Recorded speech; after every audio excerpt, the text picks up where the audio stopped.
In the hill country of Ephraim. Micah asked him, "Where are you from?"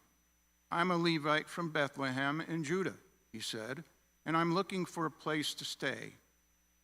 Then Micah said to him, "Live with me and be with me and my father, and be my priest, and I'll give you 10 shekels of silver a year, your clothes and your food."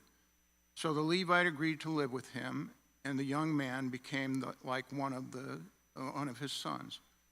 Then Micah installed the Levite, and the young man became his priest and lived in his house. And Micah said, "Now I know that the Lord will be good to me, since this Levite has become my priest."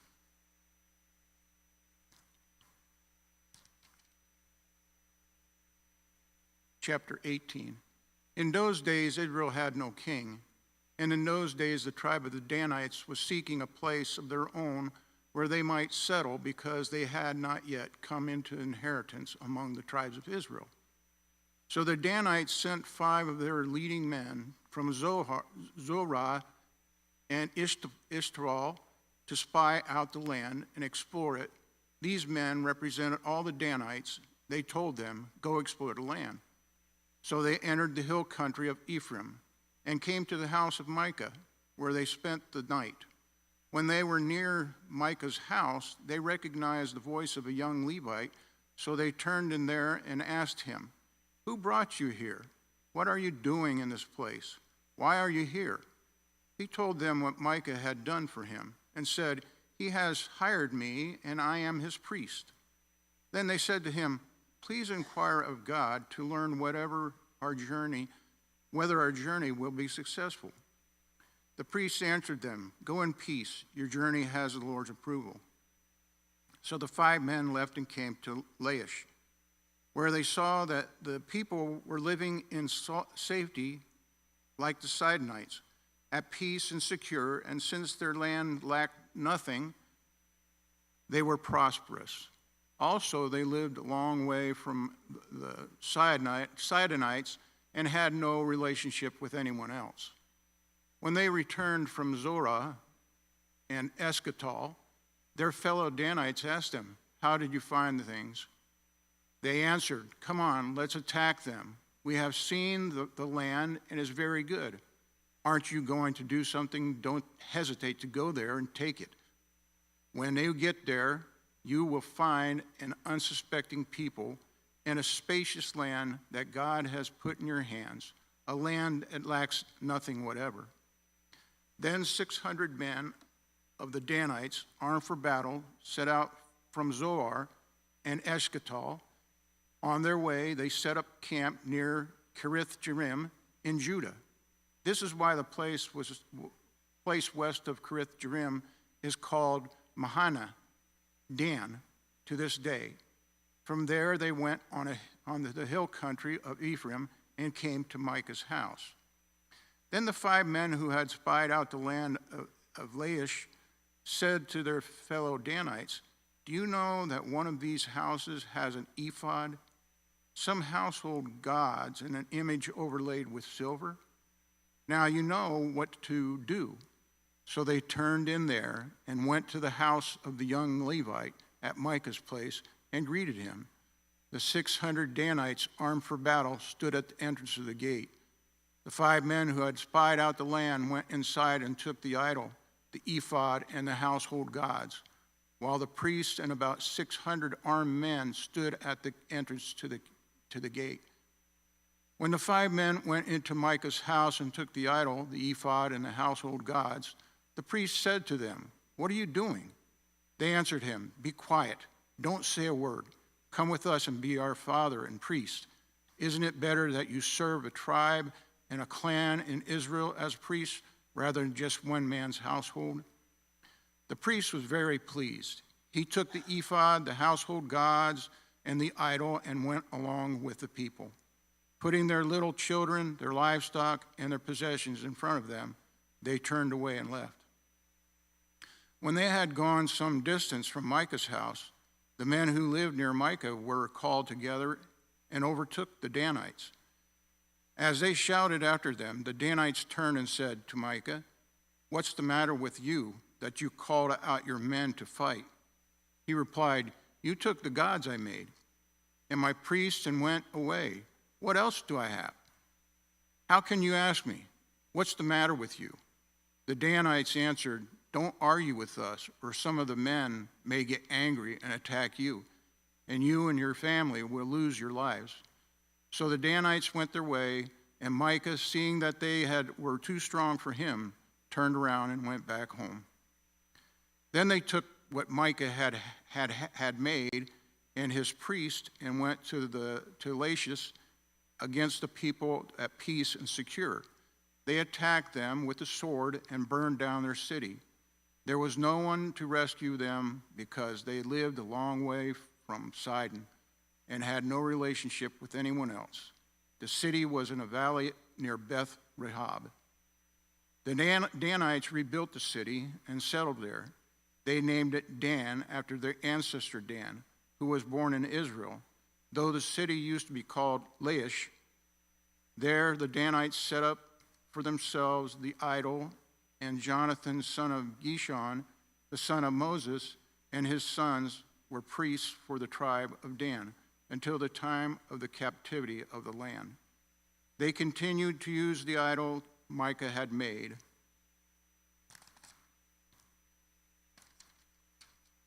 All the time the house of God was in Shiloh.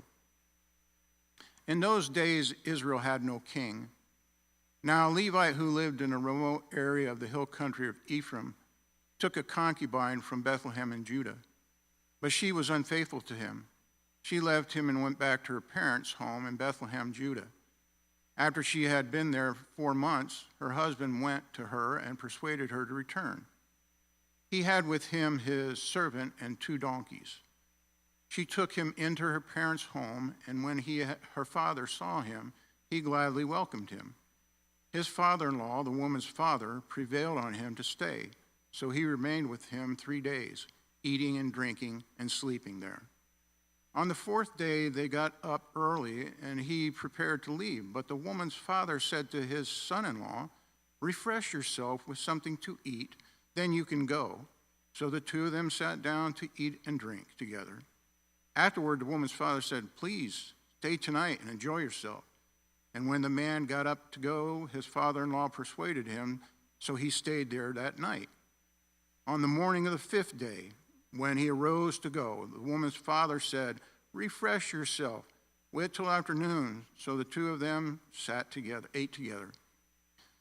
Then when the man with his concubine and his servant got up to leave his father-in-law, the woman's father said, "Now look, it's almost evening. Spend the night here. The day is nearly over. Stay and enjoy yourself. Early tomorrow morning you can get up and be on your way home." But unwilling to stay another night, the man left and went toward Jebus, this is Jerusalem, with his 2 saddled donkeys and his concubine. When they were near Jebus and the day was almost gone, the servant said to his master, "Come, let's stop at the city of Jerusalem, Jebusites, and spend the night." His master replied, "No, we won't go into any city whose people are not Israelites. We will go on to Gibeah." He added, "Come, let's try to reach Gibeah or Ramah and spend the night in one of those places." So they went on, and the sun set as they neared Gibeah in Benjamin. There they stopped to spend the night. They went and sat in the city square, but no one took them in for the night. That evening, an old man from the hill country of Ephraim, who was living in Gibeah, the inhabitants of the place where Benjaminites came in from his work in the fields. When he looked and saw the traveler in the city square, the old man asked, "Where are you going? Where did you come from?" He answered, "We are on our way from Bethlehem in Judah to the remote area of the hill country of Ephraim, where I live. I have been to Bethlehem in Judah, and now I am going to the house of the Lord. No one has taken me in for the night, and we have both straw and fodder for our donkeys and bread and wine for ourselves, your servants, me, the woman, and the young man with us. We don't need anything." "You're welcome at my house," the old man said. "Let me supply whatever you need, only don't spend the night in the square." So he took him into his house and fed his donkeys. After they had washed their feet, they had something to eat and drink. While they were enjoying themselves, some of the wicked men of the city surrounded the house. Pounding on the door, they shouted to the old man who owned the house, "Bring out the men who came to your house so we can have sex with them." The owner of the house went outside and said to them, "No, my friends, don't be so vile. Since this man is my guest, don't do this outrageous thing. Look, here is my virgin daughter and his concubine. I will bring them out to you. Now, you can use them and do whatever you want, but as for this man, don't do such an outrageous thing." But the men would not listen to him. So the men took his concubine and sent her outside to them. They raped her and abused her throughout the night, and at dawn they let her go.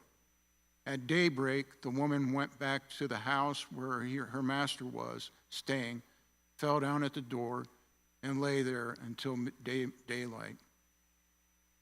When her master got up in the morning and opened the door of the house and stepped out to continue on his way, there lay his concubine, fallen in the doorway of the house, with her hands on the threshold. He said to her, "Get up, let's go." But there was no answer. Then the man put her on his donkey and set out for home. When he reached home, he took a knife and cut up his concubine, limb by limb, into 12 parts and sent them into all the areas of Israel. Everyone who saw it was saying to one another, "Such a thing has never been seen or done, not since the day of the Israelites came out of Egypt." Just imagine, we must do something, so speak up. Chapter 20. Then all Israel from Dan to Beersheba and from the land of Gilead came together as one and assembled before the Lord at Mizpah. The leaders of all the people of the tribes of Israel took their places in the assembly of God's people. 400,000 men armed with swords. The Benjaminites heard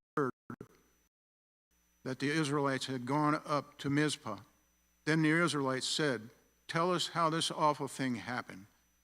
So the Levite, the husband of the murdered woman, said, "I and my concubine came to Gibeah in Benjamin to spend the night. During the night, the men of Gibeah came after me and surrounded the house, intending to kill me. They raped my concubine, and she died. I took my concubine, cut her into pieces, and sent one piece to each region of Israel's inheritance, because they committed this lewd and outrageous act in Israel. Now all you Israelites, speak up and tell me what you have decided to do." All the men rose up together as one, saying, "None of us will go home. No, not one of us will return to his house. But now this is what we'll do to Gibeah. We'll go up against it in the order decided by casting lots.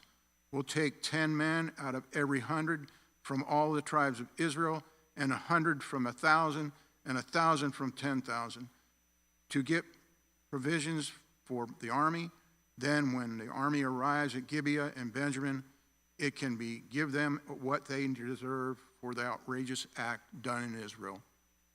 So all the Israelites got together and united as one against the city. The tribes of Israel sent messengers throughout the tribe of Benjamin, saying, "What about this awful crime that was committed among you? Now turn those wicked men of Gibeah over to us, so that we may put them to death and purge the evil from Israel." But the Benjamites would not listen to their fellow Israelites. From their towns they came to gather in Gibeah to fight against the Israelites. At once the Benjaminites mobilized 26,000 swordsmen from their towns, in addition to 700 able young men from those living in Gibeah. Among all these soldiers there were 700 select troops who were left-handed, each of whom could sling a stone at a hair and not miss.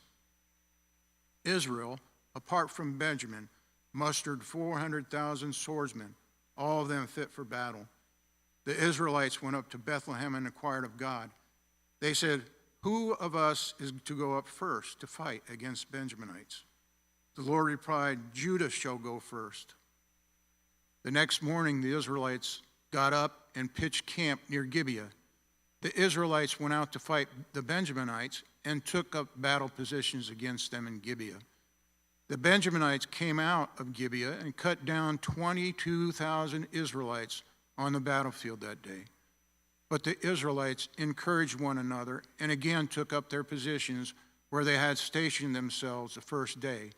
The Israelites went up and wept before the Lord until evening, and they inquired of the Lord. They said, "Shall we go up again and fight against the Benjaminites, our fellow Israelites?" The Lord answered, "Go up against them." Then the Israelites drew near to Benjamin the second day.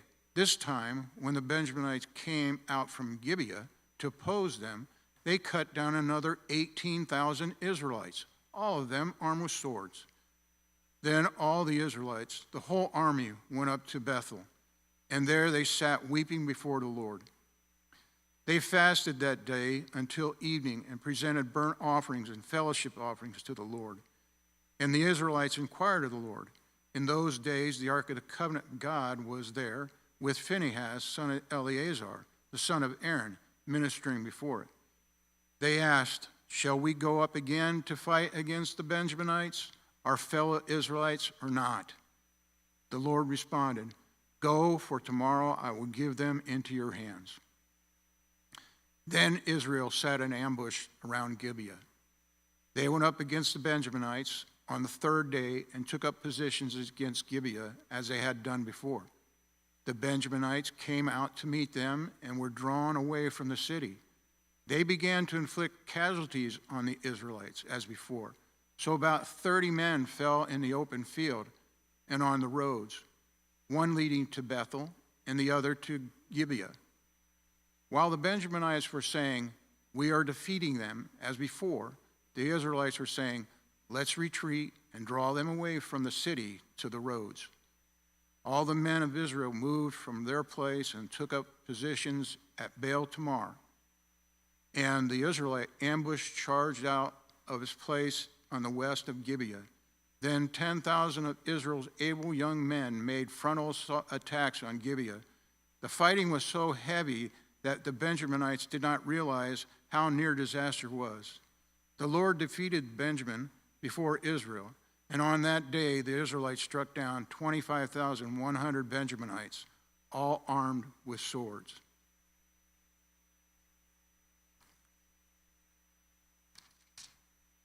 Then the Benjaminites saw they were beaten. Now the men of Israel had given way before Benjamin because they relied on the ambush they had set near Gibeah. Those who had been in ambush made a sudden dash into Gibeah, spread out and put the whole city to the sword. The Israelites had arranged with the ambush that they should send up a great cloud of smoke from the city, and then the Israelites would counterattack. The Benjaminites had begun to inflict casualties on the Israelites, about 30, and they said, "We are defeating them as in the first battle." But when the column of smoke began to rise from the city, the Benjaminites turned and saw the whole city going up in smoke. Then the Israelites counterattacked, and the Benjaminites were terrified, because they realized that disaster had come on them. So they fled before the Israelites in the direction of the wilderness, but they could not escape the battle. And the Israelites who came out of the towns cut them down there. They surrounded the Benjaminites, chased them, and easily overran them in the vicinity of Gibeah on the east. 18,000 Benjaminites fell, all of them valiant fighters, as they turned and fled toward the wilderness to the rock of Rimmon.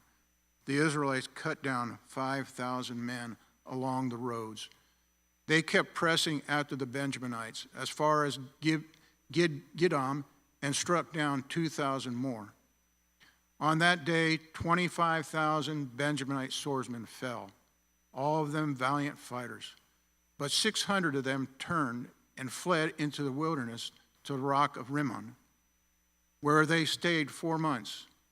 The men of Israel went back to Benjamin and put all the towns to the sword, including the animals and everything else they found. All the towns they came across, they set on fire.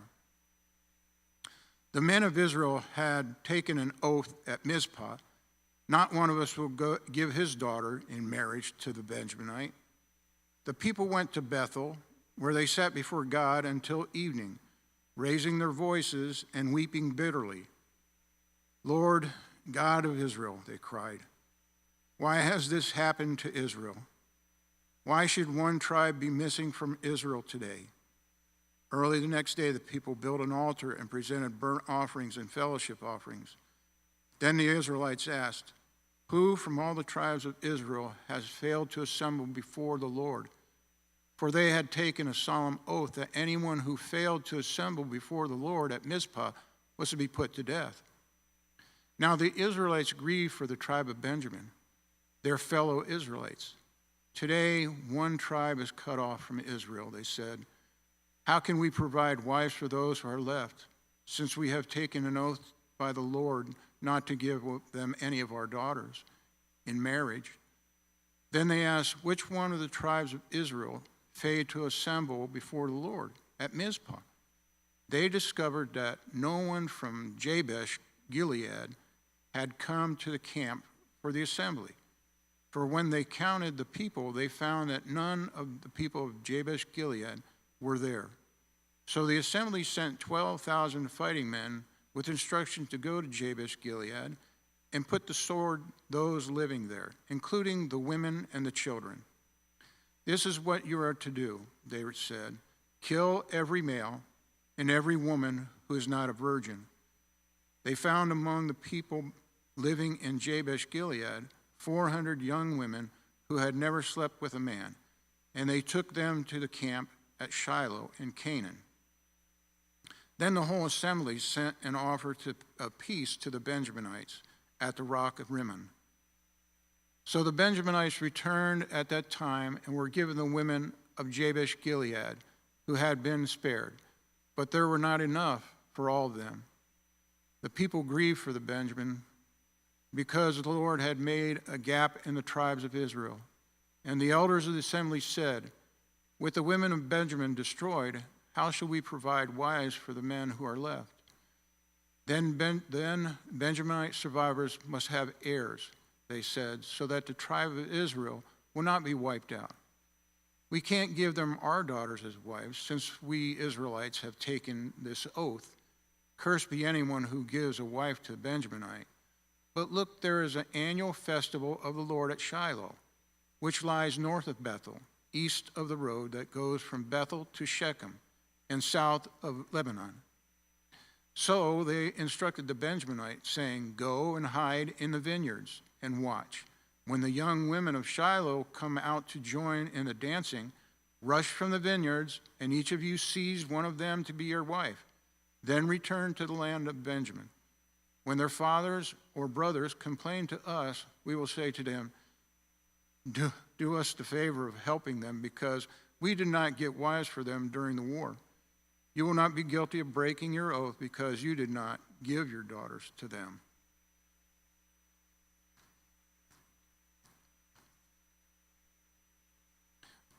So that is why the Benjaminites did.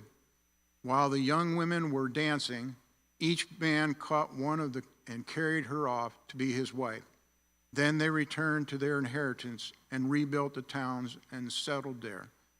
At that time, the Israelites left the place, went home to their tribes and clans, each to his own inheritance. In those days, Israel had no king. Everyone did as they saw fit.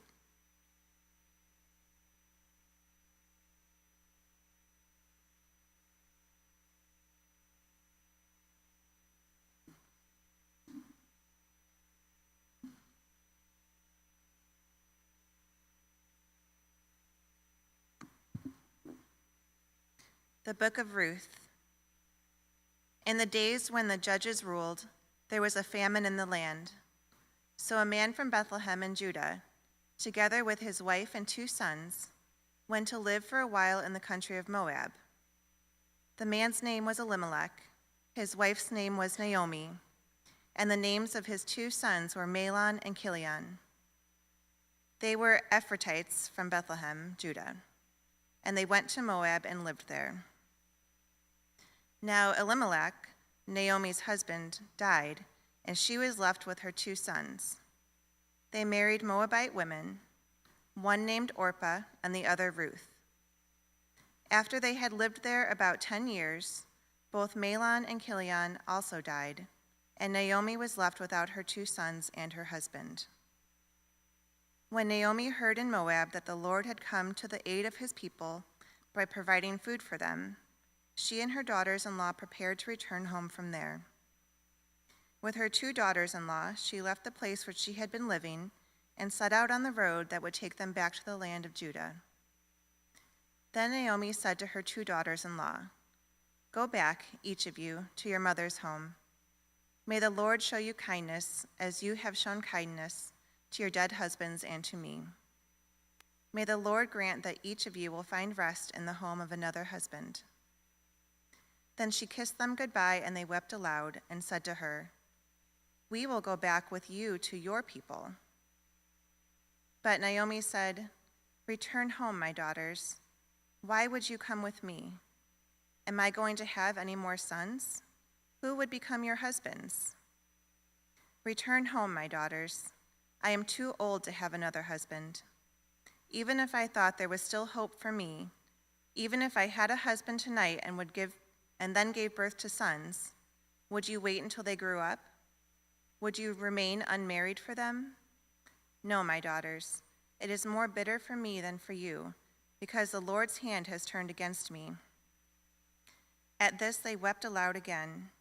Then Orpah kissed her mother-in-law goodbye, but Ruth clung to her. "Look," said Naomi, "your sister-in-law is going back to her people and her gods. Go back with her." But Ruth replied, "Don't urge me to leave you or to turn back from you. Where you go, I will go, and where you stay, I will stay. Your people will be my people, and your God, my God. Where you die, I will die, and there I will be buried. May the Lord deal with me, be it ever so severely, if even death separates you and me." When Naomi realized that Ruth was determined to go with her, she stopped urging her. So the 2 women went on until they came to Bethlehem. When they arrived in Bethlehem, the whole town was stirred because of them, and the women exclaimed, "Can this be Naomi?" "Don't call me Naomi," she told them. "Call me Mara, because the Almighty has made my life very bitter. I went away full, but the Lord has brought me back empty. Why call me Naomi? The Lord has afflicted me. The Almighty has brought misfortune upon me."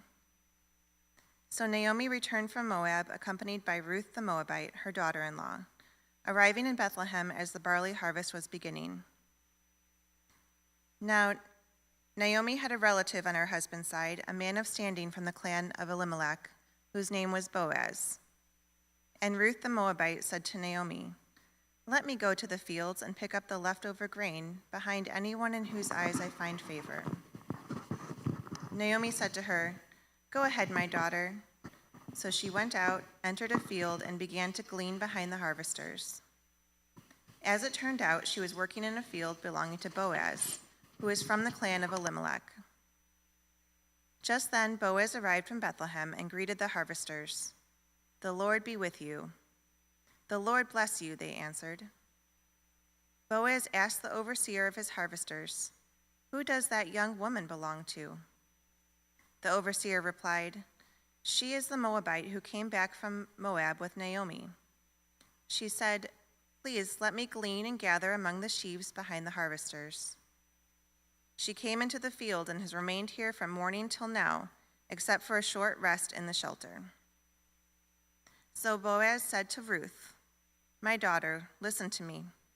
Don't go and glean in another field, and don't go away from here. Stay here with the women who work for me. Watch the field where the men are harvesting and follow along after the women. I have told the men not to lay a hand on you. And whenever you are thirsty, go and get a drink from the water jars the men have filled." At this, she bowed down with her face to the ground. She asked him, "Why have I found such favor in your eyes that you notice me, a foreigner?" Boaz replied, "I have been told all about what you have done for your mother-in-law since the death of your husband, how you left your father and mother and your homeland and came to live with a people you did not know before. May the Lord repay you for what you have done. May you be richly rewarded by the Lord, the God of Israel, under whose wings you have come to take refuge." "May I continue to find favor in your eyes, my lord," she said. "You have put me at ease by speaking kindly to your servant, though I do not have the standing of one of your servants." At mealtime, Boaz said to her, "Come over here, have some bread and dip it in the wine vinegar." When she sat down with the harvesters, he offered her some roasted grain. She ate all that she wanted and had some left over. As she got up to glean, Boaz gave orders to his men, "Let her gather among the sheaves and don't reprimand her. Even pull out some stalks for her from the bundles and leave them for her to pick up, and don't rebuke her." So Ruth gleaned in the field until evening. Then she threshed the barley she had gathered, and it amounted to an ephah. She carried it back to town, and her mother-in-law saw how much she had gathered. Ruth also brought out and gave her what she had left over after she had eaten enough. Her mother-in-law asked her, "Where did you glean today? Where did you work? Blessed be the man who took notice of you." Then Ruth told her mother-in-law about the one at whose place she had been working. "The name of the man I worked with today is Boaz," she said. "The Lord bless him," Naomi said to her daughter-in-law. "He has not stopped showing his kindness to the living and the dead." She added, "That man is our close relative. He is one of our guardian redeemers." Then Ruth the Moabite said, "He even said to me, 'Stay with my workers until they finish harvesting all my grain.'" Naomi said to Ruth her daughter-in-law, "It will be good for you, my daughter, to go with the women who work for him, because in someone else's field you might be harmed." So Ruth stayed close to the women of Boaz to glean until the barley and wheat harvests were finished, and she lived with her mother-in-law. Ruth chapter 3. One day Ruth's mother-in-law Naomi said to her, "My daughter, I must find a home for you where you will be well provided for. Now Boaz, with whose women you have worked, is a relative of ours. Tonight he will be winnowing barley on the threshing floor. Wash, put on perfume, and get dressed in your best clothes. Then go down to the threshing floor, but don't let him know you are there until he has finished eating and drinking. When he lies down, note the place where he is lying. Then go and uncover his feet and lie down. He will tell you what to do." "I will do whatever you say," Ruth answered. So she went down to the threshing floor and did everything her mother-in-law told her to do. When Boaz had finished eating and drinking and was in good spirits, he went over to lie down at the far end of the grain pile. Ruth approached quietly, uncovered his feet, and lay down. In the middle of the night, something startled the man. He turned, and there was a woman lying at his feet. "Who are you?" he asked. "I am your servant Ruth," she said. Spread the corner of your garment over me, since you are a guardian redeemer of our family." "The Lord bless you, my daughter," he replied. "This kindness is greater than that which you showed earlier. You have not run after the younger men, whether rich or poor. And now, my daughter, don't be afraid. I will do for you all you ask. All the people of my town know that you are a woman of noble character. Although it is true that I am a guardian redeemer of our family, there is another who is more closely related than I. Stay here for the night, and in the morning, if he wants to do his duty as your guardian redeemer, good, let him redeem you. But if he is not willing, as surely as the Lord lives, I will do it. Lie here until morning." So she lay at his feet until morning, but got up before anyone could be recognized, and he said, "No one must know that a woman came to the threshing floor." He also said, "Bring me the shawl you are wearing and hold it out." When she did so, he poured into it 6 measures of barley and placed the bundle on her. Then he went back to town. When Ruth came to her mother-in-law, Naomi asked, "How did it go, my daughter?" Then she told her everything Boaz had done for her, and added, "He gave me these 6 measures of barley, saying, 'Don't go back to your mother-in-law empty-handed.'" Then Naomi said, "Wait, my daughter, until you find out what happens, for the man will not rest until the matter is settled today." Ruth chapter 4. Meanwhile, Boaz went up to the town gate and sat down there just as the guardian redeemer he had mentioned came along. Boaz said, "Come over here, my friend, and sit down." So he went over and sat down. Boaz took 10 of the elders of the town and said, "Sit here," and they did so. Then he said to the guardian redeemer, "Naomi, who has come back from Moab, is selling the piece of land that belonged to our relative Elimelech. I thought I should bring the matter to your attention and suggest that you buy it in the presence of these seated here and in the presence of the elders of my people. If you will redeem it, do so. But if you will not, tell me, so I will know. For no one has the right to do it except you, and I am next in line." "I will redeem it," he said. Then Boaz said, "On the day you buy the land from Naomi, you also acquire Ruth the Moabite, the dead man's widow, in order to maintain the name of the dead with his property." At this, the guardian redeemer said, "Then I cannot redeem it, because I might endanger my own estate. You redeem it yourself. I cannot do it." Now, in earlier times in Israel, for the redemption and transfer of property to become final, one party took off his sandal and gave it to the other. This was the method of legalizing transactions in Israel. So the guardian redeemer said to Boaz, "Buy it yourself," and he removed his sandal. Then Boaz announced to the elders and all the people, "Today you are witnesses that I have bought from Naomi all of the property of Elimelech, Kilion, and Mahlon.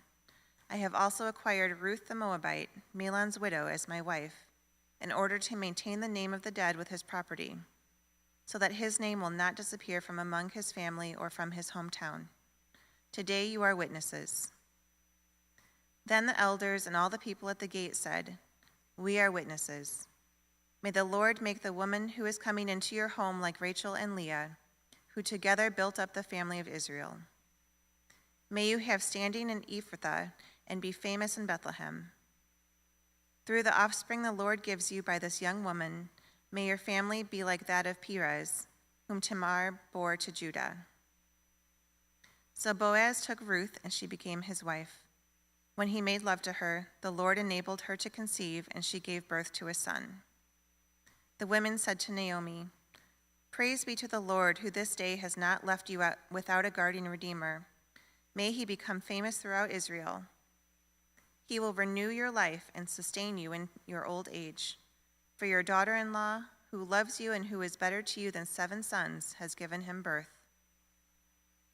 Then Naomi took the child in her arms and cared for him. The women living there said, "Naomi has a son," and they named him Obed. He was the father of Jesse, the father of David.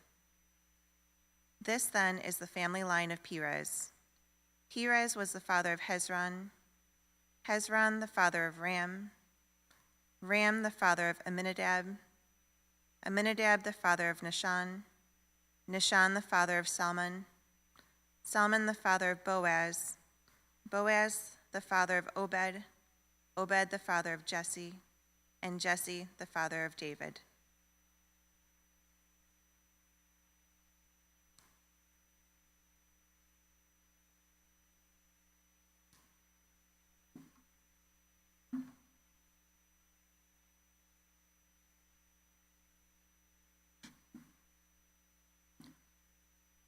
First Samuel, chapter 1. There was a certain man from Ramathaim, a Zuphite from the hill country of Ephraim, whose name was Elkanah, son of Jeroham, the son of Elihu, the son of Tohu, the son of Zuph, an Ephraimite. He had 2 wives. One was called Hannah and the other Peninnah. Peninnah had children, but Hannah had none. Year after year, this man went up from his town to worship and sacrifice to the Lord Almighty at Shiloh, where Hophni and Phinehas, the 2 sons of Eli, were priests of the Lord.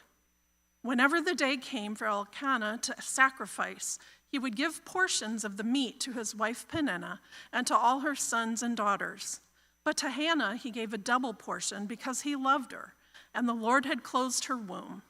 Because the Lord had closed Hannah's womb, her rival kept provoking her in order to irritate her. This went on year after year. Whenever Hannah went up to the house of the Lord, her rival provoked her till she wept and would not eat. Her husband Elkanah would say to her, "Hannah, why are you weeping? Why don't you eat? Why are you downhearted? Don't I mean more to you than 10 sons?" Once when they had finished eating and drinking in Shiloh, Hannah stood up. Now Eli, the priest, was sitting on his chair by the doorpost of the Lord's house. In her deep anguish, Hannah prayed to the Lord, weeping bitterly. And she made a vow, saying, "Lord Almighty, if you will only look on your servant's misery and remember me, and not forget your servant, but give her a son, then I will give him to the Lord for all the days of his life, and no razor will ever be used on his head." As she kept on praying to the Lord, Eli observed her mouth. Hannah was praying in her heart, and her lips were moving, but her voice was not heard. Eli thought she was drunk and said to her, "How long are you going to stay drunk? Put away your wine." "Not so, my lord," Hannah replied. "I am a woman who is deeply troubled. I have not been drinking wine or beer. I was pouring out my soul to the Lord. Do not take your servant for a wicked woman. I have been praying here out of my great anguish and grief."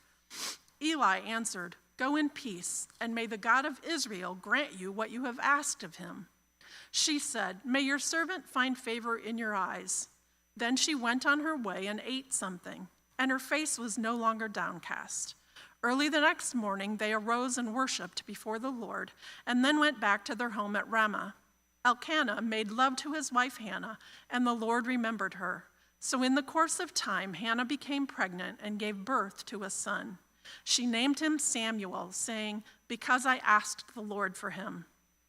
When her husband Elkanah went up with all his family to offer the annual sacrifice to the Lord and to fulfill his vow, Hannah did not go.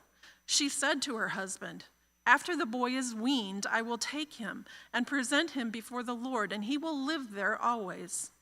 "Do what seems best to you," her husband Elkanah told her. "Stay here until you have weaned him. Only may the Lord make good his word." So the woman stayed at home and nursed her son until she had weaned him.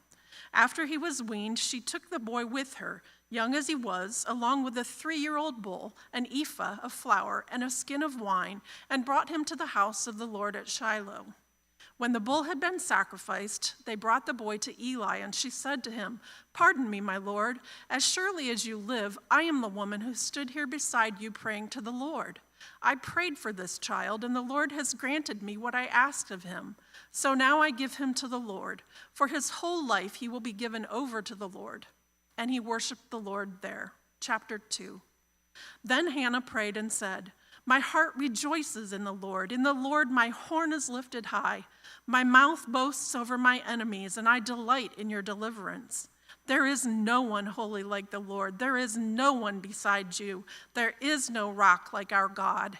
Do not keep talking so proudly, or let your mouth speak such arrogance, for the Lord is a God who knows, and by him deeds are weighed. The bows of the warriors are broken, but those who stumbled are armed with strength. Those who are full would hire themselves out for food, but those who are hungry no more. She who was barren has borne 7 children, but she who has had many sons pines away. The Lord brings death and makes alive. He brings down to the grave and raises up. The Lord sends poverty and wealth. He humbles and he exalts. He raises the poor from the dust and lifts the needy from the ash heap. He seats them with princes and has them inherit a throne of honor. For the foundations of the earth are the Lord's. On them he has set the world. He will guard the feet of his faithful servants, but the wicked will be silenced in the place of darkness. It is not by strength that one prevails. Those who oppose the Lord will be broken. The Most High will thunder from heaven. The Lord will judge the ends of the earth. He will give strength to his king and exalt the horn of his anointed. Then Elkanah went home to Ramah, but the boy ministered before the Lord under Eli the priest. Eli's sons were scoundrels. They had no regard for the Lord. Now it was the practice of the priests that whenever any of the people offered a sacrifice, the priest's servants would come with a 3-pronged fork in his hand while the meat was being boiled, and would plunge the fork into the pan or kettle or cauldron or pot. Whatever the fork brought up, the priest would take for himself. This is how they treated all the Israelites who came to Shiloh. But even before the fat was burned, the priest's servants would come and say to the person who was sacrificing, "Give the priest some meat to roast. He won't accept boiled meat from you, but only raw." If the person said to him, "Let the fat be burned first, and then take whatever you want," the servant would answer, "No, hand it over now. If you don't, I'll take it by force." This sin of the young men was very great in the Lord's sight, for they were treating the Lord's offering with contempt. But Samuel was ministering before the Lord, a boy wearing a linen ephod. Each year his mother made him a little robe and took it to him when she went up with her husband to offer the annual sacrifice. Eli would bless Elkanah and his wife, saying, "May the Lord give you children by this woman to take the place of the one she prayed for and gave to the Lord." Then they would go home, and the Lord was gracious to Hannah. She gave birth to 3 sons and 2 daughters. Meanwhile, the boy Samuel grew up in the presence of the Lord. Now Eli, who was very old, heard about everything his sons were doing to all Israel, and how they slept with the women who served at the entrance to the tent of meeting. So he said to them, "Why do you do such things? I hear from all the people about these wicked deeds of yours. No, my sons, the report I hear spreading among the Lord's people is not good. If one person sins against another, God may mediate for the offender. But if anyone sins against the Lord, who will intercede for them?" His sons, however, did not listen to their father's rebuke, for it was the Lord's will to put them to death. And the boy Samuel continued to grow in stature and in favor with the Lord and with people. Now a man of God came to Eli and said to him, "This is what the Lord says. Did I not clearly reveal myself to your ancestors' family when they were in Egypt under Pharaoh? I chose your ancestor out of all the tribes of Israel to be my priest, to go up to my altar, to burn incense, and to wear an ephod in my presence. I also gave your ancestors' family all the food offerings presented by the Israelites. Why do you scorn my sacrifice and offering that I prescribed for my dwelling?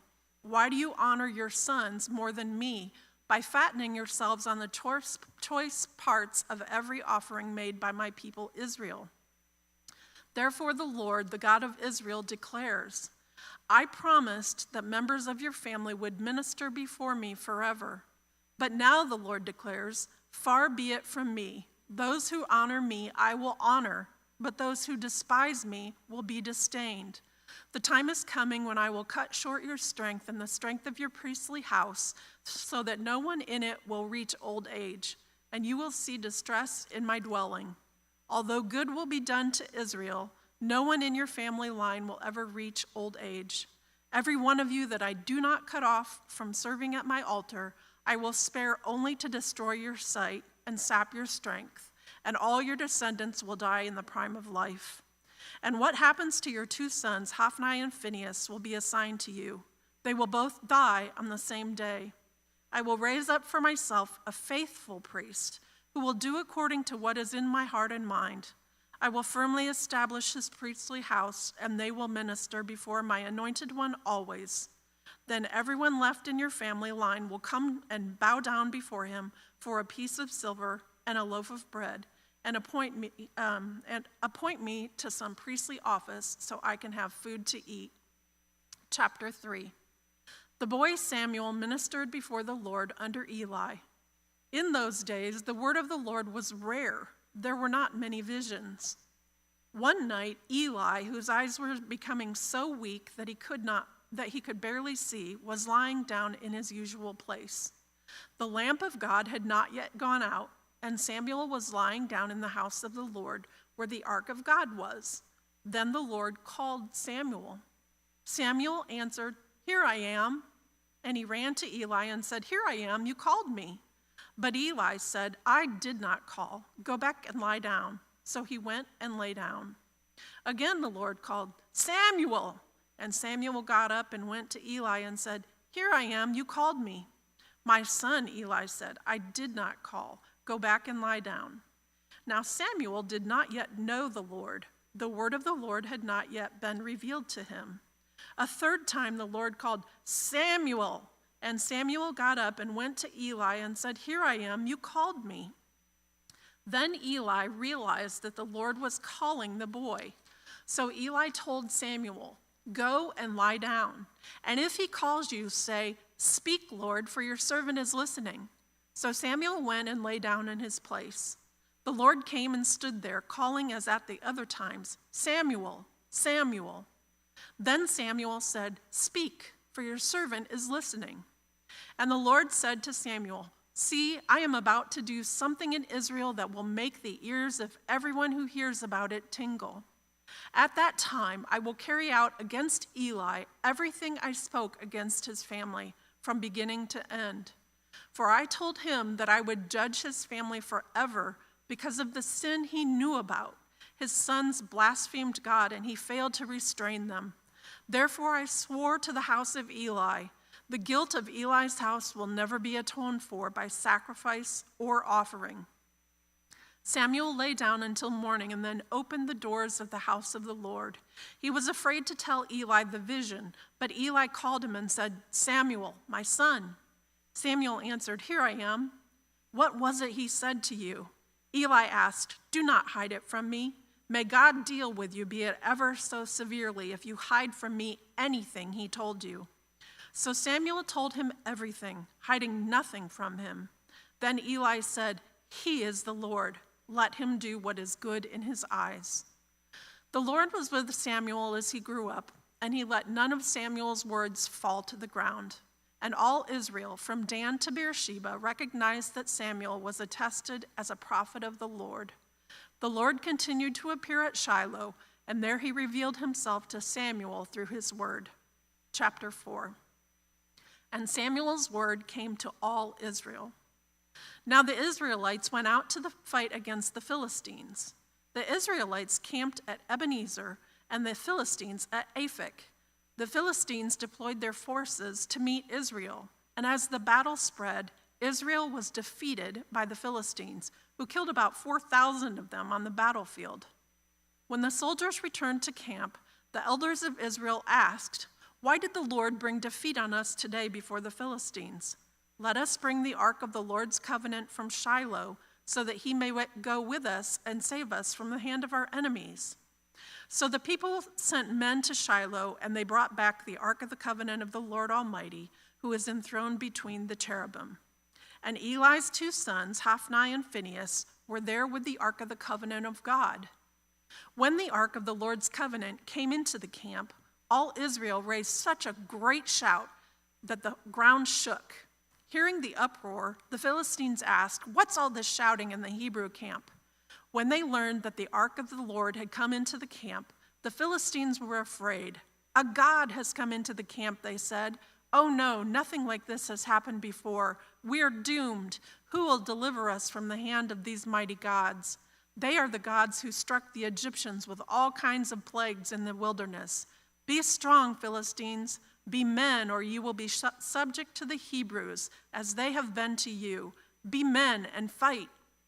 So the Philistines fought, and the Israelites were defeated, and every man fled to his tent. The slaughter was very great. Israel lost 30,000 foot soldiers. The ark of God was captured, and Eli's 2 sons, Hophni and Phinehas, died. That same day, a Benjamite ran from the battle line and went to Shiloh with his clothes torn and dust on his head. When he arrived, there was Eli sitting on his chair by the side of the road, watching, because his heart feared for the ark of God. When the man entered the town and told what had happened, the whole town sent up a cry. Eli heard the outcry and asked, "What is the meaning of this uproar?" The man hurried over to Eli, who was 98 years old and whose eyes had failed so that he could not see. He told Eli, "I have just come from the battle line. I fled from it this very day." Eli asked, "What happened, my son?" The man who brought the news replied, "Israel fled before the Philistines, and the army has suffered heavy losses. Also, your 2 sons, Hophni and Phinehas, are dead, and the ark of God has been captured." When he mentioned the ark of God, Eli fell backward off his chair by the side of the gate. His neck was broken and he died, for he was an old man and he was heavy. He had led Israel 40 years. His daughter-in-law, the wife of Phinehas, was pregnant, and near the time of delivery, when she heard the news that the ark of God had been captured and that her father-in-law and her husband were dead, she went into labor and gave birth, but was overcome by her labor pains. As she was dying, the women attending her said, "Don't despair, you have given birth to a son." But she did not respond or pay any attention.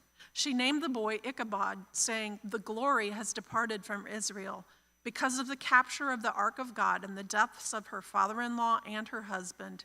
She said, "The glory has departed from Israel, for the ark of God has been captured." Chapter 5. After the Philistines had captured the ark of God, they took it from Ebenezer to Ashdod. Then they carried the ark into Dagon's temple and set it beside Dagon. When the people of Ashdod rose early the next day, there was Dagon fallen on his face on the ground before the ark of the Lord. They took Dagon and put him back in his place. But the following morning when they rose, there was Dagon fallen on his face on the ground before the ark of the Lord. His head and hands had been broken off and were lying on the threshold. Only his body remained. That is why to this day neither the priests of Dagon nor any others who enter Dagon's temple at Ashdod step on the threshold. The Lord's hand was heavy on the people of Ashdod and its vicinity. He brought devastation on them and afflicted them with tumors. When the people of Ashdod saw what was happening, they said, "The ark of the God of Israel must not stay here with us, because his hand is heavy on us and on Dagon our God."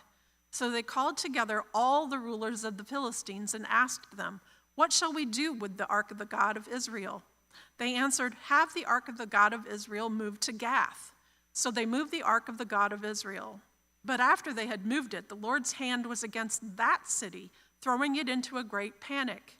He afflicted the people of the city, both young and old, with an outbreak of tumors. So they sent the ark of God to Ekron.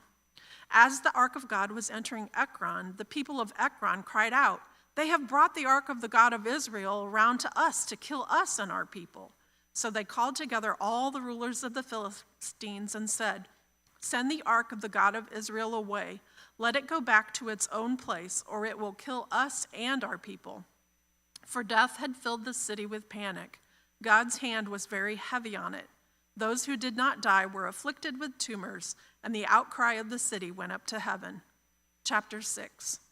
When the ark of the Lord had been in Philistine territory 7 months, the Philistines called for the priests and the diviners and said, "What shall we do with the ark of the Lord? Tell us how we should send it back to its place."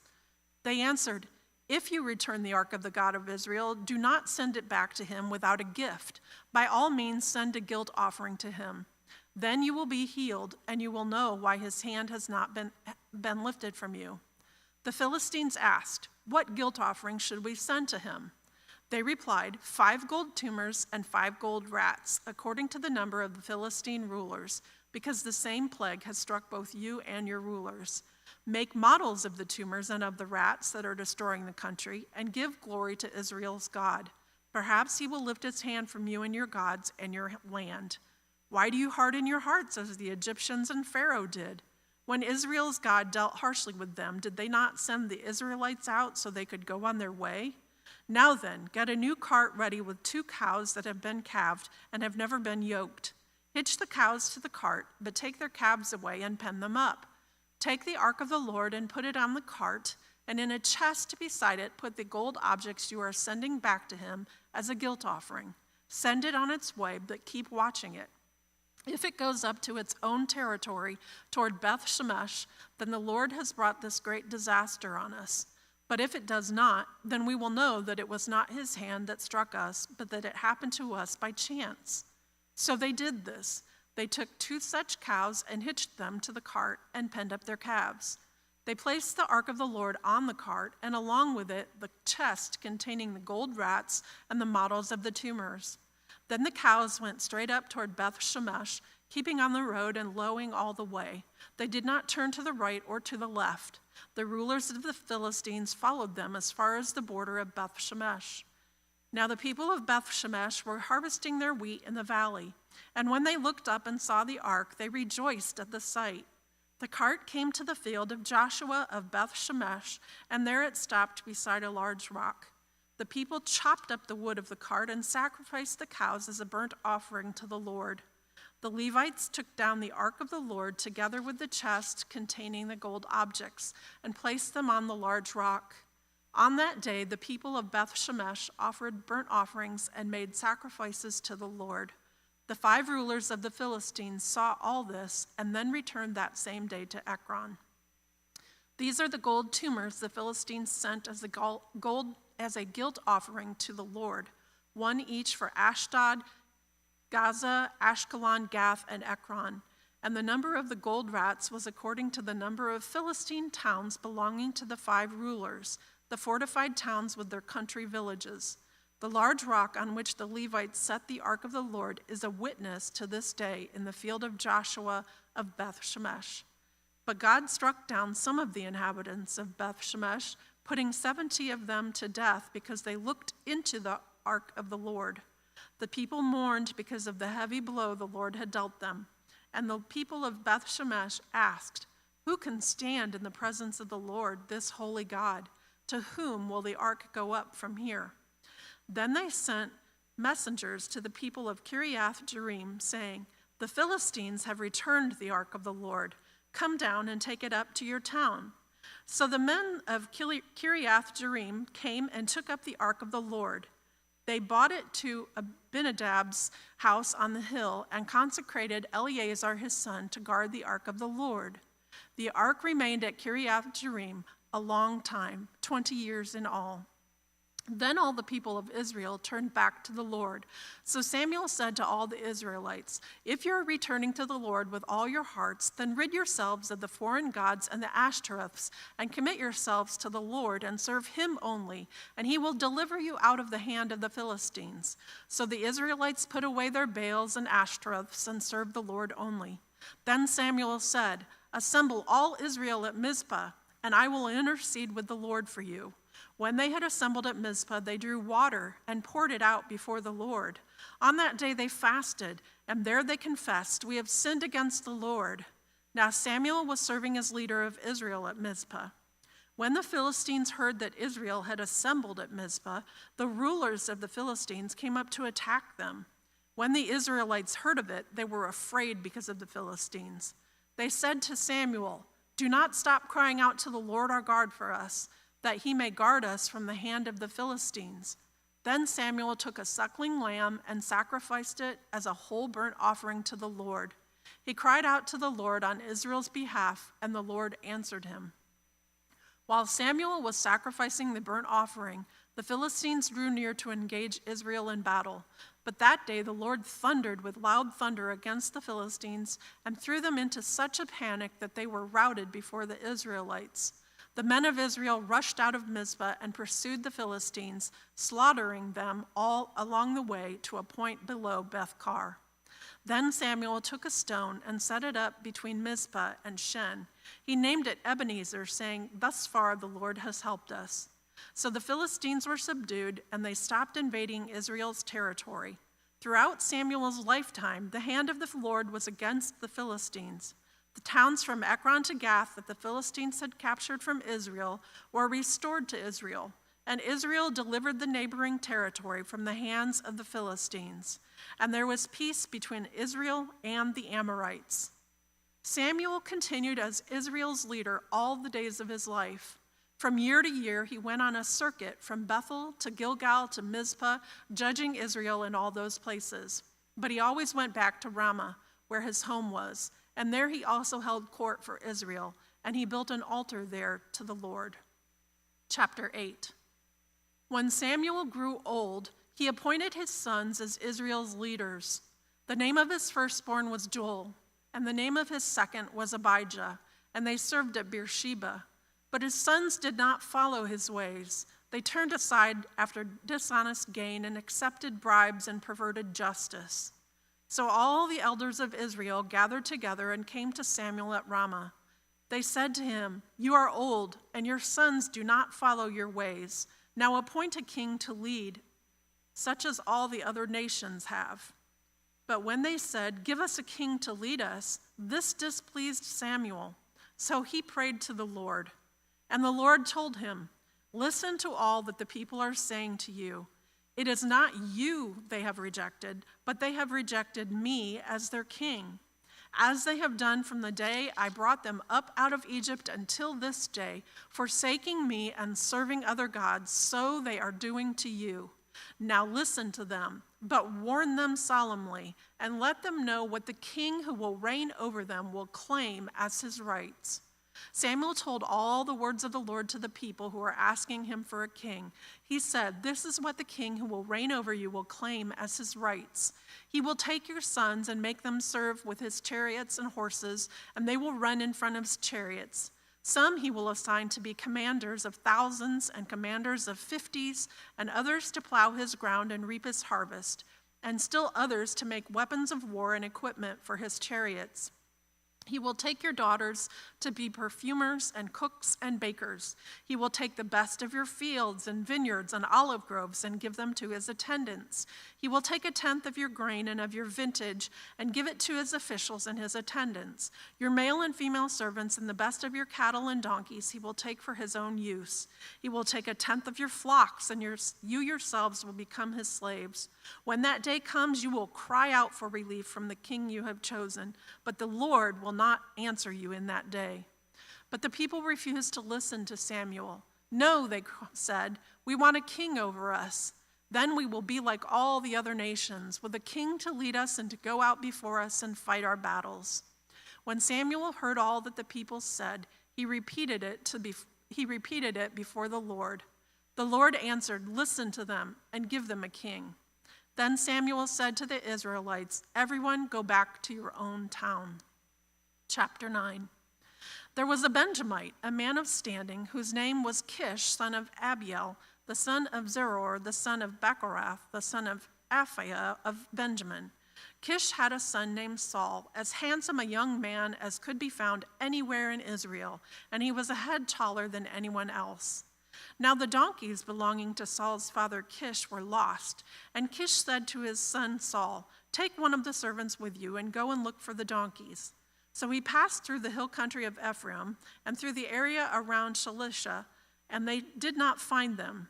They went on into the district of Shalim, but the donkeys were not there. Then he passed through the territory of Benjamin, but they did not find them.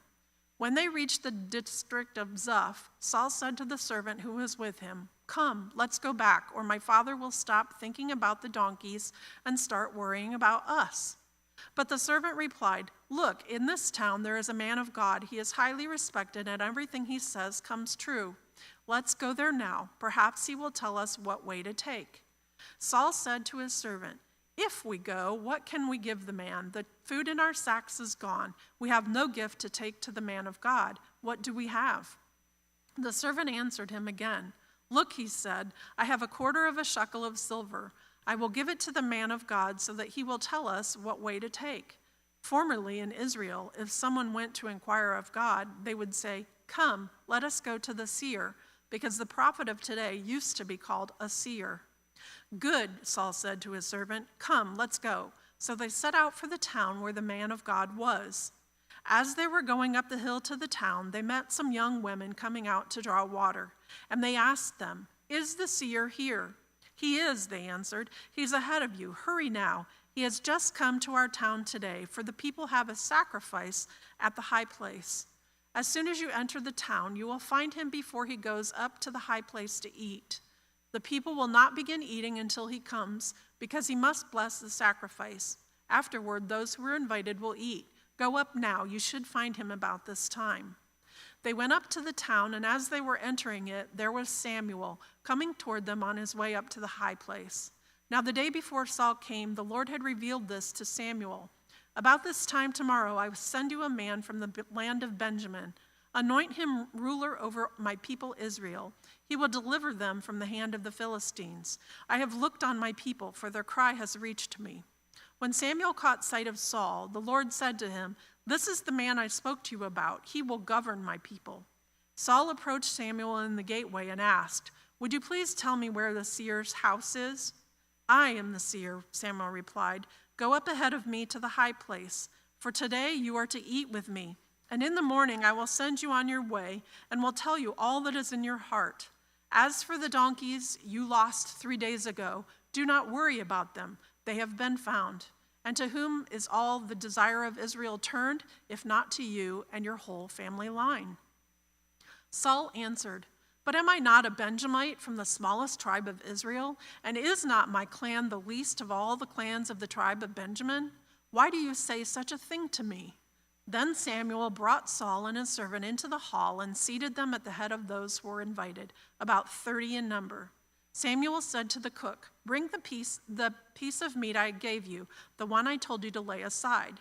So the cook took up the thigh with what was on it and set it in front of Saul. Samuel said, "Here is what has been kept for you. Eat, because it was set aside for you for this occasion from the time I said, 'I have invited guests.'" And Saul dined with Samuel that day. After they came down from the high place to the town, Samuel talked with Saul on the roof of his house. They rose about daybreak, and Samuel called to Saul on the roof, "Get ready, and I will send you on your way." When Saul got ready, he and Samuel went outside together. As they were going down to the edge of the town, Samuel said to Saul, "Tell the servant to go on ahead of us," and the servant did so. "But you stay here for a while, so that I may give you a message from God." Chapter 10.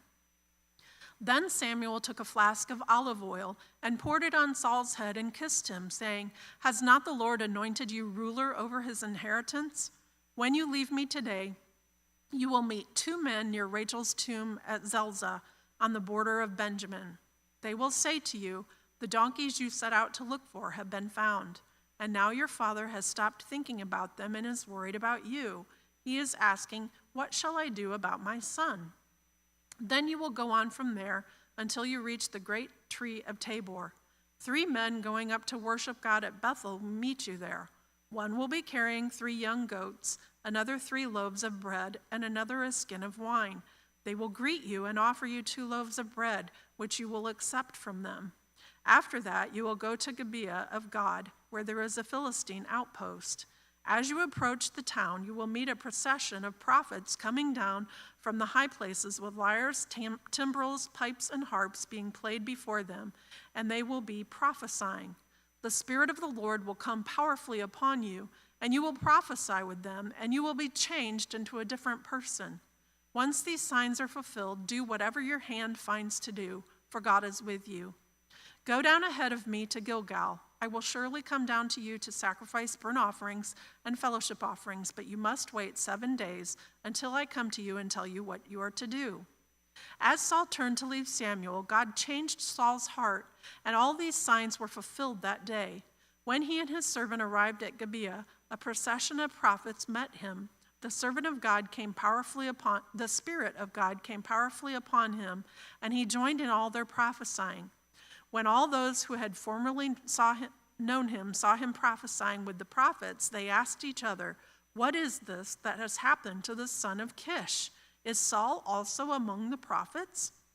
A man who lived there answered, "And who is their father?" So it became a saying, "Is Saul also among the prophets?" After Saul stopped prophesying, he went to the high place. Now Saul's uncle asked him and his servant, "Where have you been?" "Looking for the donkeys," he said. "But when we saw they were not to be found, we went to Samuel." Saul's uncle said, "Tell me what Samuel said to you." Saul replied, "He assured us that the donkeys had been found." But he did not tell his uncle what Samuel had said about the kingship. Samuel summoned the people of Israel to the Lord at Mizpah and said to them, "This is what the Lord, the God of Israel, says. I brought Israel up out of Egypt, and I delivered you from the power of Egypt and all the kingdoms that oppressed you. But you have now rejected your God who saves you out of all your disasters and calamities. And you have said, 'No, appoint a king over us.' So now present yourselves before the Lord by your tribes and clans." When Samuel had all Israel come forward by tribes, the tribe of Benjamin was taken by lot. Then he brought forward the tribe of Benjamin, clan by clan, and Matri's clan was taken. Finally, Saul, son of Kish, was taken. But when they looked for him, he was not to be found. So they inquired further of the Lord, "Has the man come here yet?" And the Lord said, "Yes, he has hidden himself among the supplies." They ran and brought him out, and as he stood among the people, he was a head taller than any of the others. Samuel said to all the people, "Do you see the people the Lord has chosen? There is no one like him among all the people." Then the people shouted, "Long live the king!" Samuel explained to the people the rights and duties of kingship. He wrote them down on a scroll and deposited it before the Lord. Then Samuel dismissed the people to go to their own homes. Saul also went to his home in Gibeah, accompanied by valiant men whose hearts God had touched. But some scoundrels said, "How can this fellow save us?" They despised him and brought him no gifts. But Saul kept silent. Chapter 11. Nahash the Ammonite went up and besieged Jabesh Gilead. And all the men of Jabesh said to him, "Make a treaty with us, and we will be subject to you." But Nahash the Ammonite replied, "I will make a treaty with you only on the condition that I gouge out the right eye of every one of you, and so bring disgrace on all Israel." The elders of Jabesh said to him, "Give us 7 days so we can send messengers throughout Israel. If no one comes to rescue us, we will surrender to you." When the messengers came to Gibeah of Saul and reported these terms to the people, they all wept aloud.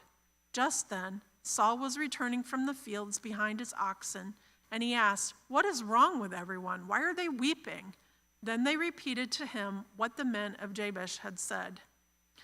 When Saul heard their words, the Spirit of God came powerfully upon him, and he burned with anger. He took a pair of oxen, cut them into pieces, and sent the pieces by messengers throughout Israel, proclaiming, "This is what will be done to the oxen of anyone who does not follow Saul and Samuel." Then the terror of the Lord fell on the people, and they came out together as one.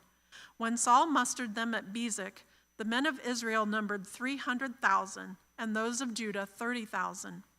They told the messengers who had come, "Say to the men of Jabesh Gilead, by the time the sun is hot tomorrow, you will be rescued."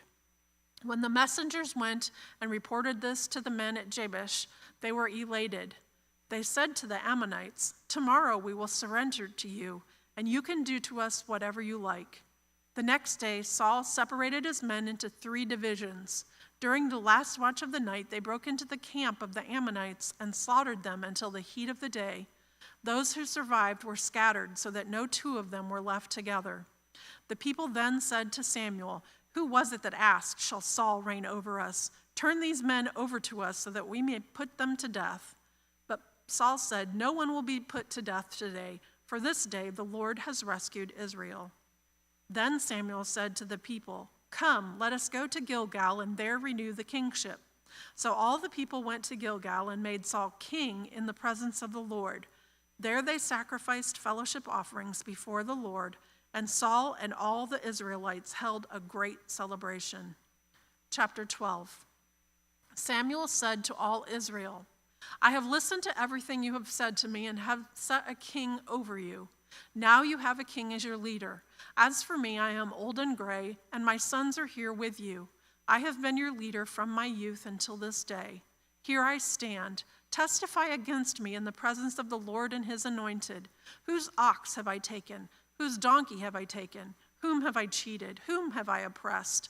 For whose hand have I accepted a bribe to make me shut my eyes? If I have done any of these things, I will make it right.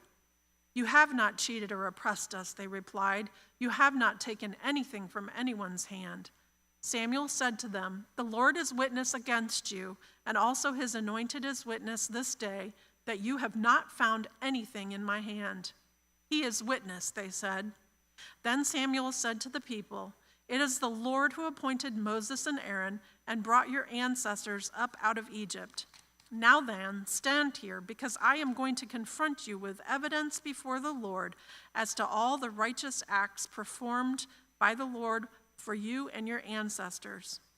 After Jacob entered Egypt, they cried to the Lord for help, and the Lord sent Moses and Aaron, who brought your ancestors out of Egypt and settled them in this place. But they forgot the Lord, their God, so he sold them into the land of Sisera, the commander of the army of Hazor, and into the hands of the Philistines and the king of Moab, who fought against them.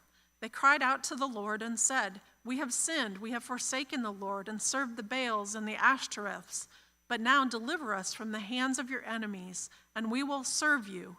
Then the Lord sent up Jerubbaal, Barak, Jephthah, and Samuel, and he delivered you from the hands of your enemies all around you, so that you lived in safety.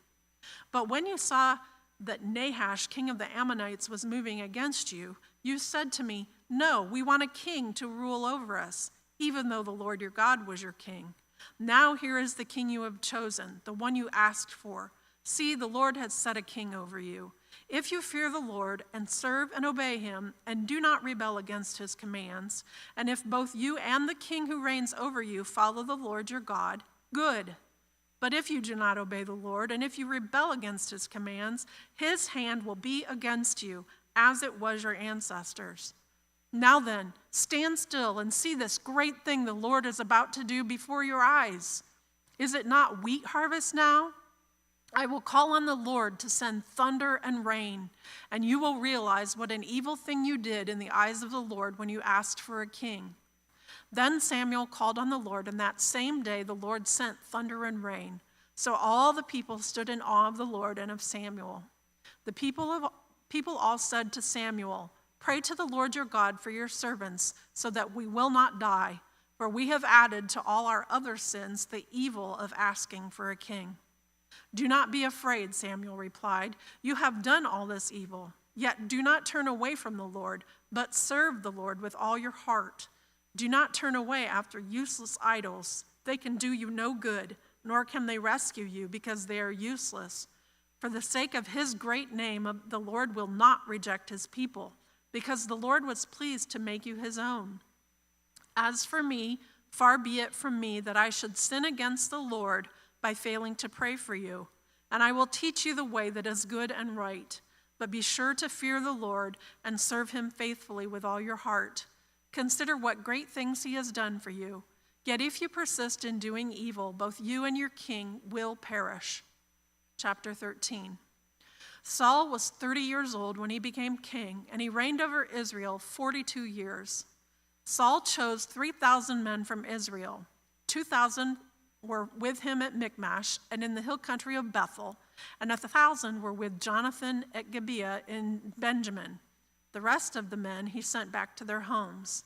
Jonathan attacked the Philistine outpost at Geba, and the Philistines heard about it.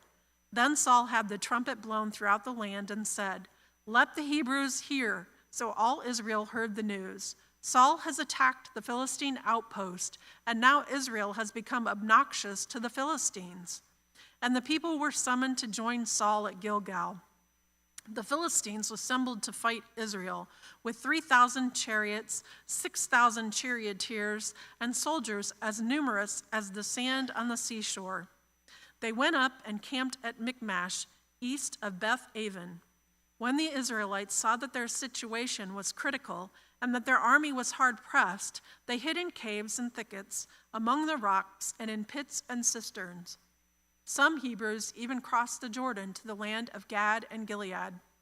Saul remained at Gilgal, and all the troops with him were quaking with fear.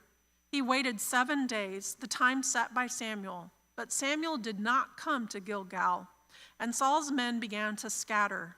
So he said, "Bring me the burnt offering and the fellowship offerings." And Saul offered up the burnt offering. Just as he finished making the offering, Samuel arrived, and Saul went out to greet him. "What have you done?" asked Samuel. Saul replied, "When I saw that the men were scattering, and that you did not come at the set time, and that the Philistines were assembling at Michmash, I thought, now the Philistines will come down against me at Gilgal, and I have not sought the Lord's favor. So I felt compelled to offer the burnt offering." "You have done a foolish thing," Samuel said. "You have not kept the command the Lord your God gave you. If you had, he would have established your kingdom over Israel for all time. But now your kingdom will not endure. The Lord has sought out a man after his own heart and appointed him ruler of his people, because you have not kept the Lord's command." Then Samuel left Gilgal and went up to Gibeah in Benjamin, and Saul counted the men who were with him. They numbered about 600. Saul and his son Jonathan and the men with him were staying in Gibeah in Benjamin, while the Philistines camped at Michmash. Raiding parties went out from the Philistine camp in 3 detachments. One turned toward Ophrah in the vicinity of Shual, another toward Beth Horon, and the third toward the borderland overlooking the valley of Zeboim, facing the wilderness. Not a blacksmith could be found in the whole land of Israel, because the Philistines had said, "Otherwise the Hebrews will make swords or spears." So all Israel went down to the Philistines to have their plow points, mattocks, axes, and sickles sharpened.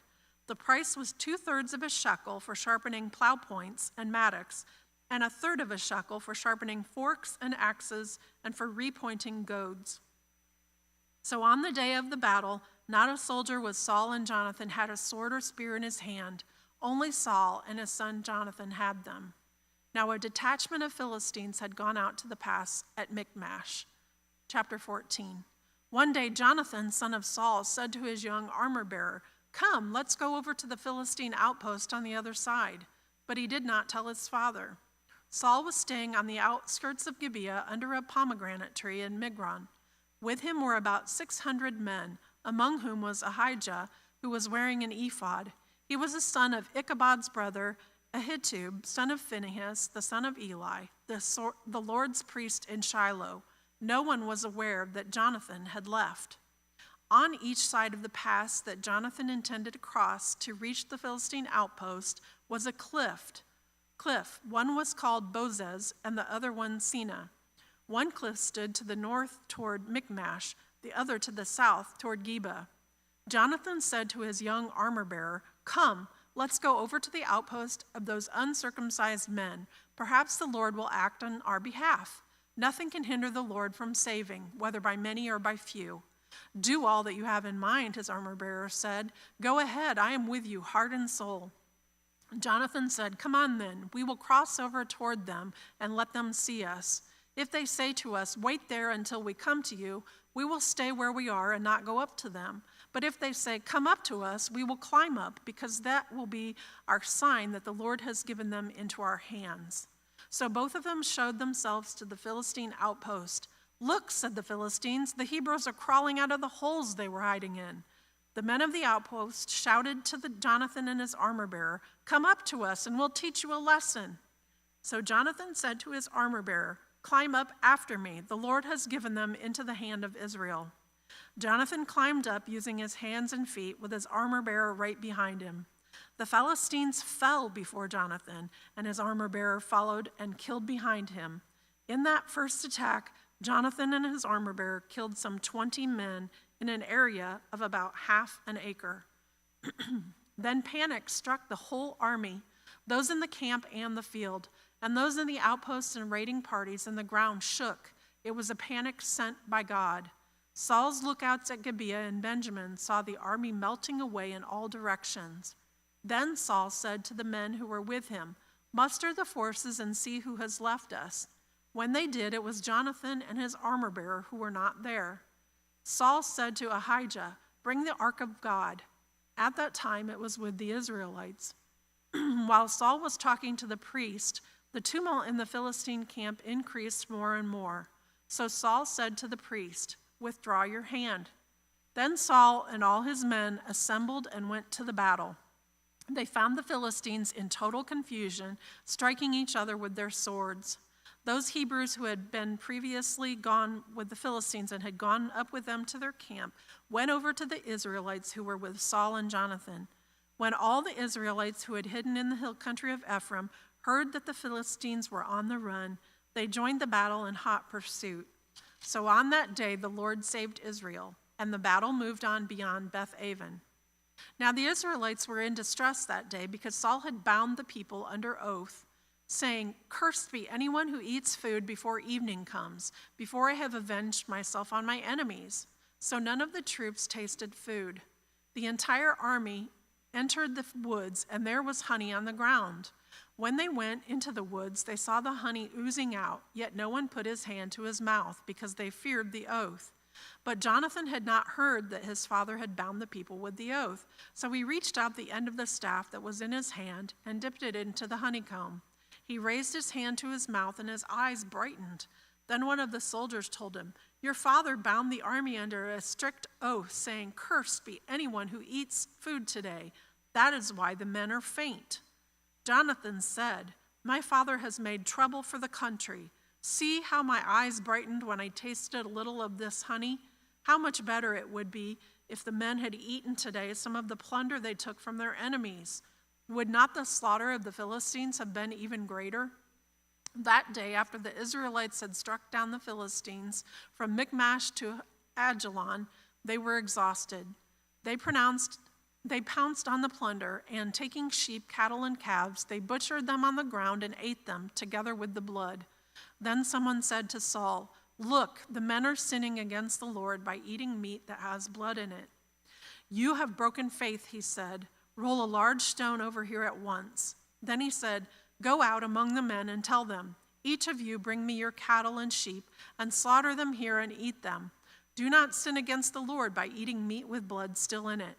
So everyone brought his ox that night and slaughtered it there. Then Saul built an altar to the Lord. It was the first time he had done this. Saul said, "Let us go down and pursue the Philistines by night and plunder them till dawn, and let us not leave one of them alive." "Do whatever seems best to you," they replied. But the priest said, "Let us inquire of God here." So Saul asked God, "Shall I go down and pursue the Philistines? Will you give them into Israel's hand?" But God did not answer him that day. Saul therefore said, "Come here, all you who are leaders of the army, and let us find out what sin has been committed today. As surely as the Lord who rescues Israel lives, even if the guilt lies with my son Jonathan, he must die." But not one of them said a word. Saul then said to all the Israelites, "You stand over there. I and Jonathan my son will stand over here." "Do what seems best to you," they replied. Then Saul prayed to the Lord, the God of Israel, "Why have you not answered your servant today? If the fault is in me or my son Jonathan, respond with Urim. But if the men of Israel are at fault, respond with Thummim." Jonathan and Saul were taken by lot, and the men were cleared. Saul said, "Cast the lot between me and Jonathan my son." And Jonathan was taken. Then Saul said to Jonathan, "Tell me what you have done." So Jonathan told him, "I tasted a little honey with the end of my staff, and now I must die." Saul said, "May God deal with me, be it ever so severely, if you do not die, Jonathan." But the men said to Saul, "Should Jonathan die, he who has brought about this great deliverance in Israel? Never. As surely as the Lord lives, not a hair of his head will fall to the ground, for he did this today with God's help." So the men rescued Jonathan, and he was not put to death. Then Saul stopped pursuing the Philistines, and they withdrew to their own land. After Saul had assumed rule over Israel, he fought against their enemies on every side. Moab, the Ammonites, Edom, the kings of Zobah, and the Philistines. Wherever he turned, he inflicted punishment on them. He fought valiantly and defeated the Amalekites, delivering Israel from the hands of those who had plundered them. Saul's sons were Jonathan, Ishva, and Malchishua. The name of his older daughter was Merab, and that of his younger was Michal. His wife's daughter was Ahinoam, daughter of Ahimaaz. The name of the commander of Saul's army was Abner, son of Ner, and Ner was Saul's uncle. Saul's father Kish and Abner's father Ner were sons of Abiel. All the days of Saul there was bitter war with the Philistines, and whenever Saul saw a mighty or brave man, he took them into his service. Chapter 15. Samuel said to Saul, I am the one the Lord sent to anoint you king over his people Israel. So listen now to the message from the Lord. This is what the Lord Almighty says. I will punish the Amalekites for what they did to Israel when they waylaid them as they came up from Egypt. Now go, attack the Amalekites and totally destroy all that belongs to them. Do not spare them. Put to death men and women, children and infants, cattle and sheep, camels and donkeys. So Saul summoned the men and mustered them at Telam, 200,000 foot soldiers and 10,000 from Judah. Saul went to the city of Amalek and set an ambush in the ravine. Then he said to the Kenites, Go away, leave the Amalekites, so that I do not destroy you along with them. For you showed kindness to all the Israelites when they came up out of Egypt. So the Kenites moved away from the Amalekites. Then Saul attacked the Amalekites all the way from Havilah to Shur, near the eastern border of Egypt. He took Agag, king of the Amalekites, alive, and all his people he totally destroyed with the sword. But Saul and his army spared Agag and the best of the sheep and cattle, the fat calves and lambs, everything that was good. These they were unwilling to destroy completely, but everything that was despised and weak they totally destroyed. Then the word of the Lord came to Samuel. I regret that I have made Saul king because he has turned away from me and has not carried out my instructions. Samuel was angry and he cried out to the Lord all that night. Early in the morning, Samuel got up and went to meet Saul, but he was told, Saul has gone to Carmel. There he has set up a monument in his own honor and has turned and gone on down to Gilgal. When Samuel reached him, Saul said, The Lord bless you. I have carried out the Lord's instructions. But Samuel said, What then is this bleating of sheep in my ears? What is this lowing of cattle that I hear? Saul answered, The soldiers brought them from the Amalekites. They spared the best of the sheep and cattle to sacrifice to the Lord your God, but we totally destroyed the rest. Enough, Samuel said to Saul. Let me tell you what the Lord said to me last night. Tell me, Saul replied. Samuel said, Although you were once small in your own eyes, did you not become the head of the tribes of Israel? The Lord anointed you king over Israel, and he sent you on a mission, saying, Go and completely destroy those wicked people, the Amalekites. Wage war against them until you have wiped them out. Why did you not obey the Lord? Why did you pounce on the plunder and do evil in the eyes of the Lord? But I did obey the Lord, Saul said. I went on the mission the Lord assigned me. I completely destroyed the Amalekites and brought back Agag, their king. The soldiers took sheep and cattle from the plunder, the best of what was devoted to God, in order to sacrifice them to the Lord your God at Gilgal. But Samuel replied, Does the Lord delight in burnt offerings and sacrifices as much as in obeying the Lord? To obey is better than sacrifice, and to heed is better than the fat of rams. For rebellion is like the sin of divination, and arrogance is like the evil of idolatry. Because you have rejected the word of the Lord, he has rejected you as king. Then Saul said to Samuel, I have sinned. I violated the Lord's command and your instructions. I was afraid of the men, and so I gave in to them. Now I beg you, forgive my sin, and come back with me so that I may worship the Lord. But Samuel said to him, I will not go back with you. You have rejected the word of the Lord, and the Lord has rejected you as king over Israel. As Samuel turned to leave, Saul caught hold of the hem of his robe, and it tore. Samuel said to him, The Lord has torn the kingdom of Israel from you today and has given it to one of your neighbors, to one better than you. He who is the glory of Israel does not lie or change his mind, for he is not a human being that he should change his mind." Saul replied, "I have sinned, but please honor me before the elders of my people and before Israel. Come back with me so that I may worship the Lord your God." So Samuel went back with Saul, and Saul worshiped the Lord. Then Samuel said, "Bring me Agag, king of the Amalekites." Agag came to him in chains, and he thought, "Surely the bitterness of death is past." But Samuel said, "As your sword has made women childless, so will your mother be childless among men." And Samuel put Agag to death before the Lord at Gilgal. Then Samuel left for Ramah, but Saul went up to his home in Gibeah of Saul. Until the day Samuel died, he did not go to see Saul again, though Samuel mourned for him. And the Lord regretted that he had made Saul king over Israel. Chapter 16. The Lord said to Samuel, "How long will you mourn for Saul, since I have rejected him as king over Israel? Fill your horn with oil and be on your way. I am sending you to Jesse of Bethlehem. I have chosen one of his sons to be king." But Samuel said, "How can I go? If Saul hears about it, he will kill me." The Lord said, "Take a heifer with you and say, 'I have come to sacrifice to the Lord.' Invite Jesse to the sacrifice, and I will show you what to do. You are to anoint for me the one I indicate." Samuel did what the Lord said. When he arrived at Bethlehem, the elders of the town trembled when they met him. They asked, "Do you come in peace?" Samuel replied, "Yes, in peace. I have come to sacrifice to the Lord. Consecrate yourselves and come to the sacrifice with me." Then he consecrated Jesse and his sons and invited them to the sacrifice. When they arrived, Samuel saw Eliab and thought, "Surely the Lord's anointed stands here before the Lord." But the Lord said to Samuel, "Do not consider his appearance or his height, for I have rejected him. The Lord does not look at the things people look at. People look at the outward appearance, but the Lord looks at the heart." Then Jesse called Abinadab and had him pass in front of Samuel. But Samuel said, "The Lord has not chosen this one either." Jesse then had Shammah pass by, but Samuel said, "Nor has the Lord chosen this one." Jesse had 7 of his sons pass before Samuel, but Samuel said to him, "The Lord has not chosen these." So he asked Jesse, "Are these all the sons you have?" "There is still the youngest," Jesse answered. "He is tending the sheep."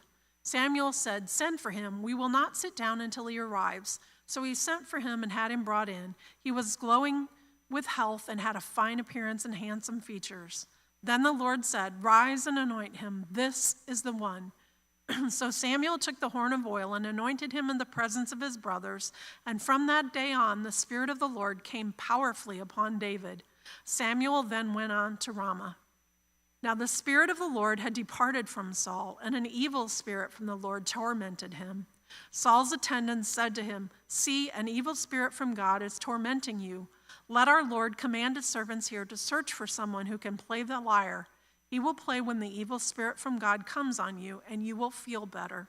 So Saul said to his attendants, "Find someone who plays well and bring him to me." One of the servants answered, "I have a son of Jesse of Bethlehem who knows how to play the lyre. He is a brave man and a warrior. He speaks well and is a fine-looking man, and the Lord is with him." Then Saul sent messengers to Jesse and said, "Send me your son David, who is with the sheep." So Jesse took a donkey loaded with bread, a skin of wine, and a young goat, and sent them with his son David to Saul. David came to Saul and entered his service. Saul liked him very much, and David became one of his armor-bearers. Then Saul sent word to Jesse, saying, "Allow David to remain in my service, for I am pleased with him." Whenever the Spirit from God came on Saul, David would take up his lyre and play. Then relief would come to Saul. He would feel better, and the evil spirit would leave him.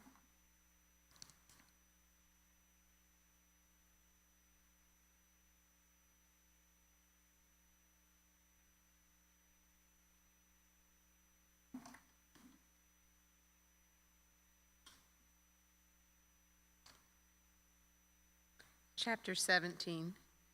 Now the Philistines gathered their forces for war and assembled at Soko in Judah. They pitched camp at Ephes Dammim between Soko and Azekah.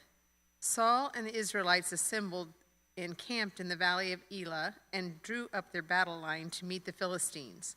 The Philistines occupied one hill and the Israelites another, with the valley between them.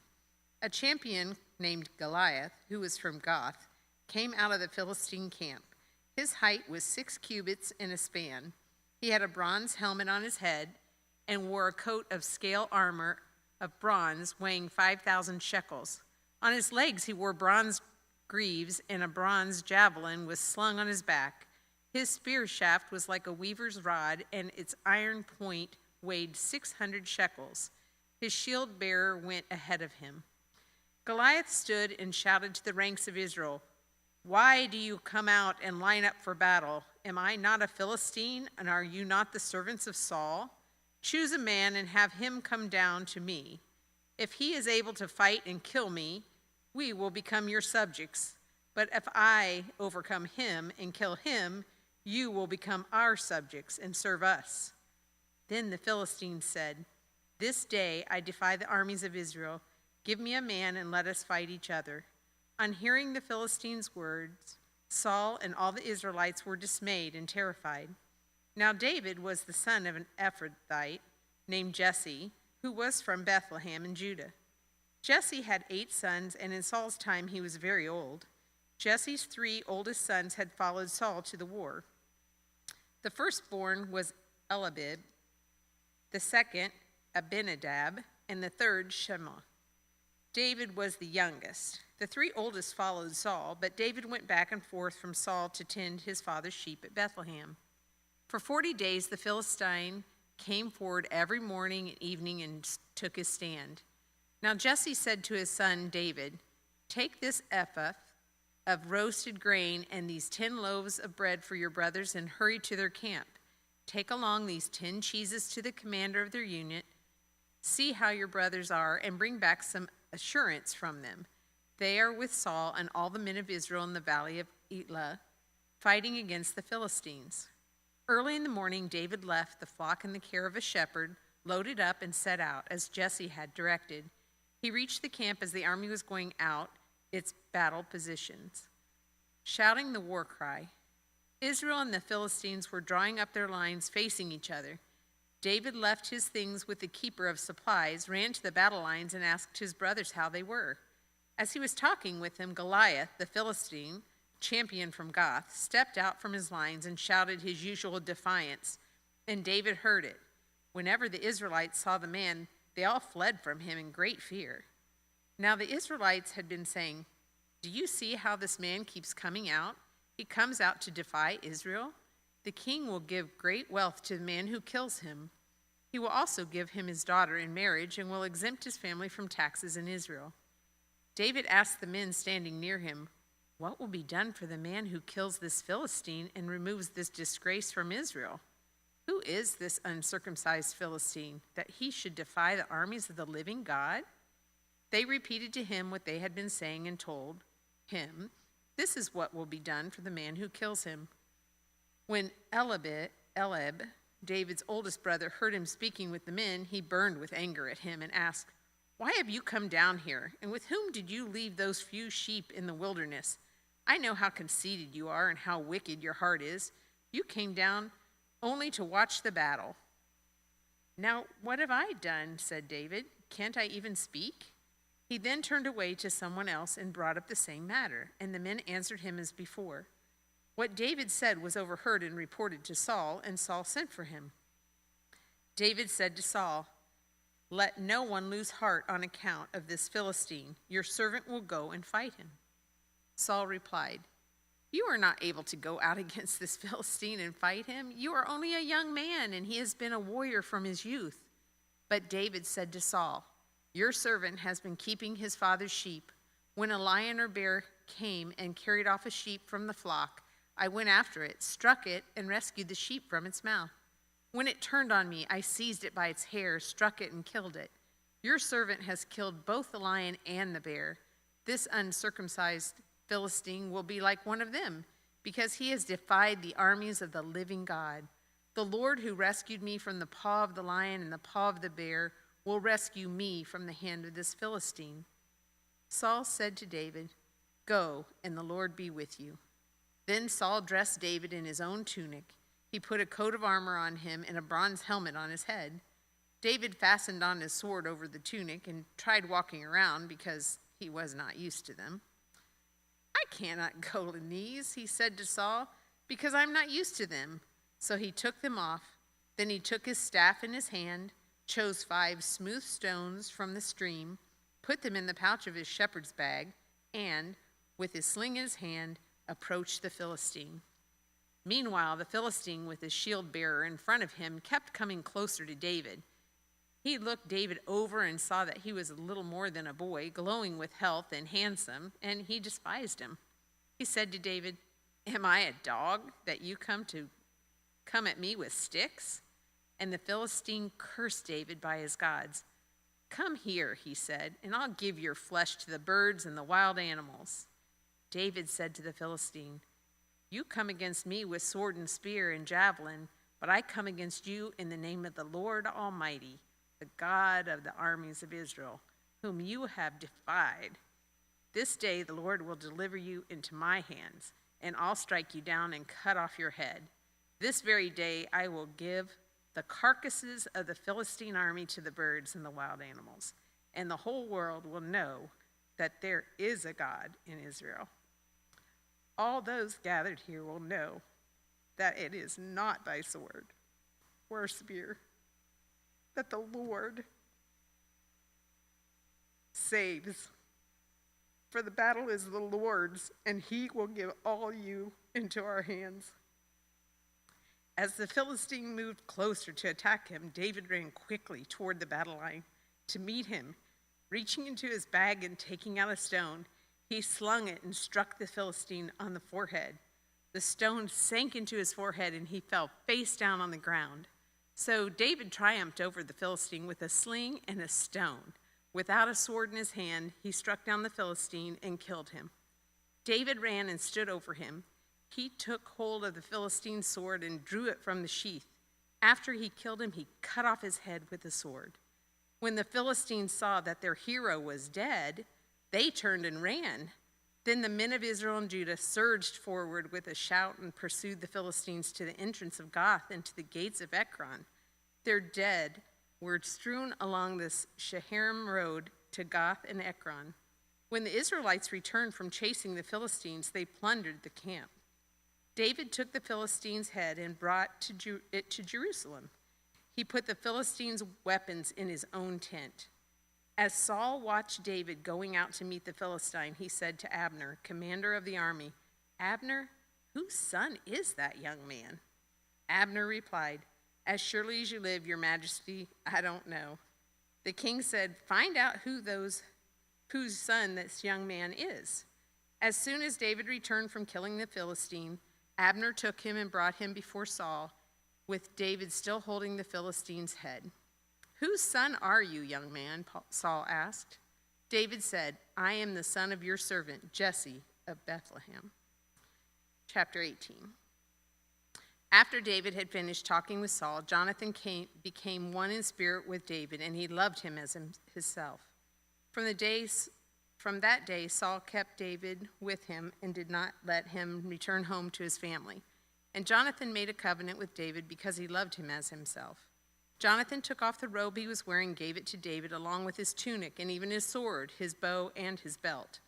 Whatever mission Saul sent him on, David was so successful that Saul gave him a high rank in the army. This pleased all the troops and Saul's officers as well.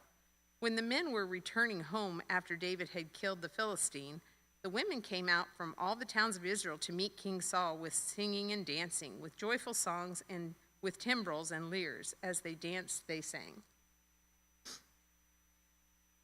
Saul has slain his thousands and David his tens of thousands. Saul was very angry. This refrain displeased him greatly. They have credited David with tens of thousands, he thought, but me with only thousands. What more can he get but the kingdom? And from that time on, Saul kept a close eye on David. The next day, an evil spirit from God came forcefully on Saul. He was prophesying in his house while David was playing the lyre as he usually did. Saul had a spear in his hand and he hurled it, saying to himself, "I'll pin David to the wall." But David eluded him twice. Saul was afraid of David because the Lord was with David, but had departed from Saul. So he sent David away from him and gave him command over 1,000 men, and David led the troops in their campaigns. In everything he did, he had great success because the Lord was with him. When Saul saw how successful he was afraid of him, but all Israel and Judah loved David because he led them in their campaigns. Saul said to David, "Here is my older daughter, Merab. I will give her to you in marriage, only serve me bravely and fight the battles of the Lord." For Saul said to him, "I will not raise a hand against him. Let the Philistines do that." But David said to Saul, "Who am I, and what is my family or my clan in Israel, that I should become the king's son-in-law?" So when the time came for Merab, Saul's daughter, to be given to David, she was given in marriage to Adriel of Meholah.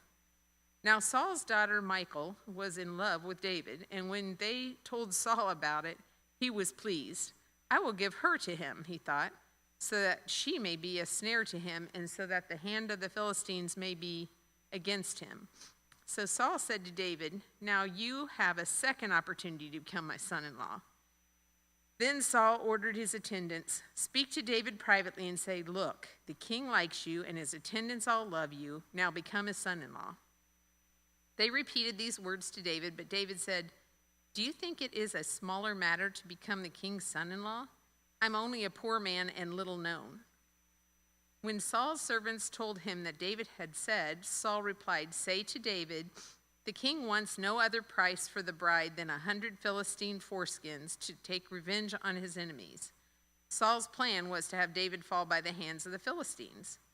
When the attendants told David these things, he was pleased to become the king's son-in-law. So before the allotted time elapsed, David took his men with him and went out and killed 200 Philistines and brought back their foreskins. They counted out the full number to the king so that David might become the king's son-in-law. Then Saul gave him his daughter Michal in marriage. When Saul realized that the Lord was with David and that his daughter Michal loved David, Saul became still more afraid of him, and he remained his enemy the rest of his days.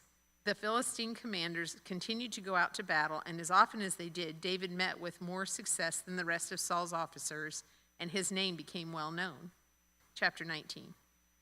Saul told his son Jonathan and all the attendants to kill David.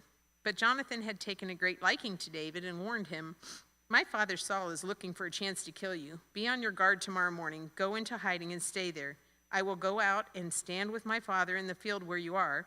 I'll speak to him about you and will tell you what I find out." Jonathan spoke well of David to Saul his father and said to him, "Let not the king do wrong to his servant David. He has not wronged you, and what he has done has benefited you greatly. He took his life in his hands when he killed the Philistine. The Lord won a great victory for all Israel, and you saw it and were glad. Why then would you do wrong to an innocent man like David by killing him for no reason?" Saul listened to Jonathan and took this oath, "As surely as the Lord lives, David will not be put to death." So Jonathan called David and told him the whole conversation. He brought him to Saul, and David was with Saul as before. Once more war broke out, and David went out and fought the Philistines. He struck them with such force that they fled before him. But an evil spirit from the Lord came on Saul as he was sitting in his house with his spear in his hand. While David was playing the lyre, Saul tried to pin him to the wall with his spear, but David eluded him as Saul drove the spear into the wall. That night, David made good his escape.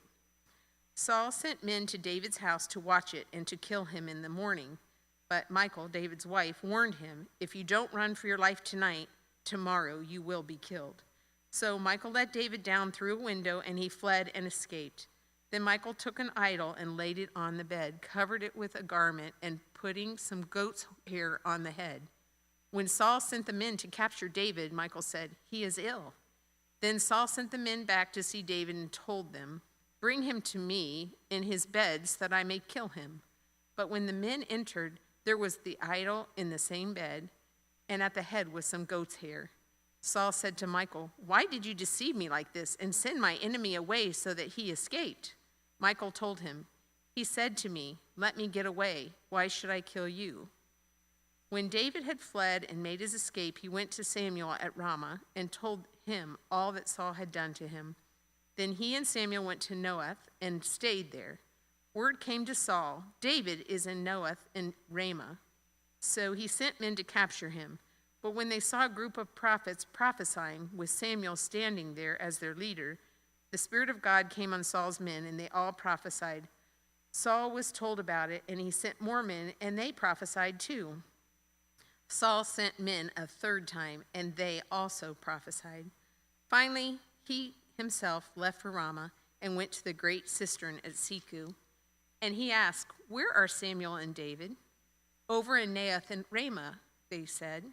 So Saul went to Naioth at Ramah, but the Spirit of God came even on him, and as he walked along prophesying until he came to Naioth, he stripped off his garments, and he too prophesied in Samuel's presence.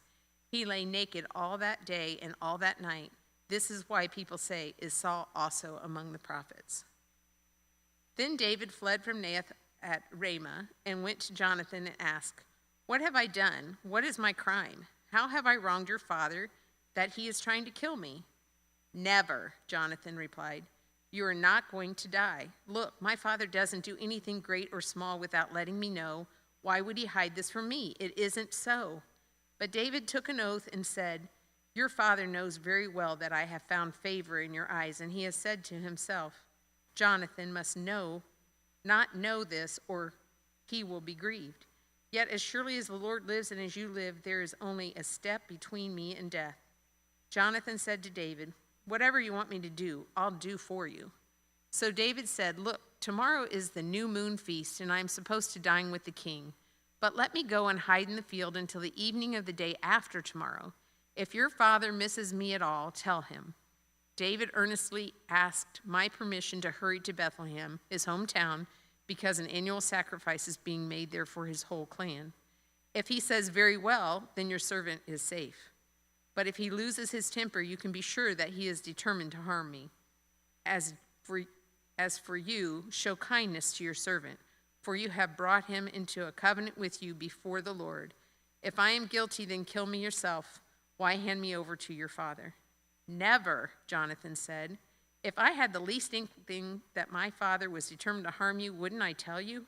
David asked, "Who will tell me if your father answers you harshly?"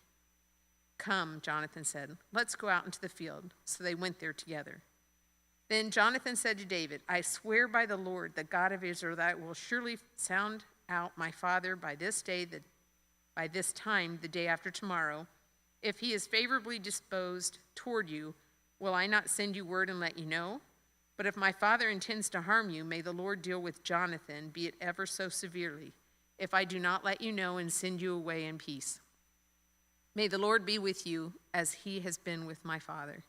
But show me unfailing kindness like the Lord's kindness as long as I live, so that I may not be killed. And do not ever cut off your kindness from my family, not even when the Lord has cut off every one of David's enemies from the face of the earth."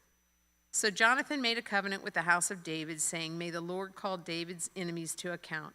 And Jonathan had David reaffirm his oath out of love for him, because he loved him as he loved himself. Then Jonathan said to David, "Tomorrow is the new moon feast. You will be missed, because your seat will be empty. The day after tomorrow, toward evening, go to the place where you hid when this trouble began, and wait by the stone easel. I will shoot 3 arrows to the side of it, as though I were shooting at a target. Then I will send a boy and say, 'Go find the arrows.' If I say to him, 'Look, the arrows are on this side of you, bring them here,' then come, because as surely as the Lord lives, you are safe. There is no danger. But if I say to the boy, 'Look, the arrows are beyond you,' then you must go, because the Lord has sent you away. And about the matter you and I discussed, remember, the Lord is witness between you and me forever." So David hid in the field, and when the new moon feast came, the king sat down to eat. He sat in his customary place by the wall opposite Jonathan, and Abner sat next to Saul, but David's place was empty. Saul said nothing that day, for he thought, "Something must have happened to David to make him ceremonially unclean. Surely he is unclean." But the next day, the second day of the month, David's place is empty again.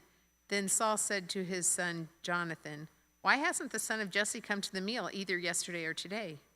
Jonathan answered, "David earnestly asked me for permission to go to Bethlehem," he said. Let me go, because our family is observing a sacrifice in the town, and my brother has ordered me to be there. If I have found favor in your eyes, let me get away to see my brothers. That is why he has not come to the king's table." Saul's anger flared up at Jonathan, and he said to him, "You son of a perverse and rebellious woman, don't I know that you have sided with the son of Jesse to your own shame and to the shame of the mother who bore you? As long as the son of Jesse lives on this earth, neither you nor your kingdom will be established. Now send someone to bring him to me, for he must die." "Why should he be put to death? What has he done?" Jonathan asked his father. But Saul hurled his spear at him to kill him. Then Jonathan knew that his father intended to kill David. Jonathan got up from the table in fierce anger. On that second day of the feast he did not eat, because he was grieved by his father's shameful treatment of David. In the morning, Jonathan went out to the field for his meeting with David. He had a small boy with him, and he said to the boy, "Run and find the arrows I shoot." As the boy ran, he shot an arrow beyond him. When the boy came to the place where Jonathan's arrow had fallen, Jonathan called out after him, "Isn't the arrow beyond you?" Then he shouted, "Hurry, go quickly, don't stop." The boy picked up the arrow and returned to his master. The boy knew nothing about all this, only Jonathan and David knew. Then Jonathan gave his weapons to the boy and said, "Go carry them back in town." After the boy had gone, David got up from the south side of the stone and bowed down before Jonathan 3 times with his face to the ground. Then they kissed each other and wept together, but David wept the most. Jonathan said to David, "Go in peace, for we have sworn friendship with each other in the name of the Lord, saying, 'The Lord is witness between you and me, and between your descendants and my descendants forever.'" Then David left, and Jonathan went back to the town. Chapter 21. David went to Nob, to Amalek the priest. Amalek trembled when he met him and asked, "Why are you alone? Why is no one with you?" David answered, "Amalek the priest, the king sent me on a mission and said to me, 'No one is to know anything about the mission I am sending you on. And as for my men, I have told them to meet me at a certain place. Now then, what do you have on hand? Give me 5 loaves of bread or whatever you can find." But the priest answered David, "I don't have any ordinary bread on hand. However, there is some consecrated bread here, provided the men have kept themselves from women." David replied, "Indeed, women have been kept from us, as usual. Whenever I set out, the men's bodies are holy, even on missions that are not holy. How much more so today?" So the priest gave him the consecrated bread, since there was no bread there except the bread of the presence that had been removed from before the Lord and replaced by hot bread on the day it was taken. Now one of Saul's servants was there that day, detained before the Lord. He was Doeg the Edomite, Saul's chief shepherd. David asked Amalek, "Don't you have a spear or a sword here? I haven't brought my sword or any other weapon because the king's mission was urgent." The priest replied, "The sword of Goliath the Philistine, whom you killed in the valley of Elah, is here. It is wrapped in a cloth behind the ephod. If you want it, take it. There is no sword here but that one." David said, "There is none like it. Give it to me." That day, David fled from Saul and went to Achish, the king of Gath. But the servants of Achish said to him, "Isn't this David the king of the land? Isn't he the one that they sing about in their dances? Saul has slain his thousands and David his tens of thousands." David took these words to heart and was very much afraid of Achish, king of Gath. So he pretended to be insane in their presence. And while he was in their hands, he acted like a madman, making marks on the doors of the gate and letting saliva run down his beard. Achish said to his servants, "Look at that man. He is insane. Why bring him to me? Am I so short of madmen that you have to bring this fellow here to carry on like this in front of me? Must this man come into my house?" Chapter 22. David left Gath and escaped to the cave of Adullam. When his brothers and his father's household heard about it, they went down to him there. All those who were in distress or in debt or discontented gathered around him, and he became their commander. About 400 men were with him. From there, David went to Mizpah in Moab and said to the king of Moab, "Would you let my father and mother come and stay with you until I learn what God will do for me?" So he left them with the king of Moab, and they stayed with him as long as David was in the stronghold. But the prophet Gad said to David, "Do not stay in the stronghold. Go into the land of Judah." So David left and went to the forest of Hereth. Now Saul heard that David and his men had been discovered, and Saul was seated, spear in hand, under the tamarisk tree on the hill at Gibeah, with all of his officials standing at his side. He said to them, "Listen, men of Benjamin, will the son of Jesse give all of you fields and vineyards? Will he make all of you commanders of thousands and commanders of hundreds? Is that why you have all conspired against me? No one tells me when my son makes a covenant with the son of Jesse. None of you is concerned about me or tells me that my son has incited my servant to lie in wait for me as he does today." But Doeg the Edomite, who was standing with Saul's officials, said, "I saw the son of Jesse come to Amalek, son of Ahitub, at Nob. Amalek inquired of the Lord for him. He also gave him provisions and the sword of Goliath the Philistine." Then the king sent for the priest Amalek, son of Ahitub, and all the men of his family who were the priests at Nob, and they all came to the king. Saul said, "Listen now, son of Ahitub." "Yes, my lord," he answered. Saul said to him, "Why have you conspired against me, you and the son of Jesse, giving him bread and a sword and inquiring of God for him, so that he has rebelled against me and lies in wait for me as he does today?" Amalek answered the king, "Who of all your servants is as loyal as David, the king's son-in-law, captain of your bodyguard and highly respected in your household? Was that day the first time I inquired of God for him? Of course not. Let not the king accuse your servant or any of his father's family, for your servant knows nothing at all about this whole affair." But the king said, "You will surely die, Amalek, you and your whole family." Then the king ordered the guards at his side, "Turn and kill the priests of the Lord, because they too have sided with David. They knew he was fleeing, yet they did not tell me." But the king's officials were unwilling to raise a hand to strike the priests of the Lord. The king then ordered Doeg, "You turn and strike down the priests." So Doeg the Edomite turned and struck them down. That day he killed 85 men who wore the linen ephod. He also put to the sword Nob, the town of the priests, with its men and women, its children and infants, and its cattle, donkeys, and sheep. But one son of Amalek, son of Ahitub, named Abiathar, escaped and fled to join David. He told David that Saul had killed the priests of the Lord. Then David said to Abiathar, "That day, when Doeg the Edomite was there, I knew he would be sure to tell Saul, 'I am responsible for the death of your whole family. Stay with me. Don't be afraid. The man who wants to kill you is trying to kill me too. You will be safe with me.'"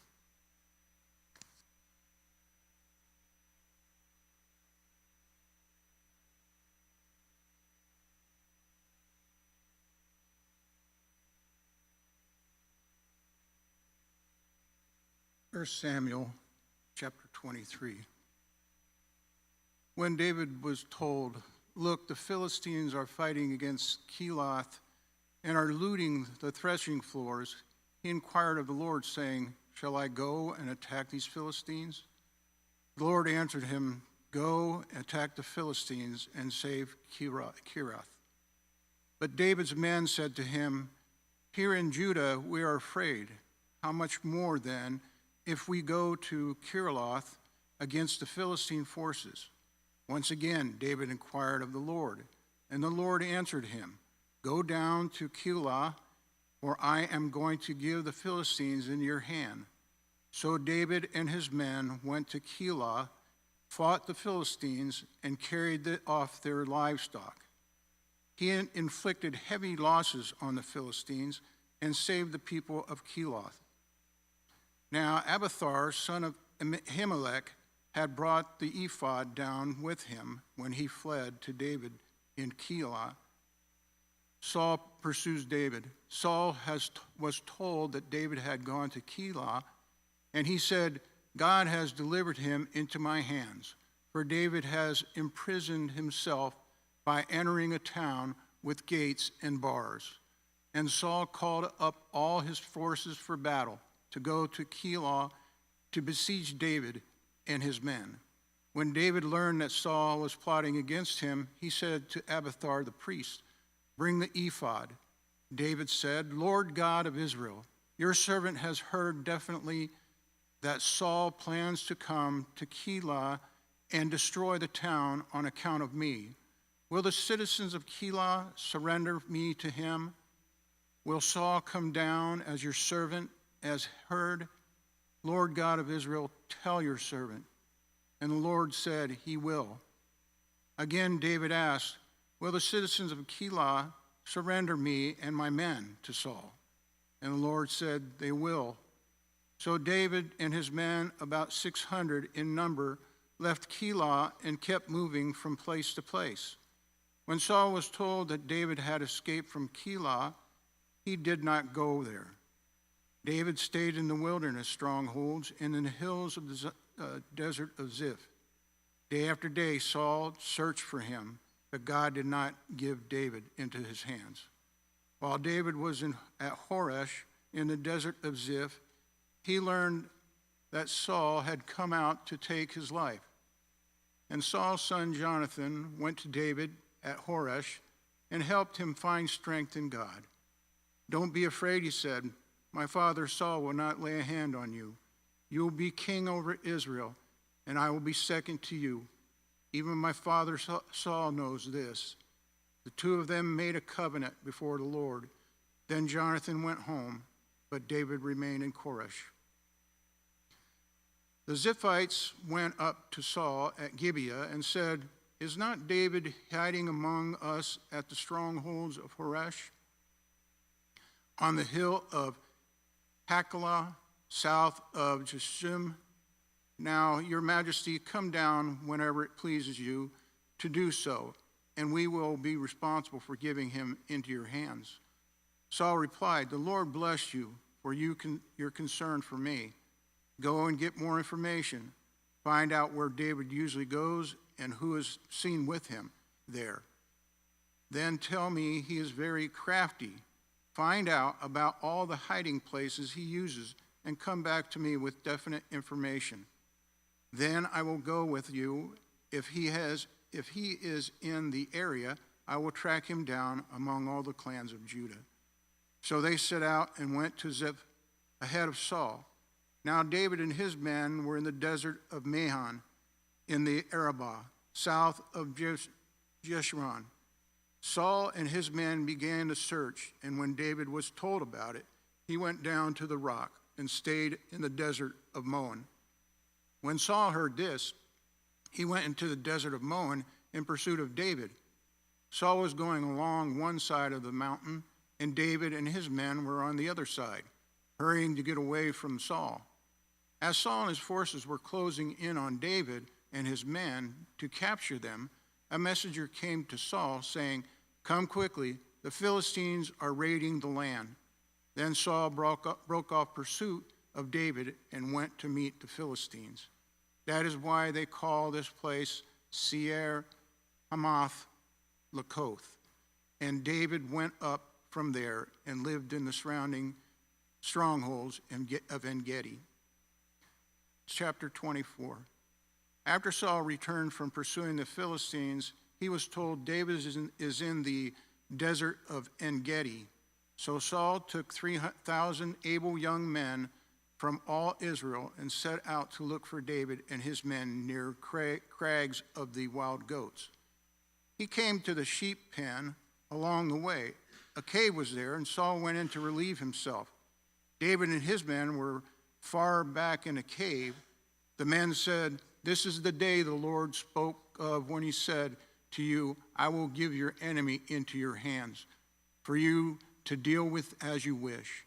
Then David crept up unnoticed and cut off a corner of Saul's robe. Afterward, David was conscience-stricken, and having cut off a corner of his robe, he said to this man, "The Lord forbid that I should do such a thing to my master, the Lord's anointed, or lay my hand on him, for he is the anointed of the Lord." With these words, David sharply rebuked his men and did not allow them to attack Saul. And Saul left the cave and went his way. Then David went out of the cave and called out to Saul, "My lord the king." When Saul looked behind him, David bowed down and prostrated himself with his face to the ground. He said to Saul, "Why do you listen when men say David is bent on harming you? This day you have seen with your own eyes how the Lord delivered you into my hands in the cave. Some urged me to kill you, but I spared you. I said, I will not lay a hand on my Lord, because he is the Lord's anointed. See, my father, look at this place, a piece of your robe in my hand. I cut off the corner of your robe, but did not kill you. See that there is nothing in my hand to indicate that I am guilty of wrongdoing or rebellion. I have not wronged you, but you are hunting me down to take my life. May the Lord judge between you and me, and may the Lord avenge the wrongs you have done to me. But my hand will not touch you. As the old saying goes, from evildoers come evil deeds, so my hand will not touch you. Against whom has the king of Israel come out? Who are you pursuing? A dead dog? A flea? May the Lord be our judge and decide between us. May he consider my cause and uphold it. May he vindicate me by delivering me from your hand." When David finished saying this, Saul asked, "Is that your voice, David, my son?" And he wept. "You are more righteous than I am," he said. "You have treated me well, but I have treated you badly. You have just now told me about the good you did to me. The Lord delivered me into your hands, but you did not kill me. When a man finds his enemy, does he let him get away unharmed? May the Lord reward you well for the way you treated me today. I know that you will surely be king, and that the kingdom of Israel will be established in your hands. Now swear to me by the Lord that you will not kill off my descendants or wipe out my name from my father's family." So David gave his oath to Saul. Then Saul returned home, but David and his men went up to the stronghold. Chapter 25.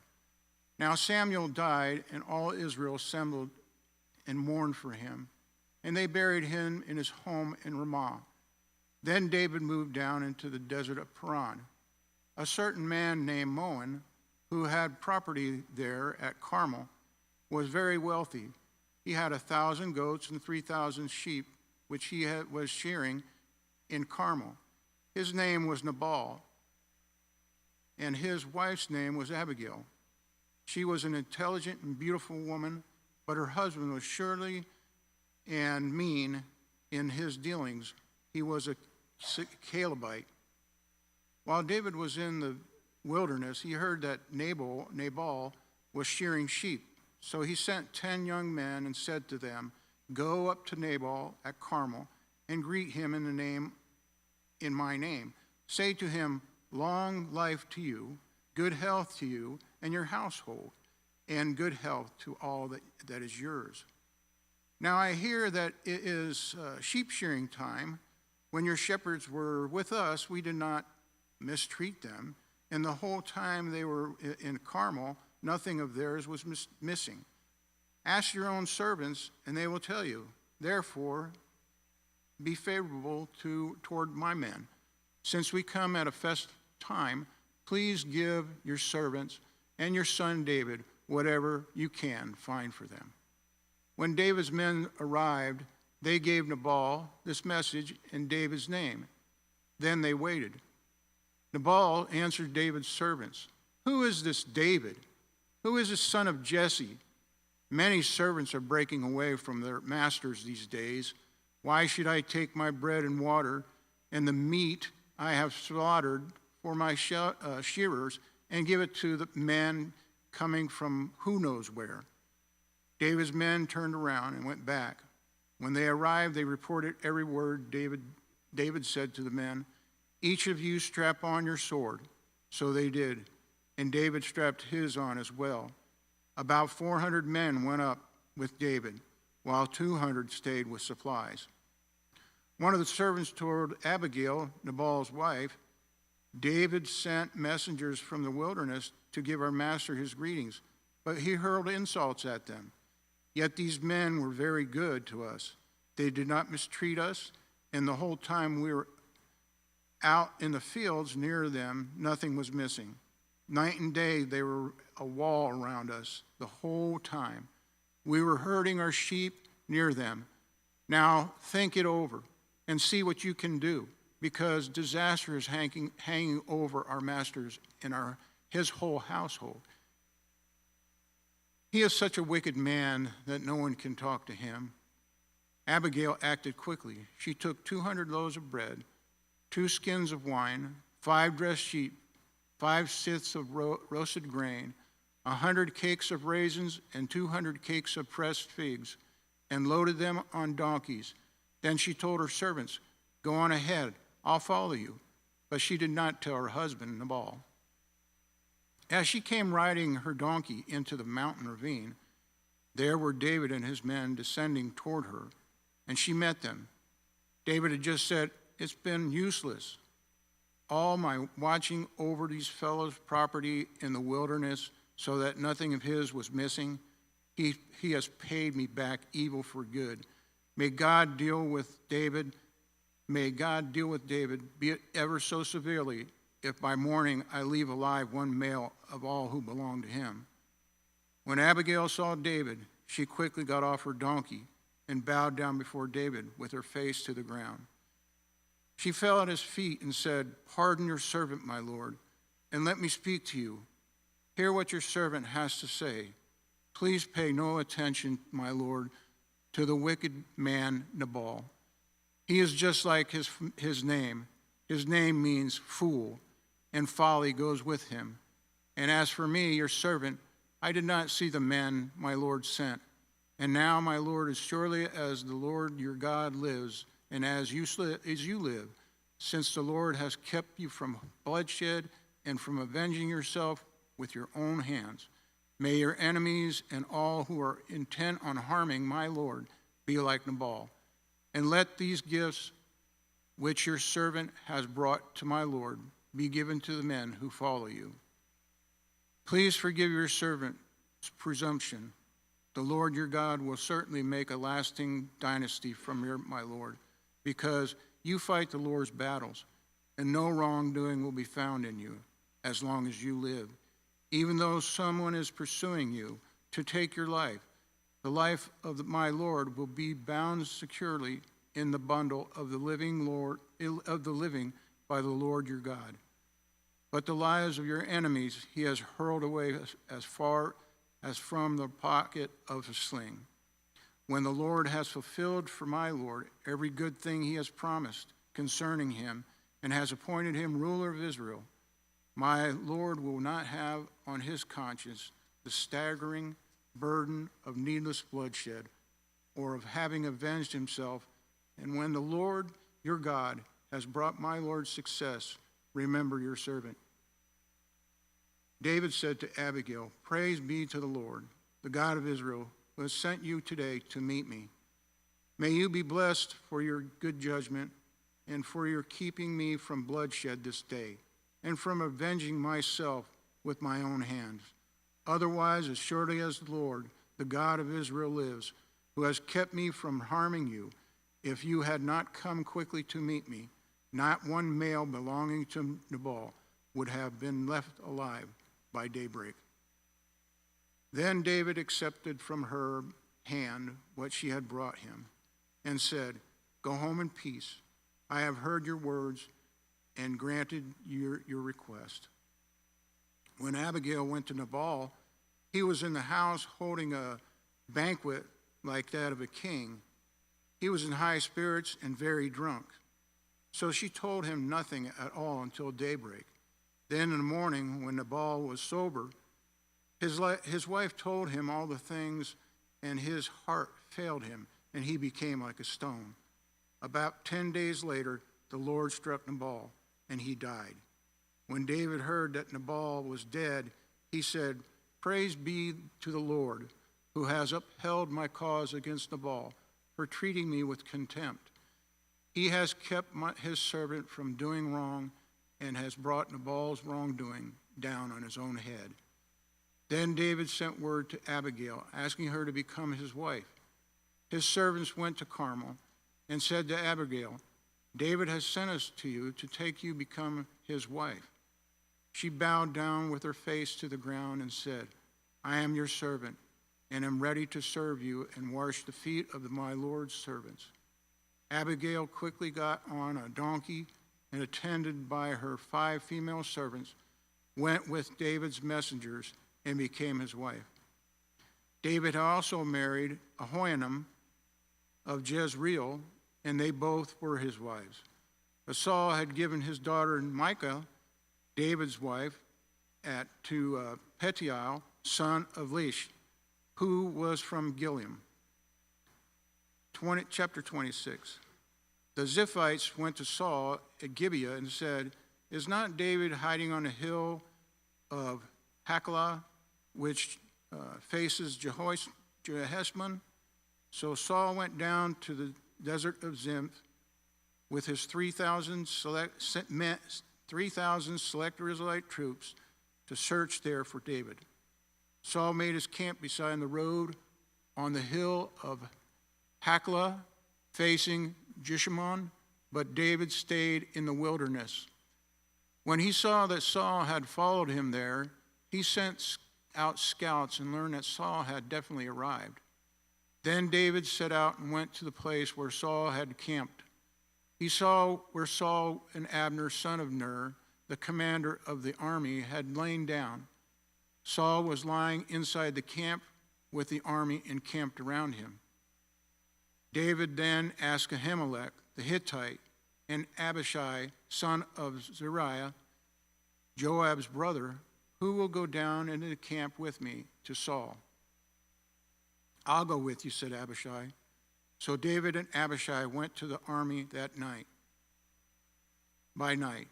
And there was Saul, lying asleep inside the camp with his spear stuck in the ground near his head. Abner and the soldiers were lying around him. Abishai said to David, "Today God has delivered your enemy into your hands. Now let me pin him to the ground with one thrust of the spear. I won't strike him twice." But David said to Abishai, "Don't destroy him. Who can lay a hand on the Lord's anointed and be guiltless? As surely as the Lord lives," he said, "the Lord himself will strike him, or his time will come and he will die. Or he will go into battle and perish. But the Lord forbid that I should lay a hand on the Lord's anointed. Now get the spear and water jug that are near his head, and let's go." So David took the spear and water jug near Saul's head, and they left. No one saw or knew about it, nor did anyone wake up. They were all sleeping because the Lord had put them into a deep sleep. Then David crossed over to the other side and stood on the top of the hill some distance away. There was a wide space between them.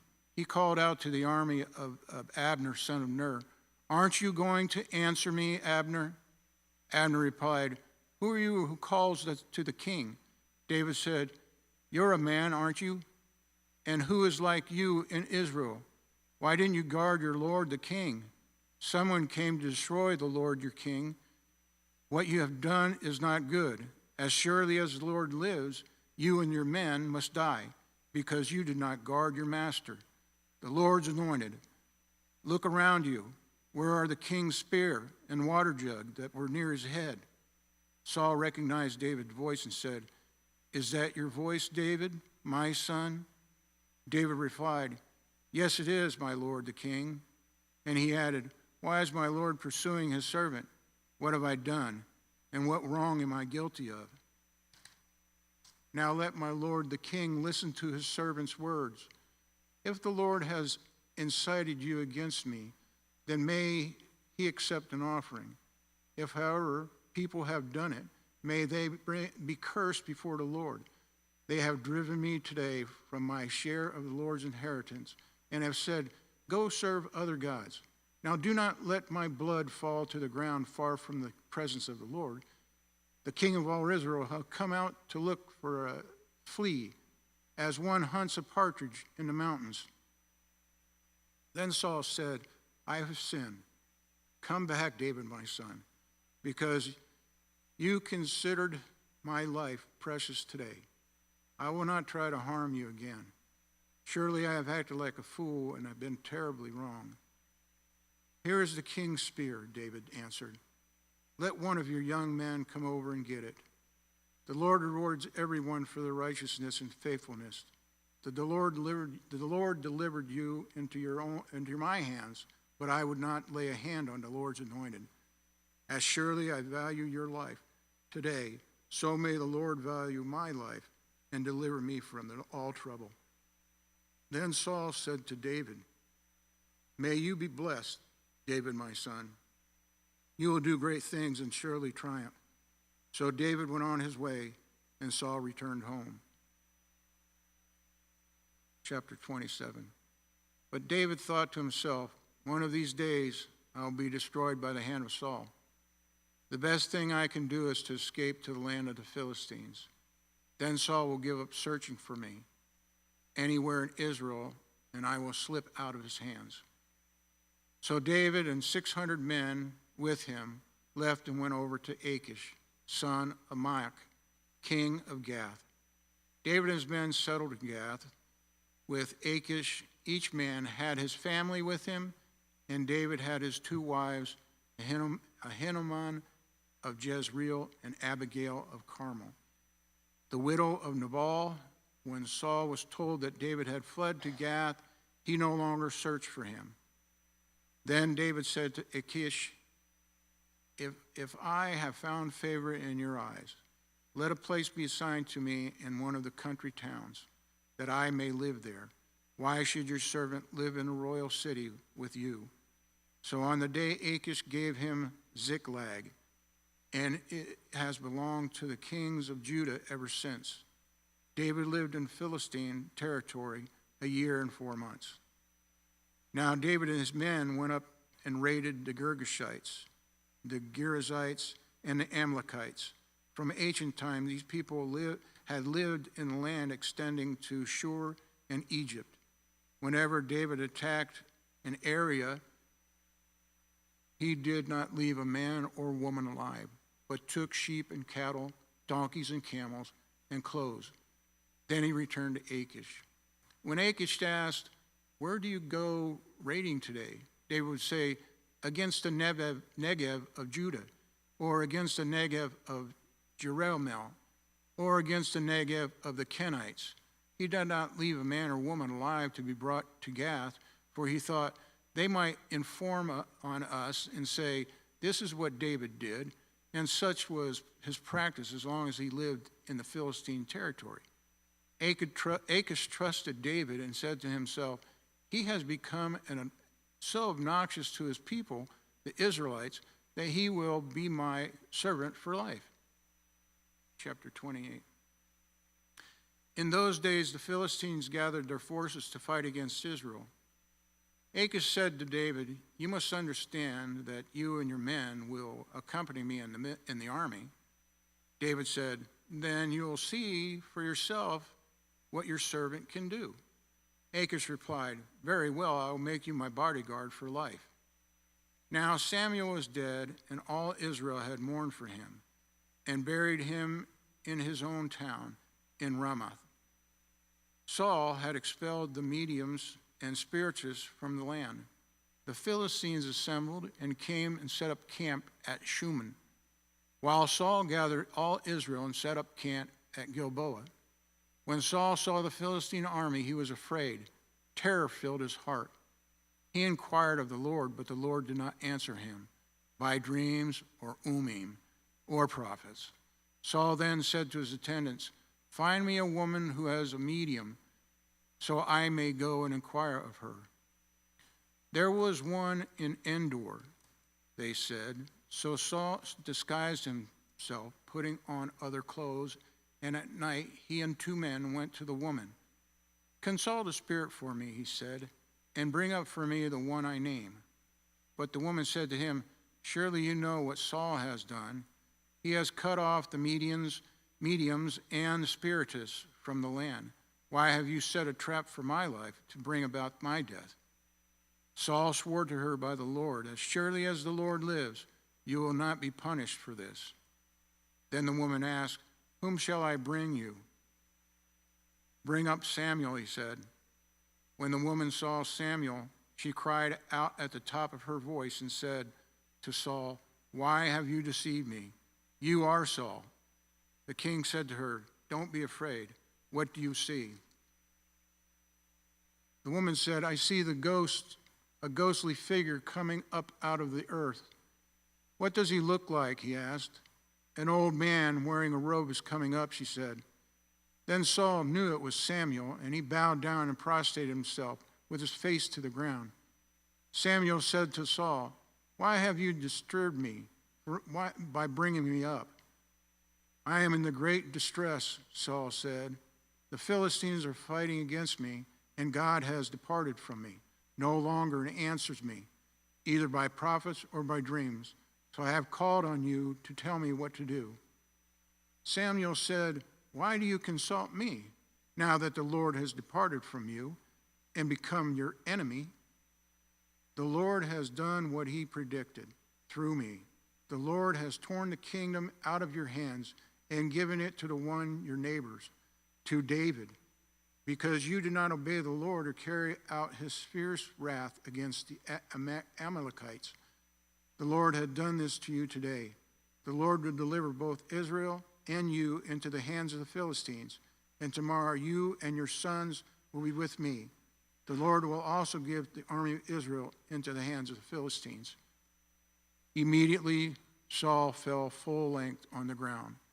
Filled with fear because of Samuel's word, his strength was gone, for he had eaten nothing all day and all that night. When the woman came to Saul and saw that he was greatly shaken, she said, "Look, your servant has obeyed you. I took my life in my hands and did what you told me to do. Now please listen to your servant and let me give you some food so you may eat and have your strength to go on your way." He refused and said, "I will not eat." But his men joined the woman in urging him, and he listened to them. He got up from the ground, sat on the couch. The woman had a fattened calf at the house, which she butchered at once. She took some flour, kneaded it, and baked bread without yeast. Then she set it before Saul and his men, and they ate. That same night, they got up and left. Chapter 29. The Philistines gathered all their forces at Aphek, and Israel camped by the spring of Jezreel. As the Philistine rulers marched with their units of hundreds and thousands, David and his men were marching at the rear with Achish. The commanders of the Philistines asked, "What about these Hebrews?" Achish replied, "Is this not David, who was an officer of Saul, king of Israel? He has already been with me for over a year, and from the day he left Saul until now, I have found no fault in him." But the Philistine commanders were angry with Achish and said, "Send the man back, that he may return to the place you assigned him. He must not go with us in the battle, or he will turn against us during the fighting. How better could he regain his master's favor than by taking the heads of our own men? Isn't this David they sang about in the dances? Saul slain his thousands, and David has 10,000s. So Achish called David and said to him, "As surely as the Lord lives, you have been reliable, and I would be pleased to have you serve with me in the army. From the day you came to me until this day, I have found no fault in you, but the rulers don't approve of you. Now turn back and go in peace. Do nothing to displease the Philistine rulers." "But what I have done?" asked David. What have you found against your servant from the day I came to you?" until now. I go and fight against the enemies of my lord the king. Achish answered, I know that you have been pleasing in my eyes as the angel of God. Nevertheless, the Philistine commanders have said, he must go up with us. He must not go up to us with battle. Now get up early along with your master's servants who have come with you, and leave in the morning as soon as is light. So David and his men got up early in the morning to go back to the land of the Philistines, and the Philistines went to Jezreel. Chapter 30. David and his men reached Ziklag on the third day. Now the Amalekites had raided the Negev at Ziklag. They had tacked Ziklag and burned it, and had taken captive the women and everyone else in it, both young and old. They killed none of them, but carried them off as they went on their way. When David's men reached Ziklag, they found it destroyed by fire, and their wives and sons and daughters taken captive.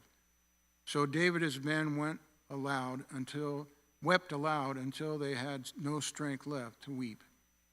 David's 2 wives had been captured, Hinnomon of Jezreel and Abigail, the widow of the Nabal of Carmel. David was greatly distressed because the men were talking about stoning him. Each one of them was bitter in spirit because of his sons and daughters. But David found strength in the Lord his God. Then David said to Abiathar the priest, the son of Ahimelech, bring me the ephod, Abiathar. Abiathar brought it to him, and David inquired of the Lord, shall I pursue this raiding party? Will I overtake them? Pursue them, he answered. You will certainly overtake them and succeed in the rescue. David and the 600 men with him came to Bezor Valley, where some stayed behind. 200 of them were too exhausted to cross the valley, but David and the other 400 continued the pursuit. They found an Egyptian in the field and brought him to David. They gave him water to drink and food to eat, part of a cake of processed figs and 2 cakes of raisins. He ate and was revived, for he had not eaten any food or drunk any water for 3 days and 3 nights. David asked him, who do you belong to? Where do you come from? He said, I am an Egyptian, the slave of an Amalekite. My master abandoned me when I became ill 3 days ago. We raided the Negev of the Kerethites, some territory belonging to Judah, and the Negev of Caleb, and we burned Ziklag. David asked him, can you lead me down to this raiding party? He answered, swear to me before God that you will not kill me or hand me over to my master, and I will take you down to him. He led David down, and there they were, scattered over the countryside, eating, drinking, and reveling because of the great amount of plunder they had taken from the land of the Philistines and from Judah. David fought them from dusk until the evening of the next day, and none of them got away, except 400 young men who rode off on camels and fled. David recovered everything the Amalekites had taken, including his 2 wives. Nothing was missing, young or old, boy or girl, plunder or anything else they had taken. David brought everything back. He took all the flocks and herds, and all his men drove them ahead of the others' livestock, saying, this is David's plunder. Then David came to the 200 men who had been too exhausted to follow him and who were left behind at Bezor Valley. They came out to meet David and the men with him. As David and his men approached, he asked them how they were. But all the evil men and troublemakers among David's followers said, because they did not go out with us, we will not share with them the plunder we recovered.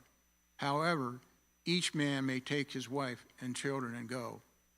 David replied, no, my brothers, you must not do that with what the Lord has given us. He has protected us and delivered into our hands the raiding party that came against us. Who will listen to what I say, to what you say? The share of the man who stayed with the supplies is to be the same as that of him who went down to the battle. All will share alike. David made this statute and ordinance for Israel from that day to this. When David reached Ziklag, he sent some of the plunder to the elders of Judah, who were his friends, saying, "Here is a gift for you from the plunder of the Lord's enemies." David sent it to those who were in Bethel, Ramoth Negev, and Jatir, to those in Aorah, Siphmoth, Estamah, and Rekah, to those in the towns of the Jerahmeith, the Kenites, to those in Hormah, Borashan, Athkah, and Hebron, and to those in all the other places where he and his men had roamed. Chapter 31. Now the Philistines fought against Israel, and the Israelites fled before them. Many fell dead on Mount Gilboa.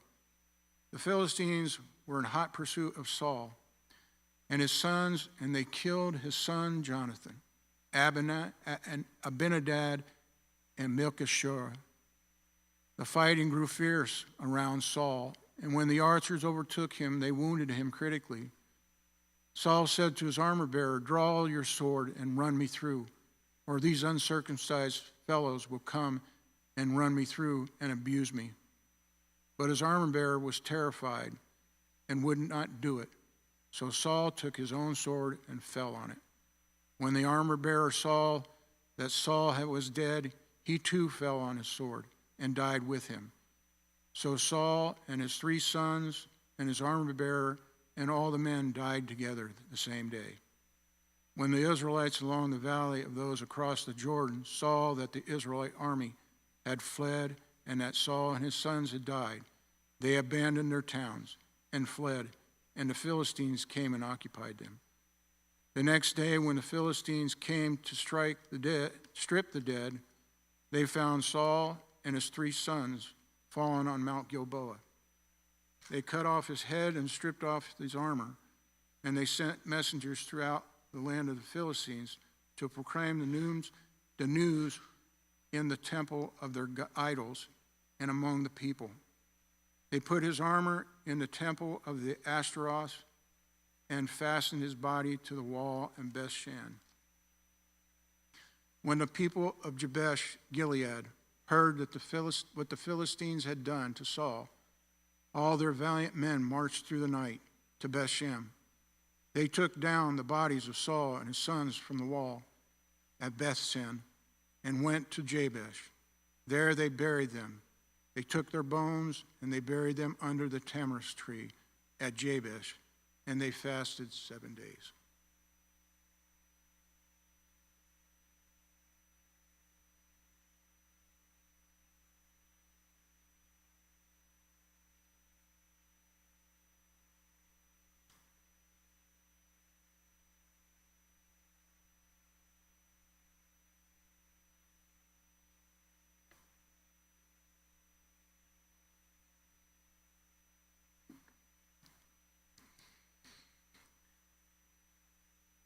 Second Samuel chapter 1. After the death of Saul, David returned from striking down the Amalekites and stayed at Ziklag 2 days. On the 3rd day, a man arrived from Saul's camp with his clothes torn and dust on his head.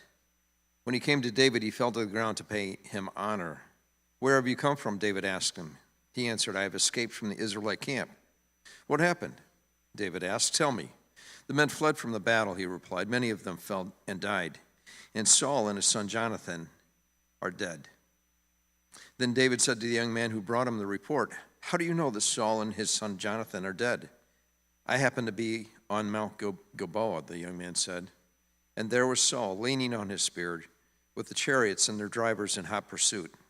When he turned around and saw me, he called out to me, and I said, 'What can I do?' He asked me, 'Who are you?'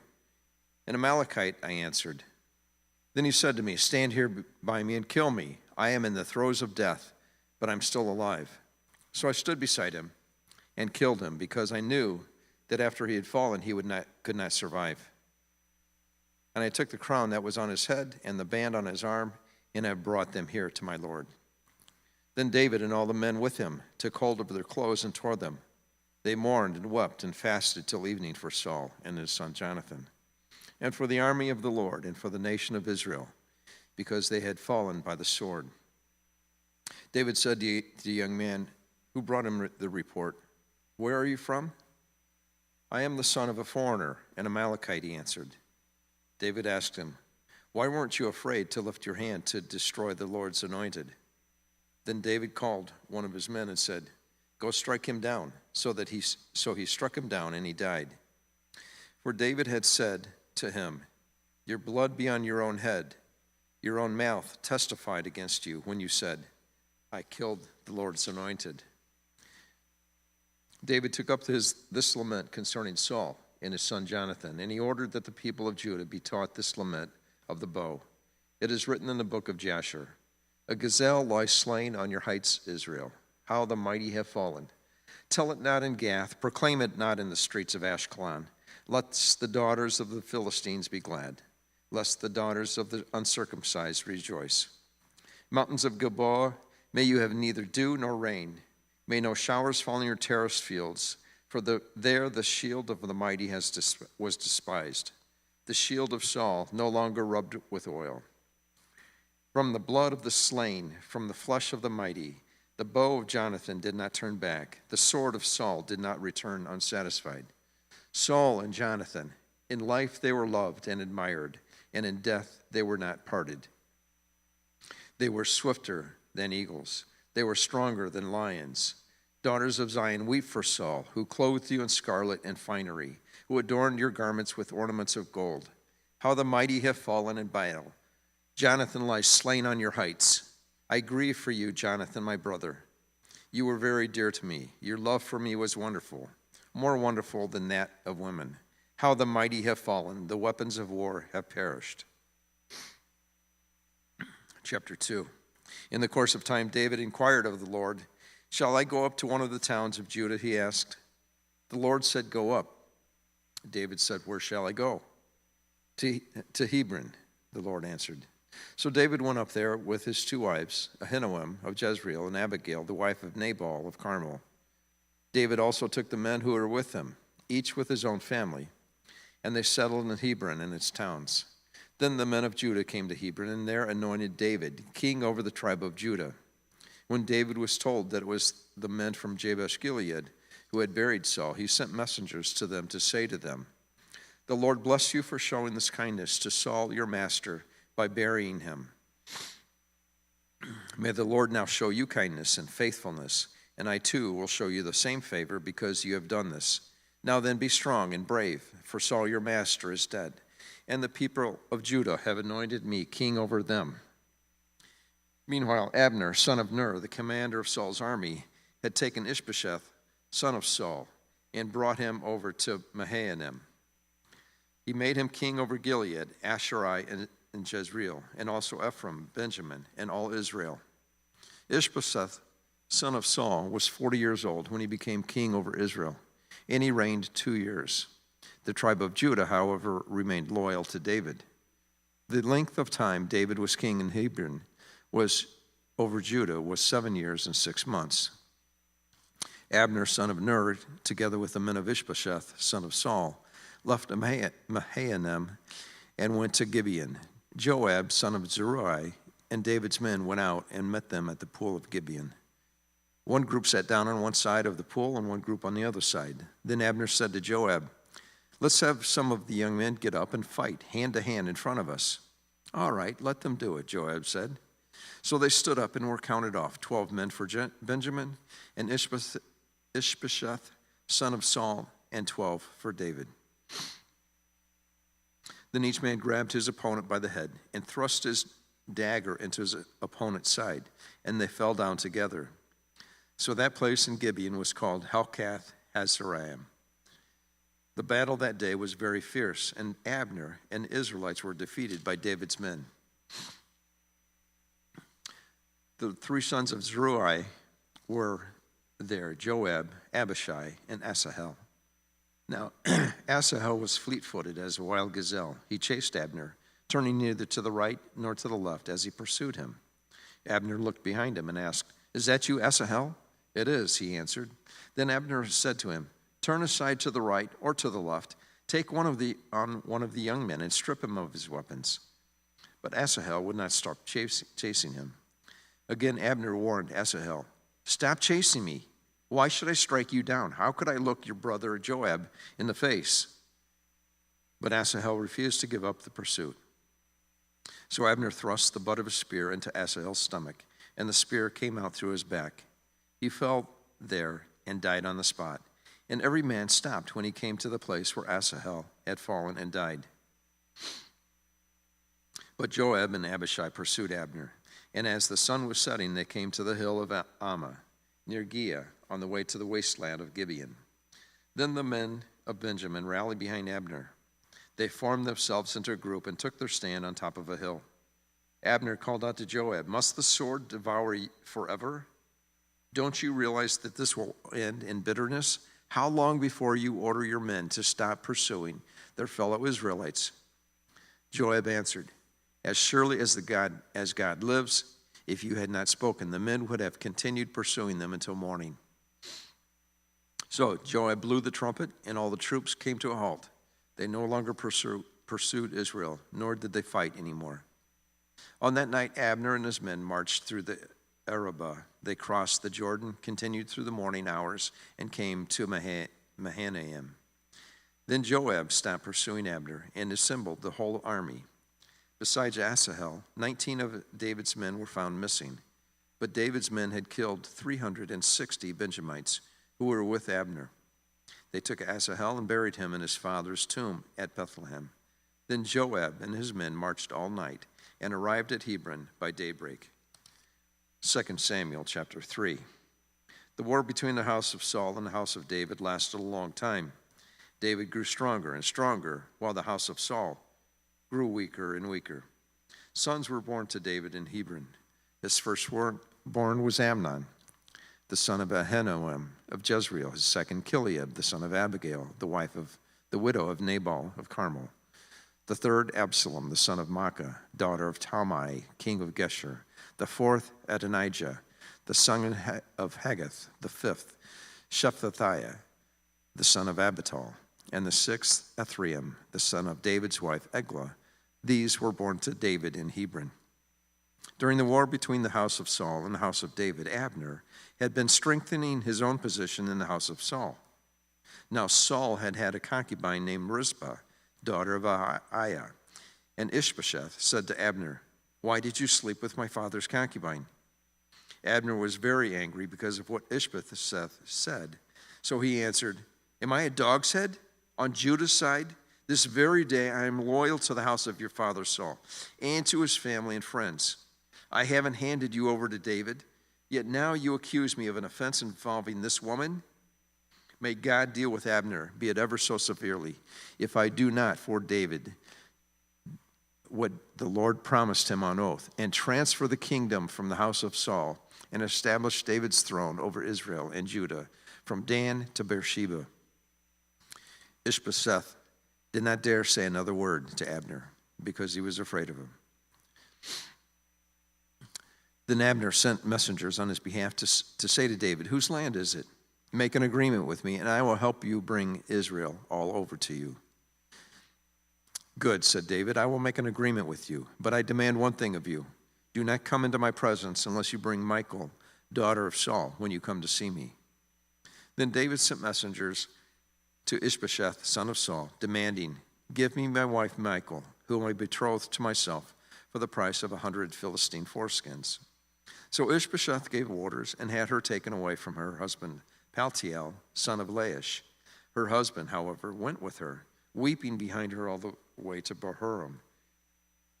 Then Abner said to him, "Go back home." So he went back. Abner conferred with the elders of Israel and said, "For some time you have wanted to make David your king. Now do it. For the Lord promised David, 'By my servant David, I will rescue my people Israel from the hand of the Philistines and from the hand of their enemies.'" Abner also spoke to the Benjamites in person. Then he went to Hebron and to tell David everything that Israel and the whole tribe of Benjamin wanted to do. When Abner, who had 20 men with him, came to David at Hebron, David prepared a feast for him and his men. Then Abner said to David, Let me go at once and assemble all Israel for my lord the king, so that they may make a covenant with you, and that you may rule over all that your heart desires." So David sent Abner away and went in peace. Just then David's men and Joab returned from a raid and brought with them a great deal of plunder. But Abner was no longer with David in Hebron, because David had sent him away, and he had gone in peace. When Joab and all the soldiers with him arrived, he was told that Abner, son of Ner, had come to the king, and that the king had sent him away, and that he had gone in peace. So Joab went to the king and said, "What have you done? Look, Abner came to you. Why did you let him go? Now he is gone. You know Abner, son of Ner. He came to deceive you and observe your movements and find out everything you are doing." Joab then left David and sent messengers after Abner, and they brought him back from the cistern at Sirah. But David did not know it. When Abner returned to Hebron, Joab took him aside into the inner chamber, as if to speak to him privately. And there, to avenge the blood of his brother Asahel, Joab stabbed him in the stomach, and he died. Later, when David heard about this, he said, "I and my kingdom are forever innocent before the Lord concerning the blood of Abner, son of Ner. May his blood fall on the head of Joab and on his whole family. May Joab's family never be without someone who has a running sore or leprosy, or who leans on a crutch, or who falls by the sword, or who lacks food." Joab and his brother Abishai murdered Abner because he had killed their brother Asahel in the battle of Gibeon. Then David said to Joab and all the people with him, "Tear your clothes and put on sackcloth and walk in mourning in front of Abner." King David himself walked behind the bier. They buried Abner in Hebron, and the king wept aloud at Abner's tomb. All the people wept also. The king sang this lament for Abner. "Should Abner have died as the lawless die? Your hands were not bound, your feet were not fettered. You fell as one falls before the wicked." And all the people wept over him again. Then they all came and urged David to eat something while it was still day. But David took an oath, saying, "May God deal with me, be it ever so severely, if I taste bread or anything else before the sun sets." All the people took note and were pleased. Indeed, everything the king did pleased them. So on that day, all the people there and all Israel knew that the king had no part in the murder of Abner, son of Ner. Then the king said to his men, "Do you not realize that a commander and a great man has fallen in Israel this day? And today, though I am the anointed king, I am weak, and these sons of Zeruiah are too strong for me. May the Lord repay the evildoer according to his evil deeds." Chapter 4. When Ishbosheth, son of Saul, heard that Abner had died in Hebron, he lost courage, and all Israel became alarmed. Now Saul's son, who had 2 men who were leaders of raiding bands. Now one was named Baanah, and the other Rechab. They were sons of Rimmon, the Beerothite, from the tribe of Benjamin. Beeroth is considered part of Benjamin because the people of Beeroth fled to Gittaim and have resided there as foreigners to this day. Jonathan, son of Saul, who had a son, was lame in both feet. He was 5 years old when the news about Saul and Jonathan came from Jezreel. His nurse picked him up and fled, but as she hurried to leave, he fell and became disabled. His name was Mephibosheth. Now Rechab and Baanah, the sons of Rimmon the Beerothite, set out for the house of Ishbosheth, and they arrived there in the heat of the day, while he was taking a noonday rest. They went into the inner part of the house as if to get some wheat, and they stabbed him in the stomach. Then Rechab, his brother, Baanah, slipped away. They had gone into the house while he was lying on the bed in his bedroom. After they stabbed and killed him, they cut off his head. Taking it with them, they traveled all night by day of the Arabah. They brought the head of Ishbosheth to David at Hebron and said to the king, "Here is the head of Ishbosheth, son of Saul, your enemy, who tried to kill you. This day the Lord has avenged my lord the king against Saul and his offspring." David answered Rechab and his brother Baanah, the sons of Rimmon the Beerothite, "As surely as the Lord lives, who has delivered me out of every trouble. When someone told me, 'Saul is dead,' and thought he was bringing me good news, I seized him and put him to death in Ziklag.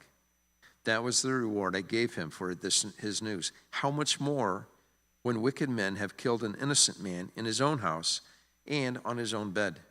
Shall I not now demand his blood from your hand and rid the earth of you?" So David gave an order to his men, and they killed them. They cut off their hands and feet and hung the bodies by the pool of Hebron. But they took the head of Ishbosheth and buried it in Abner's tomb at Hebron. 2 Samuel chapter 5.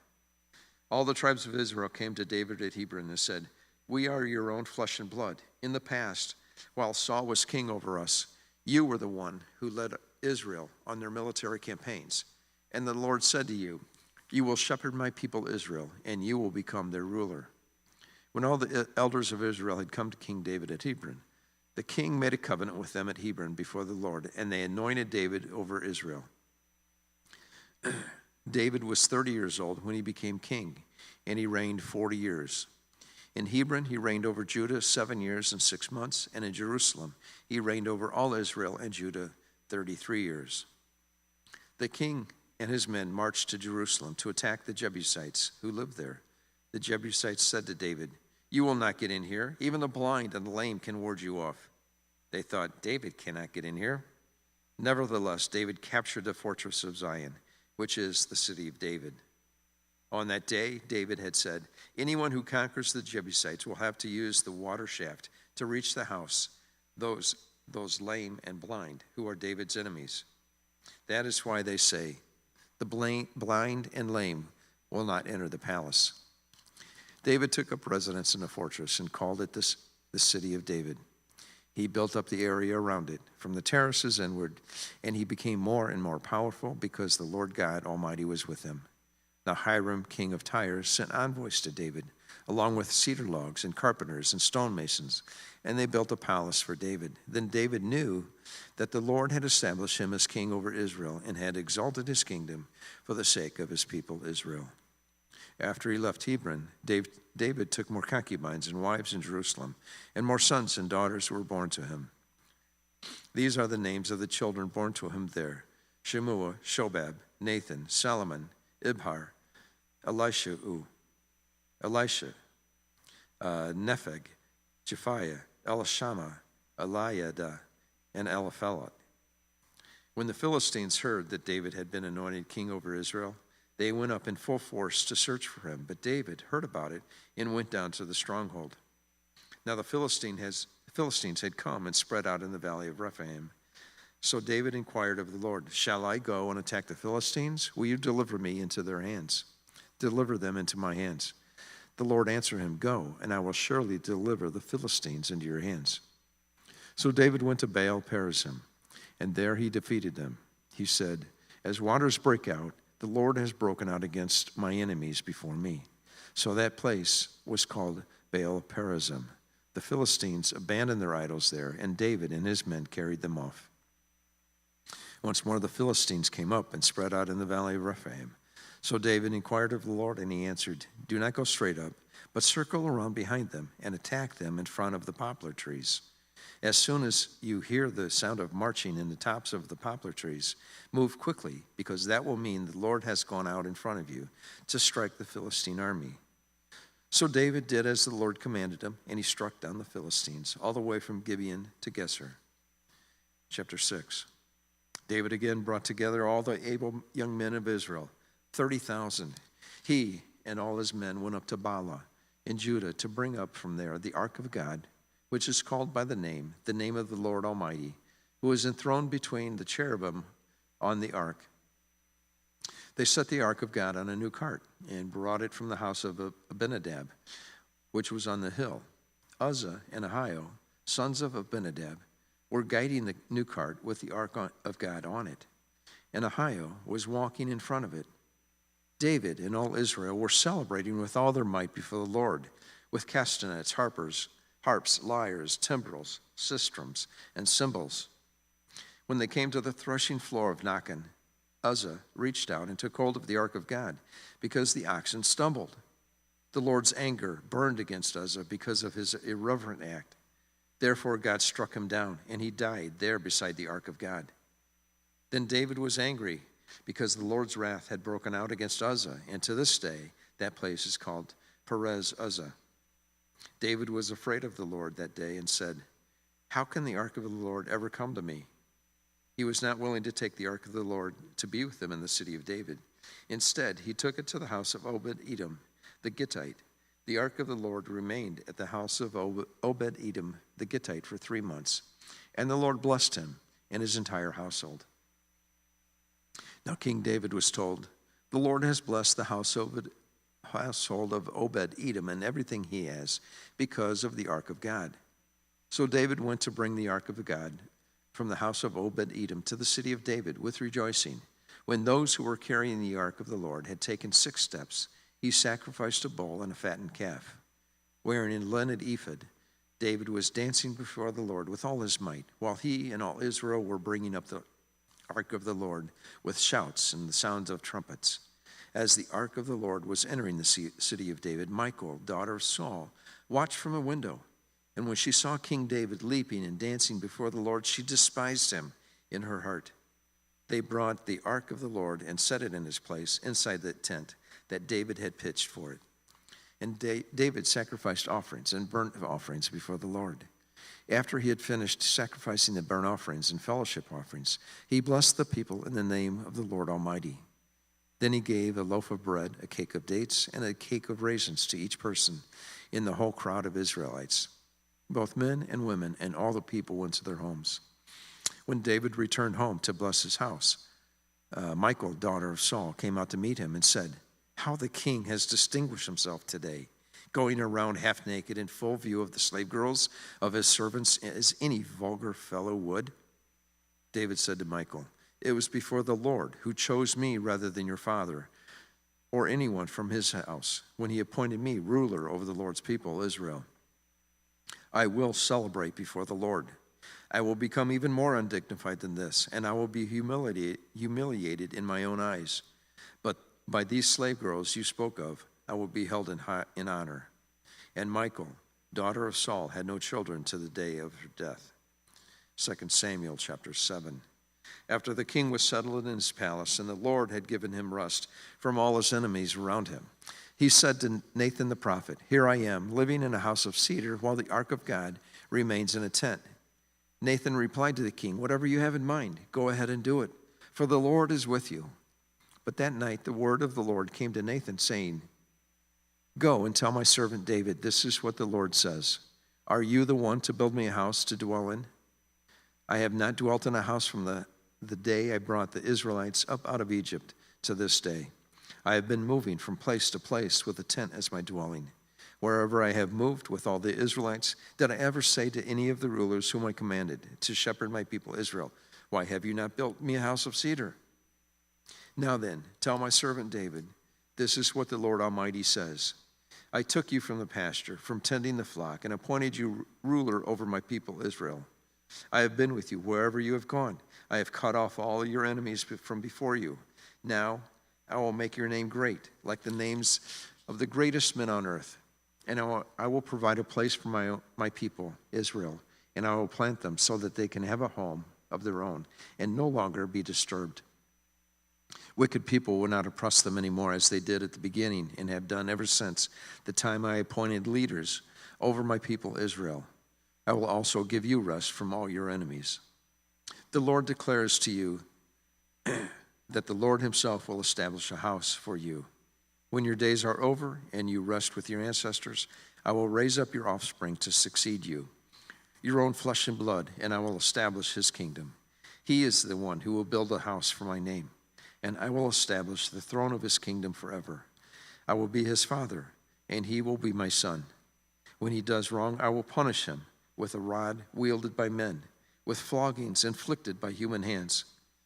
But my love will never be taken away from him, as I took it away from Saul, whom I removed from before you. Your house and your kingdom will endure forever before me. Your throne will be established forever." Nathan reported to David all the words of this entire revelation. Then King David went in and sat before the Lord, and he said, "Who am I, sovereign Lord, and what is my family that you have brought me this far? And as if this were not enough in your sight, sovereign Lord, you have also spoken about the future of the house of your servant, and this decree, sovereign Lord, is for a mere human. What more can David say to you? For you know your servant, sovereign Lord. For the sake of your word and according to your will, you have done this great thing and made it known to your servant. How great you are, sovereign Lord.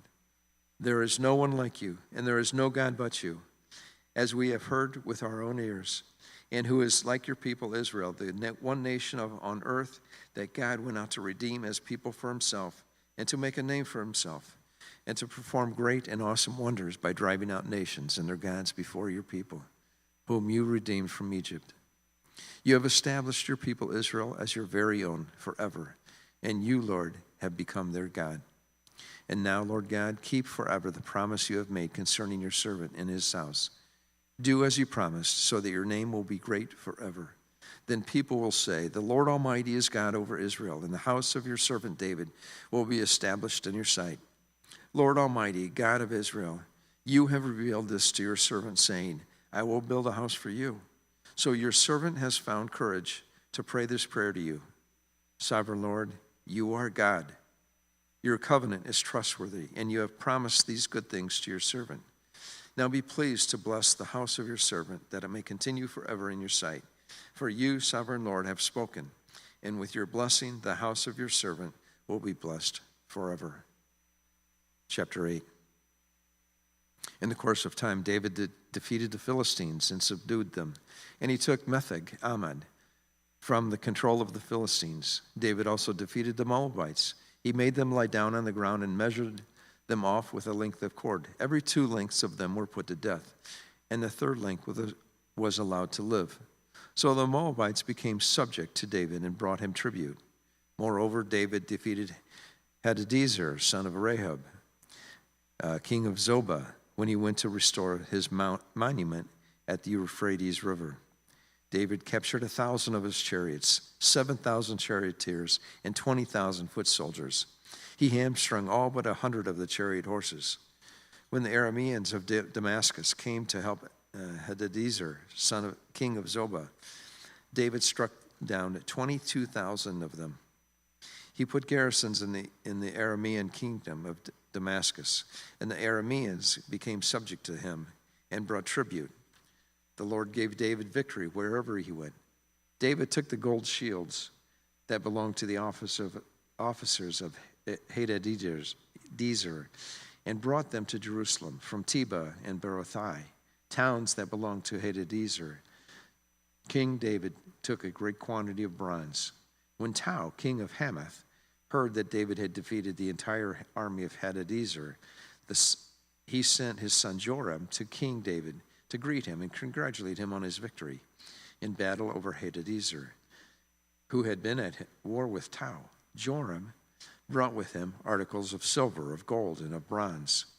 King David dedicated these articles to the Lord, as he had done with the silver and gold from all the nations he had subdued: Edom and Moab, the Ammonites and the Philistines, and Amalek.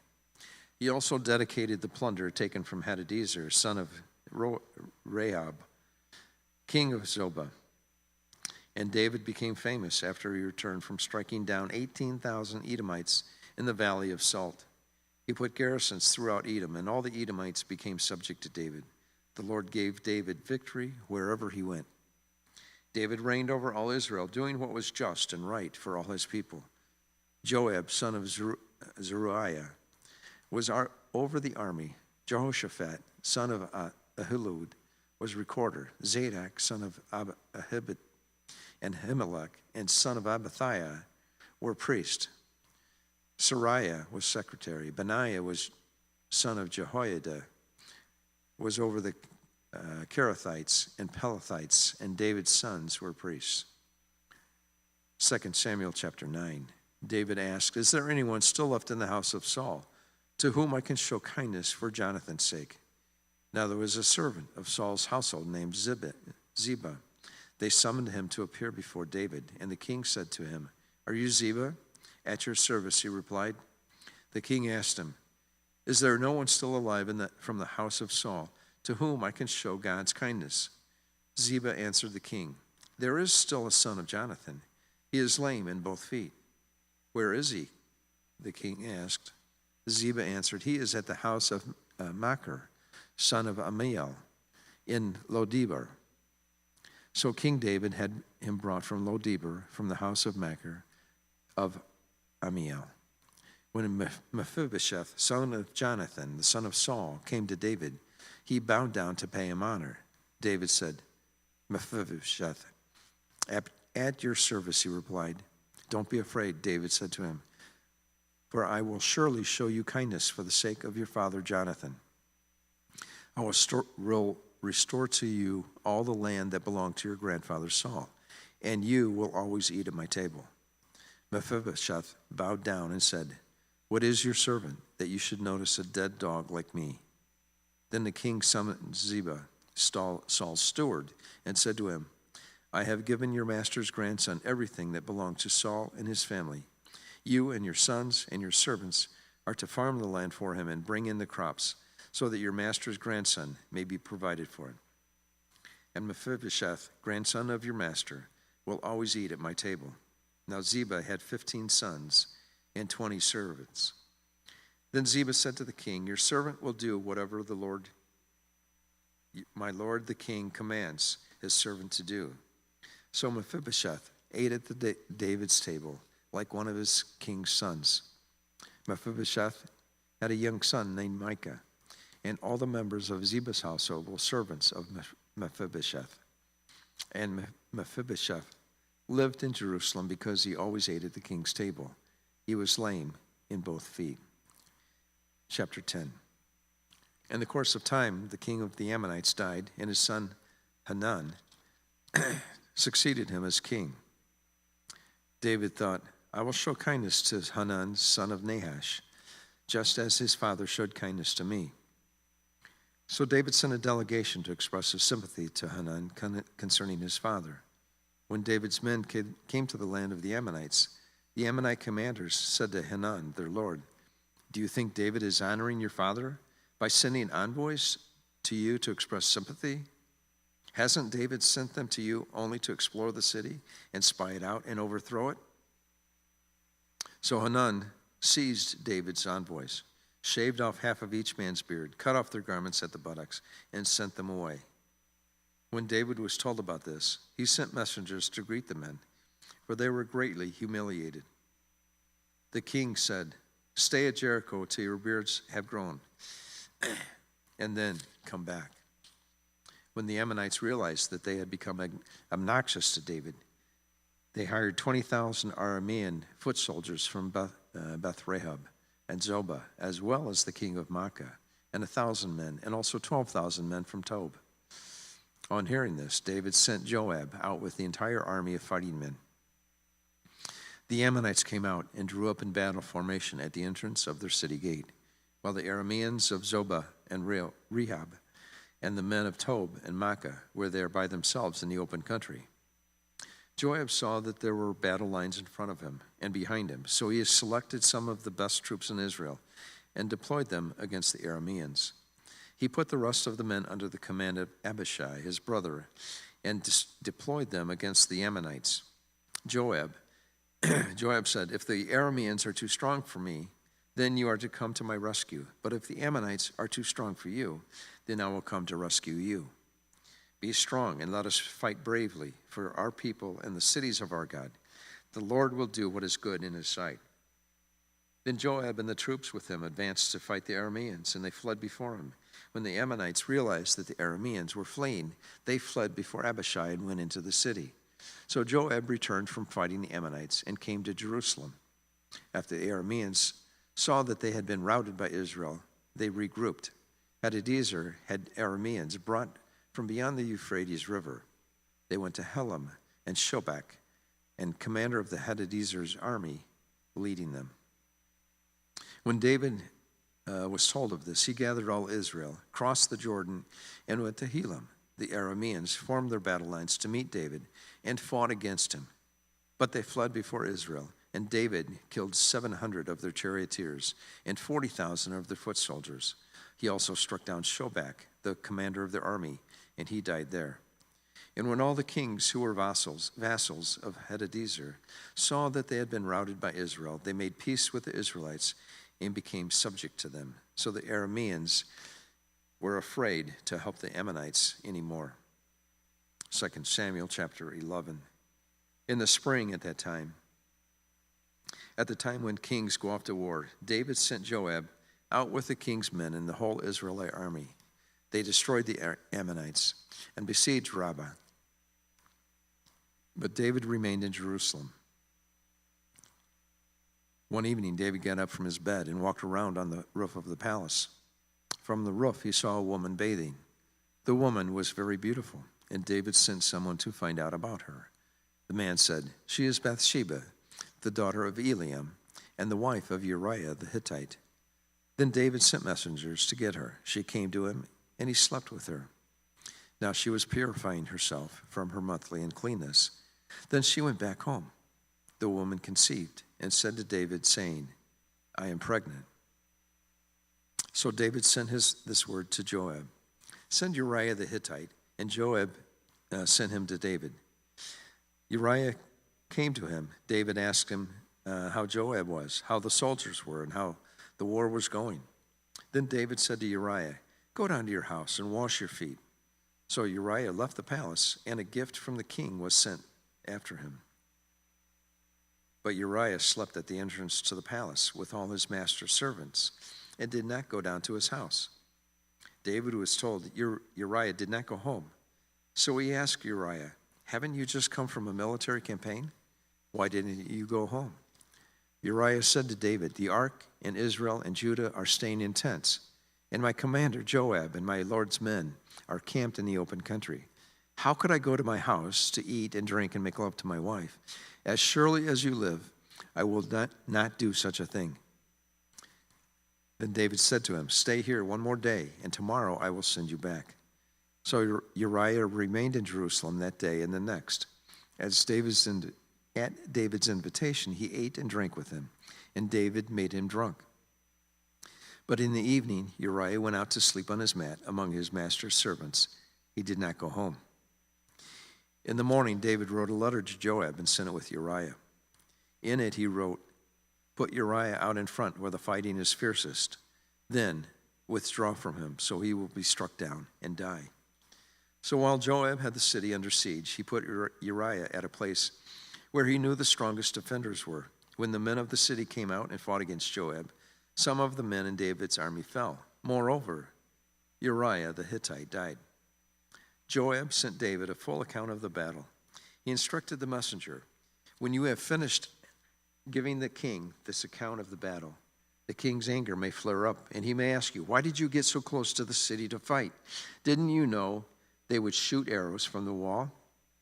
Who killed Abimelech, son of Jerubbaal? Didn't a woman drop an upper millstone on him from the wall so that he died in Thebez? Why did you get so close to the wall?'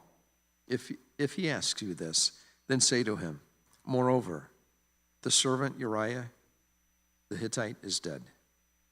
The messenger set out, and when he arrived, he told David everything Joab had sent him to say. The messenger said to David, "The men overpowered us and came out against us in the open, but we drove them back to the entrance of the city gate. Then the archers shot arrows at your servants from the wall, and some of the king's men died. Moreover, your servant Uriah the Hittite is dead." David told the messenger, "Say this to Joab, 'Don't let this upset you. The sword devours one as well as another. Press the attack against the city and destroy it.' Say this to encourage Joab." When Uriah's wife heard that her husband was dead, she mourned for him. After the time of mourning was over, David had her brought to his house, and she became his wife and bore him a son. But the thing David had done displeased the Lord. Chapter 12. The Lord sent Nathan to David. When he came to him, he said, "There were 2 men in a certain town, one rich and the other poor. The rich man had a very large number of sheep and cattle, but the poor man had nothing except one little ewe lamb he had bought. He raised it, and it grew up with him and his children. It shared his food, drank from his cup, and even slept in his arms. It was like a daughter to him. Now a traveler came to the rich man, but the rich man refrained from taking one of his own sheep or cattle to prepare a meal for the traveler who had come to him. Instead, he took the ewe lamb that belonged to the poor man and prepared it for the one who had come to him. David burned with anger against the man and said to Nathan, "As surely as the Lord lives, the man who did this must die. He must pay for that lamb 4 times over, because he did such a thing and had no pity." Then David said to Nathan, "You are the man. This is what the Lord, the God of Israel, says. I anointed you king over Israel, and I delivered you from the hand of Saul. I gave your master's house to you and your master's wives into your arms. I gave you all Israel and Judah, and if this had been too little, I would have given you even more. Why did you despise the word of the Lord by doing what is evil in his eyes? You struck down Uriah the Hittite with a sword and took his wife to be your own. You killed him with the sword of the Ammonites. Now, therefore, the sword will never depart from your house, because you despised me and took the wife of Uriah the Hittite to be your own. This is what the Lord says. Out of your own household, I'm going to bring calamity on you. Before your very eyes, I will take your wives and give them to one who is close to you, and he will sleep with your wives in broad daylight. You did it in secret, but I will do this thing in broad daylight before all Israel." Then David said to Nathan, "I have sinned against the Lord." Nathan replied, "The Lord has taken away your sin. You are not going to die. But because by doing this you have shown utter contempt for the Lord, the son born to you will die." After Nathan had gone home, the Lord struck the child that Uriah's wife had borne to David, and he became ill. David pleaded with God for the child. He fasted and spent nights lying in sackcloth on the ground. The elders of the household stood beside him to get him up from the ground, but he refused, and he would not eat any food with them. On the 7th day, the child died. David's attendants were afraid to tell him that the child was dead, for they thought, while the child was still living, he wouldn't listen to us when we spoke to him. How can we now tell him the child is dead? He may do something desperate. David noticed that the attendants were whispering among themselves, and he realized the child was dead. "Is the child dead?" he asked. "Yes," they replied, "he is dead." Then David got up from the ground after he had washed, put on lotions, and changed his clothes. He went into the house of the Lord and worshiped. Then he went to his own house, and at his request they served him food, and he ate. His attendants came and asked him, "Why are you acting this way? While the child was alive, you fasted and wept, but now that the child is dead, you get up and eat." He answered, "While the child was still alive, I fasted and wept. I thought, who knows, maybe the Lord may be gracious to me and let the child live. But now that he is dead, why should I go on fasting? Can I bring him back again? I will go to him, but he will not return to me." Then David comforted his wife Bathsheba, and he went to her and made love to her. She gave birth to a son, and they named him Solomon. The Lord loved him, and because the Lord loved him, he sent word through Nathan the prophet to name him Jedediah. Meanwhile, Joab fought against Rabbah of the Ammonites and captured the royal citadel. Joab sent their messengers to David, saying, "I have fought against Rabbah and taken its water supply. Now muster the rest of the troops and besiege the city and capture it. Otherwise I will take the city, and it will be named after me." So David mustered the entire army and went to Rabbah and attacked and captured it. David took the crown from the king's head, and it was placed on his own head. It weighed a talent of gold, and it was set with precious stones. David took a great quantity of plunder from the city and brought out the people who were there, consigning them to labor with saws and with iron picks and axes, and he made them work at brickmaking. David did this to all the Ammonite towns. Then he and his entire army returned to Jerusalem. 2 Samuel chapter 13. In the course of time, Amnon, son of David, fell in love with Tamar, the beautiful sister of Absalom, son of David.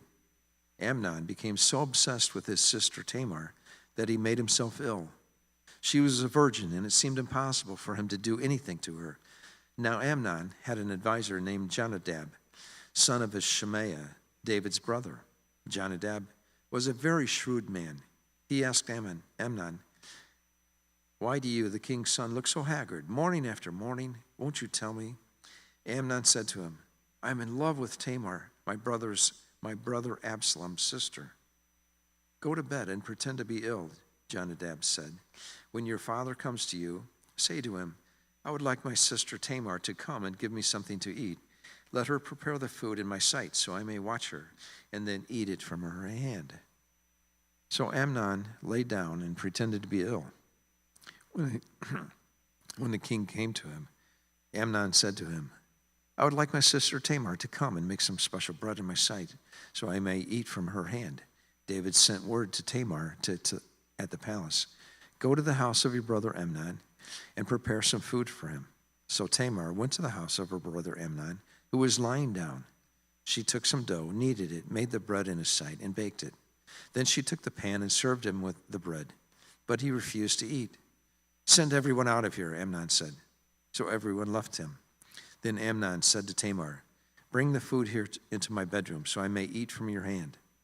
And Tamar took the bread she had prepared and brought it to her brother Amnon in his bedroom. But when she took it to him to eat, he grabbed her and said, "Come to bed with me, my sister." "No, my brother," she said, Don't force me. Such a thing should not be done in Israel. Don't do this wicked thing." "What about me? Where could I get rid of my disgrace? And what about you? You would be like one of the wicked fools in Israel. Please speak to the king. He will not keep me from being married to you." But he refused to listen. And since he was stronger than she, he raped her. Then Amnon hated her with intense hatred. In fact, he hated her more than he had loved her. Amnon said to her, "Get up and get out." "No," she said, "sending me away would be a greater wrong than what you have already done to me." But he refused to listen to her. He called his personal servant and said, "Get this woman out of my sight and bolt the door after her." So his servant put her out and bolted the door after her. She was wearing an ornate robe, for this was the kind of garment the virgin daughters of the king wore. Tamar put ashes on her head and tore the ornate robe she was wearing. She put her hands on her head and went away, weeping as loud as she went. Her brother Absalom said to her, "Has that Amnon, your brother, been with you? Be quiet for now, my sister. He is your brother. Don't take this thing to heart."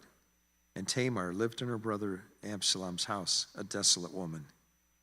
When King David heard all this, he was furious, and Absalom never said a word to Amnon, either good or bad. He hated Amnon because he had disgraced his sister Tamar. 2 years later, when Absalom's sheep shearers were at Baal Hazor, near the border of Ephraim, he invited all the king's sons to come there. Absalom went to the king and said, "Your servant has had shearers come. Will the king and his attendants please join me?" "No, my son," the king replied. "All of us should not go. We would only be a burden to you." Although Absalom urged him, he still refused to go, but gave him his blessing. Then Absalom said, "If not, please let my brother Amnon come with us." The king asked him, "Why should he go with you?" But Absalom urged him, so he sent with him Amnon and the rest of the king's sons. Absalom ordered his men, "Listen, when Amnon is in high spirits from drinking wine, and I say to you, strike Amnon down, then kill him. Don't be afraid. Haven't I given you this order? Be strong and brave." So Absalom's men did to Amnon what Absalom had ordered. Then all the king's sons got up, mounted their mules, and fled. While they were on their way, the report came to David, "Absalom has struck down all the king's sons. Not one of them is left." The king stood up and tore his clothes and lay down on the ground, and all his attendants stood by with their clothes torn. When Jonadab, son of Shemaiah, David's brother, said, "My lord should not think that they killed all the princes. Only Amnon is dead. This has been Absalom's express intention ever since the day Amnon raped his sister Tamar. My lord the king should not be concerned about the report that all the king's sons are dead. Only Amnon is dead." Meanwhile, Absalom had fled. Now the man standing watch looked up and saw many people on the road west of him, coming down the side of the hill.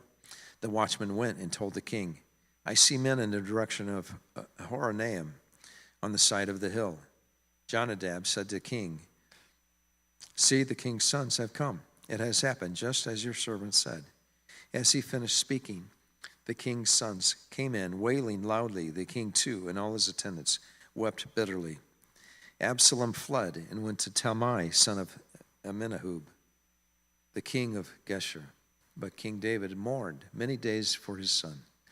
After Absalom fled and went to Geshur, he stayed there 3 years, and King David longed to go to Absalom, for he was consoled concerning Amnon's death. Chapter 14. Joab, son of Zeruiah, knew that the king's heart longed for Absalom. So Joab sent someone to Tekoa and had a wise woman brought from there. He said to her, pretend you are in mourning, dress in mourning clothes, and don't use any cosmetic lotions. Act like a woman who has spent many days grieving for the dead. Then go to the king and speak these words to him. And Joab put the words in her mouth.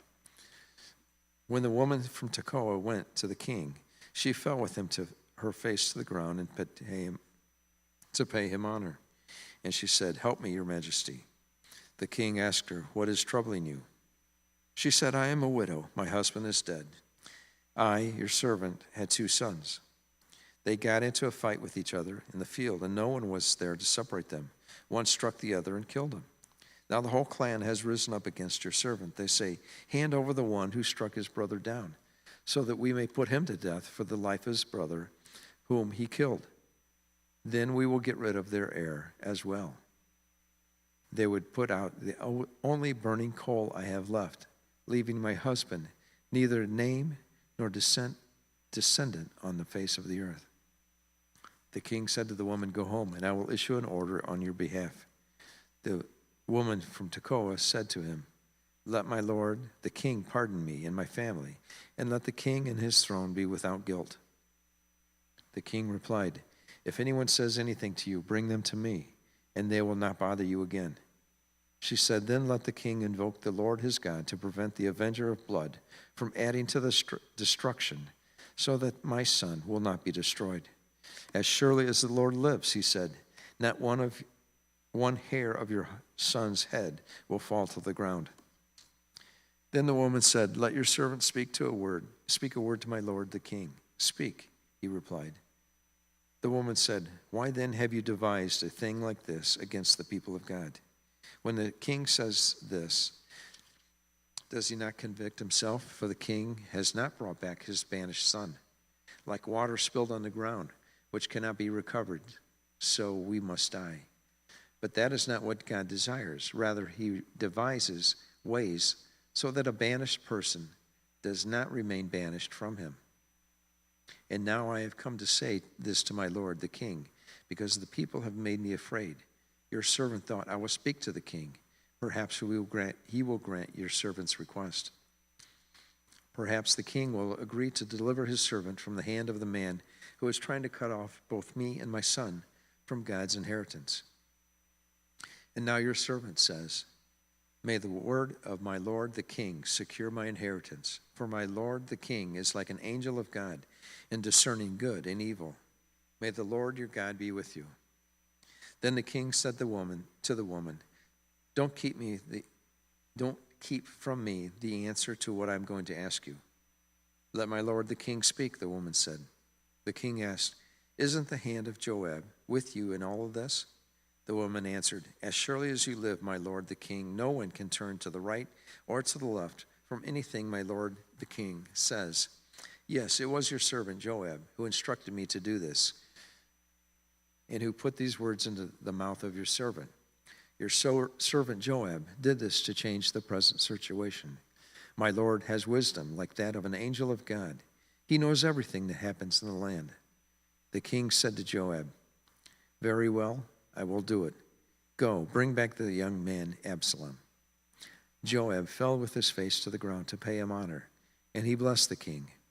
Joab said, today your servant knows that he has found favor in your eyes, my lord the king, because the king has granted his servant's request. Then Joab went to Geshur and brought Absalom back to Jerusalem. But the king said, "He must go to his own house. He must not see my face." So Absalom went to his own house and did not see the face of the king. In all Israel there was not a man so highly praised for his handsome appearance as Absalom. From the top of his head to the sole of his foot, there was no blemish in him. Whenever he cut the hair of his head, he used to cut his hair once a year because it became too heavy for him. He would weigh it, and its weight was 200 shekels by the royal standard. 3 sons and a daughter were born to Absalom. His daughter's name was Tamar, and she became a beautiful woman. Absalom lived 2 years in Jerusalem without seeing the king's face. Then Absalom sent for Joab in order to send him to the king, but Joab refused to come to him. So he sent a second time, but he refused to come.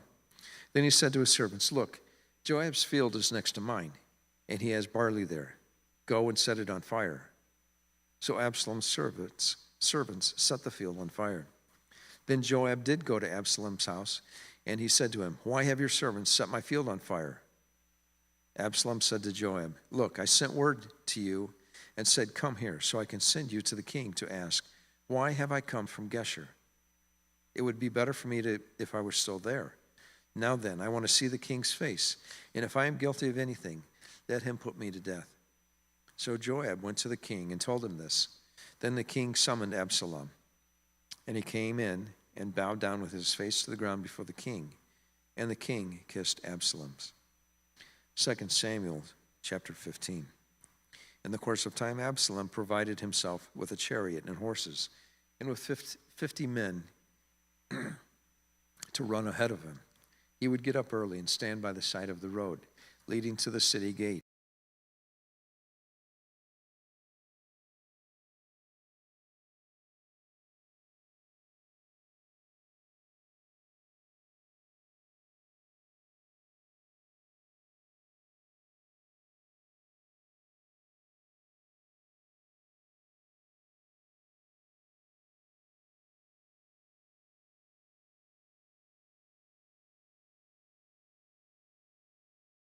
See that they receive justice.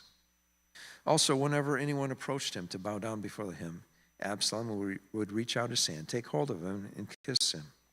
Absalom behaved in this way toward all the Israelites who came to the king asking for justice, and so he stole the hearts of the people of Israel. At the end of 4 years, Absalom said to the king, "Let me go to Hebron and fulfill a vow I made to the Lord. While your servant was living in Geshur in Aram, I made this vow: if the Lord takes me back to Jerusalem, I will worship the Lord in Hebron."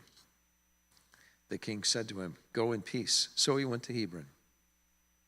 Then Absalom sent secret messengers throughout the tribes of Israel to say, "As soon as you hear the sound of the trumpets, then say, 'Absalom is king in Hebron.'" 200 men from Jerusalem had accompanied Absalom. They had been invited as guests and were quite innocently knowing nothing about the matter. While Absalom was offering sacrifices, he also sent for Ahithophel, the Gilonite, David's counselor, to come from Gilo, his hometown. So the conspiracy gained strength, and Absalom's following kept on increasing. A messenger came and told David, "The hearts of the people of Israel are with Absalom." Then David said to his officials who were with him in Jerusalem, "Come, we must flee, or none of us will escape from Absalom. We must leave immediately, or he will move quickly to overtake us and bring ruin on us and put the city to the sword." The king's officials answered him, "Your servants are ready to do whatever our lord the king chooses." The king set out with his entire household following him, but he left 10 concubines to take care of the palace. So the king set out with all the people following him, and they halted at the edge of the city. All his men marched past him, along with the Kerethites and Pelethites, and all the 600 Gittites who had accompanied him from Gath marched before the king. The king said to Ittai the Gittite, "Why should you come along with us? Go back and stay with King Absalom. You are a foreigner in exile from your homeland. You came only yesterday, and today shall I make you wander about with us? When I do not know where I am going, go back and take your people with you. May the Lord show you kindness and faithfulness." But Ittai replied to the king, "As surely as the Lord lives, as my lord the king lives, wherever my lord the king may be, whether it means life or death, there your servant will be." David said to Ittai, "Go ahead and march on." So Ittai the Gittite marched on with all his men and the families that were with him. The whole countryside wept aloud as all the people passed by. The king also crossed the Kidron Valley, and all the people moved on toward the wilderness. Zadok was there too, and all the Levites who were with him were carrying the Ark of the Covenant of God. They set down of the Ark of the Covenant of God, and Abiathar offered sacrifices until all the people had finished leaving the city. Then the king said to Zadok, "Take the Ark of God into the city. If I find favor in the Lord's eyes, he will bring me back and let me see it in his dwelling place again. But if he says, 'I am not pleased with you,' then I am ready. Let him do to me whatever seems good to him." The king also said to Zadok the priest, "Do you understand? Go back to the city with my blessing. Take your son Ahimaaz with you, and also Abiathar's son Jonathan. You and Abiathar return with your 2 sons. I will wait at the fords in the wilderness until word comes from you to inform me." So Zadok and Abiathar took the word of the Ark of the God back to Jerusalem and stayed there. But David continued up the Mount of Olives, weeping as he went. His head was covered and he was barefoot. All the people were with him, covered their heads too, and were weeping as they went up. Now David had been told, "Ahithophel is among the conspirators with Absalom." So David prayed, "Lord, turn Ahithophel's counsel into foolishness." When David arrived at the summit where people used to worship God, Hushai the Archite was there to meet him, his robe torn and dust on his head. David said to him, "If you go with me, you will be a burden to me.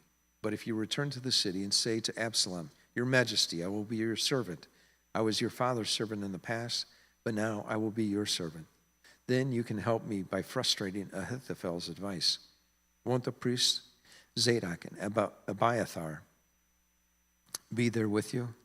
Tell them anything you hear in the king's palace. Their 2 sons, Ahimaaz and Zadok, and Jonathan, son of Abiathar, are there with them. Send them to me with anything you hear." So Hushai, David's confidant, arrived at Jerusalem as Absalom was entering the city. Chapter 16. When David had gone a short distance beyond the summit, there was Ziba, the steward of Mephibosheth, waiting to meet him. He had a string of donkeys saddled and loaded with 200 loaves of bread, 100 cakes of raisins, 100 cakes of figs, and a skin of wine. The king asked Ziba, "Why have you brought these?" Ziba answered, "The donkeys are for the king's household to ride on, the bread and fruit are for the men to eat, and the wine to refresh those who become exhausted in the wilderness." The king then asked, "Where is your master's grandson?" Ziba said to him, "He is staying in Jerusalem because he thinks, 'Today the Israelites will restore to me my grandfather's kingdom.'" Then the king said to Ziba, "All that belonged to Mephibosheth is now yours." "I humbly bow," Ziba said. "May I find favor in your eyes, my lord the king." As King David approached Bahurim, a man from the same clan of Saul's family came out from there. His name was Shimei of Gera, son of Gera, and he cursed as he came out. He pelted David and all the king's officials with stones. Though all the troops and the special guard were on David's right and left, as he cursed, Shimei said, get out, you murderer, you scoundrel. The Lord has repaid you for all the blood you shed in the household of Saul, in whose place you have reigned. The Lord has given the kingdom into the hands of your son Absalom. You have come to ruin because you are a murderer." Then Abishai, son of Zeruiah, said to the king, "Why should this dead dog curse my lord the king? Let me go over and cut off his head." But the king said, "What does this have to do with you, you sons of Zeruiah? If he is cursing because the Lord said to him, 'Curse David,' who can ask, 'Why do you do this?'" David then said to Abishai and all his officials, "My son, my own flesh and blood, is trying to kill me. How much more than this Benjamite? Leave him alone. Let him curse for the Lord has told him to. It may be that the Lord will look upon my misery and restore to me his covenant blessing instead of his curse today." So David and his men continued along the road, while Shimei was going along the hillside opposite him, cursing as he went and throwing stones at him and showering with dirt. The king and all the people with him arrived at their destination, exhausted, and there he refreshed himself. Meanwhile, Absalom and all the men of Israel came to Jerusalem, and Ahithophel was with him.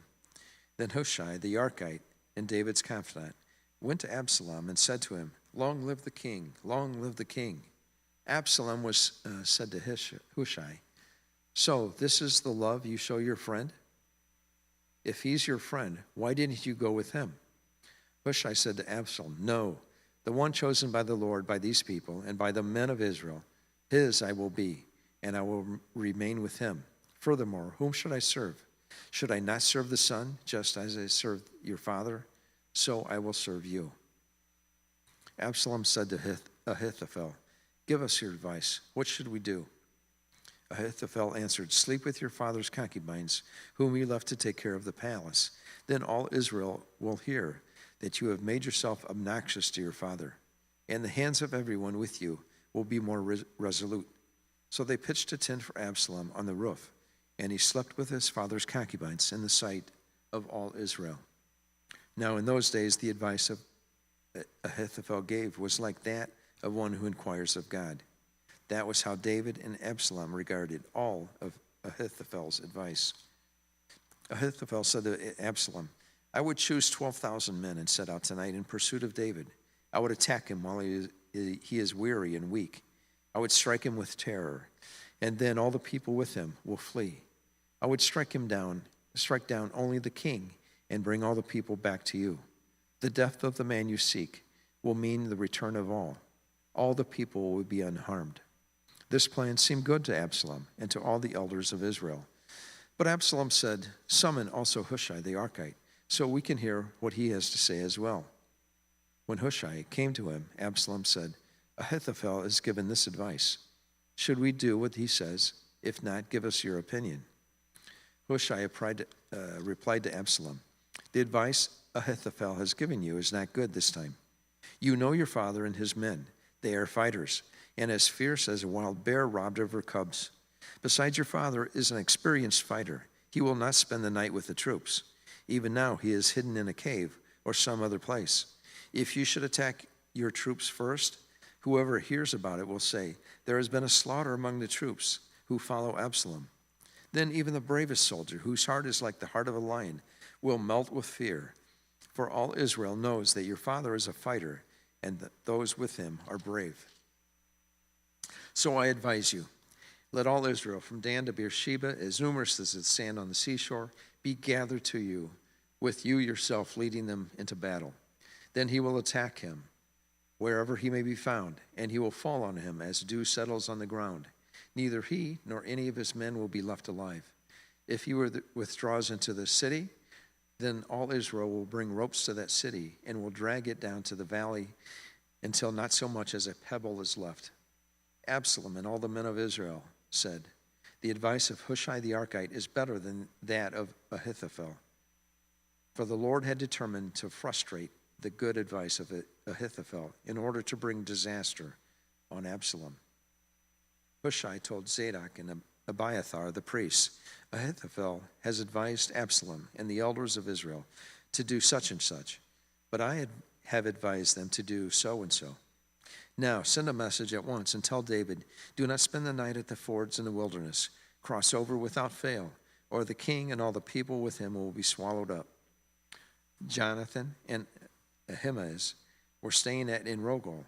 A female servant was to go and inform them, and they were to go and tell the king David, so they could not risk being seen entering the city. But a young man saw them and told Absalom. So the two of them left at once and went to the house of a man in Bahurim. He had a well in his courtyard, and they climbed down into it. His wife took a covering and spread it over the opening of the well and scattered grain over it. No one knew anything about it. When Absalom's men came to the woman at the house, they asked, Where is Ahimaaz and Jonathan?" The woman answered them, "They crossed over the brook. The men searched but found no one. So they returned to Jerusalem." After they had gone, the two climbed out of the well and went to inform King David. They said to him, "Set out and cross the river at once. Ahithophel has advised such and such against you." So David and all the people with him set out and crossed the Jordan. By daybreak, no one was left who had not crossed the Jordan. When Ahithophel saw that his advice had not been followed, he saddled his donkey and set out for his house in his hometown. He put his house in order and then hanged himself. So he died and was buried in his father's tomb. David went to Mahanaim, and Absalom crossed the Jordan with all the men of Israel. Absalom had appointed Amasa over the army in the place of Joab. Amasa, the son of Jether, was an Ishmaelite who had married Abigail, the daughter of Nahash, and sister of Zeruiah, the mother of Joab. The Israelites and Absalom camped in the land of Gilead. When David came to Mahanaim, Shobai, son of Nahash, from Rabbah of the Ammonites, and Machir, son of Ammiel, from Lo-debar, and Barzillai, the Gileadite, from Rogelim, brought bedding and bowls and articles of pottery. They also brought wheat and barley, flour and roasted grain, beans and lentils, honey and curds, sheep and cheese, from cow's milk for David and his people to eat. For they said, "The people have become exhausted and hungry and thirsty in the wilderness." Chapter 18. David mustered the men who were with him and appointed over them commanders of thousands and commanders of hundreds. David sent out his troops, a third under the command of Joab, a third under Joab's brother Abishai, son of Zeruiah, and a third under Ittai the Gittite. The king told the troops, "I myself will surely march out with you." But the men said, "You must not go out. If we are forced to flee, they won't care about us. Even if half of us die, they won't care. But you are worth 10,000 of us. It would be better now for you to go give us support from the city." The king answered, "I will do whatever seems best to you." So the king stood beside the gate while all the men marched out in units of hundreds and thousands. The king commanded Joab, Abishai, and Ittai, "Be gentle with the young man Absalom for my sake." And all the troops heard the king giving orders concerning Absalom to each of the commanders. David's army marched out of the city to fight Israel, and the battle took place in the forest of Ephraim. There Israel's troops were routed by David's men, and the casualties that day were great, 20,000 men. The battle spread out over the whole countryside, and the forest swallowed up more men that day than the sword. Now Absalom happened to meet David's men. He was riding his mule, and as the mule went under the thick branches of a large oak, Absalom's hair got caught in the tree. He was left hanging in midair, while the mule he was riding kept on going. When one of the men saw what had happened, he told Joab, "I just saw Absalom hanging in an oak tree." Joab said to the man who had told him this, "What? You saw him? Why didn't you strike him to the ground right there? Then I would have had to give you 10 shekels of silver and a warrior's belt." But the man replied, "Even if 1,000 shekels were weighed out into my hands, I would not lay a hand on the king's son. In our hearing, the king commanded you and Abishai and Ittai, protect the young man Absalom for my sake. And if I had put my life in jeopardy, and nothing is hidden from the king, you would have kept your distance from me." Joab said, "I'm not going to wait like this for you." So he took 3 javelins in his hand and plunged them into Absalom's heart while Absalom was still alive in the oak tree. And 10 of Joab's armor bearers surrounded Absalom, struck him, and killed him.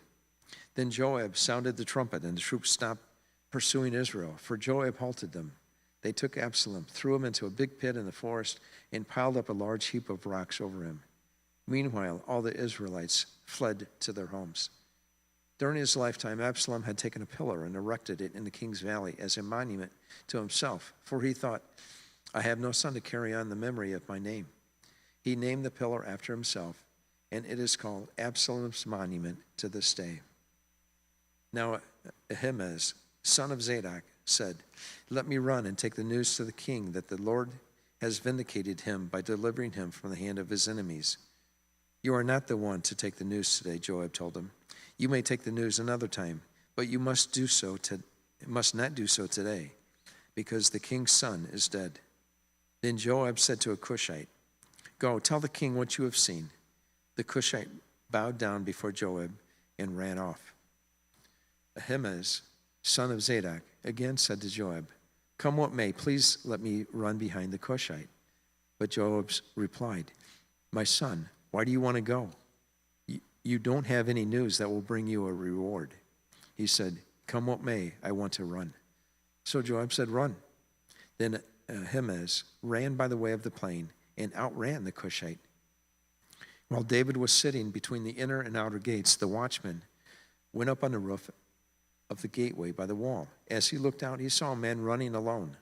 The watchman called out to the king and reported it. The king said, "If he is alone, he must have good news." And the runner came closer and closer. Then the watchman saw another runner, and he called down to the gatekeeper, "Look, another man running." The king said, "He must be bringing good news too." The watchman said, "It seems to me that the first one runs like Ahimaaz, son of Zadok." "He's a good man," said the king. "He comes with good news." Then Ahimaaz called out to the king, "All is well." He bowed down before the king with his face to the ground and said, "Praise be to the Lord your God. He has delivered up those who lifted their hands up against my lord, the king." The king asked, "Is the young man Absalom safe?" Ahimaaz answered, "I saw great confusion just as Joab was about to send the king's servant and me, your servant. But I don't know what it was." The king said, "Stand aside and wait here." So he stepped aside and stood there. Then the Cushite arrived and said, "My lord the king, hear the good news. The Lord has vindicated you today by delivering you from the hand of all those who rose up against you." The king asked the Cushite, "Is the young man Absalom safe?" The Cushite replied, "May the enemies of my lord the king and all who rise up to harm you be like that young man." The king was shaken. He went up to the room over the gateway and wept. As he went, he said, "Oh, my son Absalom, my son Absalom, if only I had died instead of you. Oh, Absalom, my son, my son." 2 Samuel chapter 19. Joab was told, "The king is weeping and mourning for Absalom," and the whole army, the victory that day, was turned into mourning, because on that day the troops heard it, said, "The king is grieving for his son." The men stole into the city that day as men steal in who are ashamed when they flee from battle. The king covered his face and cried aloud, "Oh, my son Absalom! Oh, Absalom, my son, my son." Then Joab went into the house to the king and said, "Today you have humiliated all your men who have just saved your life and the lives of your sons and daughters and the lives of your wives and concubines. You love those who hate you and hate those who love you. You have made it clear today that the commanders and their men mean nothing to you. I see that you would be pleased if Absalom were alive today and all of us were dead. Now go out and encourage your men. I swear by the Lord that if you don't go out, not a man will be left with you by nightfall. This will be worse for you than all the calamities that have come on you from your youth till now." So the king got up and took his seat by the gateway. When the men were told, "The king is sitting in the gateway," they all came before him. Meanwhile, the Israelites had fled to their homes. Throughout the tribes of Israel, all the people were arguing among themselves, saying, "The king delivered us from the hand of our enemies. He is the one who rescued us from the hand of the Philistines. But now he has fled the country to escape from Absalom. And Absalom, whom we anointed to rule over us, has died in battle. So why do you say nothing about bringing the king back?" King David sent this message to Zadok and Abiathar, the priests. "Ask the elders of Judah, why should you be the last to bring the king back to his palace, since what is being said throughout Israel has reached the king at his quarters? You are my relatives, my own flesh and blood. So why should you be the last to bring back the king? And say to Amasa, are you not my own flesh and blood? May God deal with me, be it ever so severely, if you are not the commander of my army for life in place of Joab. He won over the hearts of the men of Judah, so that they were all of one mind.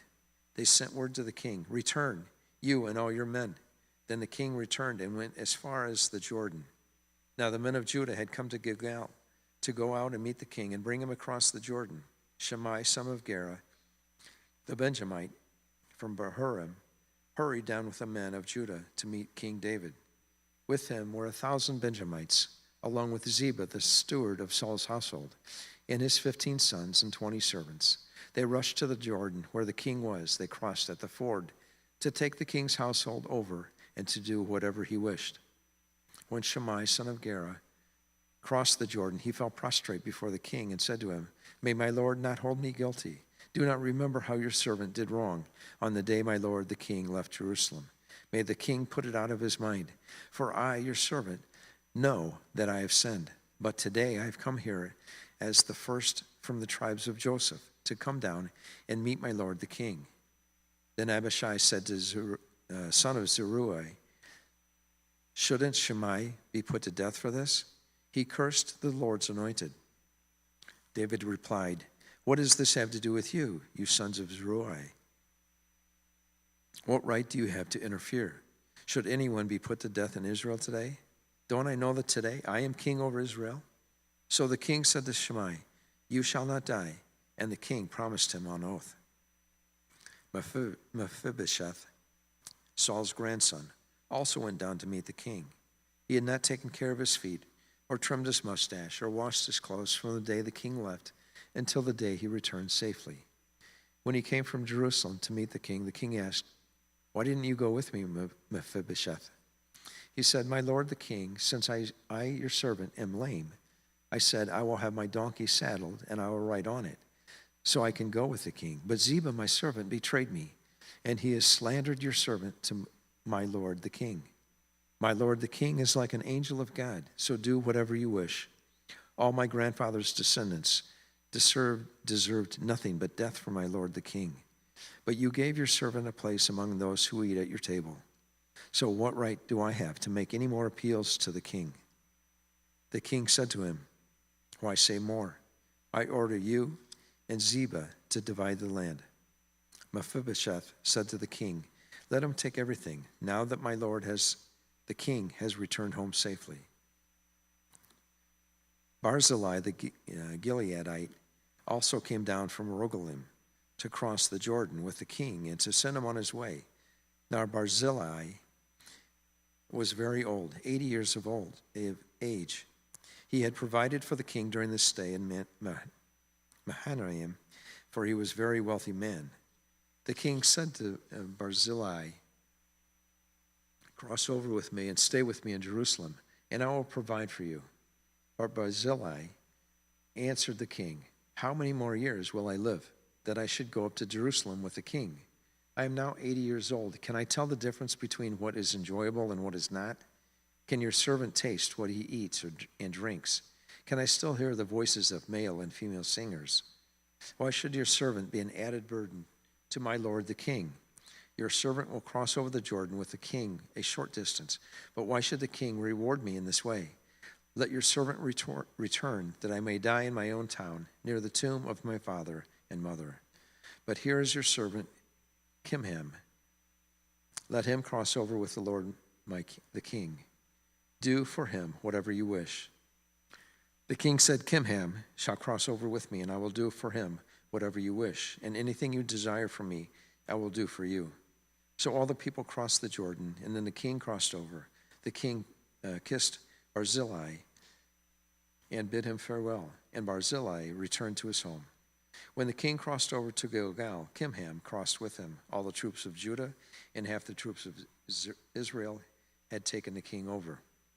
Soon all the men of Israel were coming to the king and saying to him, "Why did our brothers, the men of Judah, steal the king away and bring him and his household across the Jordan, together with all his men?"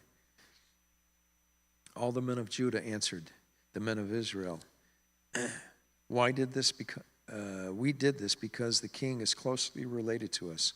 Why are you angry about it? Have Have we eaten any of the king's provisions? Have we taken anything for ourselves?" Then the men of Israel answered the men of Judah, "We have 10 shares in the king, so we have a greater claim on David than you have. Why then do you treat us with contempt? Weren't we the first to speak of bringing the king back?" The men of Judah pressed their claims even more forcefully than the men of Israel. 2 Samuel chapter 20. Now a troublemaker named Sheba, son of Bichri, a Benjamite, happened to be there. He sounded the trumpet and shouted, "We have no share in David, no part in Jesse's son, every man to his tent, Israel." So all the men of Israel deserted David to follow Sheba, son of Bichri. But the men of Judah stayed by their king all the way from the Jordan to Jerusalem. When David returned to his palace in Jerusalem, he took the 10 concubines he had left to take care of the palace and put them in house under guard. He provided for them, but had no sexual relations with them. They were kept in confinement till the day of their death, living as widows. Then the king said to Amasa, "Summon the men of Judah come to me within 3 days, and be here yourself."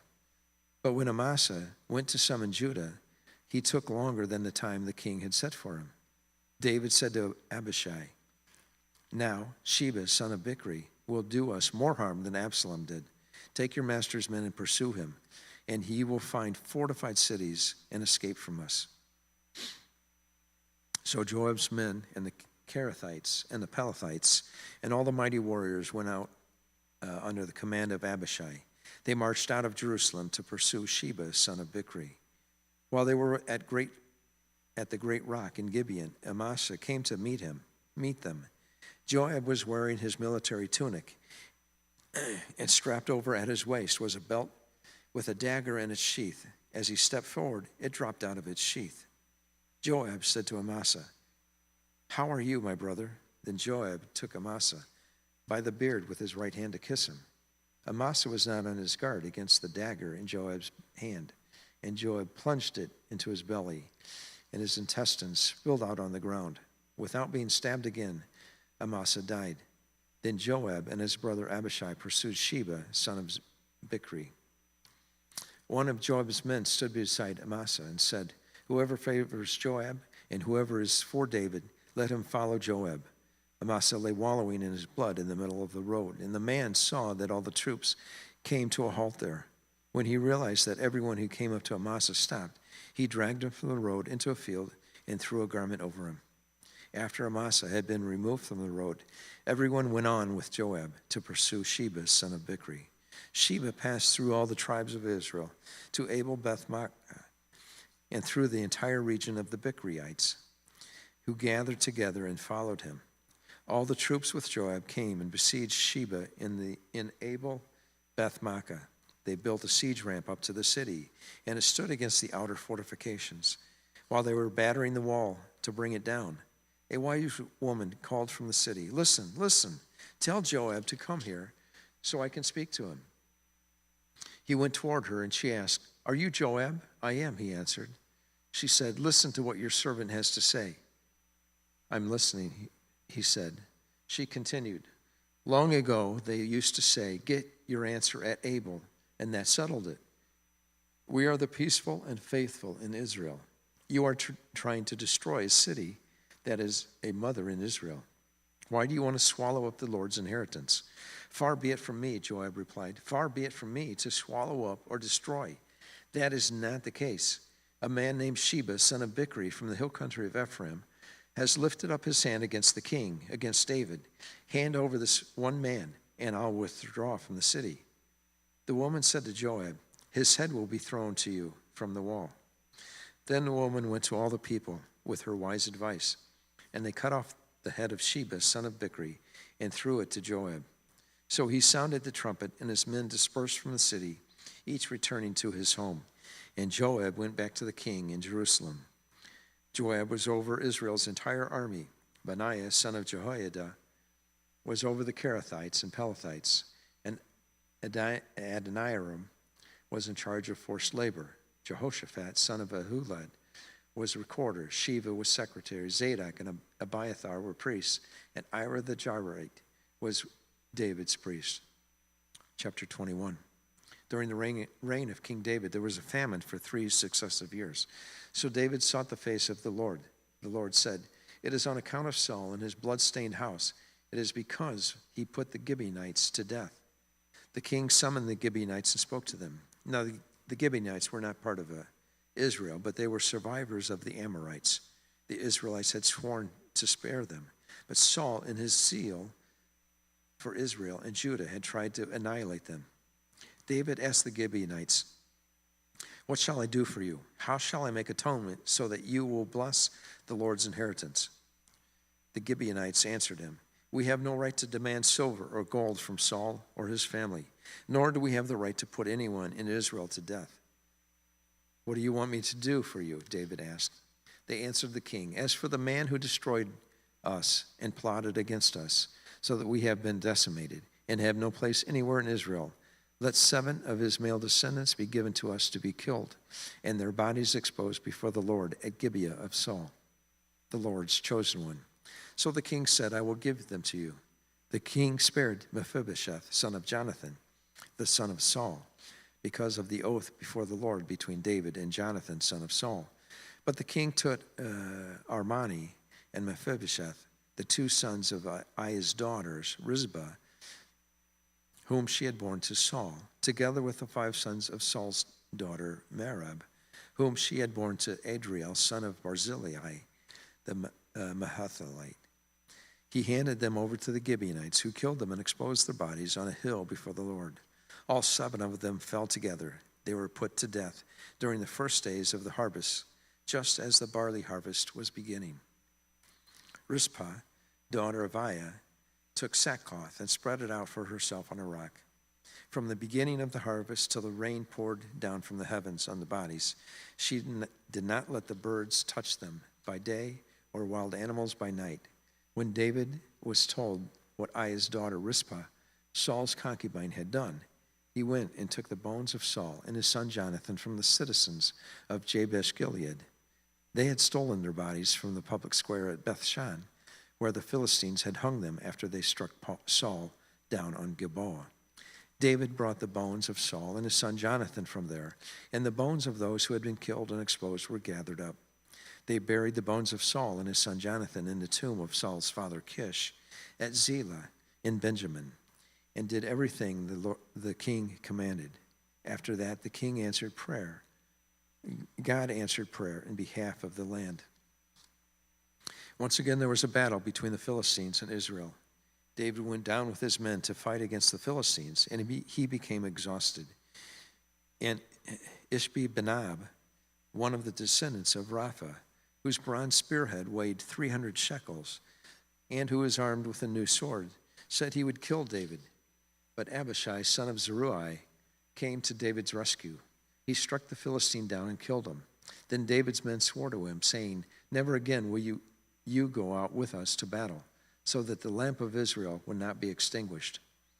In the course of time, there was another battle with the Philistines at Gob. At that time, Shebekah, the Hushathite, killed Saph, one of the descendants of Rapha. In another battle with the Philistines at Gob, Elhanan, son of Jair, the Bethlehemite, killed the brother of Goliath, the Gittite, who had a spear with a shaft like a weaver's rod. And still another battle which took place in Gath. There was a huge man with 6 fingers on each hand and 6 toes on each foot, 24 in all. He also was descended from Rapha. When he taunted Israel, Jonathan, son of Shemaiah, David's brother, killed him. These 4 were descendants of Rapha and Gath, and they fell at the hands of David and his men. Chapter 22.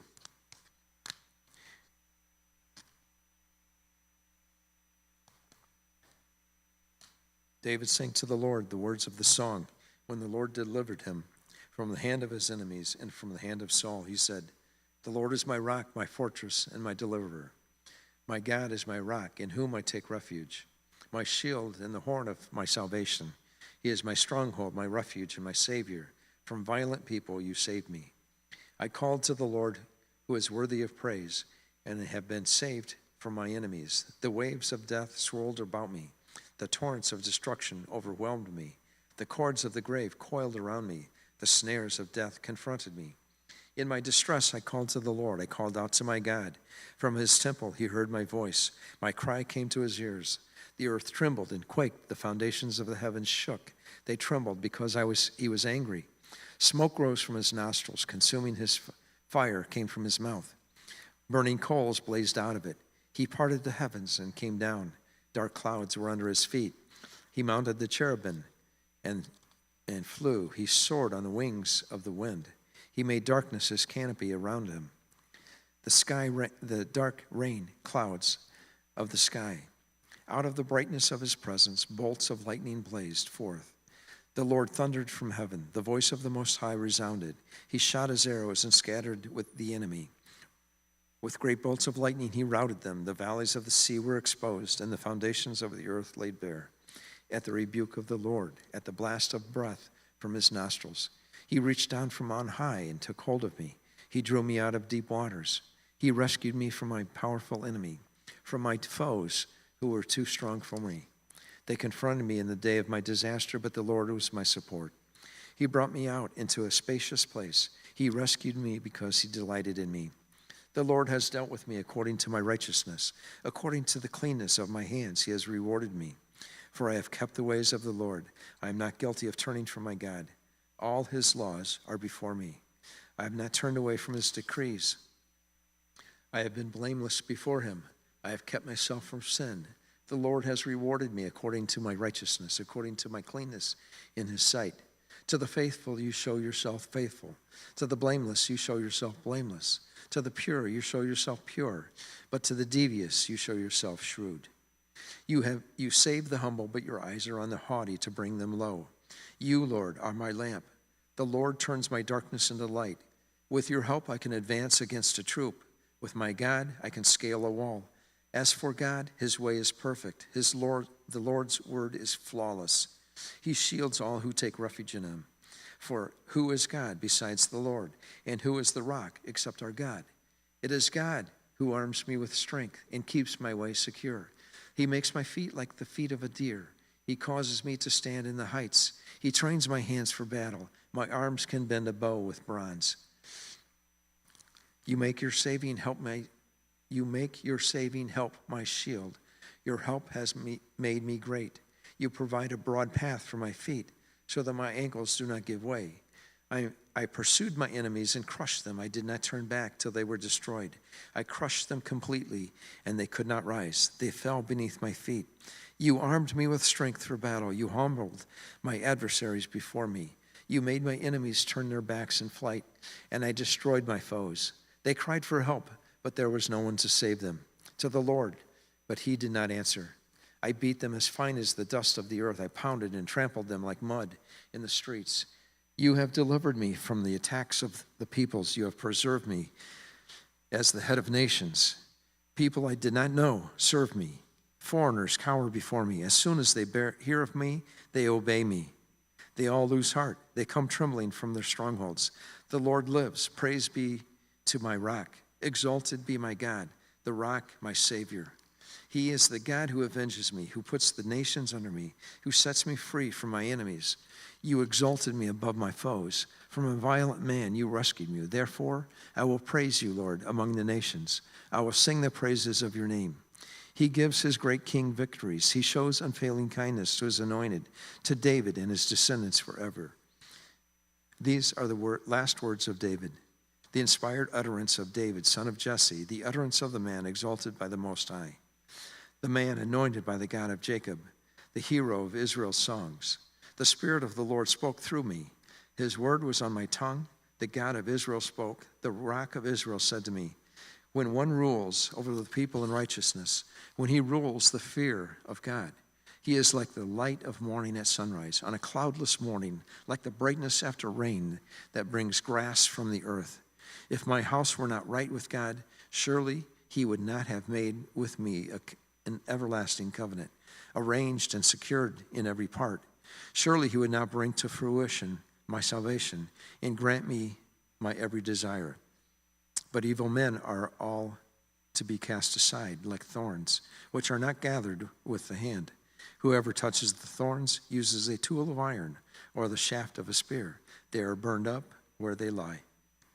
These are the names of David's mighty warriors: Josheb, Beshebeth, a Tachmonite, was chief of the three. He raised a spear against 800 men whom he killed in one encounter.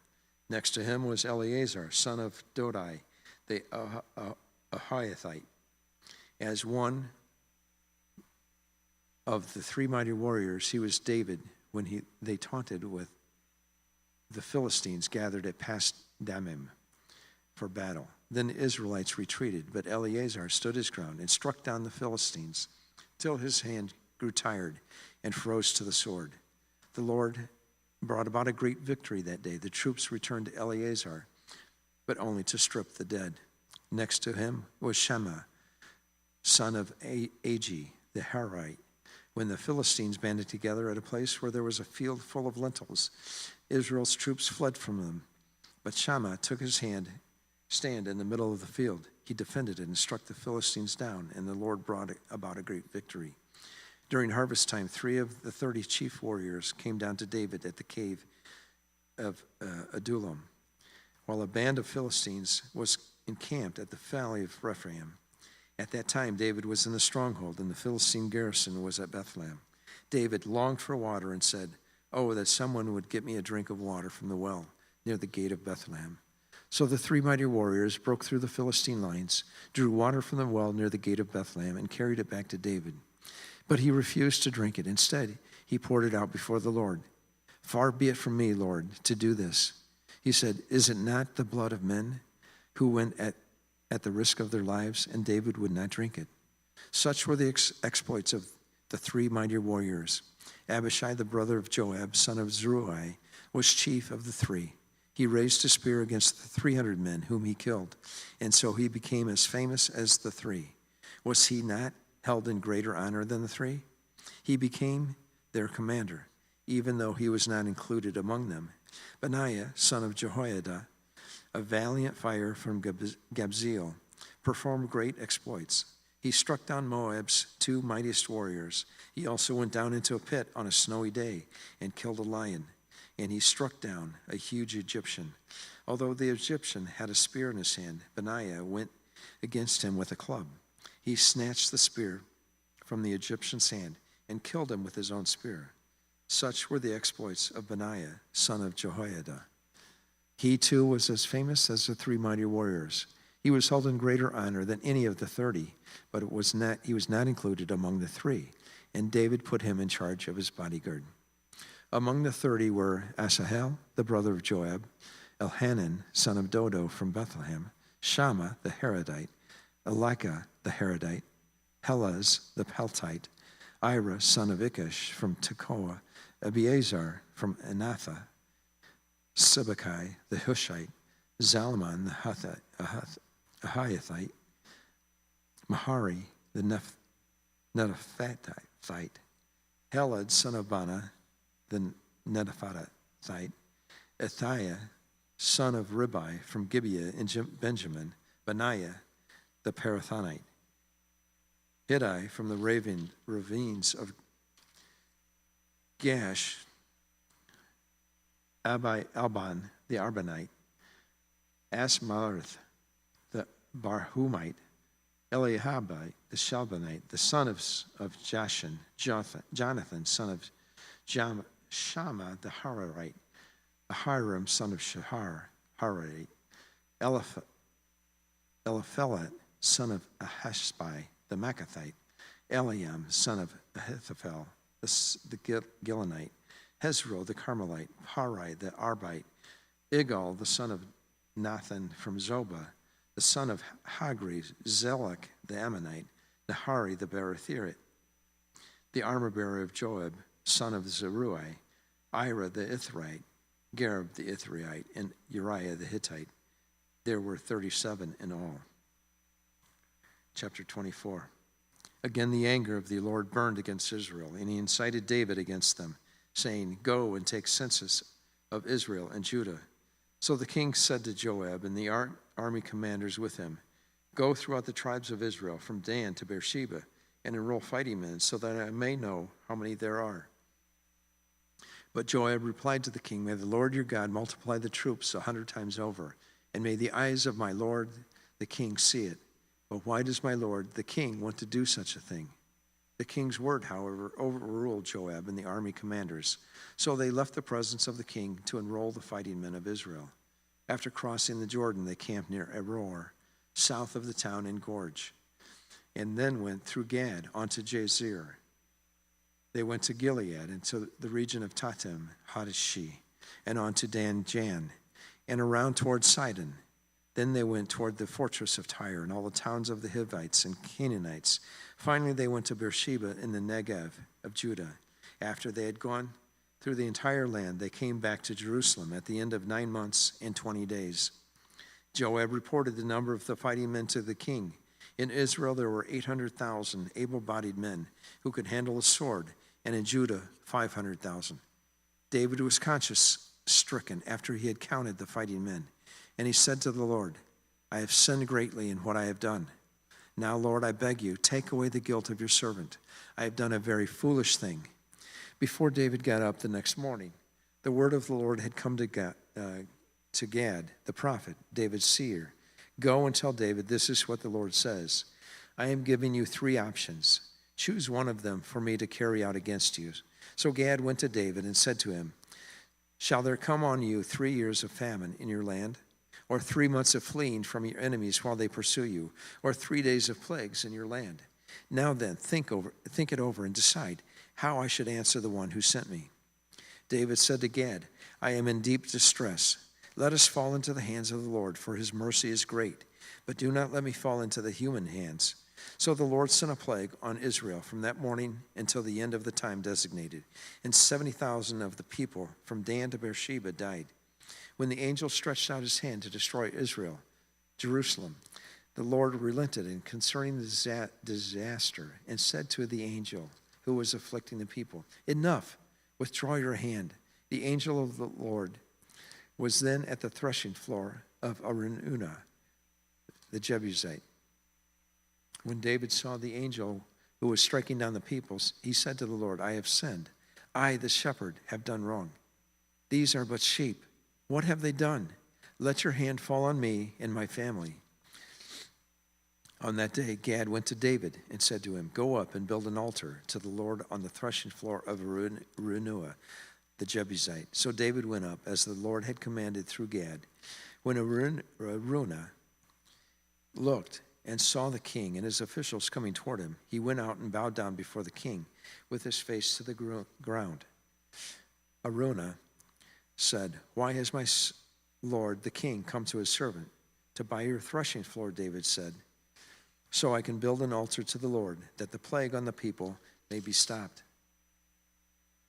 Araunah said to David, Let my lord the king take whatever he wishes and offer it up. Here are the oxen for the burnt offering, and here are the threshing sledges and ox yokes for the wood. Your majesty, Araunah, gives all this to the king. Araunah also said to him, May the Lord your God accept you. But the king replied to Araunah, No, I insist on paying you for it. I will not sacrifice to the Lord, my God, burnt offerings that cost me nothing. So David bought the threshing floor and the oxen and paid 50 shekels of silver for them. David built an altar to the Lord there and sacrificed burnt offerings and fellowship offerings.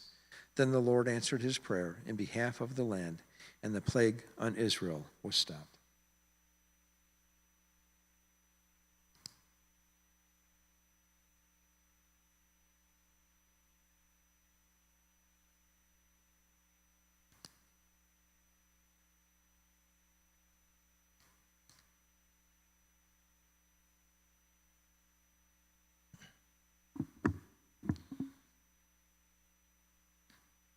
First Kings. When King David was very old, he could not keep warm, even when they put covers over him.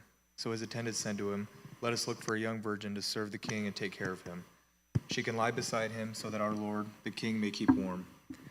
Then they searched throughout Israel for a beautiful young woman and found Abishag, a Shumanite, and brought her to the king. The woman was very beautiful. She took care of the king and waited on him, but the king had no sexual relations with her. Now Adonijah, whose mother was Haggith, put himself forward and said, I will be king. So he got chariots and horses ready with 50 men to run ahead of him. His father had never rebuked him by asking, why do you behave as you do? He was also very handsome and was born next after Absalom. Adonijah conferred with Joab, son of Zeruiah, and with Abiathar the priest, and they gave him their support. But Zadok the priest, Benaiah, son of Jehoiada, Nathan the prophet, Shimei and Ray, and David's special guard did not join Adonijah. Adonijah then sacrificed sheep, cattle, and fattened calves at the stone of Zoheleth near En-Rogel. He invited all his brothers, the king's sons, and all the royal officials of Judah. But he did not invite Nathan the prophet, or Benaiah, or the special guard, or his brother Solomon. Then Nathan asked Bathsheba, Solomon's mother, have you not heard that Adonijah, the son of Haggith, has become king, and our Lord David knows nothing about it? Now then, let me advise you how you can save your own life and the life of your son Solomon. Go into King David and say to him, my lord the king, did you not swear to me your servant? Surely Solomon your son shall be king after me, and he will sit on my throne. Why then has Adonijah become king? While you are still there talking to the king, I will come in and add my word to what you have said. So Bathsheba went to see the aged king in his room, where Abishag the Shunammite was attending him. Bathsheba bowed down, prostrating herself before the king. What is it you want? The king asked. She said to him, my lord, yourself swore to me, your servant, by the Lord your God, Solomon your son shall be king after me, and he will sit on my throne. But now Adonijah has become king, and you, my lord, the king, do not know about it. He has sacrificed great numbers of cattle, fattened calves, and sheep, and has invited all the king's sons, Abiathar the priest, and Joab the commander of the army, but he has not invited Solomon your servant. My lord the king, the eyes of all Israel are on you, to learn from you who will sit on the throne of my lord the king after him. Otherwise, as soon as my lord the king is laid to rest with his ancestors, I and my son Solomon will be treated as criminals. While she was still speaking with the king, Nathan the prophet arrived, and the king was told, Nathan the prophet is here. So he went before the king and bowed with his face to the ground. Nathan said, have you, my lord the king, declared that Adonijah shall be king after you, and that he will sit on your throne? Today he has gone down and sacrificed great numbers of cattle, fattened calves, and sheep. He has invited all the king's sons, the commanders of the army, and Abiathar the priest. Right now they are eating and drinking with him and saying, long live the king, Adonijah. But me, your servant, the Zadok, the priest, and Benaiah, son of Jehoiada, and your servant Solomon, he did not invite. Is this something my lord the king has done without letting his servants know who should sit on the throne of my lord the king after him? Then King David said, call in Bathsheba. So she came into the king's presence and stood before him. The king then took an oath. As surely as the Lord lives, who has delivered me out of every trouble, I will surely carry out this very day what I swore to you by the Lord, the God of Israel. Solomon your son shall be king after me, and he will sit on my throne in my place. Then Bathsheba bowed down with her face to the ground, prostrating herself before the king, and said, may my lord King David live forever. King David said, call in Zadok the priest, Nathan the prophet, and Benaiah son of Jehoiada. When they came before the king, he said to them, take your lord's servants with you, and have Solomon my son mount my own mule and take him down to Gihon. There have Zadok the priest and Nathan the prophet anoint him king over Israel. Blow the trumpet and shout, long live King Solomon.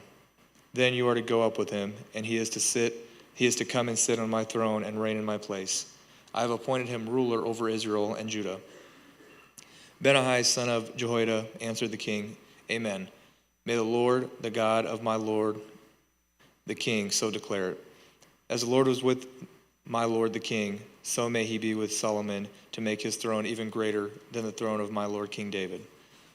So Zadok the priest, Nathan the prophet, Benaiah son of Jehoiada, and the Kerethites and the Pelethites went down and had Solomon mount King David's mule, and they escorted him to Gihon. Zadok the priest took the horn of oil from the sacred tent and anointed Solomon. Then they sounded the trumpet, and all the people shouted, "Long live King Solomon!" And all the people went up after him, playing pipes and rejoicing greatly, so that the ground shook with the sound. Adonijah and all the guests who were with him heard it as they were finishing their feast. On hearing the sound of the trumpet, Joab asked, "What's the meaning of all the noise in the city?" Even as he was speaking, Jonathan, son of Abiathar, the priest, arrived. Adonijah said, "Come in. A worthy man like you must be bringing good news." "Not at all," Jonathan answered. "Our Lord King David has made Solomon king. The king has sent with him Zadok the priest, Nathan the prophet, Benaiah son of Jehoiada, the Kerethites, and the Pelethites. They have put him on the king's mule, and Zadok the priest and Nathan the prophet have anointed him king at Gihon. From there they have gone up cheering, and the city resounds with it. That's the noise you hear. Moreover, Solomon has taken his seat on the royal throne. Also the royal officials have come to congratulate our Lord King David, saying, 'May your God make Solomon's name more famous than yours, and his throne greater than yours.' And the king bowed in worship on his bed and said, 'Praise be to the Lord, the God of Israel, who has allowed my eyes to see a successor on my throne today.' At this, all Adonijah's guests rose in alarm and dispersed. But when Adonijah, in fear of Solomon, went and took hold of the horns of the altar, then Solomon was told, 'Adonijah is afraid of King Solomon and is clinging to the horns of the altar.' He says, 'Let King Solomon swear to me today that he will not put his servant to death with the sword.' Solomon replied, 'If he shows himself to be worthy, not a hair of his head will fall to the ground. But if evil is found on him, he will die.' Then King Solomon sent men, and they brought him down from the altar. And Adonijah came and bowed to the king Solomon, and Solomon said, 'Go to your home.'" Chapter 2. When the time drew near for David to die, he gave a charge to Solomon his son. "I am about to go the way of all the earth," he said. "So be strong, act like a man, and observe what the Lord your God requires. Walk in obedience to him and keep his decrees and commands, his laws and regulations, as written in the law of Moses. Do this so that you may prosper in all you do and wherever you go, and that the Lord may keep his promise to me. If your descendants watch how they live, and if they walk faithfully before me with all their heart and soul, you will never fail to have a successor on the throne of Israel. Now you yourself know what Joab, son of Zeruiah, did to me, what he did to the two commanders of Israel's armies, Abner, the son of Ner, and Amasa, son of Jether. He killed them, shedding their blood in peacetime, as if in battle. And with that blood he stained the belt around his waist and the sandals on his feet. Deal with him according to your wisdom, but do not let his gray head go down to the grave in peace. But show kindness to the sons of Barzillai of Gilead, and let them be among those who eat at your table. They stood by me when I fled from your brother Absalom. And remember, you have with you Shimei, son of Gera, and Benjamite from Bahurim, who called down bitter curses on me the day I went to Mahanaim. When he came down to meet me at the Jordan, I swore to him by the Lord, I will not put you to death by the sword, but now do not consider him innocent. You are a man of wisdom. You will know what to do to him. Bring his gray head down to the grave in blood." Then David rested his ancestors and was buried in the city of David. He had reigned 40 years over Israel, 7 years in Hebron, and 33 in Jerusalem. So Solomon sat on the throne of his father David, and his rule was firmly established. Now Adonijah, the son of Haggith, went to Bathsheba, Solomon's mother. Bathsheba asked him, "Do you come peacefully?" He answered, "Yes, peacefully." Then he added, "I have something to say to you." "You may say it," she replied. "As you know," he said, "the kingdom was mine. All Israel looked to me as their king, but things changed, and their kingdom has gone to my brother, for it has come to him from the Lord. Now I have one request to make of you. Do not refuse me." "You may take it," she said. "You may make it," she said. So he continued, "Please ask King Solomon, he will not refuse you, to give me Abishag the Shunammite as my wife." "Very well," Bathsheba replied. I will speak to the king for you." When Bathsheba went to King Solomon to speak for him for Adonijah, the king stood up to meet her, bowed down to her, and sat down on his throne. He had a throne brought for the king's mother, and she sat down at his right hand. "I have one small request to make of you," she said. "Do not refuse me." The king replied, "Make it, my mother, I will not refuse you." So she said, "Let Abishag the Shunammite be given in marriage to your brother Adonijah." King Solomon answered his mother, "Why do you request Abishag the Shunammite for Adonijah? You might as well request the kingdom for him. After all, he is my older brother. Yes, for him and for Abiathar the priest and Joab, son of Zeruiah." Then King Solomon swore by the Lord, "May God deal with me, be it ever so severely, if Adonijah does not pay with his life for this request. And now, as surely as the Lord lives, he who has established me securely on the throne of my father David, and has founded a dynasty for me as he promised, Adonijah shall be put to death today." So King Solomon gave orders to Benaiah, son of Jehoiada, and he struck down Adonijah, and he died. To Abiathar the priest, the king said, "Go back to your field in Anathoth. You deserve to die, but I will not put you to death now, because you carried the ark of the sovereign Lord before my father David, and shared all my father's hardships." So Solomon removed Abiathar from the priesthood of the Lord, fulfilling the word the Lord had spoke at Shiloh about the house of Eli. When the news reached Joab, who had conspired with Adonijah, though not with Absalom, he fled to the tent of the Lord and took hold of the horns of the altar. King Solomon was told that Joab had fled to the tent of the Lord and was beside the altar. Then Solomon ordered Benaiah, son of Jehoiada, "Go, strike him down." So Benaiah entered the tent of the Lord and said to Joab, "The king says, 'Come out.'" But he answered, "No, I will die here." Benaiah reported to the king, "This is how Joab answered me." Then the king commanded Benaiah, "Do as he says. Strike him down and bury him, and so clear me and my whole family of the guilt of the innocent blood that Joab shed. The Lord repay him for the blood he shed, because without my father David knowing it, he attacked 2 men and killed them with the sword. Both of them, Abner, son of Ner, commander of Israel's army, and Amasa, son of Jether, commander of Judah's army, were better men and more upright than he. May the guilt of their blood rest on the head of Joab and his descendants forever. But on David and his descendants, his house and his throne, may there be the Lord's peace forever." So Benaiah, son of Jehoiada, went up and struck down Joab and killed him, and he was buried at his home out in the country. The king put Benaiah, son of Jehoiada, over the army in Joab's position, and replaced Abiathar with Zadok the priest.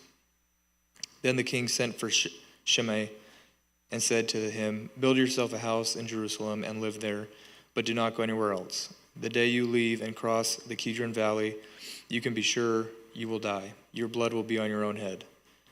Shimei answered the king, "What you say is good. Your servant will do as my lord, the king, has said." And Shimei stayed in Jerusalem for a long time.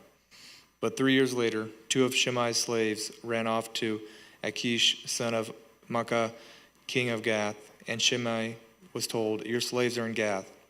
At this, he saddled his donkey and went to Achish at Gath in search of his slaves.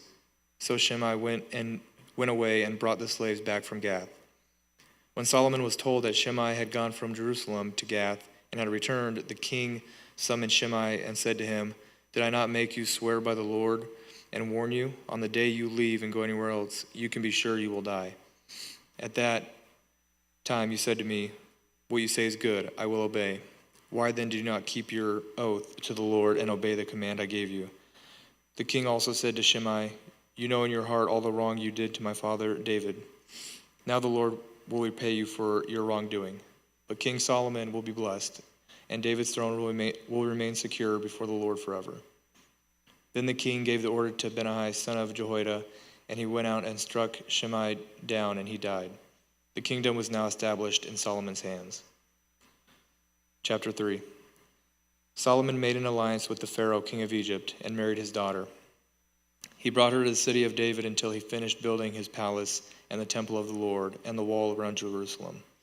The people, however, were still sacrificing at the high places, because a temple had not yet been built for the name of the Lord.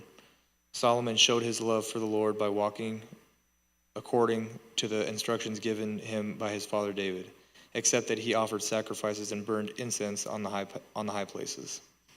The king went to Gibeon to offer sacrifices, for that was the most important high place. And Solomon offered 1,000 burnt offerings at that altar. At Gibeon, the Lord appeared to Solomon during the night in a dream, and God said, "Ask for whatever you want me to give you." Solomon answered, "You have shown great kindness to your servant, my father David, because he was faithful to you and righteous and upright in heart. You have continued this great kindness to him and have given him a son to sit on his throne this very day. Now, Lord my God, you have made your servant king in place of my father David, but I am only a little child and do not know how to carry out my duties. Your servant is here among the people you have chosen, a great people too numerous to count or number. So give your servant a discerning heart to govern your people and to distinguish between right and wrong, for who is able to govern this great people of yours?" The Lord was pleased that Solomon had asked for this. So God said to him, "Since you have asked for this, and not for long life or wealth for yourself, nor have asked for the death of your enemies, but for discernment in administering justice, I will do what you have asked. I will give you a wise and discerning heart, so that there will never have been anyone like you, nor will there ever be. Moreover, I will give you what you have not asked for, both wealth and honor, so that in your lifetime you will have no equal among kings. And if you walk in obedience to me and keep my decrees and commands as David your father did, I will give you a long life." Then Solomon awoke, and he realized it had been a dream. He returned to Jerusalem, stood before the ark of the Lord's covenant, and sacrificed burnt offerings and fellowship offerings. Then he gave a feast for all his court. Now 2 prostitutes came to the king and stood before him. One of them said, "Pardon me, my lord, this woman and I live in the same house, and I had a baby while she was there with me. The 3rd day after my child was born, this woman also had a baby. We were alone. There was no one in the house but the 2 of us. During the night, this woman's son died because she lay on him. So she got up in the middle of the night and took my son from my side while I, your servant, was asleep. She put him by her breast and put her dead son by my breast. The next morning I got up to nurse my son, and he was dead. But when I looked at him closely in the morning light, I saw that it wasn't the son I had born." The other woman said, "No, the living one is my son, the dead one is yours." But the first one insisted, "No, the dead one is yours, the living one is mine." And so they argued before the king. The king said, "This one says, 'My son is alive, and your son is dead,' while that one says, 'No, your son is dead, and mine is alive.'" Then the king said, "Bring me a sword." So they brought a sword for the king. He then gave an order, "Cut the living child in 2, and give half to one and half to the other." The woman whose son was alive was deeply moved out of love for her son, and said to the king, "Please, my lord, give her the living baby. Don't kill him." But the other said, "Neither I nor you shall have him. Cut him in 2. Then the king gave his ruling, giving the living baby to the first woman. "Do not kill him. She is his mother." When all Israel heard the verdict the king had given, they held the king in awe, because they saw that he had wisdom from God to administer justice. Chapter 4.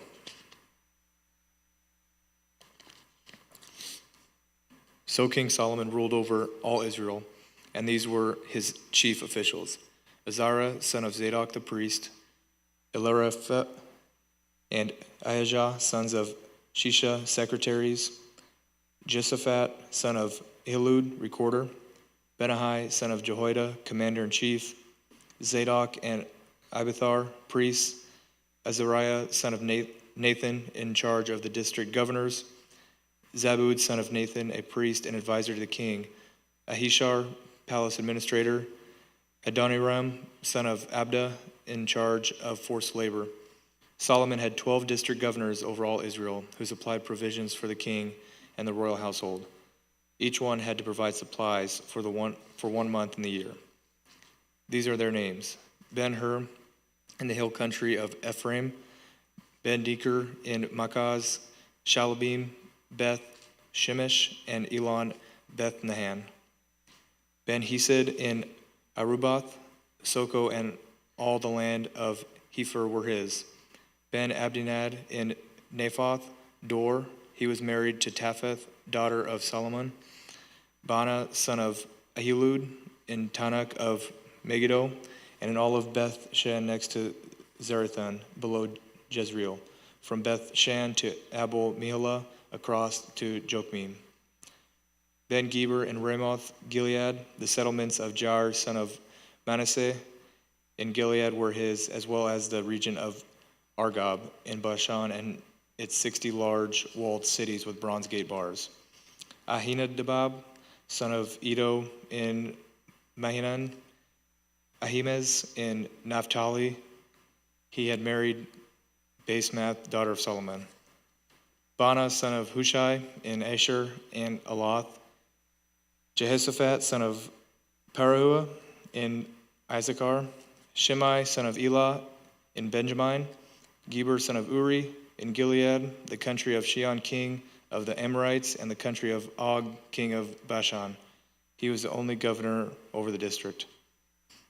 The people of Judah and Israel were as numerous as the sand on the seashore. They ate, they drank, and they were happy.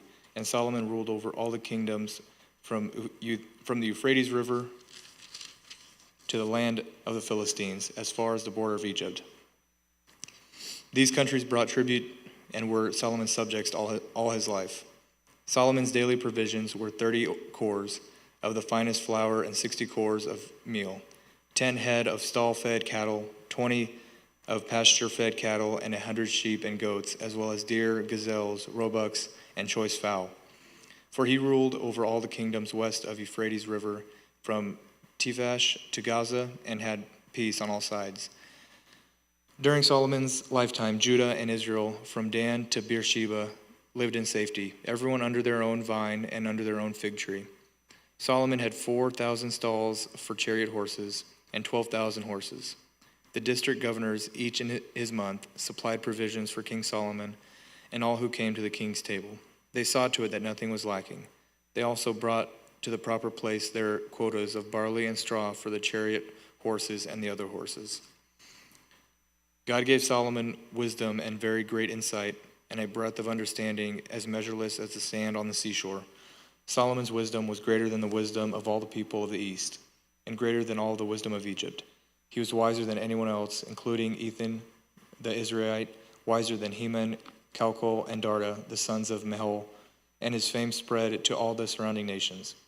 He spoke to 3,000 proverbs, and his songs numbered 1,005. He spoke about plant life, from the cedar of Lebanon to the hyssop that grows out of the walls. He also spoke about animals and birds, reptiles and fish. From all nations, people came to listen to Solomon's wisdom, sent by all the kings of the world who had heard of his wisdom.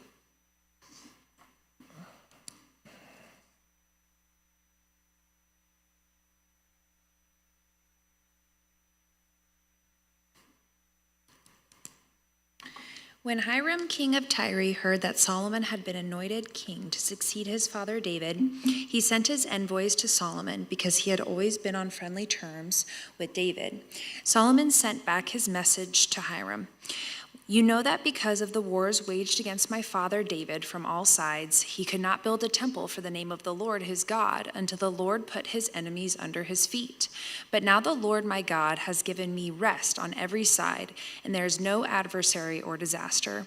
I intend therefore to build a temple for the name of the Lord my God, as the Lord told my father David when he said, your son whom I will put on the throne in your place will build the temple for my name. So give orders that cedars of Lebanon be cut for me.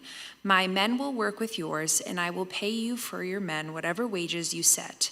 You know that we have no one so skilled in telling timber as the Sidonians.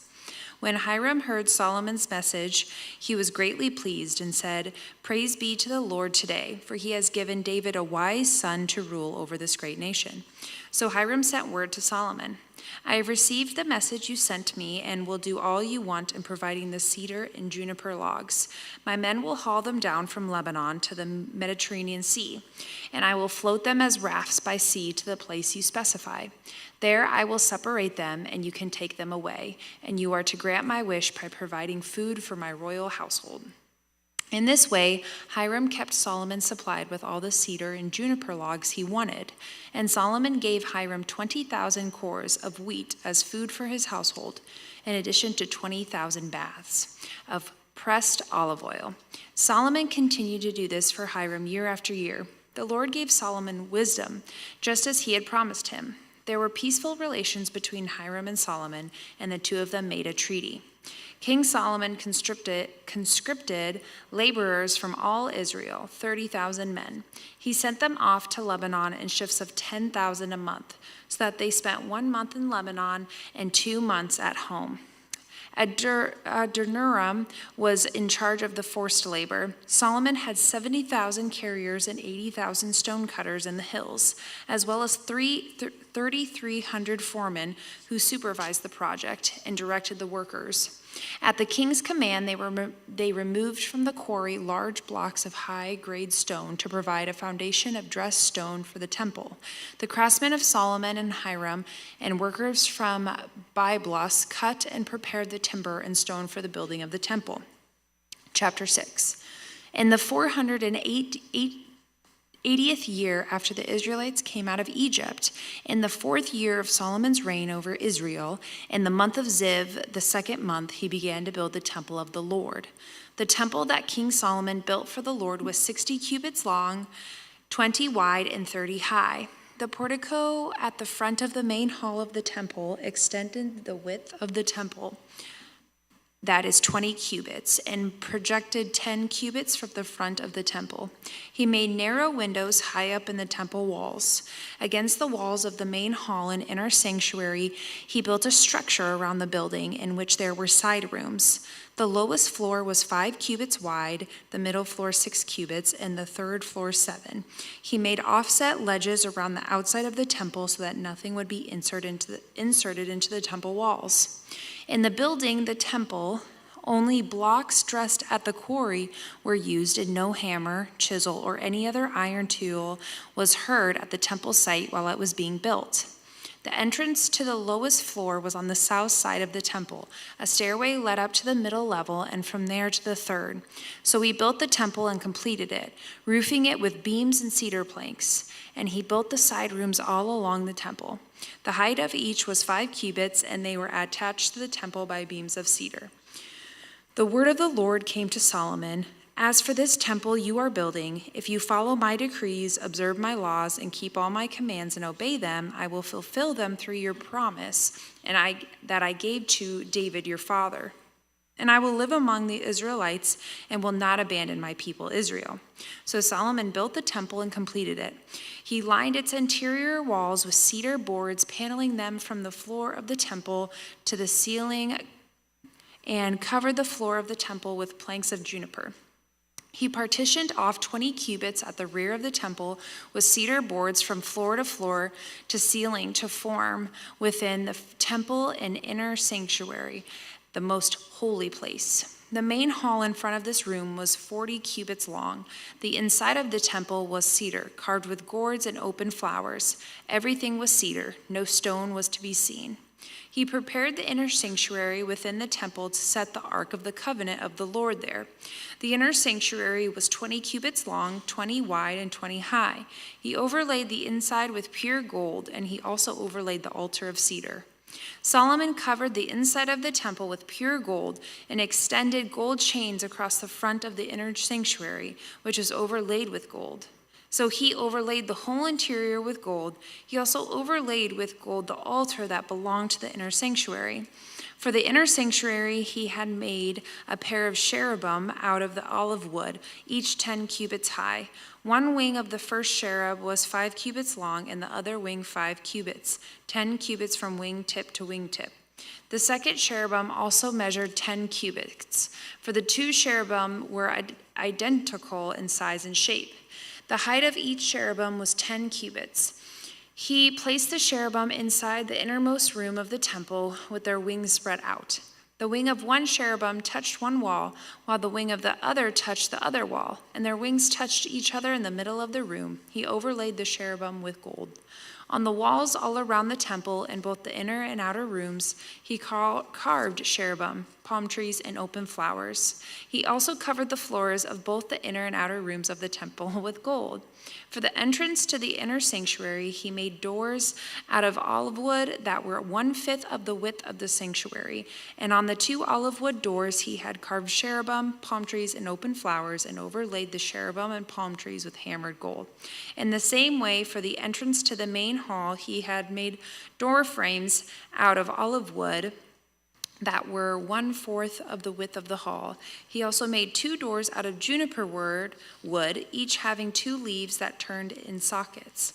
He carved cherubim, palm trees, and open flowers on them, and overlaid them with gold hammered evenly over the carvings. And he built the inner courtyard of 3 courses of dressed stone and 1 course of trimmed cedar beams. The foundation of the temple of the Lord was laid in the 4th year in the month of Ziv. In the 11th year on the month of Bul, the 8th month, the temple was finished in all its details according to its specifications. He had spent 7 years building it. Chapter 7.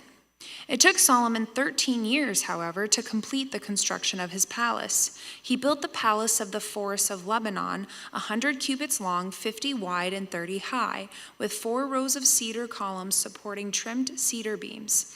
It was roofed with cedar above the beams that rested on the columns, for 45 beams, 15 in a row. Its windows were placed high in sets of 3 facing each other.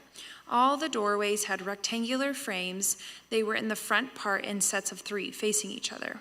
He made a column made 50 cubits long and 30 wide. In front of it was portico, and in front of that were pillars and an overhanging roof. He built the throne wall, the hall of justice, where he was to judge, and he covered it with cedar from floor to ceiling.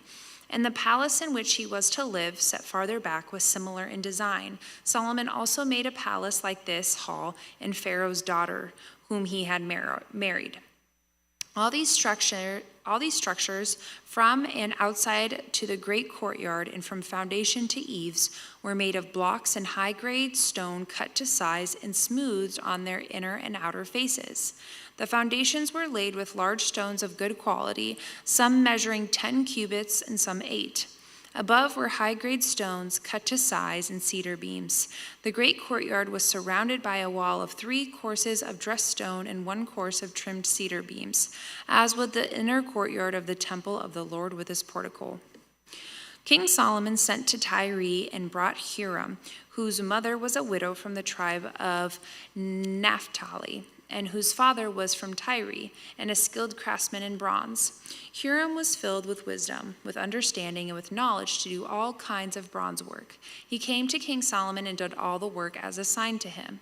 He cast 2 bronze pillars, each 18 cubits high and 12 cubits in circumference. He also made 2 capitals of cast bronze to set on tops of the pillars. Each capital was 5 cubits high. A network of interwoven chains adorned the capitals on top of the pillars, 7 for each capital. He made pomegranates in 2 rows encircling each network to decorate the capitals on top of the pillars. He did the same for each capital. The capitals on top of the pillars in the portico were in the shape of lilies, 4 cubits high. On the capitals of both pillars, above the bowl-shaped part next to the network, were the 200 pomegranates in rows all around. He erected the pillars at the portico of the temple. The pillar to the south was named Jachin, and the one to the north, Boaz. The capitals on top were in shape of lilies, and so the work on the pillars was completed. He made the sea of cast metal, circular in shape, measuring 10 cubits from rim to rim and 5 cubits high. It took a line of 30 cubits to measure around it. Below the rim, gourds encircled it, 10 to a cubit. The gourds were cast in 2 rows in one piece with the sea. The sea stood on 12 bowls, 3 facing north, 3 facing west, 3 facing south, and 3 facing east. The sea rested on top of them, and their hindquarters were toward the center. It was a handbreadth in thickness, and its rim was like the rim of a cup, like a lily blossom. It held 2,000 baths. He also made 10 movable stands of bronze. Each was 4 cubits long, 4 wide, and 3 high. This is how the stands were made. They had side panels attached to uprights. On the panels between the uprights were lions, bulls, and cherubim. And on the uprights as well, above and below the lions and bulls, were wreaths of hammered work. Each stand had 4 bronze wheels with bronze axles, and each had a basin resting on 4 supports cast with wreaths on each side. On the inside of the stand there was an opening that had a circular frame 1 cubit deep. This opening was round, and with its basework it measured 1.5 cubits. Around its opening there was engraving. The panels of the stands were square, not round. The 4 wheels were under the panels, and the axles of the wheels were attached to the stand. The diameter of each wheel was 1.5 cubits. The wheels were made like chariot wheels. The axles, rims, spokes, and hubs were all of cast metal. Each stand had 4 handles, 1 on each corner, projecting from the stand. At the top of the stand there was a circular band 0.5 cubit deep. The supports and panels were attached to the top of the stand. He engraved cherubims, lions, palm trees on the surface of the supports on the panels, and every available space with wreaths all around. This is why he made the 10 stands. They were all cast in the same models and were identical in size and shape. He then made 10 bronze basins, each holding 40 baths and measuring 4 cubits across, 1 basin to go on each of the 10 stands. He placed 5 of the stands on the south side of the temple and 5 on the north. He placed the sea on the south side at the southeast corner of the temple. He also made the pots and shovels and sprinkle bowls. So Hiram finished all the work he had undertaken for King Solomon in the temple of the Lord. The 2 pillars, the 2 bowl-shaped capitals on the top of the pillars, the 2 sets of network decorating the 2 bowl-shaped capitals on top of the pillars, the 400 pomegranates for the 2 sets of network, the 10 stands with their 10 basins, the sea and the 12 bowls under it, the pots, shovels, and sprinkling bowls.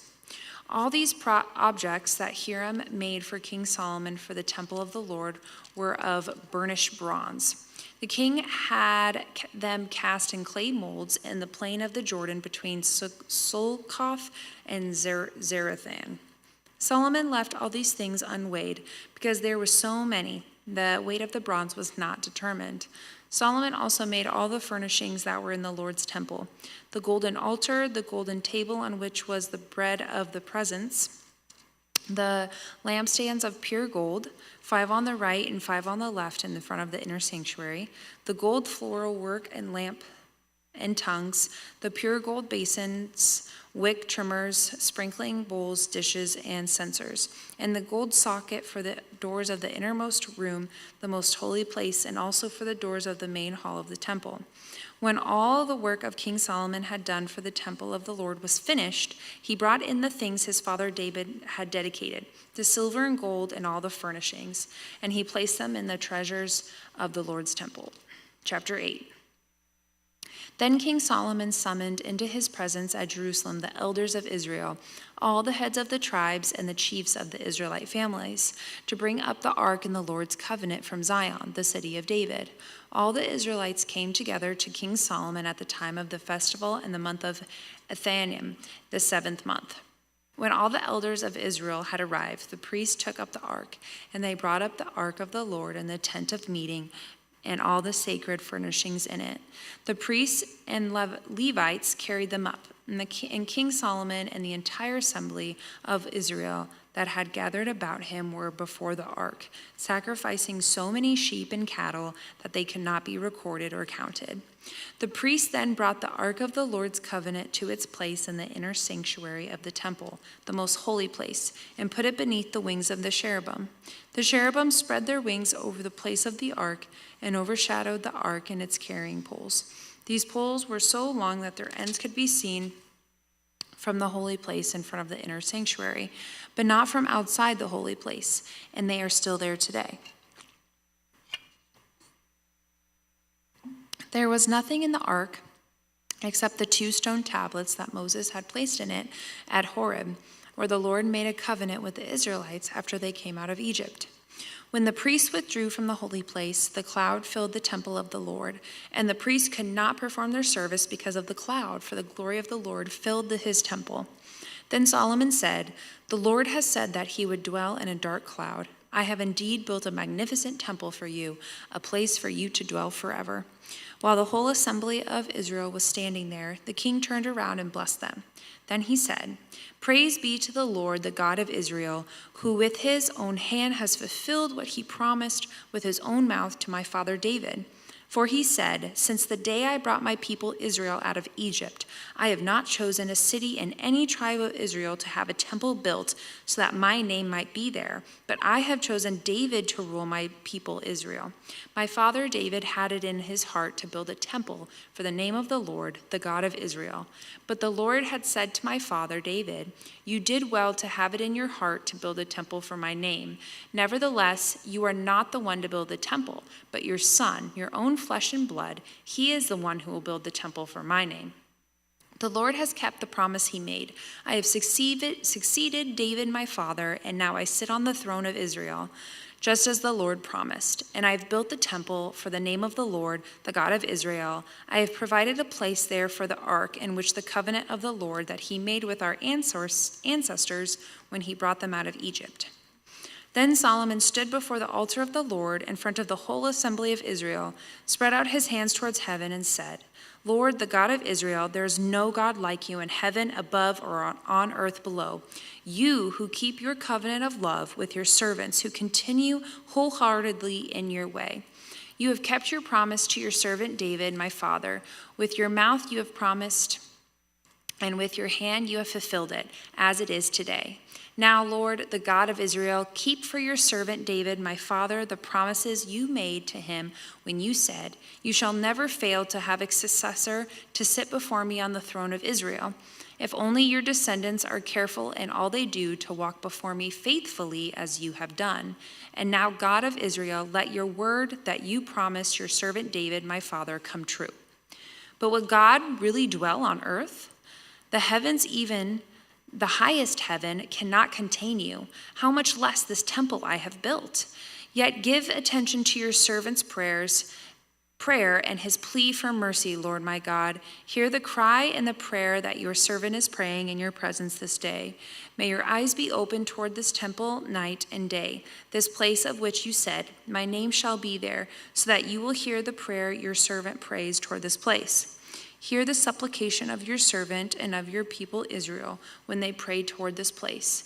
Hear from heaven your dwelling place, and when you hear, forgive. When anyone wrongs their neighbor and is required to take an oath, and they come and swear the oath before your altar in this temple, then hear from heaven and act. Judge between your servants, condemning the guilty by bringing down on their heads what they have done, and vindicating the innocent by treating them in accordance with their innocence. When your people Israel have been defeated by an enemy because they have sinned against you, and when they turn back to you and praise and give praise to your name, praying and making supplication to you in this temple, then hear from heaven and forgive the sin of your people Israel, and bring them back to the land you gave to their ancestors. When the heavens are shut up and there is no rain because your people have sinned against you, and when they pray toward this place and give praise to your name and turn from their sin because you have afflicted them, then hear from heaven and forgive the sin of your servants, your people Israel. Teach them the right way to live and send rain on the land you gave your people for an inheritance. When famine or plague comes to the land, or blight or mildew, locusts, or grasshoppers, or when an enemy besieges them in any of their cities, whatever disaster or disease may come, and when a prayer or plea is made by anyone among your people Israel, being aware of the afflictions of their own hearts and spreading out their hands toward this temple, then hear from heaven your dwelling place. Forgive and act. Deal with everyone according to all they do, since you know their hearts. For you alone know every human heart, so that they will fear you all the time they live on the land you give your ancestors. As for the foreigner who does not belong in your people Israel, but has come from a distant land because of your name, for they will hear of your great name and your mighty hand and your outstretched arm. When they come and pray toward this temple, then hear from heaven your dwelling place. Do whatever the foreigner asks of you, so that all the people of earth may know your name and fear you, as do your own people of Israel, and may know that this house I have built bears your name. When your people go to war against their enemies, wherever you send them, and when they pray to you, Lord, toward the city you have chosen in the temple I have built for your name, then hear from heaven their prayer and their plea and uphold their cause. When they sin against you, for there is no one who does not sin, and you become angry with them and give them over to their enemies, who take them captive to their own lands, far away or near. And if they have a change of heart in the land where they are held captive, and repent and plead with you in the land of when their captors, and say, we have sinned, we have done wrong, we have acted wickedly. And if they turn back to you with all their heart and soul in the land of their enemies who took them captive, and pray to you toward the land you gave their ancestors, toward the city you have chosen and the temple I have built for you, for your name, then from heaven, your dwelling place, hear their prayer and their plea and uphold their cause, and forgive your people who have sinned against you. Forgive all of the offenses they have committed against you, and cause their captors to show them mercy. For they are your people, and you and your inheritance, whom you brought out of Egypt, out of that iron smelting furnace. May your eyes be open to your servant's plea and to the plea of your people Israel, and may you listen to them whenever they cry out to you. For you singled them out from all the nations of the world to be your own inheritance, just as you declared through your servant Moses when you, sovereign Lord, brought our ancestors out of Egypt. When Solomon had finished all these prayers and supplications to the Lord, he rose from before the altar of the Lord, where he had been kneeling with his hands spread out toward heaven. He stood and blessed the whole assembly of Israel in a loud voice, saying, Praise be to the Lord, who has given rest to his people Israel, just as he promised. Not one word has failed all the good promises he gave through his servant Moses. May the Lord our God be with us as he was with our ancestors. May he never leave us nor forsake us. May he turn our hearts to him, to walk in obedience to him and keep the commands, decrees, and laws he gave our ancestors. And may these words of mine, which I have prayed before the Lord, be near to the Lord our God day and night, that he may uphold the cause of his servant and the cause of his people Israel, according to each day's need, so that all of the peoples of the earth may know that the Lord is God, and that there is no other. And may your hearts be fully committed to the Lord our God, to live by his decrees and obey his commands as at this time. Then the king and all of Israel with him offered sacrifices before the Lord. Solomon offered a sacrifice of fellowship offering to the Lord, 22,000 cattle and 120,000 sheep and goats. So the king of all the Israelites dedicated the temple of the Lord. On that same day, the king consecrated the middle part of the courtyard in front of the temple out of the Lord, and there he offered burnt offerings, grain offerings, and the fat of the fellowship of offerings, because the bronze altar that stood before the Lord was too small to hold the burnt offerings, and the grain offerings and the fat of the fellowship offerings. So Solomon observed the festival at that time, and all Israel with him, a vast assembly, people from Lebo-Hamath and the Wadi of Egypt. They celebrated it before the Lord our God for 7 days and 7 days more, 14 days in all. On the following day, he sent the people away. They blessed the king, and they went home, joyful and glad in heart for all the good things the Lord had done for his servant David and his people Israel.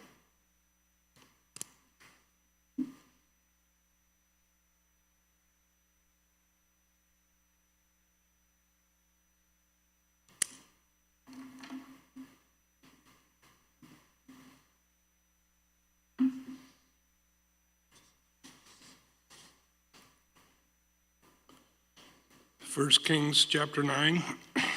When Solomon had finished building the temple of the Lord and the royal palace and had achieved all he had desired to do, the Lord appeared to him a second time as he had appeared to him at Gibeon. The Lord said to him, I have heard the prayer and plea you have made before me. I have consecrated this temple which you have built by putting my name there forever. My eyes and my heart will always be there. As for you, if you walk before me faithfully with integrity of heart and uprightness, as David your father did, and do all I command and observe my decrees and laws, I will establish your royal throne over Israel forever, as I promised David your father when I said, you shall never fail to have a successor on the throne of Israel. But if you or your descendants turn away from me and do not observe the commands and decrees I have given you, and go off to serve other gods and worship them, then I will cut off Israel from the land I have given them, and I will reject this temple I have consecrated for my name. Israel will then become a byword and an object of ridicule among all peoples. This temple will become a heap of rubble.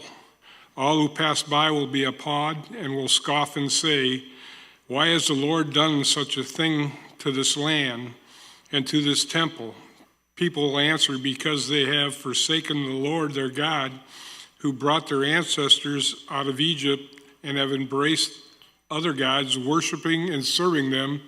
That is why the Lord brought all this disaster on them. At the end of 20 years, during which Solomon built these two buildings, the temple of the Lord and the royal palace, King Solomon gave 20 towns in Galilee to Hiram, king of Tyre, because Hiram had supplied him with all the cedar and juniper and gold he wanted. But then Hiram went to Tyre to see the towns that Solomon had given him. He was not pleased with them. What kind of towns are these you have given me, my brother? He asked when he called them the land of Cabul, a name they have to this day. Now Hiram had sent to the king 120 talents of gold. Here's the account of the forced labor King Solomon conscripted to build the Lord's temple, his own palace, the terraces, the wall of Jerusalem, and Hazor, Megiddo, and Gezer. Pharaoh, king of Egypt, had attacked and captured Gezer. He had set it on fire. He killed its Canaanite inhabitants and then gave it as a wedding gift to his daughter, Solomon's wife. Then Solomon rebuilt Gezer. He built up Lower Beth Horon, Baalath, and Tadmor in the desert with his land, as well as all his stone cities and the towns for his chariots and for his horses. Whatever he desired to build in Jerusalem and Lebanon and throughout all the territory he ruled. There were still people left from the Amorites, Hittites, Perizzites, Hivites, and Jebusites. These people were not Israelites. Solomon conscripted the descendants of all these people remaining in the land, whom the Israelites could not exterminate, to serve as slave labor as it is to this day. But Solomon did not make slaves of any of the Israelites. They were his fighting men, his government officials, his officers, his captains, and the commanders of his chariots and charioteers. They were also chief officials in charge of the Solomon's projects, 550 officials supervising those who did the work. After Pharaoh's daughter had come up from the city of David to the palace Solomon had built for her, he constructed the terraces. 3 times a year, Solomon sacrificed burnt offerings and fellowship offerings on the altar he had built for the Lord, burning incense before the Lord along with them, and so fulfilled the temple of obligations. King Solomon also built ships at Ezion-Geber, which is near Elath and Edom on the shore of the Red Sea. And Hiram sent his men, sailors who knew the sea, to serve in the fleet with Solomon's men. They sailed to Ophir and brought back 420 talents of gold, which they delivered to King Solomon. When the Queen of Sheba heard about the fame of Solomon and his relationship to the Lord, she came to test Solomon with hard questions. Arriving at Jerusalem with a very great caravan with camels carrying spices, large quantities of gold and precious stones, she came to Solomon and talked with him about all that she had on her mind. Solomon answered all her questions. Nothing was too hard for the king to explain to her. When the Queen of Sheba saw all the wisdom of Solomon and the palace he had built, the food on his table, the seating of his officials, the attending servants in their robes, his cupbearers, and the burnt offerings he made at the temple of the Lord, she was overwhelmed. She said to the king, "The report I heard in my own country about your achievements and your wisdom is true. But I did not believe these things until I came and saw with my own eyes. Indeed, not even half was told me. In wisdom and wealth you have far exceeded the report I heard. How happy your people must be. How happy your officials who continually stand before you and hear your wisdom. Praise be to the Lord your God, who has delighted in you and placed you on the throne of Israel. Because the Lord's eternal love for Israel, he has made you king to maintain justice and righteousness." And she gave the king 120 talents of gold, large quantities of spices and precious stones. Never again were there so many spices brought in as those the queen of Sheba gave to King Solomon. Hiram's ships brought gold from Ophir, and from there they brought great cargoes of almug wood and precious stones. The king used the almug wood to make supports for the temple of the Lord and for the royal palace, and to make harps and lyres for the musicians. So much almug wood has never been imported or seen since that day. King Solomon gave the queen of Sheba all she desired and asked for, besides what he had given her out of his royal bounty. Then she left and returned with her retinue to her own country. The weight of the gold that Solomon received yearly was 666 talents, not including the revenues from the merchants and traders and from all the Arabian kings and governors of the territories. King Solomon made 200 large shields of hammered gold. 600 shekels of gold went into each shield. He also made 300 small shields of hammered gold with 3 minas of gold in each shield. The king put them in the palace of the forest of Lebanon. The king made a great throne covered with ivory and overlaid with fine gold. The throne had 6 steps, and its back had a rounded top. On both sides of the seat were armrests with a lion standing beside each of them. 12 lions stood on the 6 steps, one at either end of each step. Nothing like it had ever been made for any other kingdom. All King Solomon's goblets were gold, and all the household articles in the palace of the forest of Lebanon were pure gold. Nothing was made of silver, because silver was considered of little value in Solomon's days. The king had a fleet of trading ships at sea along with the ships of Hiram. Once every 3 years it returned carrying gold, silver, and ivory, and apes and baboons. King Solomon was greater in riches and wisdom than all the other kings of the earth. The whole world sought audience with Solomon to hear the wisdom God had put in his heart. Year after year, everyone came and brought a gift, articles of silver and gold, robes, weapons and spices, horses and mules. Solomon accumulated chariots and horses. He had 1,400 chariots and 12,000 horses, which he kept in the chariot cities and also with him in Jerusalem. The king made silver as common in Jerusalem as stone, and cedar as plentiful as sycamore fig trees in the foothills. Solomon's horses were imported from Egypt and from Kuwait. The royal merchants purchased them from Kuwait at the current price. They imported a chariot from Egypt for 600 shekels of silver and a horse for 150. They also exported them to all the kings of the Hittites and of the Arameans.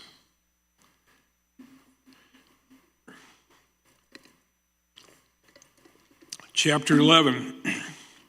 King Solomon, however, loved many foreign women besides Pharaoh's daughter: Moabites, Ammonites, Edomites, Sidonians, and Hittites. They were from nations about which the Lord had told the Israelites, "You must not intermarry with them, because they will surely turn your hearts after their gods." Nevertheless, Solomon held fast to them in love. He had 700 wives of royal birth and 300 concubines, and his wives led him astray. As Solomon grew old, his wives turned his heart after other gods, and his heart was not fully devoted to the Lord his God, as the heart of David his father had been. He followed Ashtoreth, the goddess of the Sidonians, and Molech, the detestable god of the Amorites. So Solomon did evil in the eyes of the Lord. He did not follow the Lord completely, as David his father had done. On a hill east of Jerusalem, Solomon built a high place for Chemosh, the detestable god of Moab, and for Molag, the detestable god of the Ammonites. He did the same for all his foreign wives who burned incense and offered sacrifices to their gods. The Lord became angry with Solomon because his heart had turned away from the Lord, the God of Israel, who had appeared to him twice. Although he had forbidden Solomon to follow other gods, Solomon did not keep the Lord's command. So the Lord said to Solomon, "Since this is your attitude, and you have not kept my covenant with the decrees which I commanded you, I will most certainly tear the kingdom away from you and give it to one of your subordinates. Nevertheless, for the sake of David your father, I will not do it during your lifetime. I will tear it out of the hands of your son, yet I will not tear the whole kingdom from him, but will give him one tribe for the sake of David my servant, and for the sake of Jerusalem which I have chosen." Then the Lord raised up against Solomon an adversary, Hadad the Edomite, from the royal line of Edom. Earlier, when David was fighting with Edom, Joab, the commander of the army who had gone up to bury the dead, had struck down all the men in Edom. Joab and all the Israelites stayed there for 6 months until they had destroyed all the men in Edom. But Hadad, still only a boy, fled to Egypt with some Edomite officials who had served his father. They set out from Midian and went to Paran. Then, taking people from Paran with them, they went to Egypt, to Pharaoh, king of Egypt, who gave Hadad a house and land and provided him with food. Pharaoh was so pleased with Hadad that he gave him a sister of his own wife, Queen Taphanes, in marriage. The sister of Taphanes bore him a son named Genubath, whom Taphanes brought up from the royal palace. There Genubath lived with Pharaoh's own children. While he was in Egypt, Hadad heard that David rested with his ancestors and that Joab, the commander of the army, was also dead. Then Hadad said to Pharaoh, "Let me go that I may return to my own country." "What have you lacked here that you want to go back to your own country?" Pharaoh asked. "Nothing," Hadad replied, "but let me go." Then God raised up Solomon another adversary, Rezon, son of Elidiah, who had fled from his master Hadadezer, king of Zobah. When David destroyed Zobah's army, Rezon gathered a band of men behind him and became their leaders. They went to Damascus, where they settled and took control. Rezon was Israel's adversary as long as Solomon lived, adding to the trouble caused by Hadad. So Rezon ruled in Aram and was hostile towards Israel. Also, Jeroboam, son of Nebat, rebelled against the king. He was one of Solomon's officials, an Ephraimite from Zeradah, and his mother was a widow named Zeruiah. Here's the account of how he rebelled against the king. Solomon had built the terraces and had filled the gap in the wall of the city of David his father. Now Jeroboam was a man of standing, and when Solomon saw how well the young man did his work, he put him in charge of the whole labor force of tribes of Joseph. About that time, Jeroboam was going out of Jerusalem, and Ahijah, the prophet of Shiloh, met him on the way, wearing a new cloak. The two of them were alone out in the country, and Ahijah took hold of the new cloak he was wearing and tore it into 12 pieces.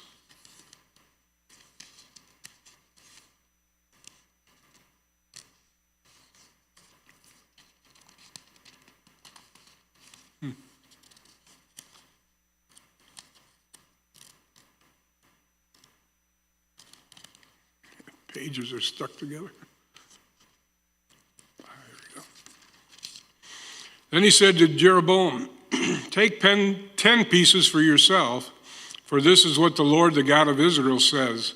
See, I am going to tear the kingdom out of Solomon's hand and give you 10 tribes.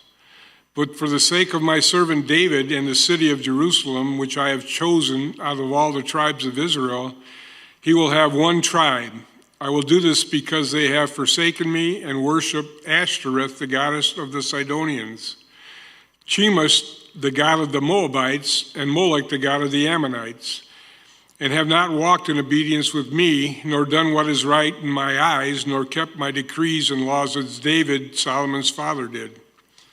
But I will not take the whole kingdom out of Solomon's hands. I will have made him ruler all the days of his life for the sake of David, my servant, whom I chose and who obeyed my commands and decrees.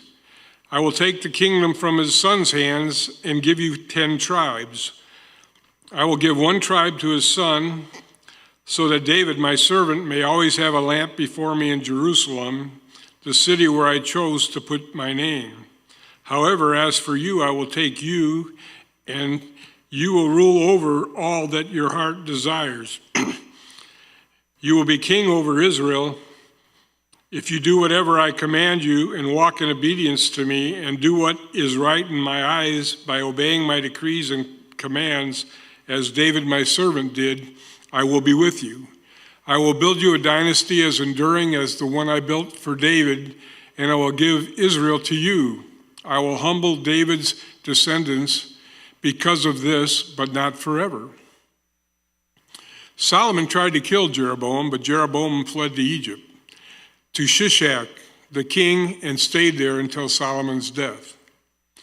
As for other events of Solomon's reign, all he did and the wisdom he displayed, are they not written in the book of the annals of Solomon? Solomon reigned in Jerusalem over all Israel for 40 years. Then he rested with his ancestors and was buried in the city of David his father, and Rehoboam his son succeeded him as king. Rehoboam went to Shechem, for all Israel had gone there to make him king. When Jeroboam, son of Nebat, heard this, he was still in Egypt, where he had fled from King Solomon. He returned from Egypt, so they sent for Jeroboam. And he and the whole assembly of Israel went to Rehoboam and said to him, your father put a heavy yoke on us, but now lighten the harsh labor and heavy yoke he put on us, and we will serve you.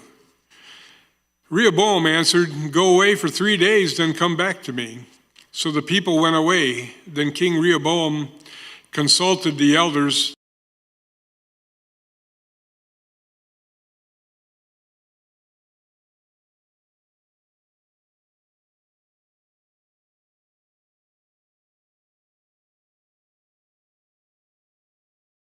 served his father Solomon during his lifetime. How would you advise me to answer these people, he asked. They replied, if today you will be a servant to these people, is your advice? How should we answer these people who say to me, lighten the yoke your father put on us? The young men who had grown up with him replied, the people have said to you, your father put a heavy yoke on us, but make our yoke lighter. Now tell them, my little finger is thicker than my father's waist. My father laid on you a heavy yoke, and I will make it even heavier. My father scourged you with whips, and I will scourge you with scorpions. 3 days later, Jeroboam and all the people returned to Rehoboam, as the king had said, come back to me in 3 days. The king answered the people harshly, rejecting the advice given to him by the elders. He followed the advice of the young men and said, my father made your yoke heavy, and I will make it even heavier. My father scourged you with whips, I will scourge you with scorpions. So the king did not listen to the people, for this turn of events was from the Lord, to fulfill the word of the Lord had spoken to Jeroboam, son of Nebat, through Ahijah the Shilonite. When all Israel saw that the king refused to listen to them, they answered the king, What share do we have in David? What part of Jesse's son? To your tents, Israel. Look after your own house, David. So the Israelites went home. But as for the Israelites who were living in the towns of Judah, Rehoboam still ruled over them. King Rehoboam sent out Adoniram, who was in charge of the forced labor, but all Israel stoned him to death. King Rehoboam, however, managed to get into his chariot and escape to Jerusalem. So Israel had been in rebellion against the house of David to this day. When all the Israelites heard that Jeroboam had returned, they sent and called him to the assembly and made him king over all of Israel. The only tribe of Judah remained loyal to the house of David. When Rehoboam arrived in Jerusalem, he mustered all Judah and the tribe of Benjamin, 180,000 able young men, to go to war against Israel and to regain the kingdom for Rehoboam, son of Solomon. But this word of God came to Shemaiah, the man of God. Say to Rehoboam, son of Solomon, king of Judah, to all Judah and Benjamin, to all the rest of the people, this is what the Lord says. Do not go up to fight against your brothers, the Israelites. Go home, every one of you, for this is my doing. So they obeyed the word of the Lord and went home again, as the Lord had ordered. Then Jeroboam fortified Shechem in the hill country of Ephraim and lived there. From there he went out and built up Peniel. Jeroboam thought to himself, the kingdom will now likely revert to the house of David. If these people go up to offer sacrifices at the temple of the Lord in Jerusalem, they will again give their allegiance to their Lord. Rehoboam, king of Judah, will kill me and return to King Rehoboam. After seeking advice, the king made 2 golden calves. He said to the people, it is too much for you to go up to Jerusalem. Here are your gods, Israel, who brought you up out of Egypt. One he set up in Bethel, the other in Dan. And this thing became a sin. The people came to worship the one at Bethel and went as far as Dan to worship the other. Jeroboam built shrines on high places and appointed priests from all sorts of people, even though they were not Levites. He instituted a festival on the 15th day of the 8th month, like the festival held in Judah, and offered sacrifices on the altar. This he did in Bethel, sacrificing to the calves he had made. And at Bethel, he also installed priests at the high places he had made. On the 15th day of the 8th month, on a month of his own choosing, he offered sacrifices on the altar he had built at Bethel. So he instituted the festival for the Israelites and went up to the altar to make offerings. By the word of the Lord, a man of God came from Judah to Bethel, as Jeroboam was standing by the altar to make an offering. By the word of the Lord, he cried out against the altar, "Altar, altar! This is what the Lord says, a son named Josiah will be born to the house of David. On you he will sacrifice the priests of the high places who make offerings here, and human bones will be burned on you." That same day, a man of God gave a sign. This is a sign of the Lord. This is the sign the Lord has declared. The altar will be split apart, and the ashes on it will be poured out. When King Jeroboam heard what the man of God cried out against the altar at Bethel, he stretched out his hand from the altar and said, "Seize him." But the hand he stretched out towards the man shriveled up so that he could not pull it back. Also, the altar was split apart, and his ashes poured out according to the sign given by the man of God, by the word of the Lord.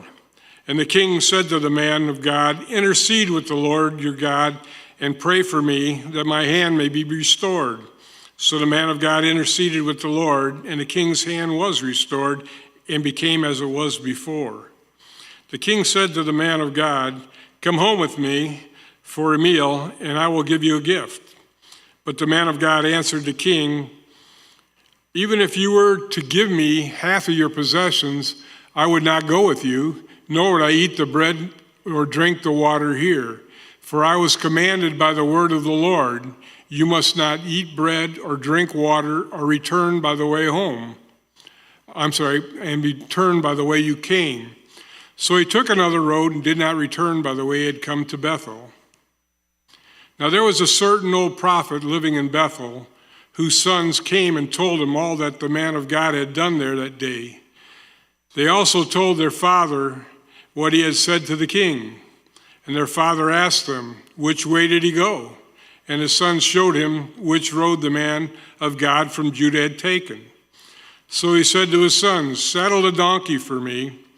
And when they had saddled a donkey for him, he mounted it and rode after the man of God. He found him sitting under an oak tree and asked, "Are you the man of God who came from Judah?" "I am," he replied. So the prophet said to him, "Come home with me and eat."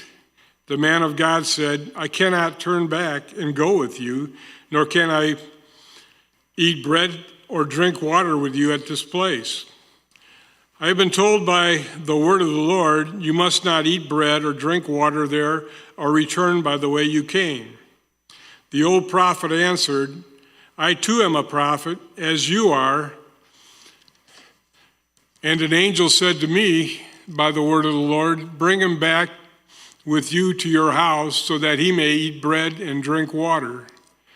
But he was lying to him. So the man of God returned with him and ate and drank in his house.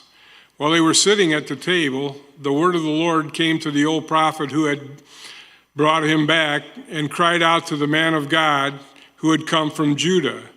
"This is what the Lord says. You have defied the word of the Lord and have not kept command the Lord your God gave you. You came back and ate bread and drank water in the place he told you not to eat or drink. Therefore, your body will not be buried in the tomb of your ancestors." When the man of God had finished eating and drinking, the prophet who had brought him back saddled his donkey for him. As he went on his way, a lion met him on the road and killed him, and his body was left lying on the road, with both the donkey and the lion standing beside it.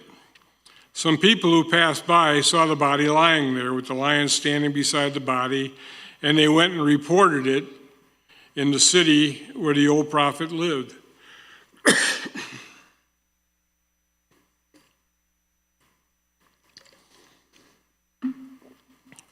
When the prophet who had brought him back from his journey heard of it, he said, "It is the man of God who defied the word of the Lord. The Lord had given him over to the lion, which has mauled him and killed him, as the word of the Lord had warned him." The prophet said to his sons, "Saddle the donkey for me," and they did so. Then he went out and found the body lying on the road with the donkey and the lion standing beside it. The lion had neither eaten the body nor mauled the donkey. So the prophet picked up the body of the man of God, laid it on the donkey, and brought it back to his own city to mourn for him and bury him. Then he laid the body in his own tomb, and they mourned over him and said, "Alas, my brother." After burying him, he said to his sons, "When I die, bury me in the grave where the man of God is buried. Lay my bones beside his bones, for the message he declared by the word of the Lord against the altar in Bethel and against the shrines on all the high places in the town of Samaria will certainly come true." Even after this, Jeroboam did not change his evil ways, but once more appointed priests for the high places from all sorts of people. Anyone who wanted to become a priest, he consecrated for the high places. This was the sin of the house of Jeroboam that led to its downfall and to its destruction from the face of the earth. Chapter 14. At that time, Abijah, son of Jeroboam, became ill, And Jeroboam said to his wife, "Go disguise yourself, so you won't be recognized as the wife of Jeroboam. Then go to Shiloh. Ahijah the prophet is there, the one who told me I would be king over this people. Take 10 loaves of bread with you, some cakes, and a jar of honey, and go to him. He will tell you what happened to the boy." So Jeroboam's wife did what he said and went to Ahijah's house in Shiloh. Now Ahijah could not see. His sight was gone because of his age. But the Lord told Ahijah, "Jeroboam's wife is coming to ask you about her son, for he is ill. And you are to give her such and such an answer. When she arrives, she will pretend to be someone else." So when Ahijah heard the sound of her footsteps at the door, he said, "Come in, wife of Jeroboam. Why this pretense? I have been sent to you with bad news. Go tell Jeroboam that this is what the Lord, the God of Israel, says. I raised you up from among the people and appointed you ruler over my people Israel. I tore the kingdom away from the house of David and gave it to you. But you have not been like my servant David, who kept my commands and followed me with all his heart, doing only what was right in my eyes. You have done more evil than all who lived before you. You have made for yourself other gods, idols made of metal. You have aroused my anger and turned your back on me. Because of this, I am going to bring disaster on the house of Jeroboam. I will cut off from Jeroboam every last male in Israel, slave or free. I will burn up the house of Jeroboam as one burns dung, until it is all gone. Dogs will eat those belonging to Jeroboam who die in the city, and the birds will feed on those who die in the country. The Lord has spoken. As for you, go back home. When you set foot in your city, the boy will die. All Israel will mourn for him and bury him. He is the only one belonging to Jeroboam who will be buried, because he's the only one in the house of Jeroboam in whom the Lord, the God of Israel, has found anything good. The Lord will raise up for himself a king over Israel who will cut off the family of Jeroboam. Even now, this is beginning to happen, and the Lord will strike Israel so that it will be like a reed swaying in the water. He will uproot Israel from this good land that he gave to their ancestors and scatter them beyond the Euphrates River, because they aroused the Lord's anger, making Asherah poles, and he will give Israel up because of the sins that Jeroboam has committed and caused Israel to commit. Then Jeroboam's wife got up and left and went to Tirzah. As soon as she stepped over the threshold of the house, the boy died. They buried him, and all Israel mourned for him, as the Lord has said through his servant, the prophet Ahijah. The other events of Jeroboam's reign, his wars, and how he ruled are written in the book of the annals of the kings of Israel. He reigned for 22 years and then rested with his ancestors, and Nadab, his son, succeeded him as king. Rehoboam, son of Solomon, was king in Judah. He was 41 years old when he became king, and he reigned 17 years in Jerusalem, the city the Lord had chosen out of all the tribes of Israel in which to put his name. His mother's name was Naamah. She was an Ammonite. Judah did evil in the eyes of the Lord by the sins they committed. They stirred up his jealous anger more than those who were before him had done. They also set up for themselves high places, sacred stones, and Asherah poles on every high hill and under every spreading tree. There were even male shrine prostitutes in the land. The people engaged in all the detestable practices of the nations the Lord had driven out before the Israelites. In the 5th year of King Rehoboam, Shishak, king of Egypt, attacked Jerusalem. He carried off treasures of the temple of the Lord and treasures of the royal palace. He took everything, including the gold shield Solomon had made. So King Rehoboam made bronze shields to replace them and assigned these to the commanders of the guard on duty at the entrance to the royal palace. Whenever the king went to the Lord's temple, the guards bore the shields, and afterward they returned them to the guard room. As for other events of Rehoboam's reign and all he did, are they not written in the book of the annals of the kings of Judah? There was continual warfare between Rehoboam and Jeroboam, and Rehoboam rested with his ancestors and was buried with them in the city of David. His mother's name was Naamah. She was an Ammonite, and Abijah, his son, succeeded him as king. In the chapter 15. In the 18th year of the reign of Jeroboam, son of Nebat, Abijah became king of Judah, and he reigned in Jerusalem 3 years. His mother's name was Maacah, daughter of Abishalom. He committed all the sins his father has done before him. His heart was not fully devoted to the Lord his God, as the heart of David, his forefather, had been. Nevertheless, for David's sake, the Lord his God gave him a lamp in Jerusalem by raising up a son to succeed him and by making Jerusalem strong. For David had done what was right in the eyes of the Lord and not failed to keep any of the Lord's commands all the days of his life, except in the case of Uriah the Hittite. There was war between Abijah and Jeroboam throughout Abijah's lifetime. As for the other events of Abijah's reign and all he did, they are not written in the book of the annals of the kings of Judah. There was war between Abijah and Jeroboam, and Abijah rested with his ancestors and was buried in the city of David, and Asa, his son, succeeded him as king. In the 20th year of Jeroboam, king of Israel, Asa became king of Judah, and he reigned in Jerusalem 41 years. His grandmother's name was Maacah, daughter of Abishalom. Asa did what was right in the eyes of the Lord, as his father David had done. He expelled the male shrine prostitutes from the land and got rid of all the idols his ancestors had made.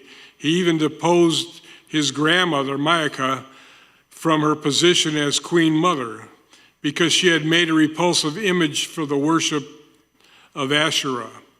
Asa cut it down and burned it in the Kidron Valley. Although he did not remove the high places, Asa's heart was fully committed to the Lord all his life. He brought into the temple of the Lord the silver and gold and articles that he and his father had dedicated.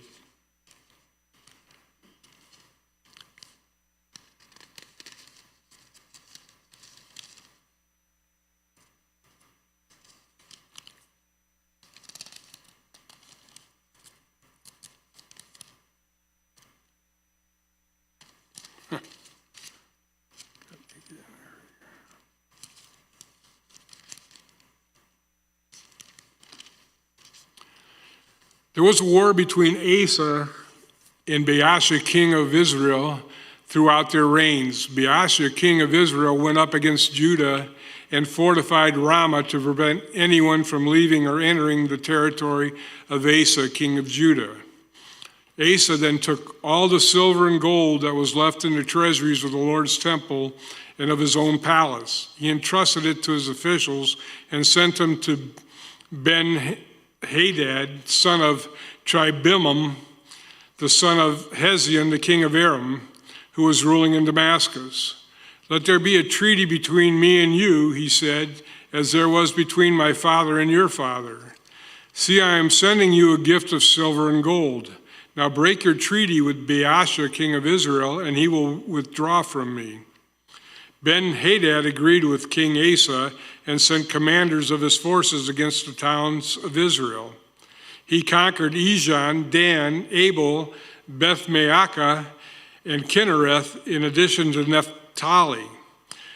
When Baasha heard this, he stopped building Ramah and withdrew to Tirzah.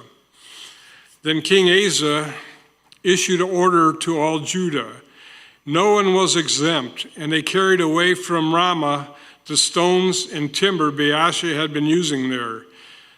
With them, King Asa built up Geba in Benjamin and also Mitzpah. As for all the other events of Asa's reign, all his achievements, all he did, and the cities he built, are they not written in the book of the annals of the kings of Judah? In his old age, however, his feet became diseased.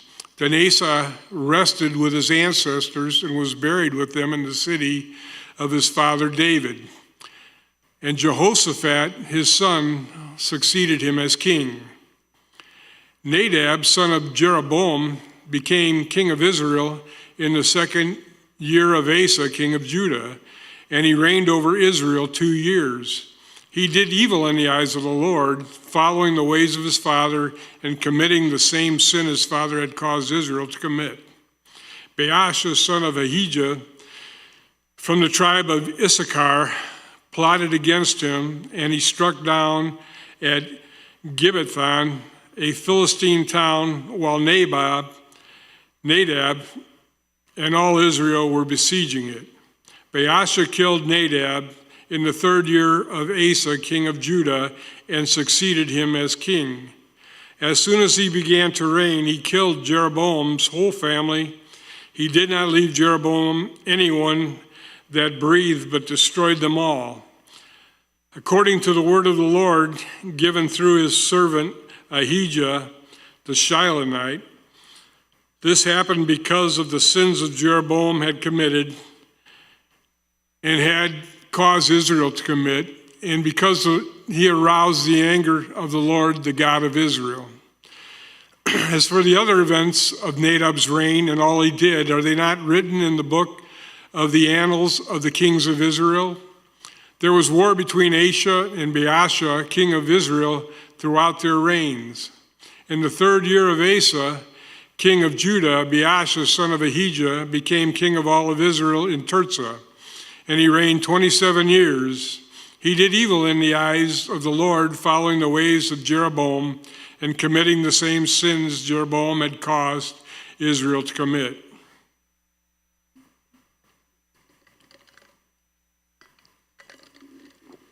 Chapter 16. Then the word of the Lord came to Jehu, son of Hanani, concerning Baasha. I lifted you up from the dust and appointed you ruler over my people Israel. But you followed the ways of Jeroboam and caused my people Israel to sin and to rouse my anger by their sins. So I'm about to wipe out Baasha and his house, and I will make your house like that of Jeroboam, son of Nebat. Dogs will eat those belonging to Baasha who die in the city, and the birds will feed on those who die in the country. As for the other events of Baasha's reign, what he did and his achievements, are they not written in the book of the annals of the kings of Israel? Baasha rested with his ancestors and was buried in Tirzah, and Elah, his son, succeeded him as king. Moreover, the word of the Lord came through the prophet Jehu, son of Hanani, to Baasha and his house, because of all the evil he had done in the eyes of the Lord, arousing his anger by the things he did and becoming like the house of Jeroboam, and all because he destroyed it. In the 26th year of Asa, king of Judah, Elah, the son of Baasha, became king of Israel, and he reigned in Tirzah 2 years. Zimri, one of his officials, who had command of half of his chariots, plotted against them. Elah was in Tirzah at the time, getting drunk in the home of Arza, the palace administrator at Tirzah. Zimri came in, struck him down, and killed him in the 27th year of Asa, king of Judah, and then he succeeded him as king. As soon as he began to reign and was seated on the throne, he killed off Baasha's whole family. He did not spare a single male, whether relative or friend. So Zimri destroyed the whole family of Baasha in accordance with the word of the Lord spoken against Baasha through the prophet Jehu, because all of the sins Baasha and his son Elah had committed and caused Israel to commit, so that they aroused the anger of the Lord, the God of Israel, by the worthless idols. As for the other events of Elah's reign and all he did, are they not written in the book of annals of the kings of Israel? In the 27th year of Asa, king of Judah, Zimri reigned in Tirzah 7 days. The army encamped near Gibbethon, a Philistine town, when the Israelites in the camp heard that Zimri had plotted against the king and murdered him. They proclaimed Omri, the commander of the army, king over Israel that very day there in the camp. Then Omri and all the Israelites with him withdrew from Gibbethon and laid siege to Tirzah. When Zimri saw that the city was taken, he went into the citadel of the royal palace and set the palace on fire around him. So he died. Because of the sins he had committed, doing evil in the eyes of the Lord and following the ways of Jeroboam and committing the sin Jeroboam had caused Israel to commit. As for the other events of Zimri's reign and the rebellion he carried out, are they not written in the book of the annals of the kings of Israel? Then the people of Israel were split into factions. Half supported Tibni, son of Ginath, for king, and the other half supported Omri. But Omri's followers proved stronger than those of Tibni, son of Ginath. So Tibni died, and Omri became king. In the 31st year of Asa of Judah, Omri became king of Israel, and he reigned 12 years, 6 of them in Tirzah. He bought the hill of Samaria from Shemer for 2 talents of silver, and built a city on the hill, calling it Samaria, after Shemer, the name of the former owner of the hill. But Omri did evil in the eyes of the Lord, and sinned more than all those before him. He followed completely in the ways of Jeroboam, son of Nebat, committing the same sin Jeroboam had caused Israel to commit, so that they aroused the anger of the Lord, the God of Israel, by the worthless idols. As for the other events of Omri's reign, what he did and the things he achieved, are they not written in the book of the annals of the king of Israel? Omri rested with his ancestors and was buried in Samaria, and Ahab, his son, succeeded him as king. In the 38th year of Asa, king of Judah, Ahab, son of Omri, became king of Israel, and he reigned in Samaria over Israel 22 years. Ahab, son of Omri, did more evil in the eyes of the Lord than any of those before him. He not only considered it trivial to commit the sins of Jeroboam, son of Nebat, but he also married Jezebel, daughter of Ethbaal, king of the Sidonians, and began to serve Baal and worship him. He set up an altar for Baal in the temple of Baal that he built in Samaria. Ahab also made an Asherah pole and did more to arouse the anger of the Lord, the God of Israel, than did all the kings of Israel before him. In Ahab's times, Hiel of Bethel rebuilt Jericho. He laid its foundations at the cost of his firstborn son, Abiram, and he set up its gates at the cost of his youngest son, Segub, in accordance with the word of the Lord spoken by Joshua, son of Nun. Now Elijah the Tishbite from Tishbe in Gilead said to Ahab, "As the Lord, the God of Israel, lives, whom I serve, there will be neither dew nor rain in the next few years except at my word." Then the word of the Lord came to Elijah.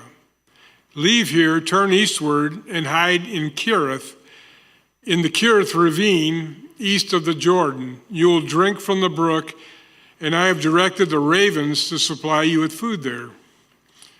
So he did what the Lord had told him, and he went to Kerith Ravine, east of the Jordan, and stayed there. The ravens brought him bread and meat in the morning, and bread and meat in the evening, and he drank from the brook. Sometime later, the brook dried up because there had been no rain in the land. Then the word of the Lord came to him, "Go at once to Zarephath in the region of Sidon and stay there. I have directed a widow there to supply you with food." So he went to Zarephath. When he came to the town gate, a widow was there gathering sticks. He called to her and asked, "Would you bring me a little water in a jar so I may have a drink?" As she was going to get it, he called, "And bring me, please, a piece of bread." "Surely as the Lord your God lives," she replies, "I don't have any bread, only a handful of flour in a jar and a little olive oil in a jug. I am gathering a few sticks to take home and make a meal for myself and my son, that we may eat it and die." Elijah said to her, "Don't be afraid. Go home as you have said, but first make a small loaf of bread for me from what you have and bring it to me, and then make something for yourself and your son. For this is what the Lord, the God of Israel, says: the flour jar will not be used up, and the jug of oil will not run dry until the day the Lord sends rain on the land." She went away and did as Elijah had told her. So there was food every day for Elijah and for the woman and her family. But the jar of flour was not used up, and the jug of oil did not run dry, in keeping with the word of the Lord spoken by Elijah. Sometime later, the son of the woman who owned the house became ill. He grew worse and worse, and finally stopped breathing. She said to Elijah, "What do you have against me, man of God? Did you come to remind me of my sin and kill my son?" "Give me your son," Elijah replied. He took him from her arms and carried him to the upper room where he was staying, and laid him on his bed. And then he cried out to the Lord, "Lord my God, have you brought tragedy even on this widow I am staying with by causing her son to die?" Then he stretched himself out on the boy 3 times and cried out to the Lord, "Lord my God, let this boy's life return to him." The Lord heard Elijah's cry, and the boy's life returned to him, and he lived. Elijah picked up the child and carried him down from the room into the house. He gave him to his mother and said, "Look, your son is alive." Then the woman said to Elijah, "Now I know that you are a man of God, and that the word of the Lord from your mouth is the truth." Chapter 18. After a long time, in the 3rd year, the word of the Lord came to Elijah. "Go and present yourself to Ahab, and I will send rain on the land." So Elijah went to present himself to Ahab. Now the famine was severe in Samaria, and Ahab had summoned Obadiah, his palace administrator. Obadiah was a devout believer in the Lord. While Jezebel was killing off the Lord's prophets, Obadiah had taken 100 prophets and hidden them in 2 caves, 50 in each, and had supplied them with food and water. Ahab had said to Obadiah, "Go through the land to all the springs and valleys. Maybe we can find some grass to keep the horses and mules alive, so we will not have to kill any of our animals." So they divided the land they were to cover, Ahab going in one direction and Obadiah in the other. As Obadiah was walking along, Elijah met him. Obadiah recognized him, bowed down to the ground, and said, "Is it really you, my lord Elijah?" "Yes," he replied. "Go tell your master Elijah is here."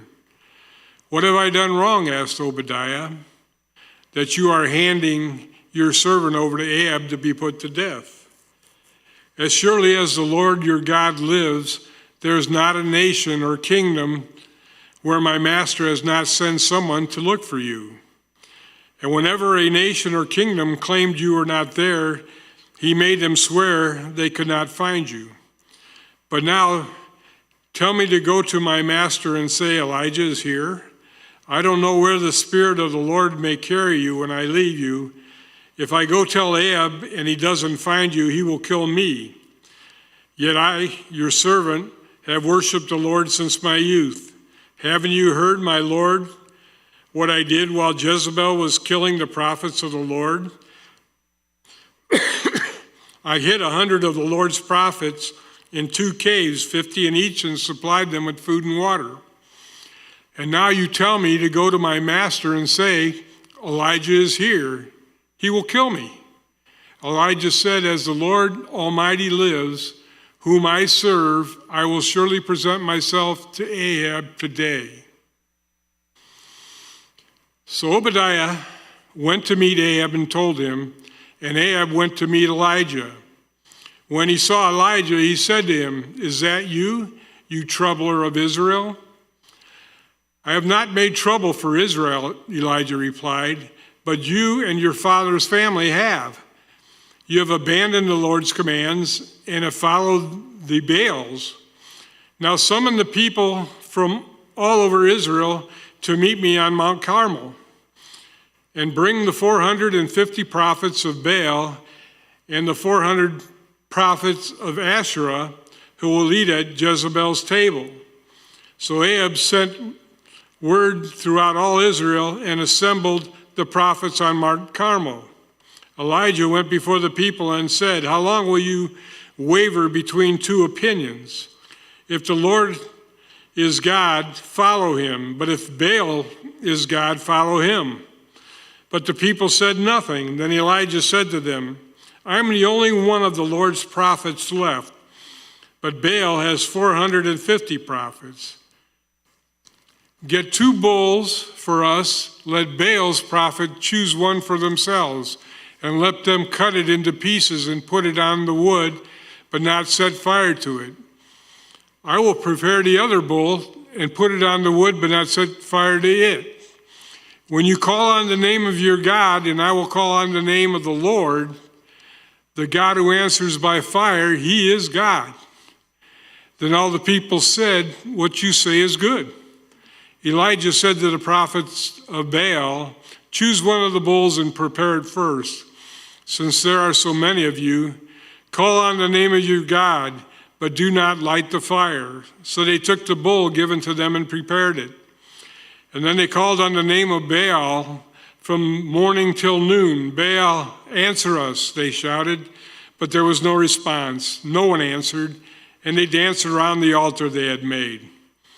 At noon, Elijah began to taunt them. Shout louder, he said. Surely he is a god.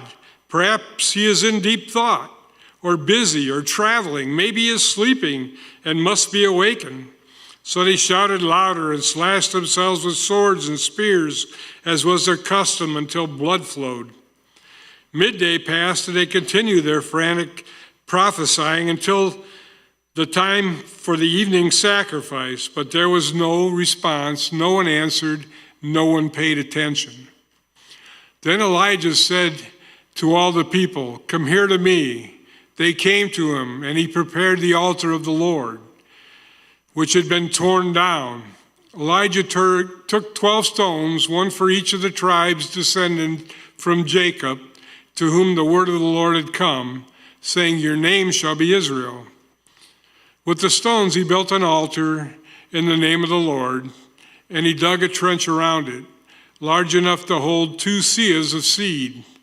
He arranged the wood, cut the bull into pieces, and laid it on the wood. Then he said to them, fill 4 large jars with water and pour it on the offering and on the wood. Do it again, they said, and they did. Do it a 3rd time, he ordered, and they did it the 3rd time. The water ran down around the altar and even filled the trench. At the time of sacrifice, the prophet Elijah stepped forward and prayed, Lord, God of Abraham, Isaac, and Israel, let it be known today that you are God in Israel, and that I am your servant and have done all these things at your command. Answer me, Lord, answer me, so these people will know that you, Lord, are God, and that you are turning their hearts back again. Then the fire of the Lord fell and burned up the sacrifice, the wood and the stones and the soil, also licked up the water in the trench. When all the people saw this, they fell prostrate and cried, "The Lord, He is God. The Lord, He is God." Then Elijah commanded them, "Seize the prophets of Baal. Don't let anyone get away." They seized them, and Elijah had them brought down from Kishon Valley and slaughtered there. And Elijah said to Ahab, "Go eat and drink, for there is the sound of a heavy rain." So Ahab went off to eat and drink, but Elijah climbed to the top of Carmel, bent down to the ground, and put his face between his knees. "Go and look towards the sea," he told his servant, and he went and looked up. "There's nothing there," he said. 7 times Elijah said, "Go back." The 7th time the servant reported, "A cloud as small as a man's hand is rising from the sea." So Elijah said, "Go and tell Ahab, hitch up your chariot and go down before the rain stops you." Meanwhile, the sky grew black with clouds, the wind rose, a heavy rain started falling, and Ahab rode off to Jezreel. The power of the Lord came on Elijah, and tucking his cloak into his belt, he ran ahead of Ahab all the way to Jezreel. Now Ahab told Jezebel everything Elijah had done and how he had killed all the prophets with the sword. So Jezebel sent a messenger to Elijah to say, "May the gods deal with me, be it ever so severely, if by this time tomorrow I do not make your life like that of one of them." Elijah was afraid and ran for his life. When he came to Beersheba in Judah, he left his servant there, and while he himself went a day's journey into the wilderness, he came to a broom bush. He sat down under it and prayed that he might die. "I have had enough, Lord," he said. "Take my life. I am no better than my ancestors." Then he lay down under the bush and fell asleep. All at once an angel touched him and said, "Get up and eat." He looked around, and there by his head was some bread baked over hot coals and a jar of water. He ate and drank, then lay down again. The angel of the Lord came back a 2nd time and touched him and said, "Get up and eat, for the journey is too much for you." So he got up and ate and drank. Strengthened by that food, he traveled 40 days and 40 nights until he reached Horeb, the mountain of God. There he went into a cave and spent the night. And the word of the Lord came to him. "What are you doing here, Elijah?" He replied. "I have been very zealous for the Lord God Almighty. The Israelites have rejected your covenant, torn down your altars, and put your prophets to death with the sword. I'm the only one left, and now they are trying to kill me too." The Lord said, "Go out and stand on the mountain in the presence of the Lord, for the Lord is about to pass by." Then a great and powerful wind tore the mountains apart and scattered the rocks before the Lord. But the Lord was not in the wind. After the wind, there was an earthquake, but the Lord was not in the earthquake. And after the earthquake came a fire, but the Lord was not in the fire. And after the fire came a gentle whisper. When Elijah heard it, he pulled his cloak over his face and went out and stood at the mouth of the cave. Then a voice said to him, "What are you doing here, Elijah?" He replied, "I have been very zealous for the Lord God Almighty. The Israelites have rejected your covenant, torn down your altars, and you put your prophets to death with the sword. I'm the only one left, and now they are trying to kill me too." The Lord said to him, "Go back the way you came and go to the desert of Damascus. When you get there, anoint Hazael king over Aram, also anoint Jehu son of Nimshi king over Israel, and anoint Elisha son of Shaphat from Abel to Maholah to succeed you as prophet. Jehu will put to death anyone who escaped the sword of Hazael, and Elisha will put to death anyone who escaped the sword of Jehu. Yet I reserve 7,000 in Israel, all whose knees have not bowed down to Baal, and whose mouths have not kissed him." So Elijah went from there and found Elisha, son of Shaphat. He was plowing with 12 yoke of oxen, and he himself was driving the 12th pair.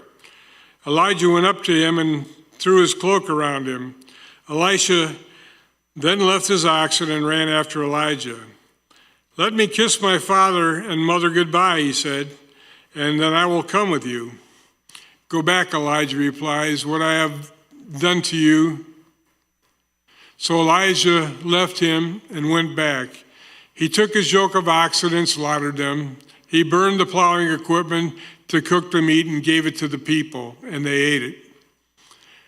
Then he set out to follow Elijah and become his servant.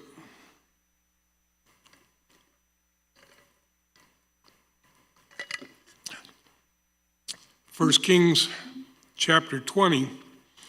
Now Ben-Hadad, king of Aram, mustered his entire army. Accompanied by 32 kings with their horses and chariots, he went up and besieged Samaria and attacked it. He sent messengers in the city to Ahab, king of Israel, saying, "This is what Ben-Hadad says, your silver and gold are mine, and the best of your wives and children are mine." And the king of Israel answered, "Just as you say, my lord the king, I and all I have are yours." The messengers came again and said, "This is what Ben-Hadad says, and I sent to demand your silver and gold, your wives and your children. But about this time tomorrow, I'm going to send my officials to search your palace and the houses of your officials. They will seize everything you value and carry it away." The king of Israel summoned all the elders of the land and said to them, "See how this man is looking for trouble? When he sent for my wives and my children, my silver and my gold, I did not refuse him." The elders and the people all answered, "Don't listen to him or agree to his demands." So he replied to Ben-Hadad's messengers, "Tell my lord the king, your servant will not do as you demanded the first time, but this demand I cannot meet." They left and took the answer back to Ben-Hadad. Then Ben-Hadad sent another message to Ahab. "May the gods deal with me, be it ever so severely, if enough dust remains in Samaria to give each of my men a handful." The king of Israel answered, "Tell him, one who puts on his armor should not boast like one who takes it off." Ben-Hadad heard this message while he and the kings were drinking in their tents, and he ordered his men, "Prepare to attack." So they prepared to attack the city. Meanwhile, the prophet came to Ahab, king of Israel, and announced, "This is what the Lord says. Do you see this vast army? It will give you into your hand today, and then you will know that I am the Lord." "But who will do this?" asked Ahab. The prophet replied, "This is what the Lord says. The junior official under the provincial commanders will do it." "And who will start the battle?" he asked. The prophet answered, "You will." So Ahab summoned the 232 junior officers under the provincial commanders. Then he assembled the rest of the Israelites, 7,000 in all. They set out at noon while Ben-Hadad and the 32 kings allied with him were in their tents getting drunk. The junior officers under the provincial commanders went out first. Now Ben-Hadad had dispatched scouts who reported, "Men are advancing from Samaria." He said, "They have come out for peace, take them alive. If they have come out for war, take them alive." The junior officers under the provincial commanders marched out of the city with the army behind them, and each one struck down his opponent. At that, the Arameans fled, with the Israelites in pursuit. But Ben-Hadad, king of Aram, escaped on horseback with some of his horsemen. The king of Israel advanced and overpowered the horses and chariots and inflicted heavy losses on the Arameans. Afterward, the prophet came to the king of Israel and said, "Strengthen your position and see what must be done, because next spring the king of Aram will attack you again." Meanwhile, the officials of the king of Aram advised him, "Their gods are gods of the hills. That is why they were too strong for us. But if we fight them on the plain, surely we will be stronger than they. Do this. Remove all the kings from their commands and replace them with other officers. You must also raise an army like the one you lost, horse for horse and chariot for chariot. So we can fight Israel on the plains, then surely we will be stronger than they." They agreed with them and acted accordingly. The next spring, Ben-Hadad mustered the Arameans and went up to Aphek to fight against Israel. When the Israelites were also mustered and given provisions, they marched out to meet them, and the Israelites camped opposite them like two small flocks of goats, while the Arameans covered the countryside. The man of God came up and told the king of Israel, "This is what the Lord says. Because the Arameans think the Lord is a God of the hills and not a God of the valleys, I will deliver this vast army into your hands, and you will know that I am the Lord." For 7 days they camped opposite each other, and on the 7th day the battle was joined. The Israelites inflicted 100,000 casualties on the Aramean foot soldiers in 1 day. The rest of them escaped to the city of Aphek. There the wall collapsed on 27,000 of them, and Ben-Hadad fled to the city and hid in the inner room. His officials said to him, "Look, we have heard that the kings of Israel are merciful. Let us go to the king of Israel with sackcloth around our waist and ropes around our heads. Perhaps he will spare your life." Wearing sackcloth around their waist and ropes around their heads, they went to the king of Israel and said, "Your servant Ben-Hadad says, 'Please let me live.'" The king answered, "Is he still alive? He is my brother." The men took this as a good sign and were quick to pick up his word. "Yes, your brother Ben-Hadad," they said.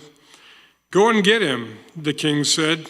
When Ben-Hadad came out, Ahab had him come up into his chariot. "I will return the cities my father took from your father," Ben-Hadad offered, "and you may set up your own market areas in Damascus as my father did in Samaria." Ahab said, "On the basis of a treaty, I will set you free." So he made a treaty with him and let him go. By the word of the Lord, one of the company of the prophets said to his companion, "Strike me with your weapon," but he refused. So the prophet said, "Because you have not obeyed the Lord, as soon as you leave me, a lion will kill you." And after the men went away, a lion found him and killed him. And the prophet found another man and said, "Strike me, please." So the man struck him and wounded him. Then the prophet went and stood by the road waiting for the king. He disguised himself with his headband down over his eyes.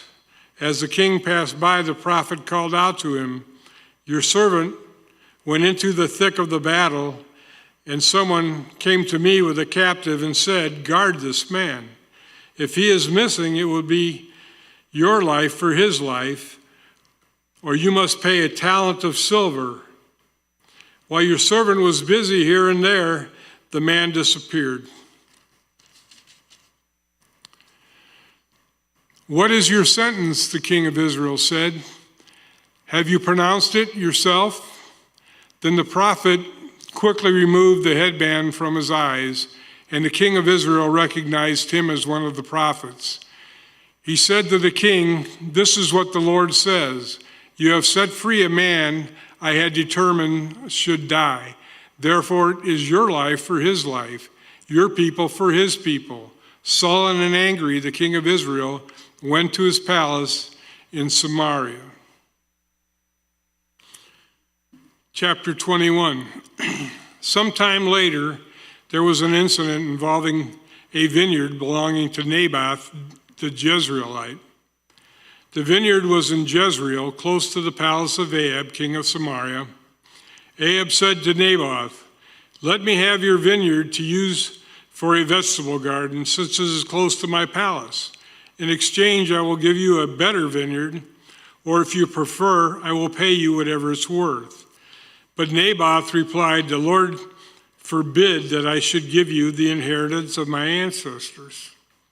So Ahab went home sullen and angry because Naboth, the Jezreelite, had said, "I will not give you the inheritance of my ancestors." He lay on his bed sulking and refused to eat. His wife, Jezebel, came in and asked, "Why are you so sullen? Why won't you eat?" He answered her, "Because I said to Naboth, the Jezreelite, 'Sell me your vineyard, or if you prefer, I will give you another vineyard in its place.' But he said, 'I will not give you my vineyard.' Jezebel, his wife, said, 'Is this how you act as king over Israel? Get up and eat, cheer up. I'll get you the vineyard of Naboth the Jezreelite.' So she wrote letters in Ahab's name, placed a seal on them, and sent them to the elders and nobles who lived in Naboth's city with him. In those letters she wrote, 'Proclaim a day of fasting and seat Naboth in his prominent place among the people. But seat 2 scoundrels opposite him and have them bring charges that he has cursed both God and the king. Then take him out and stone him to death.' So the elders and nobles who lived in Naboth's city did as Jezebel directed them in the letters she had written them. They proclaimed a fast and seated Naboth at a prominent place among the people. Then 2 scoundrels came and sat opposite him and brought charges against Naboth before the people, saying, 'Naboth had cursed both God and king.' So they took him outside the city and stoned him to death. Then they sent word to Jezebel, Naboth had been stoned to death. As soon as Jezebel heard that Naboth had been stoned to death, she said to Ahab, 'Get up and take possession of the vineyard of Naboth the Jezreelite that he had refused to sell you. He is no longer alive, but dead.' When Ahab heard that Naboth was dead, he got up and went down to take possession of Naboth's vineyard. Then the word of the Lord came to Elijah the Tishbite, 'Go down and meet Ahab, king of Israel, who rules in Samaria. He is now in Naboth's vineyard, where he has gone to take possession of it. Say to him, this is what the Lord says. Have you not murdered a man and seized his property? Then say to him, this is what the Lord says. In the place where dogs licked up Naboth's blood, dogs will lick up your blood. Yes, yours.' Ahab said to Elijah, 'So you have found me, my enemy.' 'I have found you,' he answered, 'because you have sold yourself to do evil in the eyes of the Lord.' He says, 'I am going to bring disaster on you. I will wipe out your descendants and cut off from Ahab every last male in Israel, slave or free. I will make your house like that of Jeroboam, son of Nebat, and that of Baasha, son of Ahijah, because you have aroused my anger and have caused Israel to sin.' And also concerning Jezebel, the Lord says, 'Dogs will devour Jezebel by the wall of Jezreel. Dogs will eat those belonging to Ahab who die in the city, and the birds will feed on those who die in the country.' There was never anyone like Ahab who sold himself to do evil in the eyes of the Lord, urged on by Jezebel his wife. He behaved in the vilest manner by going after idols like the Amorites the Lord the Amorites the Lord drove out before Israel. When Ahab heard these words, he tore his clothes, put on sackcloth and fasted. He lay in sackcloth and went around meekly. Then the word of the Lord came to Elijah the Tishbite. Have you noticed how Ahab has humbled himself before me? Because he has humbled himself, I will not bring this disaster in his day, but I will bring it on his house in the days of his son.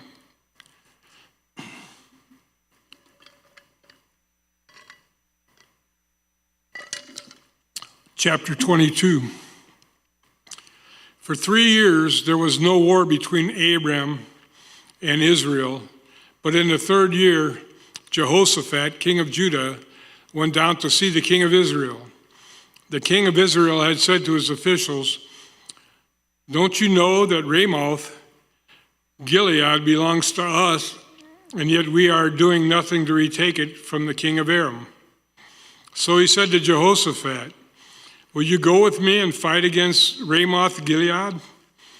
Jehoshaphat replied to the king of Israel, "I am as you are, my people as your people, my horses as your horses."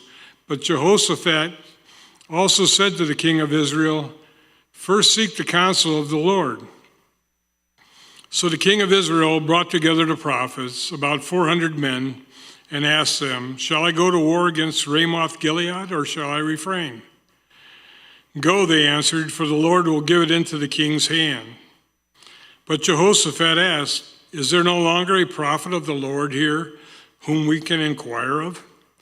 The king of Israel answered Jehoshaphat, "There is still one prophet through whom we can inquire of the Lord, but I hate him, and because he never prophesies anything good about me, but always bad. He is Micaiah, son of Imlah." "The king should not say such a thing," Jehoshaphat replied. So the king of Israel called one of his officials and said, "Bring Micaiah, son of Imlah, at once." Dressed in their royal robes, the king of Israel and Jehoshaphat, king of Judah, were sitting on their thrones at the threshing floor by the entrance of the gate of Samaria, with all of the prophets prophesying before them. Now Zedekiah, king of Canaan, had made iron horns and declared, "This is what the Lord says. With these you will gored the Arameans until they are destroyed." All the other prophets were prophesying at the time. "Attack Ramoth Gilead and be victorious," they said, "for the Lord will give it into the king's hand." The messenger had gone to summon Micaiah, said to him, "Look, the other prophets without exception are predicting success for the king. Let your word agree with theirs and speak favorably." But Micaiah said, "As surely as the Lord lives, I can tell him only what the Lord tells me." When he arrived, the king asked him, "Micaiah, shall we go to war against Ramoth Gilead or not?" "Attack and be victorious," he answered, "for the Lord will give it into the king's hand." The king said to him, "How many times must I make you swear to tell me nothing but the truth in the name of the Lord?" Then Micaiah answered, "I saw all Israel scattered on the hills like sheep without a shepherd. And the Lord said, 'These people have no master. Let each one go home in peace.'" The king of Israel said to Jehoshaphat, "Didn't I tell you that he never prophesies anything good about me, but only bad?" Micaiah continued, "Therefore hear the word of the Lord. I saw the Lord sitting on his throne with all the multitudes of heaven standing around him on his right and left and on his left. And the Lord said, 'Who will entice Ahab into attacking Ramoth Gilead and going to his death there?' One suggested this and another that. Finally, a spirit came forward, stood before the Lord, and said, 'I will entice him.' 'By what means?' the Lord asked. 'I will go out and be deceiving spirits in the mouths of all his prophets, he said. You will exceed in enticing him, said the Lord. Go and do it. So now the Lord has put a deceiving spirit in the mouths of all these prophets of yours. The Lord has decreed disaster for you. Then Zedekiah, son of Canaan, went up and slapped Micaiah in the face. Which way did the Spirit from the Lord go when he went from me to speak to you, he asked. Micaiah replied, you will find out on the day you go and hide in an inner room. The king of Israel then ordered, take Micaiah and send him back to Ammon, the ruler of the city, and to Joash, the king's son, and say, this is what the king says. Put this fellow in prison and give him nothing but bread and water till I return safely. Micaiah declared, if you ever return safely, the Lord has not spoken through me. Then he added, mark my words, all you people.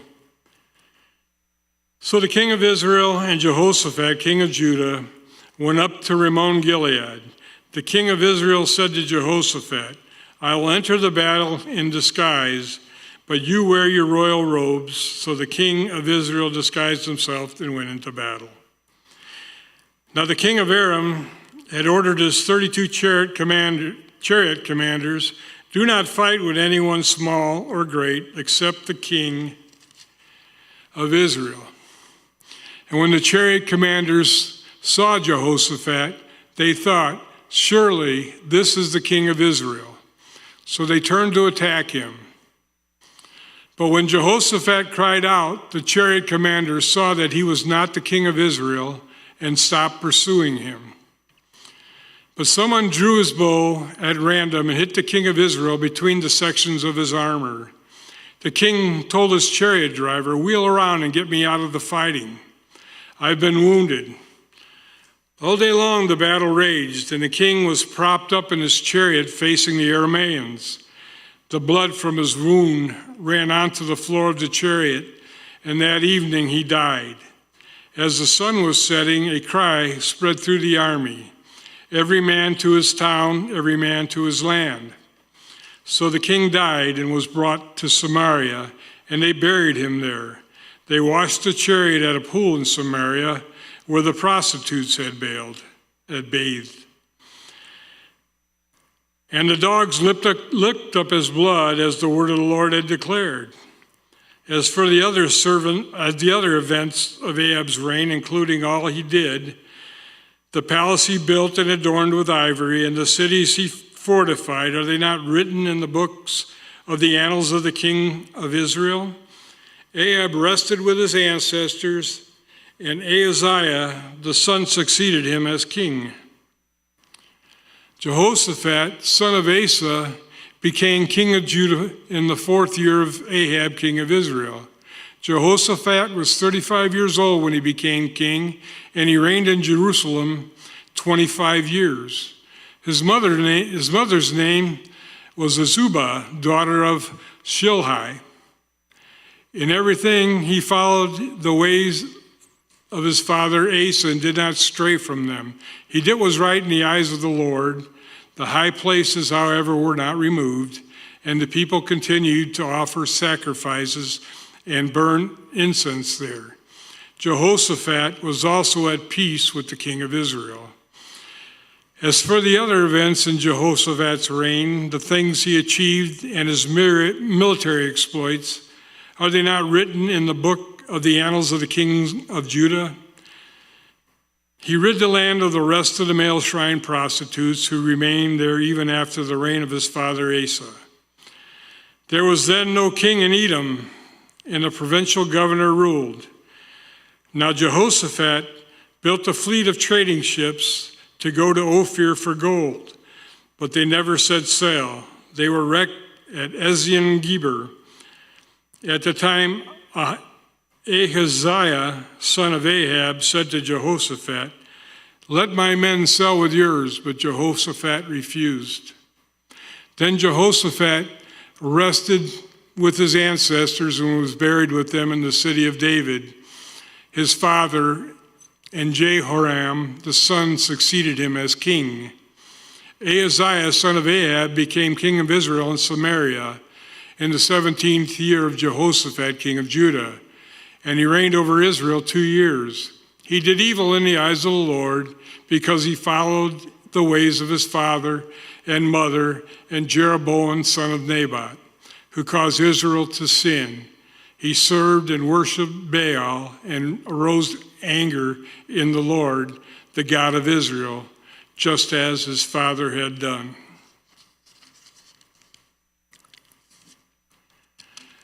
The end of 1 Kings.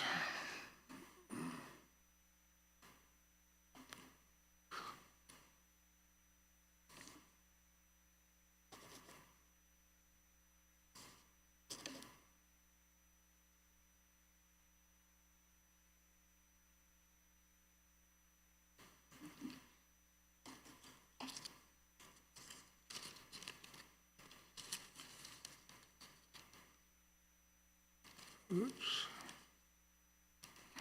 Fingers are too big. Thank you.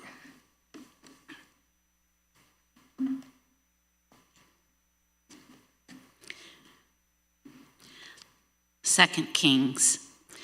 After Ahab's death, Moab rebelled against Israel. Now Ahaziah had fallen through the lattice of his upper room in Samaria and injured himself.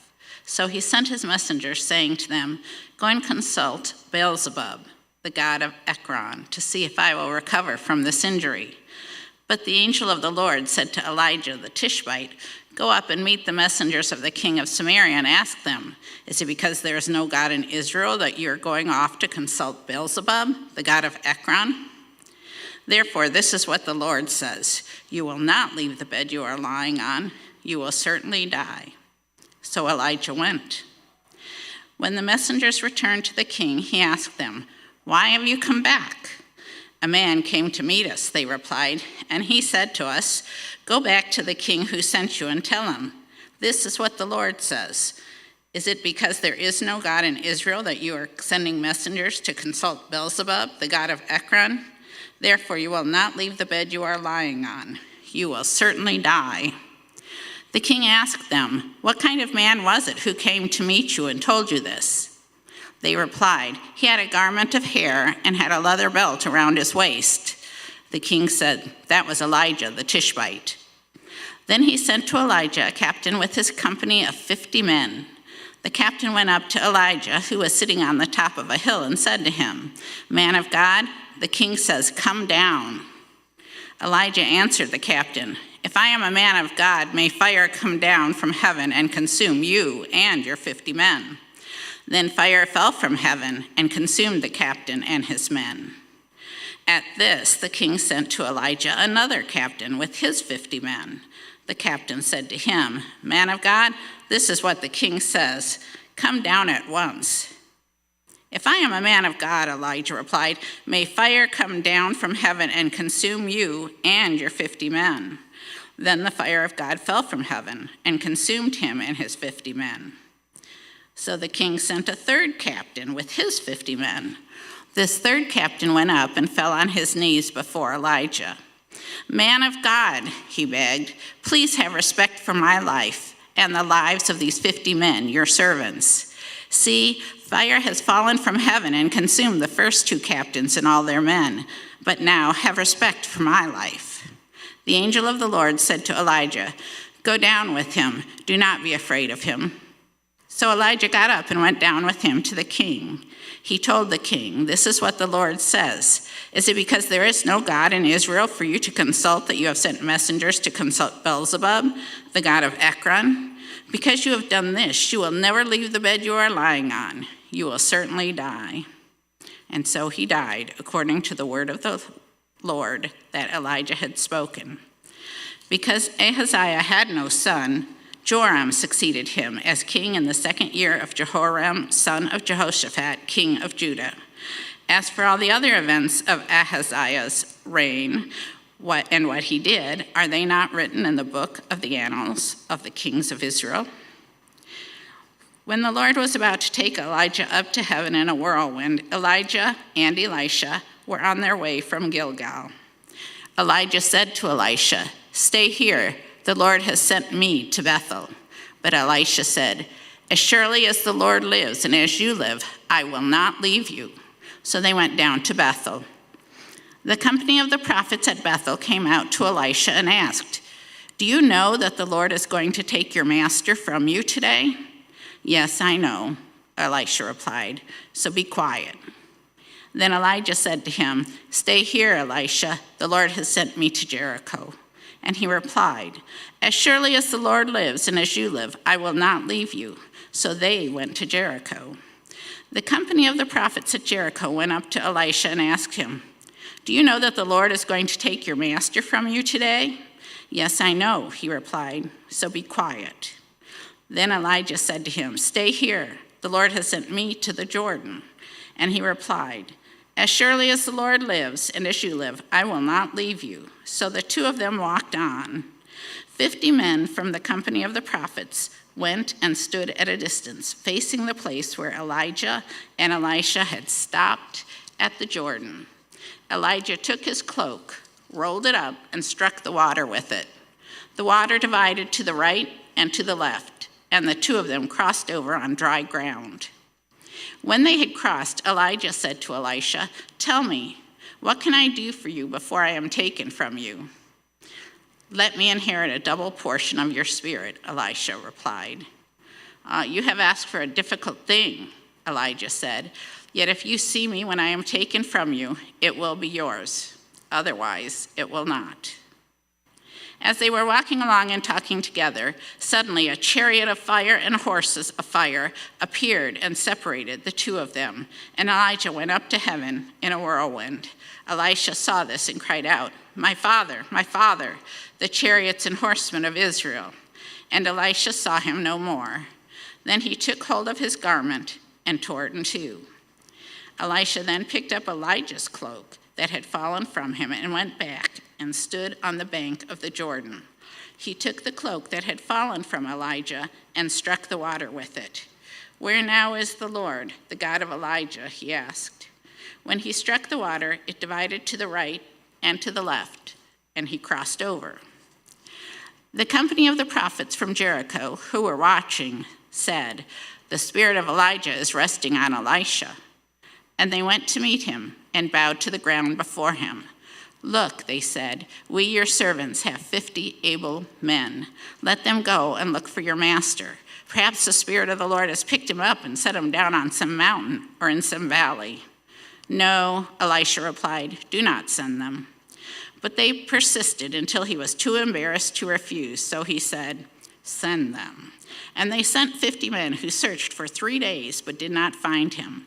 When they returned to Elisha, who was staying in Jericho, he said to them, "Didn't I tell you not to go?"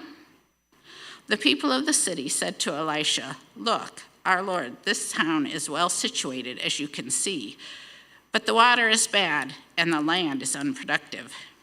"Bring me a new bowl," he said, "and put salt in it." So they brought it to him. Then he went out to the spring and threw the salt into it, saying, "This is what the Lord says, I have healed this water. Never again will it cause death or make the land unproductive." And the water has remained pure to this day, according to the word Elisha had spoken. From there, Elisha went up to Bethel. As he was walking along the road, some boys came out of the town and jeered at him. "Get out of here, Baldy," they said. "Get out of here, Baldy." He turned around, looked at them, and called down a curse on them in the name of the Lord. Then 2 bears came out of the woods and mauled 42 of the boys. And he went on to Mount Carmel, and from there returned to Samaria. Chapter 3. Joram, son of Ahab, became king of Israel in Samaria in the 18th year of Jehoshaphat, king of Judah, and he reigned 12 years. He did evil in the eyes of the Lord, but not as his father and mother had done. He got rid of the sacred stone of Baal that his father had made. Nevertheless, he clung to the sins of Jeroboam, son of Nebat, which he had caused Israel to commit. He did not turn away from them. Now Mesha, king of Moab, raised sheep, and he had to pay the king of Israel a tribute of 100,000 lambs and the wool of 100,000 rams. But after Ahab died, the king of Moab rebelled against the king of Israel. So at that time, King Joram set out from Samaria and mobilized all Israel. He also sent this message to Jehoshaphat, king of Judah. The king of Moab has rebelled against me. Will you go with me to fight against Moab? I will go with you, he replied. I am as you are, my people as your people, my horses as your horses. By what route shall we attack, he asked. Through the desert of Edom, he answered. So the king of Israel set out with the king of Judah and the king of Edom. After a roundabout march of 7 days, the army had no more water for themselves or for the animals with them. What? Exclaimed the king of Israel. Has the Lord called us 3 kings together only to deliver us into the hands of Moab? But Jehoshaphat asked, Is there no prophet of the Lord here through whom we may inquire of the Lord? An officer of the king of Israel answered, Elisha, son of Shaphat, is here. He used to pour water on the hands of Elijah. Jehoshaphat said to him, The word of the Lord is with him. So the king of Israel and Jehoshaphat and the king of Edom went down to him. Elisha said to the king of Israel, Why do you want to involve me? Go to the prophets of your father and the prophets of your mother. No, the king of Israel answered, because it was the Lord who called us 3 kings together to deliver us into the hands of Moab.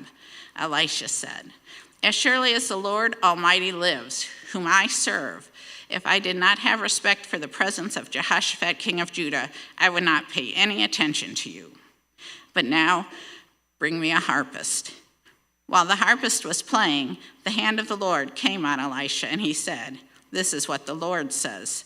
I will fill this valley with pools of water, for this is what the Lord says. You will see neither wind nor rain, yet this valley will be filled with water, and you, your cattle, and your other animals will drink. This is an easy thing in the eyes of the Lord, and he will also deliver Moab into your hands. You will overthrow every fortified city and every major town. You will cut down every good tree, stop up all the springs, and ruin every good field with stones. The next morning, about the time for offering the sacrifice, there it was, water flowing from the direction of Edom, and the land was filled with water. Now all the Moabites had heard that the kings had come to fight against them, so every man, young and old, who could bear arms was called up and stationed on the border. When they got up early in the morning, the sun was shining on the water. To the Moabites across the way, the water looked red, like blood. That's blood, they said. Those kings must have fought and slaughtered each other. Now to the plunder, Moab. But when the Moabites came to the camp of Israel, the Israelites rose up and fought them until they fled. And the Israelites invaded the land and slaughtered the Moabites. They destroyed the towns, and each man threw a stone on every good field until it was covered. They stopped up all the springs and cut down every good tree. Only Kir-Hareseth was left with its stones in place, but men armed with slings surrounded it and attacked it. When the king of Moab saw that the battle had gone against him, he took with him 700 swordsmen to break through to the king of Edom, but they failed. Then he took his firstborn son, who was to succeed him as king, and offered him as a sacrifice on the city wall. The fury against Israel was great. They withdrew and returned to their own land. Chapter 4. The wife of a man from the company of the prophets cried out to Elisha, Your servant, my husband, is dead. And you know that he revered the Lord. But now his creditor is coming to take my 2 boys as his slaves. Elisha replied to her, How can I help you? Tell me, what do you have in your house? Your servant has nothing there at all, she said, except a small jar of olive oil. Elisha said, Go around and ask all your neighbors for empty jars. Don't ask for just a few, then go inside and shut the door behind you and your sons. Pour oil into all the jars, and as each is filled, put it to one side. She left him and shut the door behind her and her sons. They brought the jars to her, and she kept pouring. When all the jars were full, she said to her son, "Bring me another one." But he replied, "There is not a jar left." Then the oil stopped flowing. She went and told the man of God, and he said, "Go, sell the oil and pay your debts. You and your sons can live on what is left." One day, Elisha went to Shunem, and a well-to-do woman was there who urged him to stay for a meal. So whenever he came by, he stopped there to eat. She said to her husband, "I know that this man who often comes our way is a holy man of God. Let's make a small room on the roof and put in it a bed and a table, a chair and a lamp for him. Then he can stay there whenever he comes to us."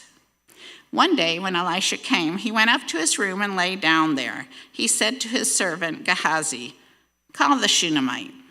So he called her, and she stood before him. Elisha said to him, "Tell her, you have gone to all this trouble for us. Now, what can be done for you? Can we speak on your behalf to the king or the commander of the army?"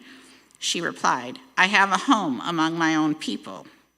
"What can be done for her?" Elisha asked.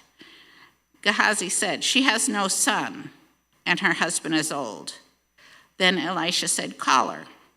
So he called her, and she stood in the doorway.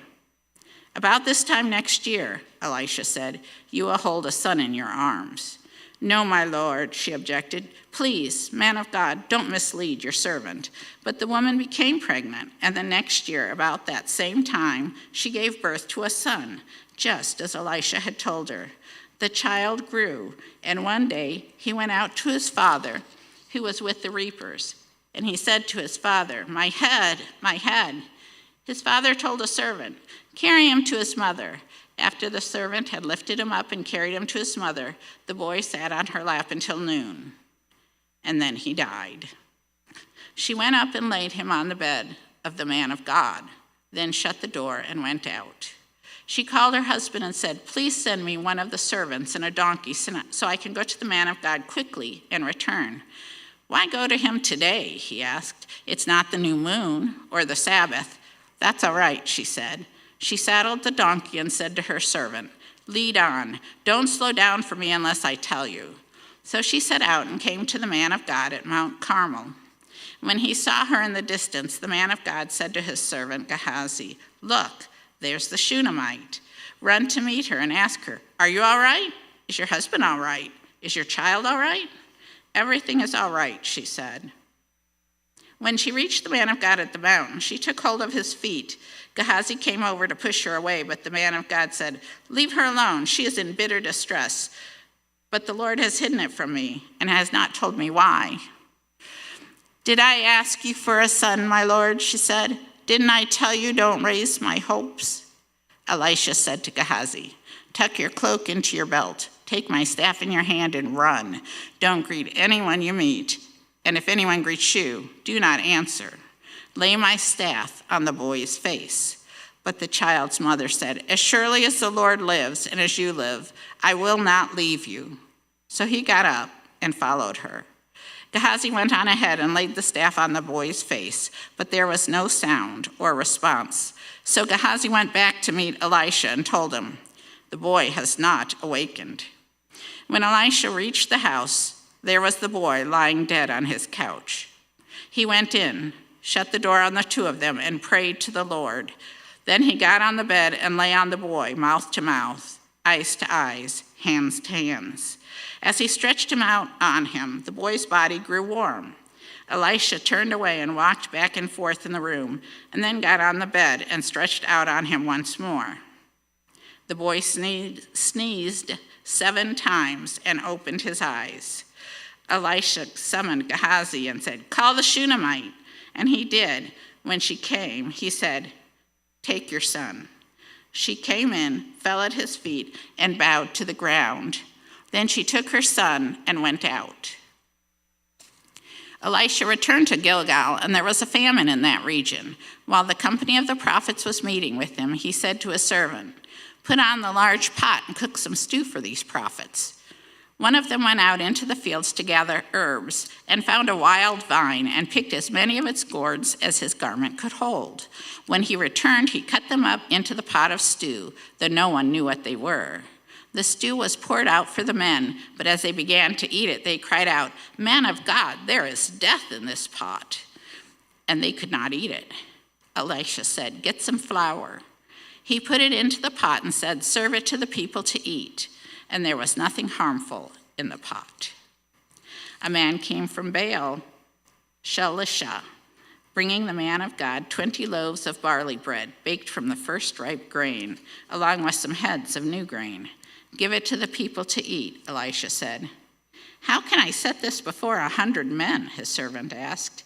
But Elisha answered, "Give it to the people to eat, for this is what the Lord says, they will eat and have some left over."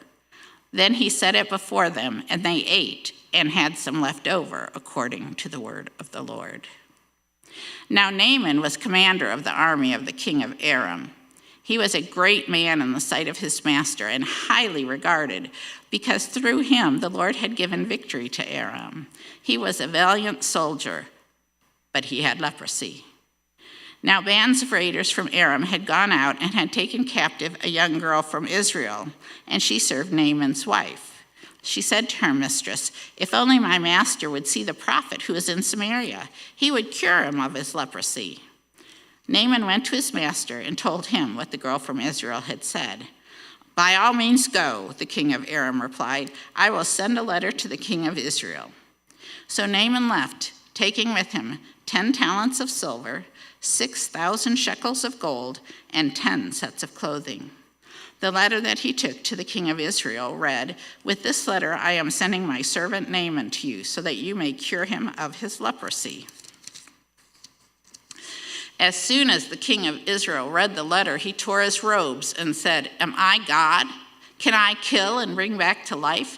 Why does this fellow send someone to me to be cured of his leprosy? See how he's trying to pick a quarrel with me?" When Elisha, the man of God, heard that the king of Israel had torn his robes, he sent him this message: "Why have you torn your robes? Have the man come to me, and he will know that there is a prophet in Israel." So Naaman went with his horses and chariots and stopped at the door of Elisha's house. Elisha sent a messenger to say to him, "Go wash yourself 7 times in the Jordan, and your flesh will be restored, and you will be cleansed." But Naaman went away angry and said, "I thought that he would surely come out to me and stand and call on the name of the Lord his God, wave his hand over the spot, and cure me of my leprosy. Are not Abana and Pharpar, the rivers of Damascus, better than all the waters of Israel? Couldn't I wash in them and be cleansed?" So he turned and went off in a rage. Naaman's servants went to him and said, "My father, if the prophet had told you to do something great, would you not have done it? How much more then when he tells you, 'Wash and be cleansed'?" So he went down and dipped himself in the Jordan 7 times, as the man of God had told him to, and his flesh was restored and became clean like that of a young boy. Then Naaman and all his attendants went back to the man of God. He stood before him and said, "Now I know that there is no God in all the world except in Israel. So please accept a gift from your servant."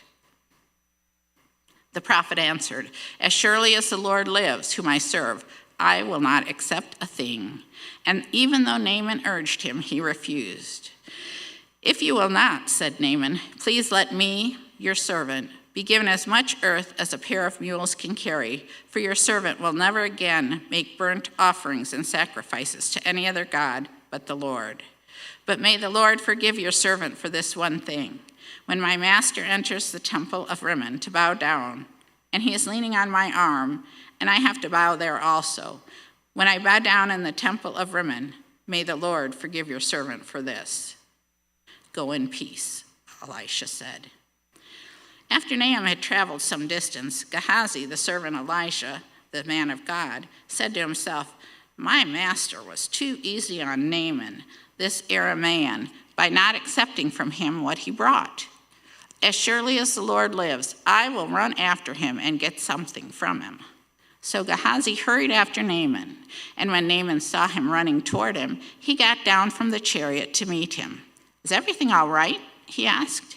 "Everything is all right," Gehazi answered. "My master sent me to say, 2 young men from the company of the prophets have just come to me from the hill country of Ephraim. Please give them a talent of silver and 2 sets of clothing." "Oh, by all means, take 2 talents," said Naaman. He urged Gehazi to accept them, and then tied up the 2 talents of silver in 2 bags with 2 sets of clothing. He gave them to 2 of his servants, and they carried them ahead of Gehazi. When Gehazi came to the hill, he took the things from the servants and put them away in the house. He sent the men away, and they left. When he went in and stood before his master, Elisha asked him, "Where have you been, Gehazi?" "Your servant didn't go anywhere," Gehazi answered. But Elisha said to him, "Was not my spirit with you when the man got down from his chariot to meet you? Is this the time to take money or to accept clothes or olive groves and vineyards or flocks and herds or male and female slaves? Naaman's leprosy will cling to you and to your descendants forever." Then Gehazi went from Elisha's presence, and his skin was leprous. It had become as white as snow. Chapter 6. The company of the prophets said to Elisha, "Look, the place where we meet with you is too small for us. Let's go to the Jordan where each of us can get a pole, and let us build a place there for us to meet." And he said, "Go." Then one of them said, "Won't you please come with your servants?" "I will," Elisha replied, and he went with them. They went to the Jordan and began to cut down trees. As one of them was cutting down a tree, the iron axe head fell into the water. "Oh no, my lord," he cried out, "it was borrowed." The man of God asked, "Where did it fall?" And when he showed him the place, Elisha cut a stick and threw it there, and made the iron float. "Lift it out," he said. Then the man reached out his hand and took it. Now the king of Aram was at war with Israel. After conferring with his officers, he said, "I will set up my camp in such and such a place." The man of God sent word to the king of Israel, "Beware of passing that place, because the Arameans are going down there." So the king of Israel checked on the place indicated by the man of God. Time and again, Elisha warned the king so that he was on his guard in such places. This enraged the king of Aram. He summoned his officers and demanded of them, "Tell me, which of us is on the side of the king of Israel?" "None of us, my lord, the king," said one of his officers. But Elisha, the prophet who is in Israel, tells the king of Israel the very words you speak in your bedroom. "Go find out where he is," the king ordered, "so I can send men and capture him." The report came back, "He is in Dothan." Then he sent horses and chariots and a strong force there. They went by night and surrounded the city. When the servant of the man of God got up and went out early the next morning, an army with horses and chariots had surrounded the city. "Oh no, my lord, what shall we do?" the servant asked. "Don't be afraid," the prophet answered. "Those who are with us are more than those who are with them." And Elisha prayed, "Open his eyes, Lord, so that he may see." Then the Lord opened the servant's eyes, and he looked and saw the hills full of horses and chariots of fire all around Elisha. As the enemy came down toward him, Elisha prayed to the Lord, "Strike this army with blindness." So he struck them with blindness, as Elisha had asked. Elisha told them, "This is not the road, and this is not the city. Follow me, and I will lead you to the man you are looking for." And he led them to Samaria. After they entered the city, Elisha said, "Lord, open the eyes of these men so they can see." Then the Lord opened their eyes, and they looked, and there they were, inside Samaria.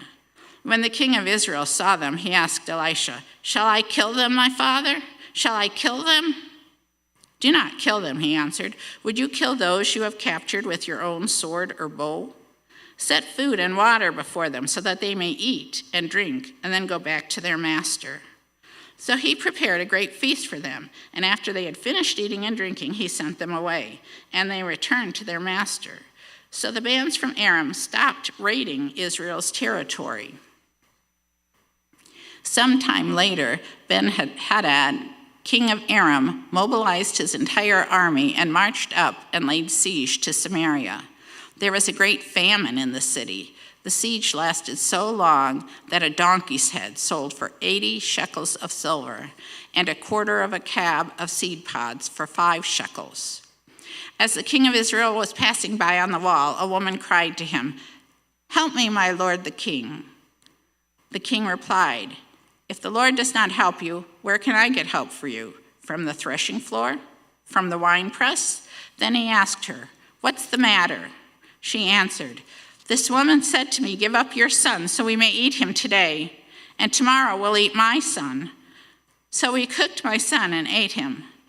The next day I said to her, 'Give up your son so we may eat him.' But she had hidden him." When the king heard the woman's words, he tore his robes. As he went along the wall, the people looked, and they saw that under his robes he had sackcloth on his body. He said, "May God deal with me, be it ever so severely, if the head of Elisha, son of Shaphat, remains on his shoulders today." Now Elisha was sitting in his house, and the elders were sitting with him. The king sent a messenger ahead, but before he arrived, Elisha said to his elders, "Don't you see how this murderer is sending someone to cut off my head? Look, when the messenger comes, shut the door and hold it shut against him. Is not the sound of his master's footsteps behind him?" While he was still talking to them, the messenger came down to him. The king said, "This disaster is from the king. Why should I wait for the Lord any longer?" Oh,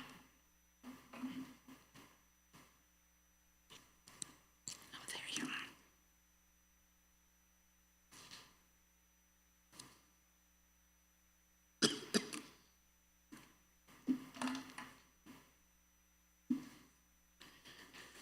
Elisha replied, "Hear the word of the Lord. This is what the Lord says. About this time tomorrow, a seah of the finest flour will sell for a shekel, and 2 seahs of barley for a shekel at the gate of Samaria."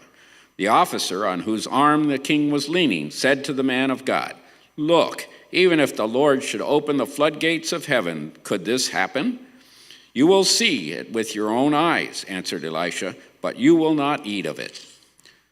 Now there were 4 men with leprosy at the entrance of the city gate. They said to each other, "Why stay here while we die, until we die? If we say, 'We'll go into the city,' the famine is there, and we will die. And if we stay here, we will die. So let's go over to the camp of the Arameans and surrender.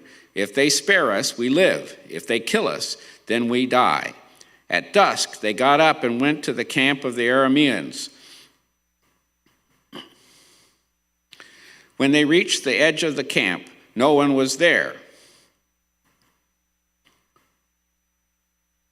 for the Lord had caused the Arameans to hear the sound of chariots and horses and a great army. So they said to one another, "Look, the king of Israel has hired Hittites and Egyptian king to attack us." So they got up and fled in the dusk and abandoned their tents and their horses and donkeys. They left the camp as it was and ran for their lives.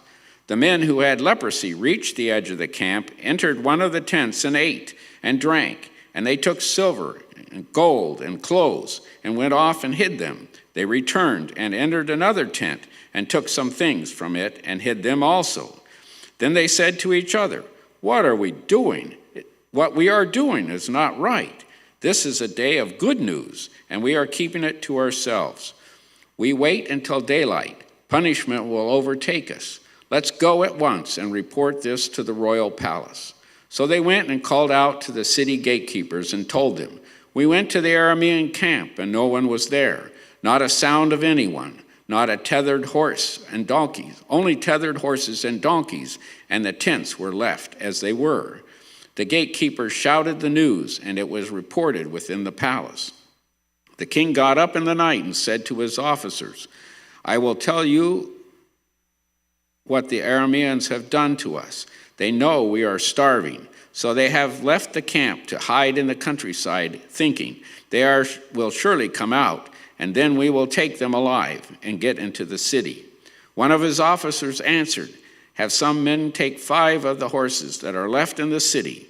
Their plight will be like that of all the Israelites left here. Yes, they will only be like all these Israelites who are doomed. So let us send them to find out what happened. So they selected 2 chariots with their horses, and the king sent them after the Aramean army. He commanded the drivers, "Go and find out what has happened." They followed him as far as the Jordan, and they found the whole road strewn with clothing and equipment the Arameans had thrown away in their headlong flight. So the messengers returned and reported to the king. Then the people went out and plundered the camp of the Arameans. So a seah of the finest flour sold for a shekel, and 2 seahs of barley sold for a shekel, as the Lord had said. Now the king had put the officer on whose arm he leaned in charge of the gate, and the people trampled him in the gateway, and he died, just as the man of God had foretold when the king came down to his house. It happened as the man of God had said to the king, "About this time tomorrow a seah of the finest flour will sell for a shekel, and 2 seahs of barley for a shekel at the gate of Samaria." The officer had said to the man of God, "Look, even if the Lord should open the floodgates of heaven, could this happen?" The man of God had replied, "You will see it with your own eyes, but you will not eat of it." And that is exactly what happened to him, for the people trampled him in the gateway, and he died. Now Elisha had said to the woman whose son he had restored to life, "Go away with your family and stay for a while wherever you can, because the Lord has decreed a famine in the land that will last 7 years." The woman proceeded to do as the man of God said. She and her family went away and stayed in the land of the Philistines 7 years. At the end of the 7 years, she came back from the land of the Philistines and went to appeal to the king for her house and land. The king was talking to Gehazi, the servant of the man of God, and had said, "Tell me about all the great things Elisha has done." Just as Gehazi was telling the king how Elisha had restored the dead to life, the woman whose son Elisha had brought back to life came to appeal to the king for her house and land. Gehazi said, "This is the woman, my lord the king, and this is her son whom Elisha restored to life." The king asked the woman about it, and she told him. Then he assigned an official to give her case and said to him, "Give back everything that belonged to her, including all the income from her land from the day she left the country until now." Elijah went to Damascus, and Ben-Hadad, king of Aram, was ill. When the king was told, "The man of God has come all the way up here," he said to Hazael, "Take a gift with you and go meet the man of God. Consult the Lord through him and ask him, 'Will I recover from this illness?'" Hazael went to meet Elisha, taking with him a gift of 40 camel loads of all the finest wares of Damascus. He went in and stood before him and said, "Your son, Ben-Hadad, king of Aram, has sent me to ask, 'Will I recover from this illness?'" Elisha answered, "Go and say to him, 'You will certainly recover.' Nevertheless, the Lord has revealed to me that he will in fact die." He stared at him with a fixed gaze until Hazael was embarrassed. Then the man of God began to weep.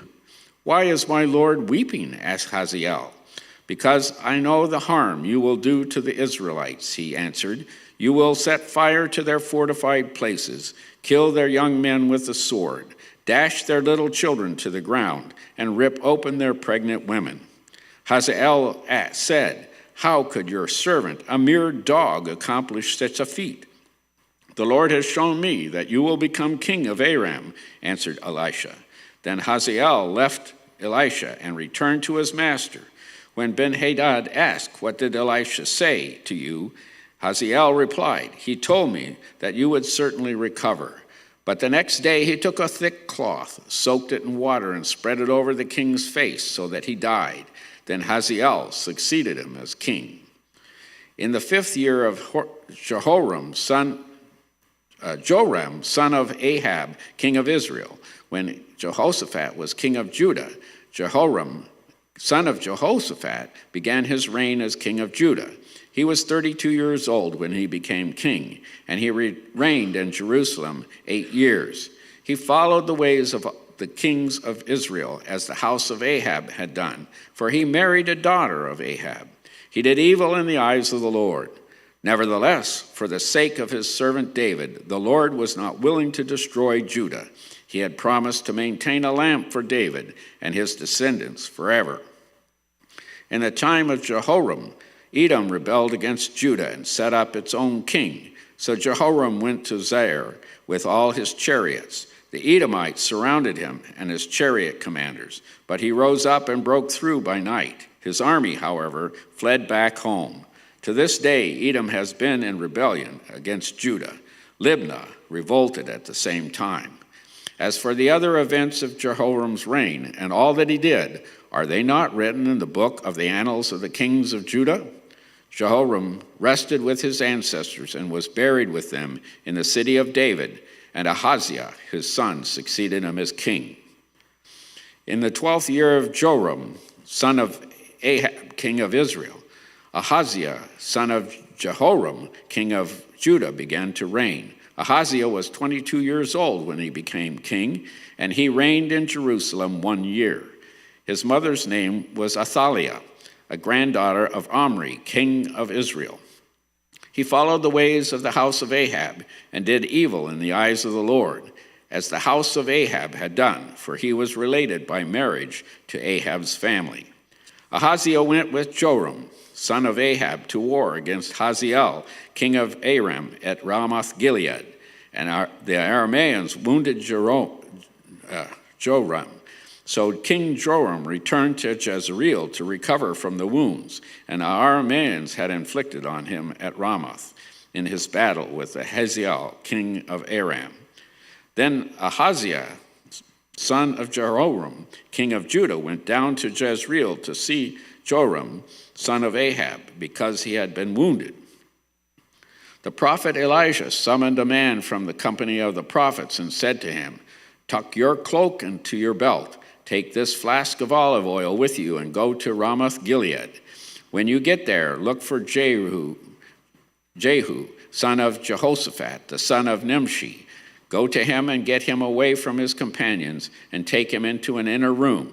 Then take the flask and pour the oil on his head and declare, 'This is what the Lord says, I anoint you king over Israel.'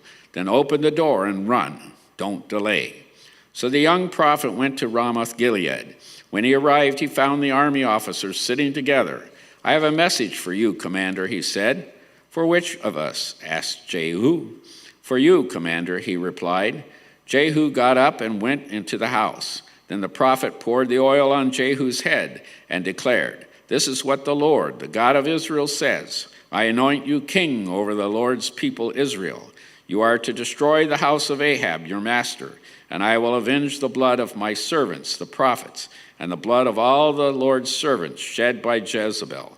The whole house of Ahab will perish. I will cut off from Ahab every last male in Israel, slave or free. I will make the house of Ahab like the house of Jeroboam, son of Nebat, and like the house of Baasha, son of Abiah. As for Jezebel, dogs will devour her on the plot of ground at Jezreel, and no one will bury her." Then he opened the door and ran. When Jehu went out to his fellow officers, one of them asked him, "Is everything all right? Why did this maniac come to you?" "You know the man and the sort of things he says," Jehu replied. "That's not true," they said. "Tell us." Jehu said, "Here is what he told me. This is what the Lord says. I anoint you king over Israel."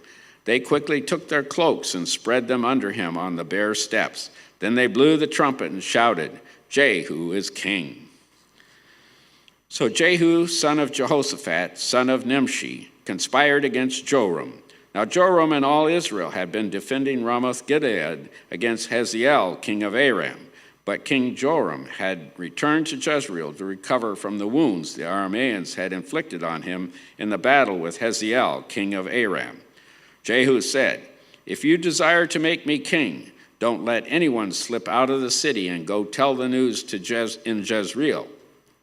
Then he got into his chariot and rode to Jezreel, because Joram was resting there, and Ahaziah, king of Judah, had gone down to see him. When the lookout standing on the tower in Jezreel saw Jehu's troops approaching, he called out, "I see some troops coming." "Get a horseman," Joram ordered. "Send him to meet him and ask, 'Do you come in peace?'" The horseman rode off to meet Jehu and said, "This is what the king says. Do you come in peace?" "What do you have to do with peace?" Jehu replied. "Fall in behind me." The lookout reported, "The messenger has reached him, but he isn't coming back." So the king sent out a second horseman. When he came to them, he said, "This is what the king says. Do you come in peace?" Jehu replied, "What do you have to do with peace? Fall in behind me." The lookout reported, "He has reached him, but he isn't coming back either. The driving is like that of Jehu, son of Nimshi. He drives like a maniac." "Hitch up my chariot," Joram ordered, and when it was hitched up, Joram, king of Israel, and Ahaziah, king of Judah, rode out, each in his own chariot, to meet Jehu. They met him at the plot of ground that had belonged to Naboth, the Jezreelite. Then Joram saw Jehu. He asked, "Have you come in peace, Jehu?" "How can there be peace," Jehu replied, "as long as all the idolatry and witchcraft of your mother Jezebel abound?" Joram turned around and fled, calling out to Ahaziah, "Treachery, Ahaziah!" Then Jehu drew his bow and shot Joram between the shoulders. The arrow pierced his heart, and he slumped down in his chariot. Jehu said to Bedkar, his chariot officer, "Pick him up and throw him on the field that belonged to Naboth, the Jezreelite. Remember how you and I were riding together in chariots behind Ahab, his father, when the Lord spoke this prophecy against him. Yesterday I saw the blood of Naboth and the blood of his sons, declares the Lord, and I will surely make you pay for it on this spot of ground, declares the Lord. Now then, pick him up and throw him on the plot, in accordance with the word of the Lord." When Ahaziah, king of Judah, saw what had happened, he fled up the road to Beth-Hagan. Jehu chased him, shouting, "Kill him too." They wounded him in his chariot on the way to Gur, near Ibleam, but he escaped to Megiddo and died there. His servants took him by chariot to Jerusalem and buried him with his ancestors in his tomb in the city of David. In the 11th year of Joram, son of Ahab, Ahaziah had become king of Judah. Then Jehu went to Jezreel. When Jezebel heard about it, she put on eye makeup, arranged her hair, and looked out the window. As Jehu entered the gate, she asked, "Have you come in peace, Zimri, you murderer of your master?" He looked up at the window and called out, "Who is on my side? Who?" 2 or 3 eunuchs looked down at him. "Throw her down," Jehu said. So they threw her down, and some of her blood spattered the walls and the horses as they trampled her underfoot. Jehu went in and ate and drank. "Take care of that cursed woman," he said, "and bury her, for she was a king's daughter." But when they went out to bury her, they found nothing except her skull, her feet, and her hands. They went back and told Jehu, who said, "This is the word of the Lord, that he spoke through his servant Elijah, the Tishbite. On the plot of ground at Jezreel, dogs will devour Jezebel's flesh. Jezebel's body will be like dung on the ground, for in the plot at Jezreel, so there no one will be able to say, 'This is Jezebel.'" Now there was in Samaria 70 sons of the house of Ahab. So Jehu wrote letters and sent them to Samaria, to the officials of Jezreel, to the elders, to the guardians of Ahab's children. He said, "You have your master's sons with you, and you have chariots and horses, a fortified city and weapons. As soon as this letter reaches you, choose the best and most worthy of your master's sons and set him on his father's throne. Then fight for your master's house." But they were terrified and said, "If 2 kings could not resist him, how can we?" So the palace administrator, the city governor, the elders, and the guardians sent this message to Jehu. We are your servants, and we will do anything you say. We will not appoint anyone as king. You do whatever you think best. Then Jehu wrote them a second letter, saying, if you are on my side and will obey me, take the heads of your master's sons and come to me in Jezreel by this time tomorrow. Now the royal princes, 70 of them, were with the leading men of the city who were rearing them. When the letter arrived, these men took the princes and slaughtered all 70 of them. They put their heads in baskets and sent them to Jehu in Jezreel. When the messenger arrived, he told Jehu, they have brought the heads of the princes. Then Jehu ordered, put them in 2 piles at the entrance of the city gate until morning. The next morning Jehu went out. He stood before all the people and said, you are innocent. It was I who conspired against my master and killed him. But who killed all these? Know then that not a word the Lord has spoken against the house of Ahab will fail. The Lord has done what he has announced through his servant Elijah. So Jehu killed everyone in Jezreel who remained of the house of Ahab, as well as all his chief men, his close friends, and his priests, leaving him no survivor. Jehu then set out and went toward Samaria. At Beth Eked of the shepherds, he met some relatives of Ahaziah, king of Judah, and asked, who are you? They said, we are relatives of Ahaziah, and we have come down to greet the family of the king and of the queen mother. Take them alive, he ordered. So they took them alive and slaughtered them by the well of Beth Eked. 42 of them. He left no survivor. After he left there, he came upon Jehonadab, son of Rechab, who was on his way to meet him. Jehu greeted him and said, are you in accord with me as I am with you? I am, Jehonadab answered. If so, said Jehu, give me your hand. So he did, and Jehu helped him up into the chariot. Jehu said, come with me and see my zeal for the Lord. Then he had him ride along in his chariot. When Jehu came to Samaria, he killed all who were left there of Ahab's family. He destroyed them according to the word of the Lord spoken to Elijah. Then Jehu brought all the people together and said to them, Ahab served Baal a little. Jehu will serve him much. Now summon all the prophets of Baal, all his servants and all his priests. See that no one is missing, because I am going to hold a great sacrifice for Baal. Anyone who fails to come will no longer live. But Jehu was acting deceptively in order to destroy the servants of Baal. Jehu said, call an assembly in honor of Baal.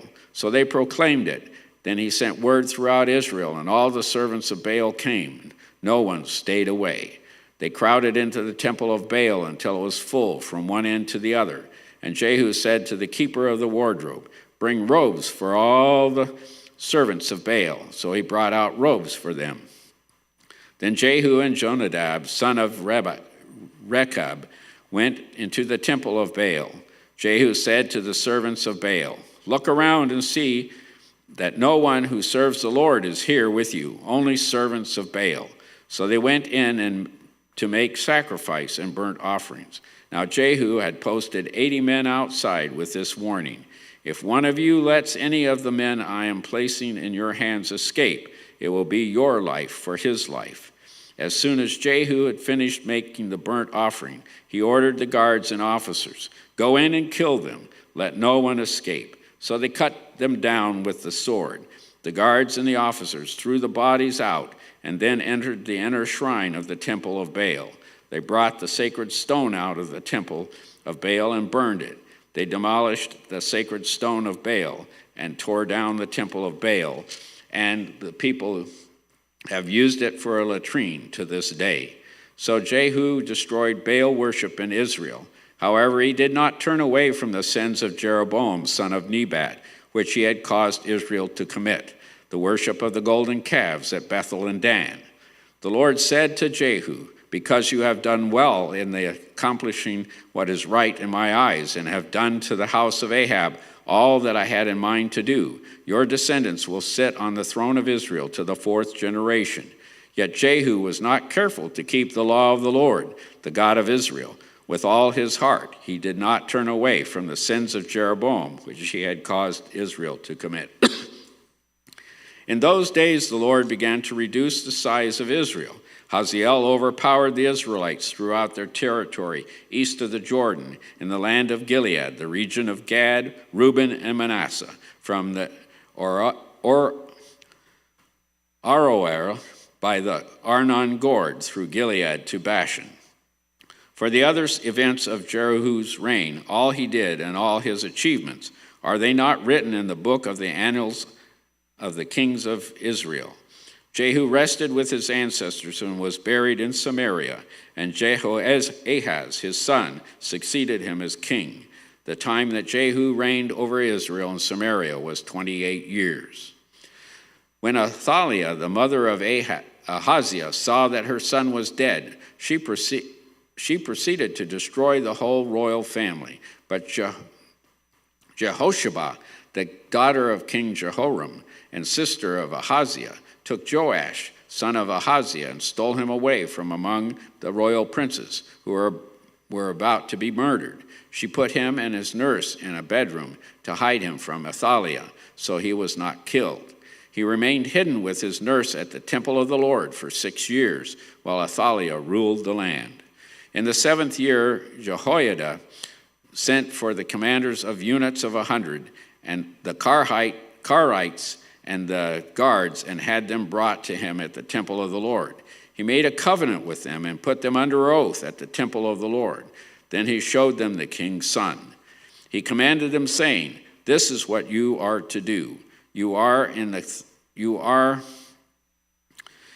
3 companies that are going on duty on the Sabbath, a third of you guarding the royal palace, a third at the Sur gate, and a third at the gate behind the guard, who take turns guarding the temple. And you are in the other 2 companies that normally go off Sabbath duty, are all to guard the temple for the king. Station yourselves around the king, each of you with a weapon in hand. Anyone who approaches your ranks is to be put to death. Stay close to the king wherever he goes." The commanders of units of 100 did just as Jehoiada, the priest, ordered. Each one took his men, those who were going on duty on the Sabbath and those who were going off duty, and came to Jehoiada, the priest. Then he gave the commanders the spears and shields that had belonged to King David, that were in the temple of the Lord.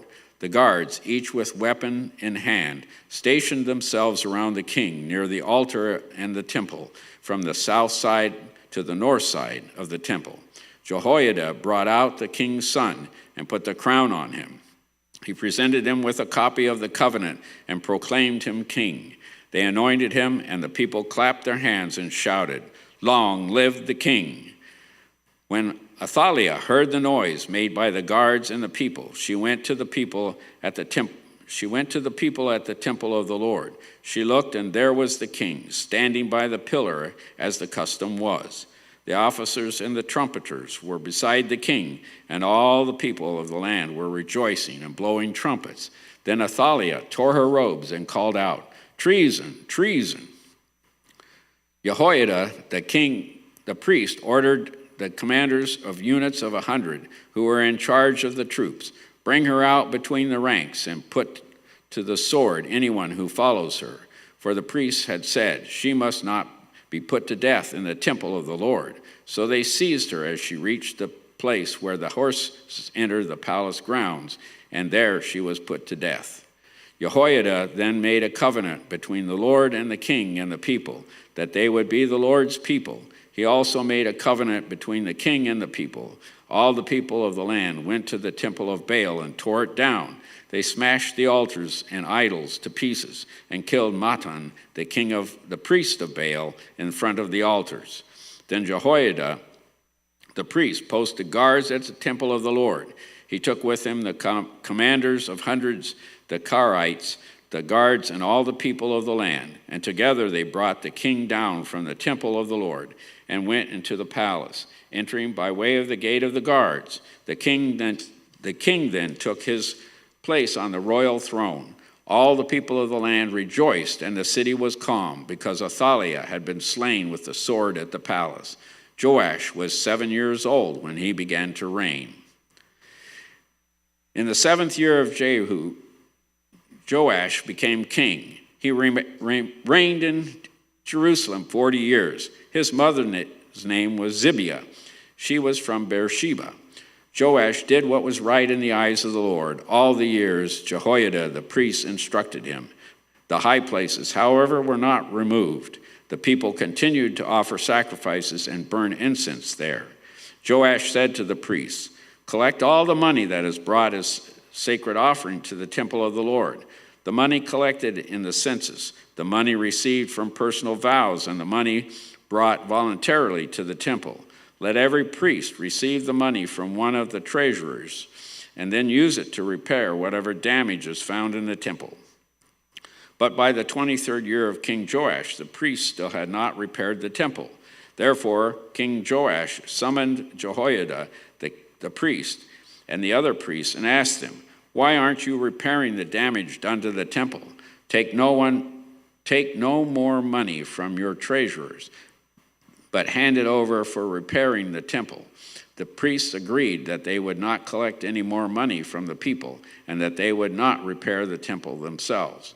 Jehoiada the priest took a chest and bored a hole in its lid. He placed it beside the altar on the right side as one enters the temple of the Lord. The priests who guarded the entrance put into the chest all the money that was brought to the temple of the Lord. Whenever they saw that there was a large amount of money in the chest, the royal secretary and the high priest came, counted the money that had been brought into the temple of the Lord, and put it into bags.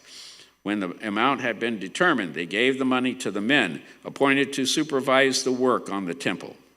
With it, they paid those who worked on the temple of the Lord, the carpenters and the builders, the masons and the stone cutters. They purchased timber and blocks of dressed stone for the repair of the temple of the Lord, and met all the other expenses of restoring the temple. The money brought into the temple was not spent for making silver basins, wick trimmers, sprinkling bowls, trumpets, or any other article of gold and silver for the temple of the Lord. It was paid to the workers who used it to repair the temple. They did not require an accounting from them to whom they gave the money to pay the workers, because they acted with complete honesty. The money from the guilt offerings and sin offerings was not brought into the temple of the Lord. It belonged to the priests. About this time, Hazael, king of Aram, went up and attacked Gath and captured it.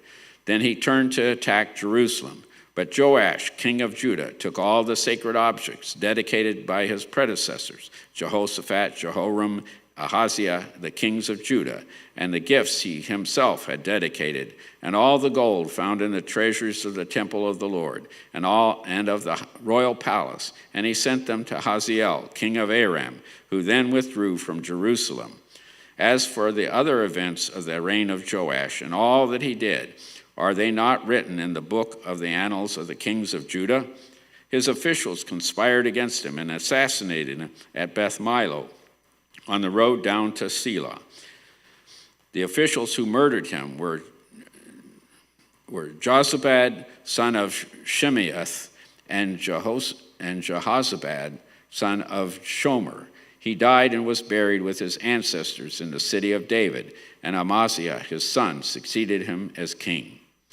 In the 23rd year of Joash, son of Amaziah, king of Judah, Jehoahaz, son of Jehu, became king in Israel in Samaria, and he reigned 17 years. He did evil in the eyes of the Lord by following the sins of Jeroboam, son of Nebat, which he had caused Israel to commit. And he did not turn away from them, so the Lord's anger burned against Israel. For a long time he kept them under the power of Hazael, king of Aram, and Ben-Hadad, his son. Then Jehoahaz sought the Lord's favor, and the Lord listened to him, for he saw how severely the king of Aram was oppressing Israel. The Lord provided a deliverer for Israel, and they escaped from the power of Aram. So the Israelites lived in their own homes as they had before, but they did not turn away from the sins of the house of Jeroboam, which he had caused Israel to commit. They continued in them. Also, the Asherah pole remained standing in Samaria. Nothing had been left of this army of Jehoahaz except 50 horsemen, 10 chariots, and 10,000 foot soldiers, for the king of Aram had destroyed the rest and made them like the dust at threshing time.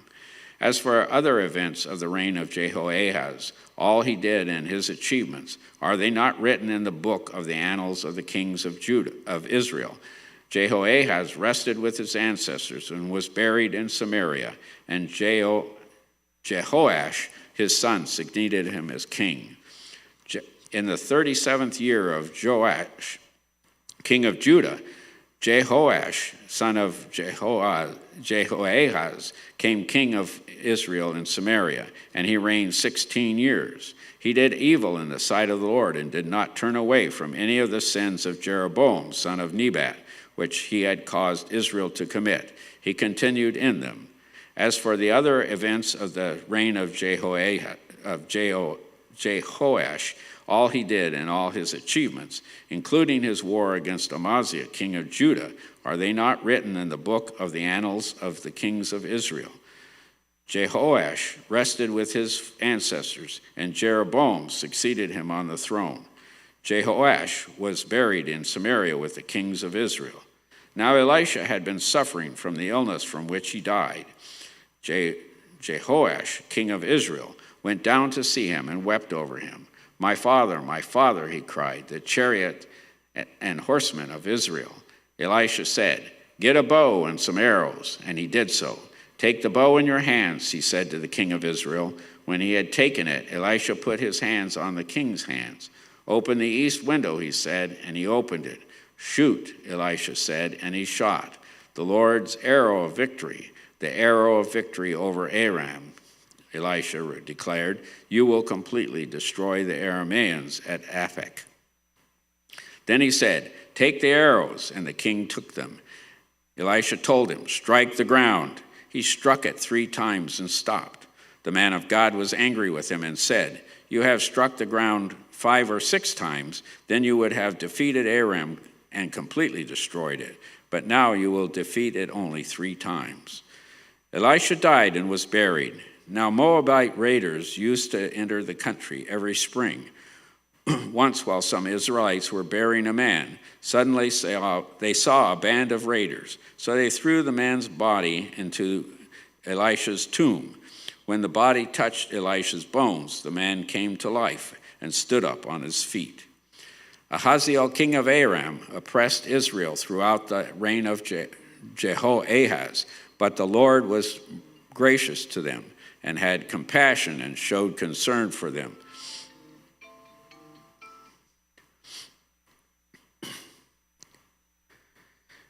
Because of his covenant with Abraham, Isaac, and Jacob. To this day he had been unwilling to destroy them or banish them from his presence. Ahaziel, king of Aram, died. Ben-Hadad, his son, succeeded him as king. Then Jehoash, son of Jehoahaz, captured from Ben-Hadad, son of Hazael, the towns he had taken in battle from his father Jehoahaz. 3 times Jehoash defeated him, and so he recovered the Israelite towns.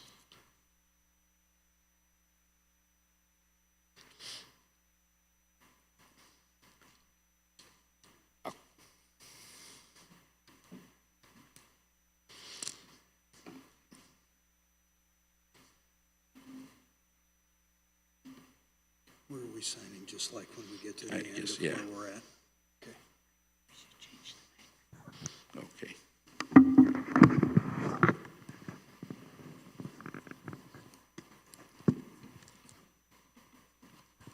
It's not.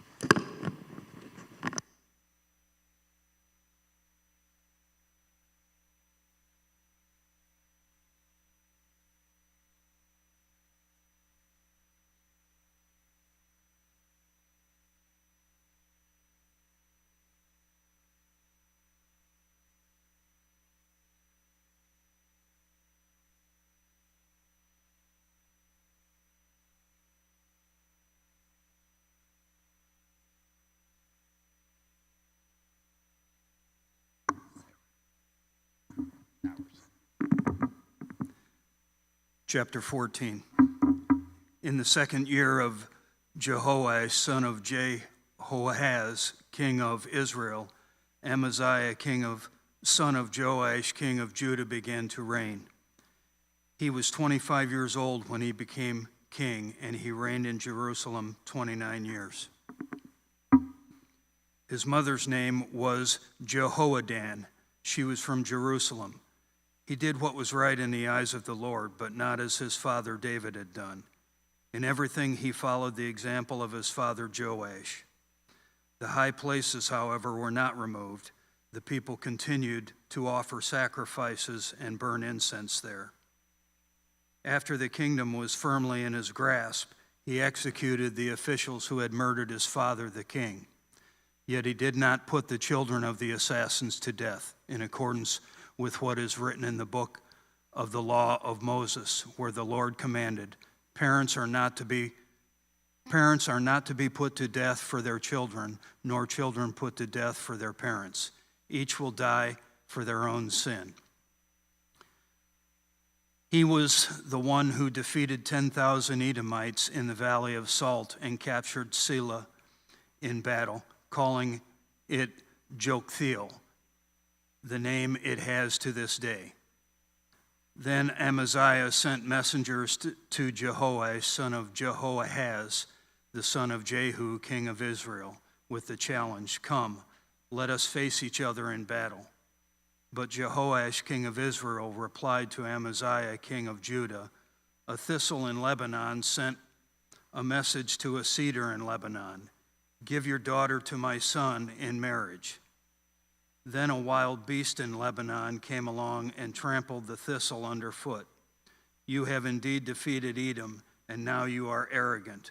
Glory in your victory, but stay at home. Why ask for trouble and cause your own downfall, and that of Judah also? Amaziah, however, would not listen. So Jehoash, king of Israel, attacked. He and Amaziah, king of Judah, faced each other at Beth-Shemesh in Judah. Judah was routed by Israel, and every man fled to his home. Jehoash, king of Israel, captured Amaziah, king of Judah, the son of Joash, the son of Ahaziah, at Beth-Shemesh. Then Jehoash went to Jerusalem and broke down the wall of Jerusalem from the Ephraim gate to the corner gate, a section about 400 cubits long. He took all the gold and silver and all the articles found in the temple of the Lord and in the treasuries of the royal palace. He also took hostages and returned to Samaria. As for the other events of the reign of Jehoash, what he did and his achievements, including his war against Amaziah, king of Judah, are they not written in the book of the annals of the kings of Israel? Jehoash rested with his ancestors and was buried in Samaria with the kings of Israel. And Jeroboam, his son, succeeded him as king. Amaziah, son of Joash, king of Judah, lived for 15 years after the death of Jehoash, son of Jehoaz, king of Israel. As for the other events of Amaziah's reign, are they not written in the book of the annals of the kings of Judah? They conspired against him in Jerusalem, and he fled to Lachish. But they sent men after him to Lachish and killed him there. He was brought back by horse and was buried in Jerusalem with his ancestors in the city of David. Then all the people of Judah took Azariah, who was 16 years old, and made him king in place of his father Amaziah. He was the one who rebuilt Elath and restored it to Judah after Amaziah rested with his ancestors. In the 15th year of Amaziah, son of Joash, king of Judah, Jeroboam, son of Jehoash, king of Israel, became king in Samaria, and he reigned 41 years. He did evil in the eyes of the Lord and did not turn away from any of the sins of Jeroboam, son of Nebat, which he had caused Israel to commit. He was the one who restored the boundaries of Israel from Lebo-Hamath to the Dead Sea in accordance with the word of the Lord, the God of Israel, spoken through his servant Jonah, son of Amittai, the prophet from Gath-hepher. The Lord had seen how bitterly everyone in Israel, whether slave or free, was suffering. There was no one to help them. And since the Lord had not said he would blot out the name of Israel from under the heaven, he saved them by the hand of Jeroboam, son of Jehoash. As for the other events of Jeroboam's reign, all he did and his military achievements, including how he recovered for Israel both Damascus and Hamath, which had belonged to Judah, they are not written in the book of the annals of the kings of Israel. Are they not written in the book of the annals of the kings of Israel? Jeroboam rested with his ancestors, the kings of Israel, and Zechariah his son succeeded him as king. Chapter 15. In the 27th year of Jeroboam, king of Israel, Azariah, son of Amaziah, king of Judah, began to reign. He was 16 years old when he became king, and he reigned in Jerusalem for 52 years. His mother's name was Jechaliah. She was from Jerusalem. He did what was right in the eyes of the Lord, just as his father Amaziah had done. The high places, however, were not removed. The people continued to offer sacrifices and burn incense there. The Lord afflicted the king with leprosy until the day he died, and he lived in a separate house. Jotham, the king's son, had charge of the palace and governed the people of the land. As for the other events of Azariah's reign and all he did, are they not written in the book of the annals of the kings of Judah? Azariah rested with his ancestors and was buried near them in the city of David, and Jotham his son succeeded him as king. In the 38th year of Azariah, king of Judah, Zechariah, son of Jeroboam, became king of Israel and Samaria, and he reigned 6 months. He did evil in the eyes of the Lord, as his predecessors had done. He did not turn away from the sins of Jeroboam, son of Nebat, which he had caused Israel to commit. Shallum, son of Jabesh, conspired against Zechariah. He attacked him in front of the people, assassinated him, and succeeded him as king. The other events of Zechariah's reign are written in the book of the annals of the kings of Israel. So the word of the Lord spoken to Jehu was fulfilled. Your descendants will sit on the throne of Israel to the 4th generation.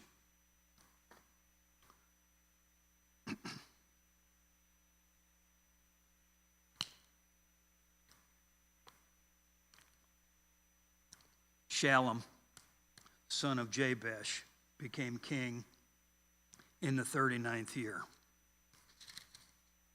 of Uzziah, king of Judah, and he reigned in Samaria 1 month.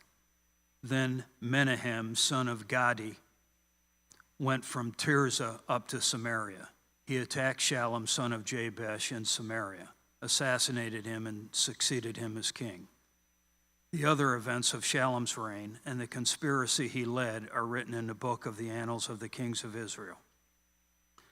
At that time, Menahem, starting out from Tirzah, attacked Tipsha and everyone in the city and its vicinity because they refused to open their gates. He sacked Tipsha and ripped open all the pregnant women. Menahem, king of Israel, in the 39th year of Azariah, king of Judah, Menahem, son of Gadi, became king of Israel, and he reigned in Samaria 10 years. He did evil in the eyes of the Lord. During his entire reign, he did not turn away from the sins of Jeroboam, son of Nebat, which he had caused Israel to commit.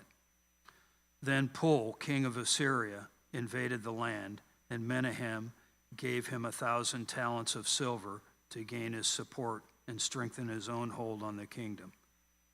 Menahem exacted this money from Israel. Every wealthy person had to contribute 50 shekels of silver to be given to the king of Assyria. So the king of Assyria withdrew and stayed in the land no longer. As for the other events of Menahem's reign and all he did, are they not written in the book of the annals of the kings of Israel? Menahem rested with his ancestors, and Pekaniah his son succeeded him as king. Excuse me. In the 50th year of Azariah, king of Judah, Pekahiah, son of Menahem, became king of Israel in Samaria, and he reigned 2 years. Pekahiah did evil in the eyes of the Lord. He did not turn away from the sins of Jeroboam, son of Nebat, which he had caused Israel to commit. One of his chief officers, Pekah, son of Remaliah, conspired against him, taking 50 men of Gilead with him. He assassinated Pekahiah along with Argob and Ariah in the citadel of the royal palace at Samaria. So Pekah killed Pekahiah and succeeded him as king. The other events of Pekahiah's reign and all he did are written in the book of the annals of the kings of Israel.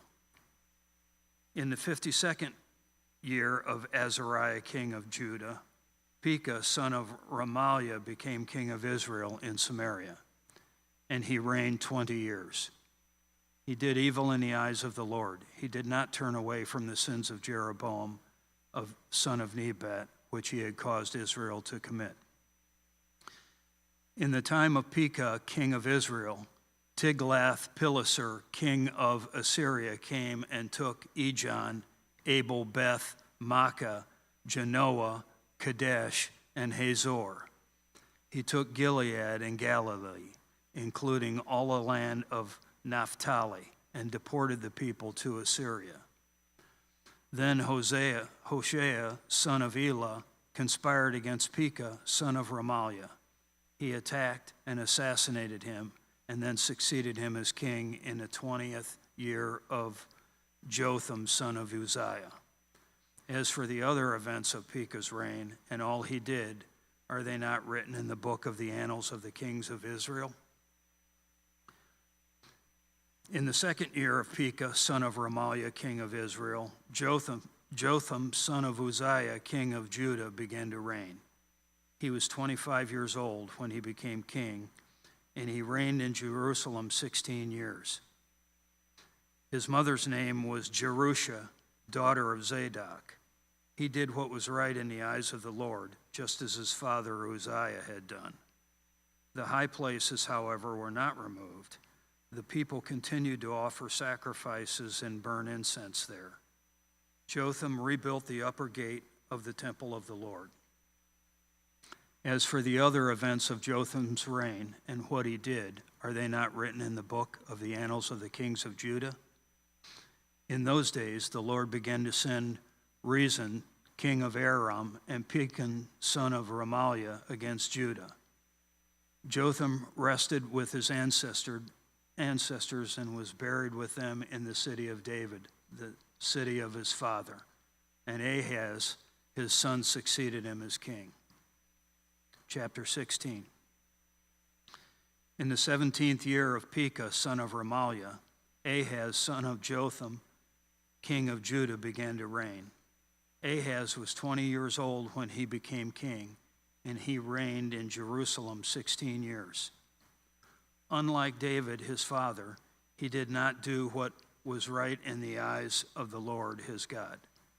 He followed the ways of the kings of Israel and even sacrificed his son in the fire, engaging in the detestable practices of the nations the Lord had driven out before the Israelites. He offered sacrifices and burned incense at the high places, on the hilltops, and under every spreading tree. Then Rezin, king of Aram, and Pekah, son of Remaliah, king of Israel, marched up to fight against Jerusalem and besieged Ahaz, but they could not overpower him. At that time, Rezin, king of Aram, recovered Elath for Aram by driving out the people of Judah. Edomites then moved into Elath and have lived there to this day. Ahaz sent messengers to say, Tiglath-Pileser, king of Assyria, I am your servant and vassal. Come up and save me out of the hand of the king of Aram and of the king of Israel who are attacking me." And Ahaz took the silver and gold found in the temple of the Lord and in the treasuries of the royal palace, and sent it as a gift to the king of Assyria. The king of Assyria complied by attacking Damascus and capturing it. He deported its inhabitants to Kir and put Rezin to death. Then King Ahaz went to Damascus to meet Tiglath-Pileser, king of Assyria. He saw an altar in Damascus and sent to Uriah the priest a sketch of the altar with detailed plans for its construction. So Uriah the priest built an altar in accordance with all the plans that King Ahaz had sent from Damascus, and finished it before King Ahaz returned. When the king came back from Damascus and saw the altar, he approached it and presented offerings on it. He offered up his burnt offering and grain offering, poured out his drink offering, and splashed the blood of his fellowship offering against the altar. As for the bronze altar that stood before the Lord, he brought it from the front of the temple, from between the new altar and the temple of the Lord, and put it on the north side of the new altar. King Ahaz then gave these orders to Uriah the priest. On the large new altar, offer the morning burnt offering and the evening grain offering, the king's burnt offering and his grain offering, and the burnt offering of all the people of the land, and their grain offering and their drink offering. Splash against this altar the blood of all the burnt offerings and sacrifices. But I will use the bronze altar for seeking guidance. And Uriah the priest did just as King Ahaz had ordered. King Ahaz cut off the side panels and removed the basins from the movable stands. He removed the sea from the bronze bowls that supported it and set it on a stone base. He took away the Sabbath canopy that had been built at the temple and removed the royal entryway outside the temple of the Lord, in deference to the king of Assyria. As for the other events of the reign of Ahaz and what he did, are they not written in the book of the annals of the kings of Judah? Ahaz rested with his ancestors and was buried with them in the city of David, and Hezekiah, his son, succeeded him as king. Chapter 17. In the 12th year of Ahaz, king of Judah, Hosea, son of Elah, became king of Israel and Samaria, and he reigned 9 years. He did evil in the eyes of the Lord, but not like the kings of Israel who preceded him. Shalmaneser, king of Assyria, came up to attack Hoshea, who had been Shalmaneser's vassal and had paid him tribute. But the king of Assyria discovered that Hosea was a traitor, and he had sent envoys to So, king of Egypt, and he no longer paid tribute to the king of Assyria, as he had done year by year. Therefore, Shalmaneser seized him and put him in prison. The king of Assyria invaded the entire land, marched against Samaria, and laid siege to it for 3 years. In the 9th year of Hoshea, the king of Assyria captured Samaria and deported the Israelites to Assyria. He settled them in Halah, in Gozan, on the Habor River, and in the towns of the Medes. All of this took place because the Israelites had sinned against the Lord their God, who had brought them up out of Egypt from under the power of Pharaoh, king of Egypt. They worshipped other gods and followed the practices of the nations the Lord had driven out before them, as well as the practices that the kings of Israel had introduced. The Israelites secretly did things against the Lord their God that were not right. From watchtower to fortified city, they built themselves high places in all their towns. They set up sacred stones and Asherah poles on every hill and under every spreading tree. At every high place they burned incense. as the nations whom the Lord had driven out before them had done. They did wicked things that aroused the Lord's anger. They worshipped idols, though the Lord had said, "You shall not do this." The Lord warned Israel and Judah through all his prophets and seers, "Turn from your evil ways. Observe my commands and decrees in accordance with the entire law that I commanded your ancestors to obey, and that I delivered to you through my servants the prophets." But they would not listen, and were as stiff-necked as their ancestors, who did not trust in the Lord their God. They rejected his decrees and the covenant he had made with their ancestors and the statutes he had warned them to keep. They followed worthless idols and themselves became worthless. They imitated the nations around them, although the Lord had ordered them, "Do not do as they do." They forsook all the commands of the Lord their God and made for themselves 2 idols cast in the shape of calves and an Asherah pole.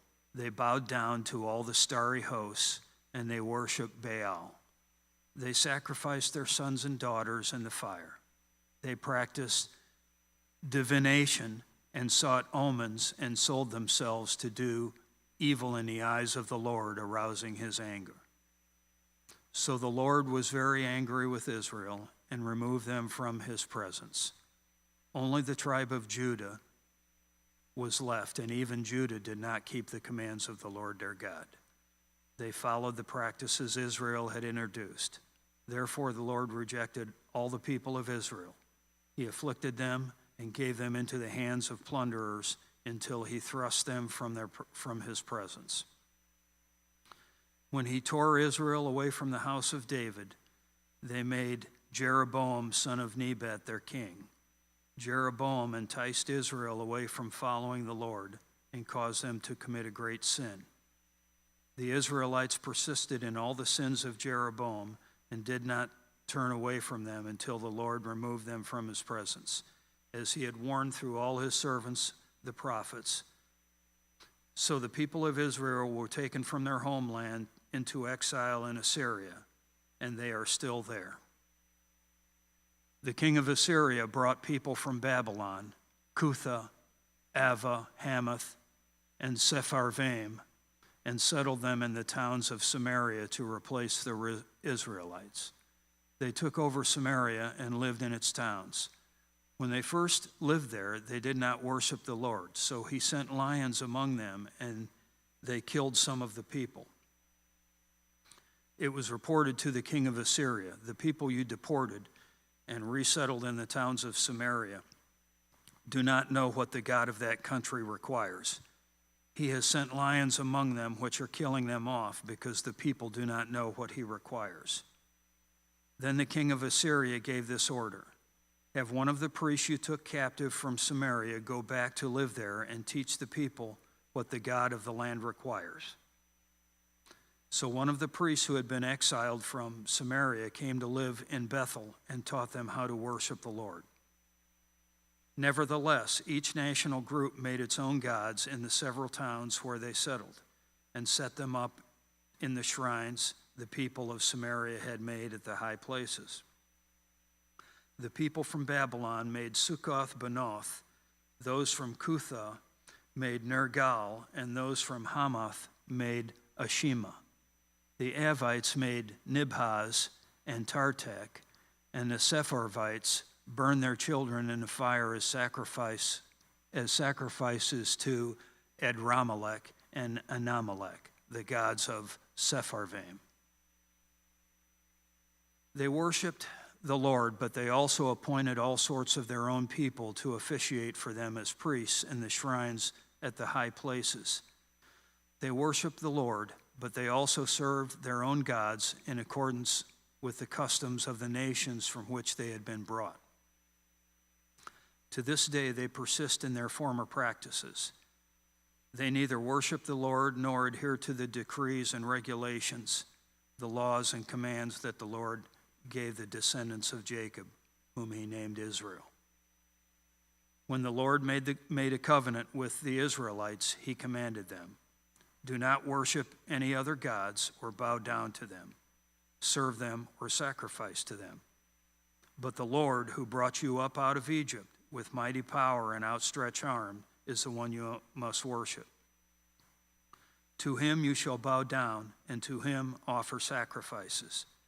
You must always be careful to keep the decrees and regulations, the laws and commands he wrote for you. Do not worship other gods. Do not forget the covenant I have made with you, and do not worship other gods. Rather, worship the Lord your God.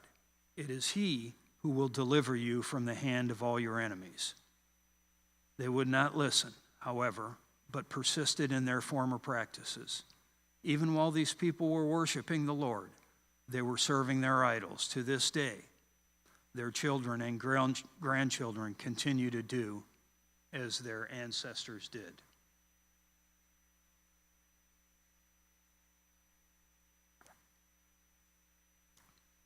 Chapter 18. In the 3rd year of Hosea, son of Elah, king of Israel, Hezekiah, son of Ahaz, king of Judah, began to reign. He was 25 years old when he became king, and he reigned in Jerusalem 29 years. His mother's name was Abijah, daughter of Zechariah. He did what was right in the eyes of the Lord, just as his father David had done. He removed the high places, smashed the sacred stones, and cut down the Asherah poles. He broke into pieces the bronze snake Moses had made, for up to that time the Israelites had been burning incense to it. It was called Nehushtan. Hezekiah trusted in the Lord, the God of Israel. There was no one like him among all the kings of Judah, either before him or after him. He held fast to the Lord and did not stop following him. He kept the commands of the Lord. He kept the commands the Lord had given Moses, and the Lord was with him. He was successful in whatever he undertook. He rebelled against the king of Assyria and did not serve him. From watchtower to fortified city, he defeated the Philistines as far as Gaza and its territory. In King Hezekiah's 4th year, which was the 7th year of Hosea's son of Elah, king of Israel, Shalmaneser, king of Assyria, marched against Samaria and laid siege to it. At the end of 3 years, the Assyrians took it. So Samaria was captured in Hezekiah's 6th year, which was the 9th year of Hosea, king of Israel. The king of Assyria deported Israel to Assyria and settled them in Halah, in Gozan, on the Habor River, in the towns of the Medes. This happened because they had not obeyed the Lord their God, but had violated his covenant, all that Moses, the servant of the Lord, commanded. They neither listened to the commands nor carried them out. In the 14th year of Hezekiah's reign, Sennacherib, king of Assyria, attacked all the fortified cities of Judah and captured them. So Hezekiah, king of Judah, sent this message to the king of Syria at Lachish: "I have done wrong. Withdraw from me, and I will pay whatever you demand of me." The king of Assyria exacted from Hezekiah, king of Judah, 300 talents of silver and 30 talents of gold. So Hezekiah gave him all the silver that was found in the temple of the Lord and in the treasuries of the royal palace. At this time, Hezekiah, king of Judah, stripped off the gold with which he had covered the doors and doorposts of the temple of the Lord and gave it to the king of Assyria. The king of Assyria sent his supreme commander, his chief officer, and his field commander with a large army from Lachish to King Hezekiah in Jerusalem. They came up to Jerusalem and stopped at the aqueduct of the upper pool on the road to the washerman's field. They called for the king, and Eliakim, son of Hilkiah, the palace administrator, Shebna, the secretary, and Joah, son of Asaph, the recorder, went out to them. The field commander said to them, "Tell Hezekiah, this is what the great king, the king of Assyria, says. On what are you basing this confidence of yours? You say you have the counsel and the might of war, but you speak only empty words. On whom are you depending that you rebel against me? Look, I know you are depending on Egypt, that splintered reed of a staff which pierces the hand of anyone who leans on it. Such is Pharaoh, king of Egypt, to all who depend on him. But if you say to me, we are depending on the Lord our God, isn't he the one whose high places and altars Hezekiah removed, saying to Judah and Jerusalem, you must worship before this altar in Jerusalem? Come now, make a bargain with my master, the king of Assyria. I will give you 2,000 horses if you can put riders on them. How can you repulse one officer of the least of my master's officials, even though you are depending on Egypt for chariots and horsemen? Furthermore, I have come to attack and destroy this place without word from the Lord. The Lord himself told me to march against this country and destroy it." Then Eliakim, son of Hilkiah, and Shebna and Joah said to the field commander, "Please speak to your servants in Aramaic, since we understand it. Don't speak to us in Hebrew in the hearing of the people on the wall." But the commander replied, "Was it only to your master and you that my master sent me to say these things, and not to the people sitting on the wall, who, like you, will have to eat their own excrement and drink their own urine?" Then the commander stood and called out in Hebrew, "Hear the word of the great king, the king of Assyria. This is what the king says. Do not let Hezekiah deceive you. He cannot deliver you from my hand. Do not let Hezekiah persuade you to trust in the Lord when he says, 'The Lord will surely deliver us.' This city will not be given into the hand of the king of Assyria. Do not listen to Hezekiah. This is what the king of Assyria says. Make peace with me and come out to me. Then each of you will eat fruit from your own vine and fig tree and drink water from your own cistern until I come and take you to the land like your own, a land of grain and new wine, a land of bread and vineyards, a land of olive trees and honey. Choose life and not death. Do not listen to Hezekiah, for he is misleading you when he says, 'The Lord will deliver us.' Has the God of any nation ever delivered his land from the hand of the king of Assyria? Where are the gods of Hamath and Arpad? Where are the gods of Sepharvaim, Hena, and Eva? Have they rescued Samaria from my hand? Who of all the gods of these countries has been able to save his land from me? How then can the Lord deliver Jerusalem from my hand?" But the people remained silent and said nothing in reply, because the king had commanded, "Do not answer him."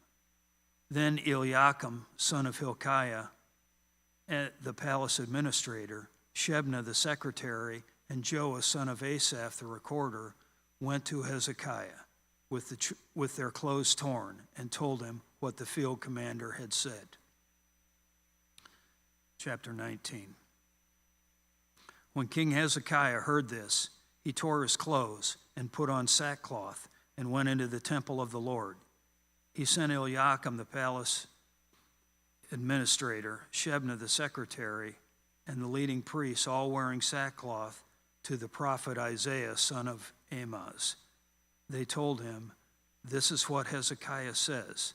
This day is a day of distress and rebuke and disgrace, as when children come to the moment of birth, and there is no strength to deliver them.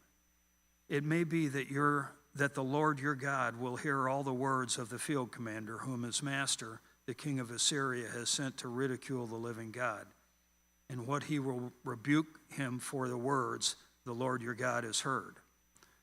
Therefore, pray for the remnant that still survives." When King Hezekiah's officials came to Isaiah, Isaiah said to them, "Tell your master, this is what the Lord says. Do not be afraid of what you have heard. Those words with which the underlings of the king of Assyria have blasphemed me. Listen, when he hears a certain report, I will make him want to return to his own country, and there I will have him cut down with the sword."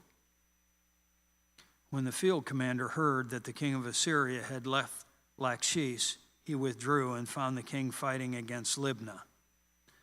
Now Sennacherib received a report that Tirhakah, the king of Cush, was marching out to fight against him.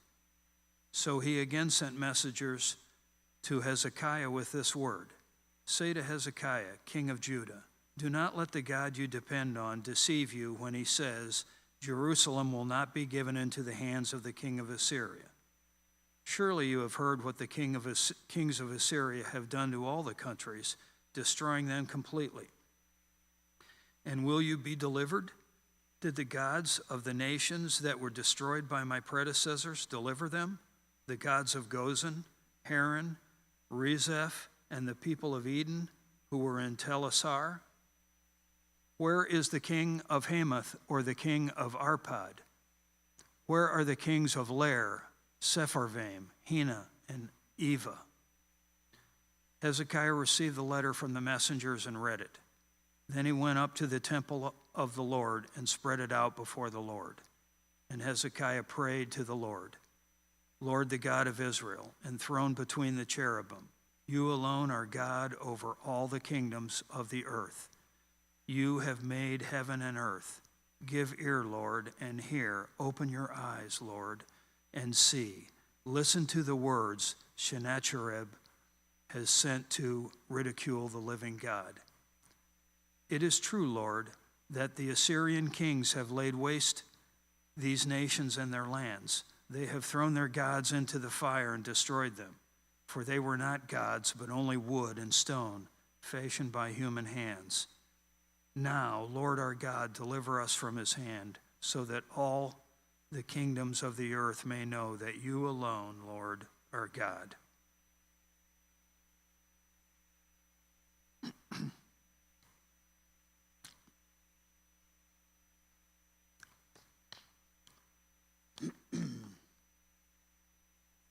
Then Isaiah, son of Amoz, sent a message to Hezekiah. "This is what the Lord, the God of Israel, says.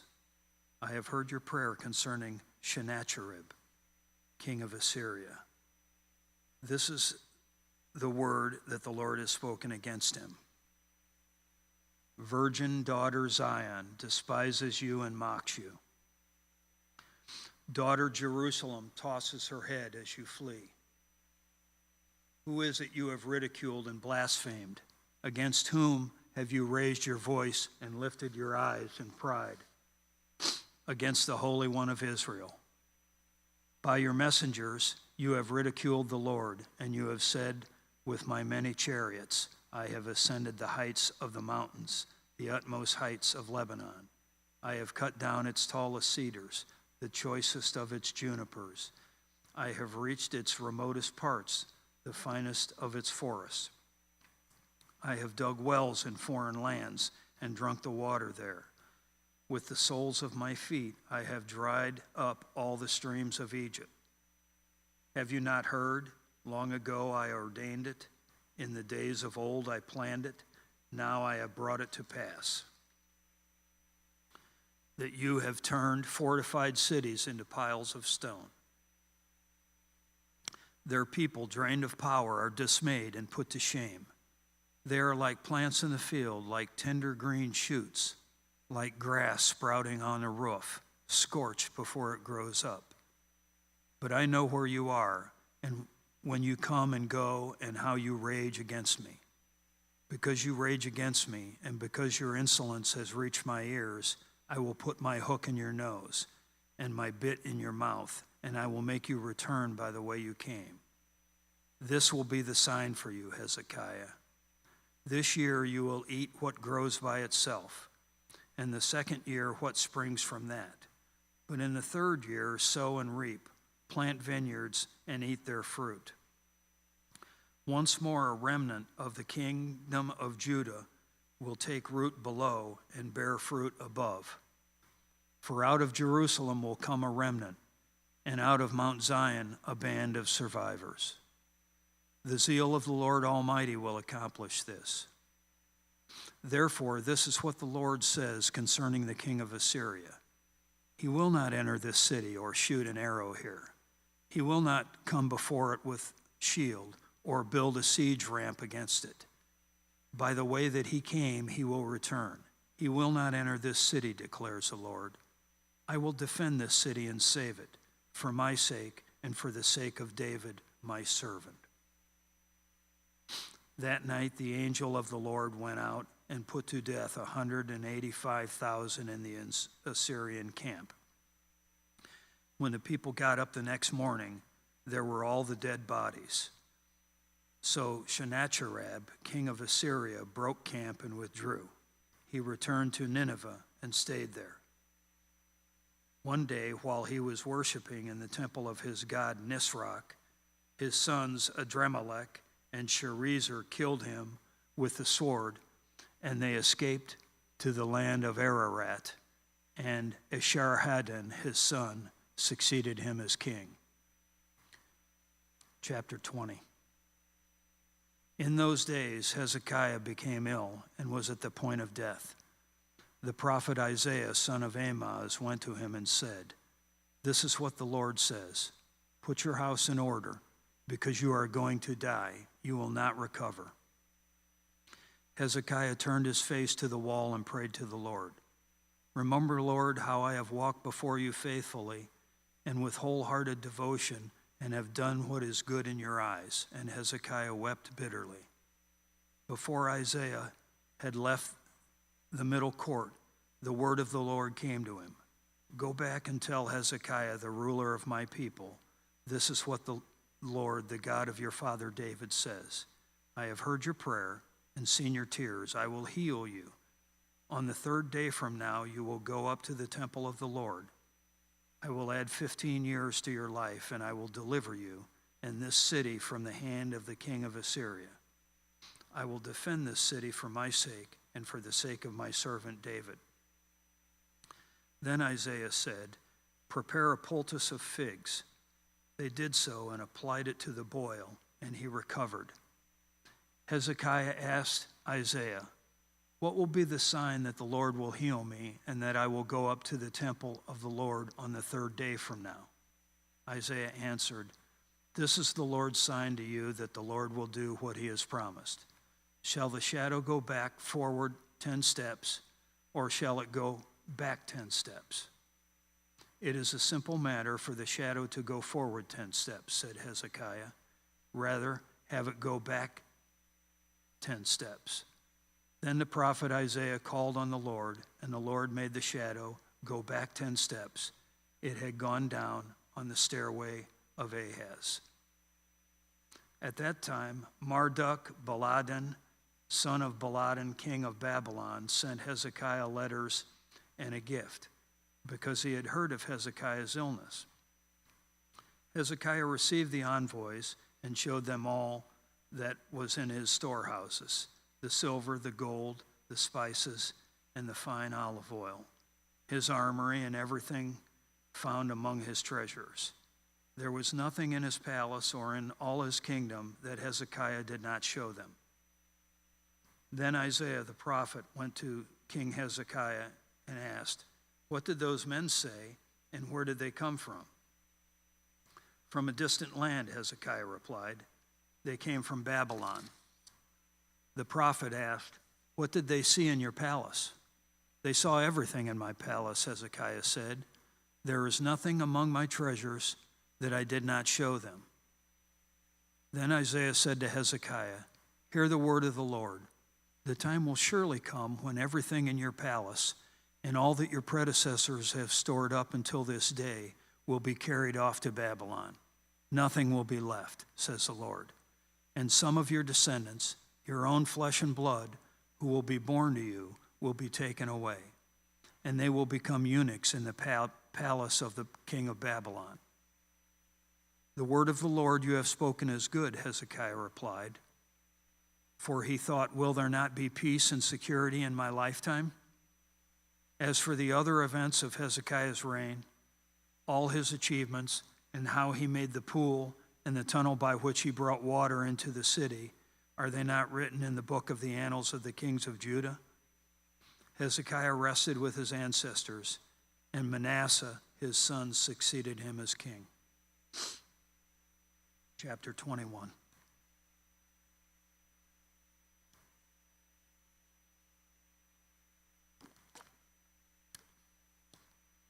Manasseh was 12 years old when he became king, and he reigned in Jerusalem 55 years.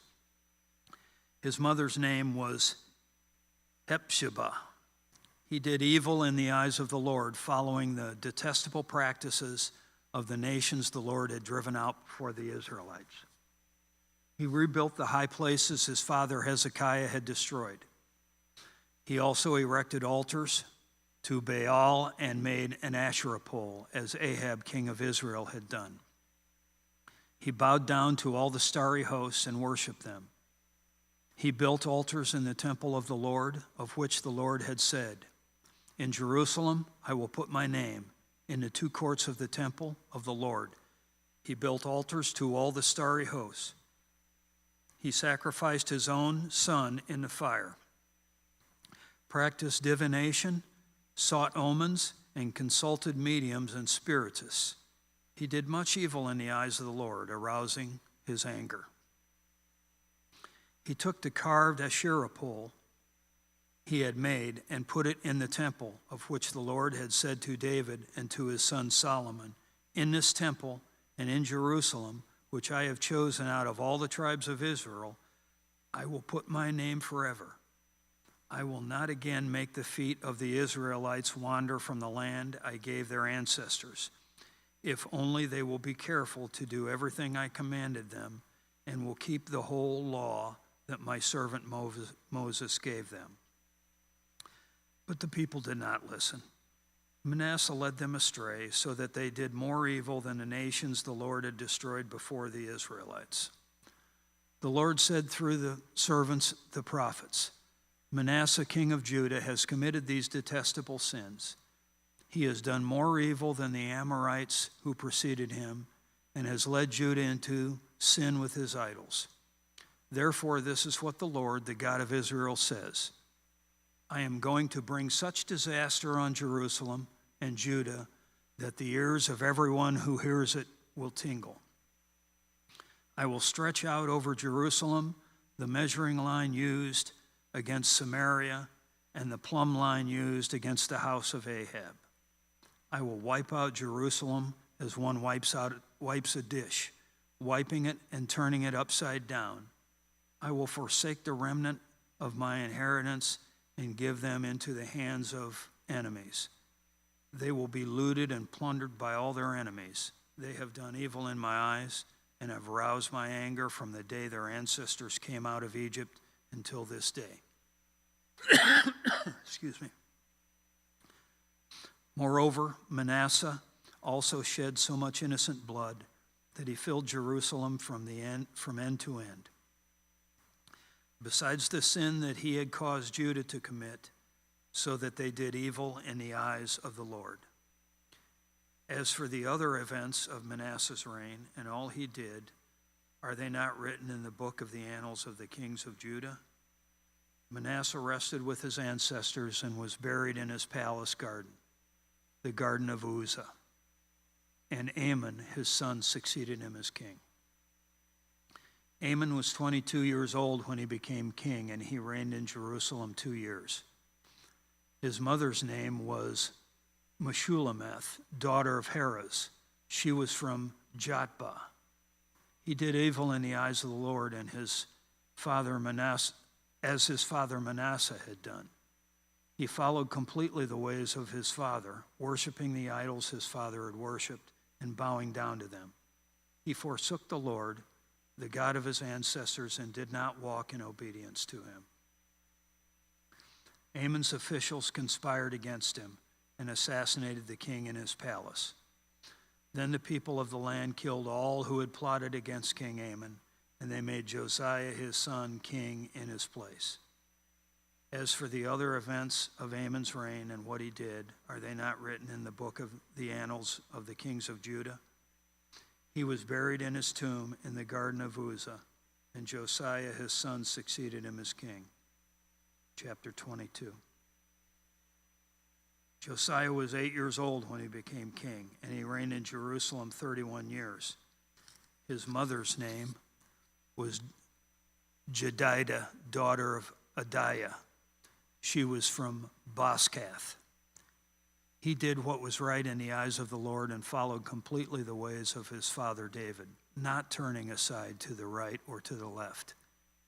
In the 18th year of his reign, King Josiah sent the secretary Shaphan, son of Azaliah, to the son of Meshullam to the temple of the Lord. He said, "Go up to Hilkiah, the priest, the high priest, and have him get ready the money that has been brought into the temple of the Lord, which the doorkeepers have collected from the people. Have them entrust it to the men appointed to supervise the work on the temple, and have these men pay the workers who repair the temple of the Lord, the carpenters, the builders, and the masons. Also have them purchase timber and dress stone to repair the temple. But they need not account for the money entrusted to them, because they are honest in their dealings." Hilkiah the high priest said to Shaphan the secretary, "I have found the book of the law in the temple of the Lord." He gave it to Shaphan, who read it. Then Shaphan the secretary went into the king and reported to him, "Your officials have paid out the money that was in the temple of the Lord and have entrusted it to the workers and supervisors at the temple." When Shaphan the secretary informed the king, "Hilkiah the priest has given me a book," and Shaphan read from it in the presence of the king. When the king heard the words of the book of the law, he tore his robes. He gave these orders to Hilkiah the priest: Ahikam, son of Shaphan, Akbor, son of Micaiah, Shaphan the secretary, and Uzziah the king's attendant. Go and inquire of the Lord for me and for the people and for all Judah about what is written in this book that has been found. Great is the Lord's anger that burns against us, because those who have gone before us have not obeyed the words of this book. They have not acted in accordance with all that is written there concerning us. Hilkiah the priest, Ahikam, Akbor, Shaphan, and Uzziah went to speak to the prophet Huldah, who was the wife of Shallum, son of Tikvah, the son of Harhas, keeper of the wardrobe. She lived in Jerusalem in the new quarter. She said to them, "This is what the Lord, the God of Israel, says.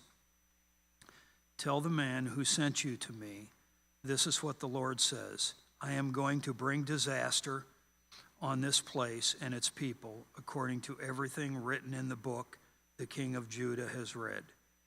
Because they have forsaken me and burned incense to other gods and aroused my anger by all the idols their hands have made, my anger will burn against this place and will not be quenched.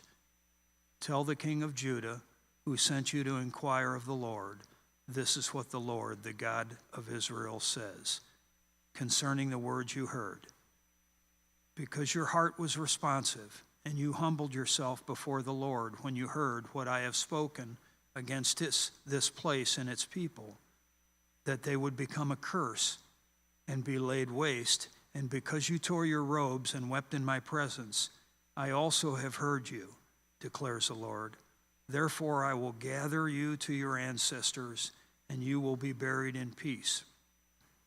Your eyes will not see all the disaster I am going to bring on this place." So they took her answer back to the king. Chapter 23.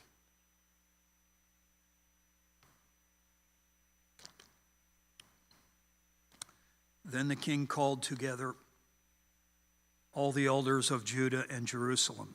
he went up to the temple of the Lord with the people of Judah, the inhabitants of Jerusalem, the priests and the prophets, and all the people from the least to the greatest.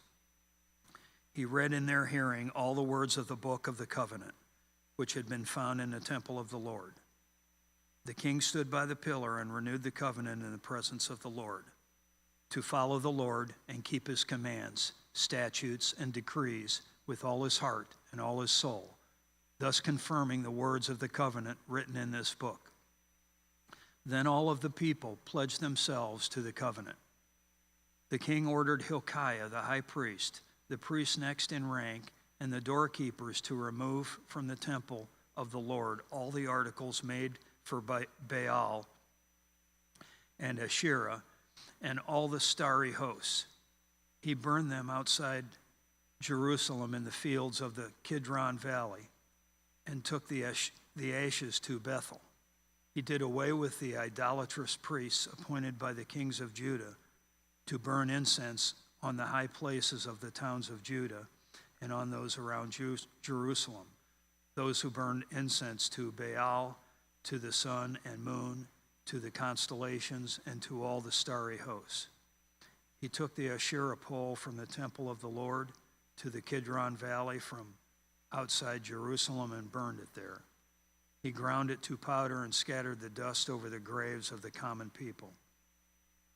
He also tore down the quarters of the male shrine prostitutes that were in the temple of the Lord, the quarters where women did weaving for Asherah.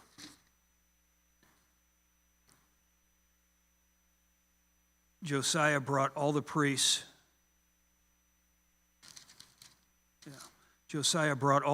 from the towns of Judah and desecrated the high places from Geba to Beersheba, where the priests had burned incense. He broke down the gateway at the entrance of the gate of Joshua, the city governor, which was on the left of the city gate.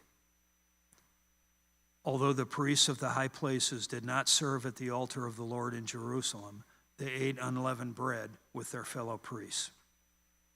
He desecrated Topheth, which was in the valley of Ben Hinnom, so no one could use it to sacrifice their son or daughter in the fire to Molech.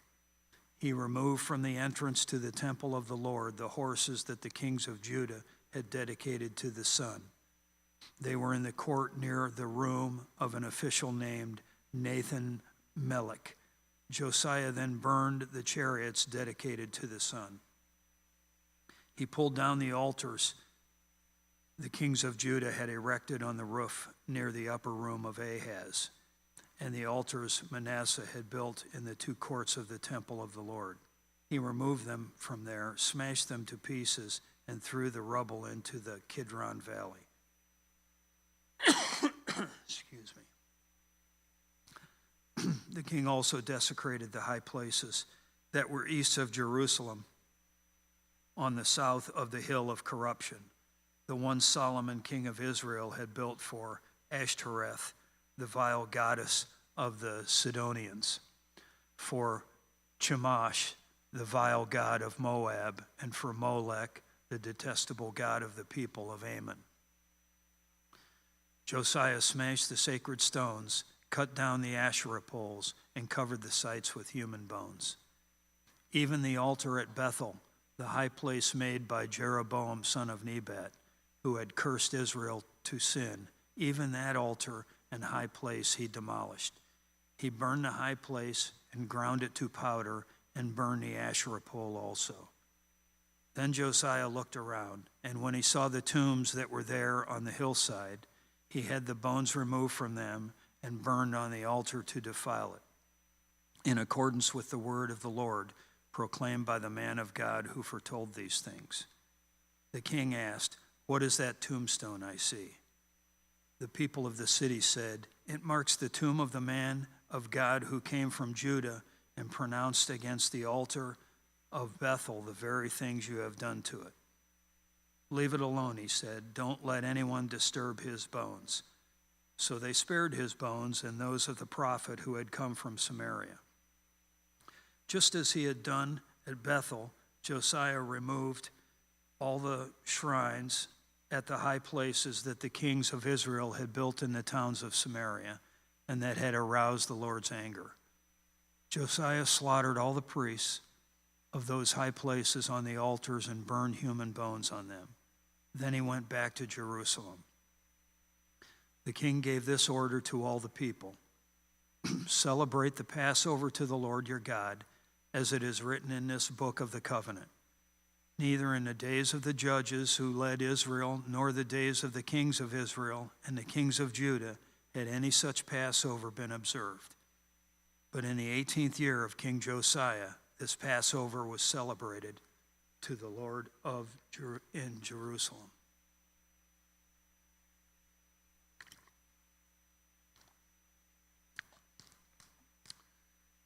Furthermore, Josiah got rid of the mediums, the spiritists, the household gods, the idols, and all the other detestable things seen in Judah and Jerusalem. This he did to fulfill the requirements of the law written in the book that Hilkiah the priest had discovered in the temple of the Lord. Neither before nor after Josiah was there a king like him who turned to the Lord as he did, with all his heart and with all his soul and with all his strength, in accordance with all the law of Moses. Nevertheless, the Lord did not turn away from the heat of his fierce anger, which burned against Judah, because of all that Manasseh had done to arouse his anger.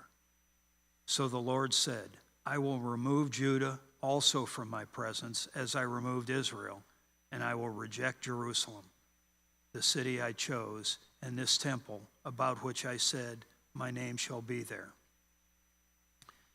As for the other events of Josiah's reign and all he did, are they not written in the book of the annals of the kings of Judah? While Josiah was king, Pharaoh Necho, king of Egypt, went up to the Euphrates River to help the king of Assyria.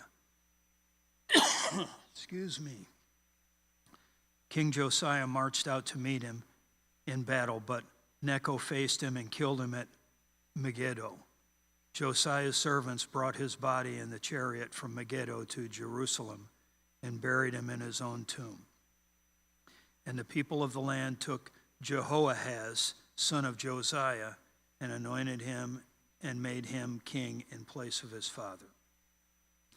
Jehoahaz was 23 years old when he became king, and he reigned in Jerusalem 3 months. His mother's name was Hamutal, daughter of Jeremiah. She was from Libnah. He did evil in the eyes of the Lord, just as his predecessors had done.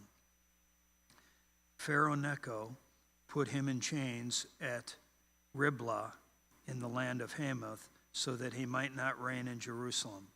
And he imposed on Judah a levy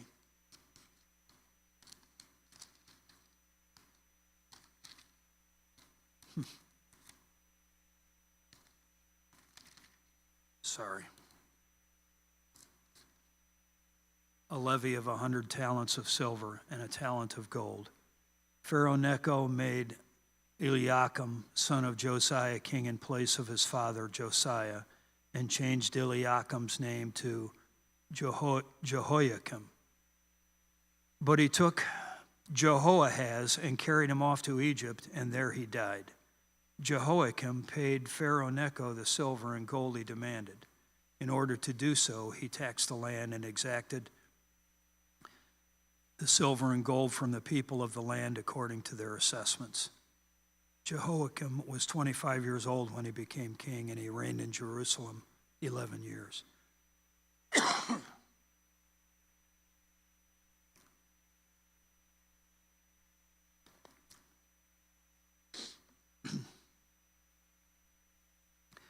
His mother's name was Zebidah, daughter of Pedaiah, and she was from Rumah, and he did evil in the eyes of the Lord, just as his predecessors had done.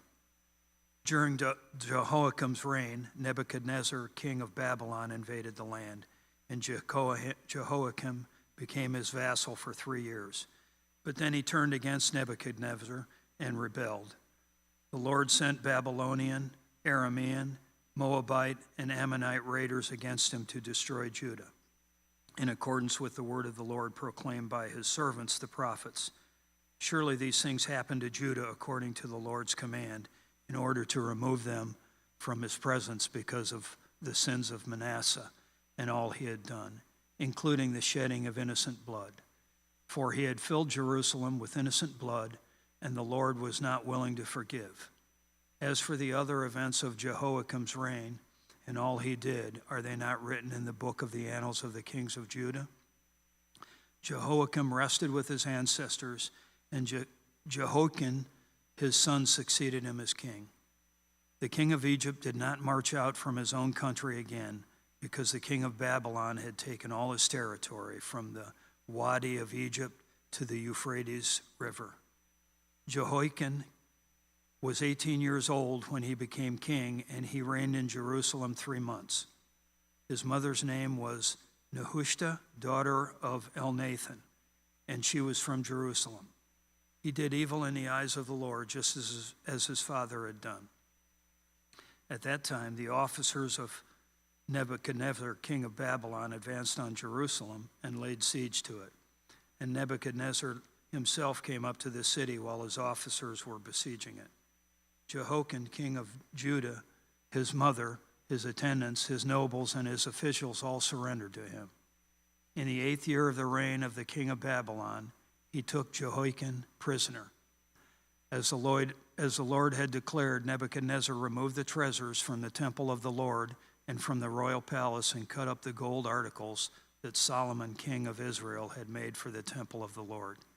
He carried all Jerusalem into exile, all the officers and fighting men, and all the skilled workers and artisans, a total of 10,000.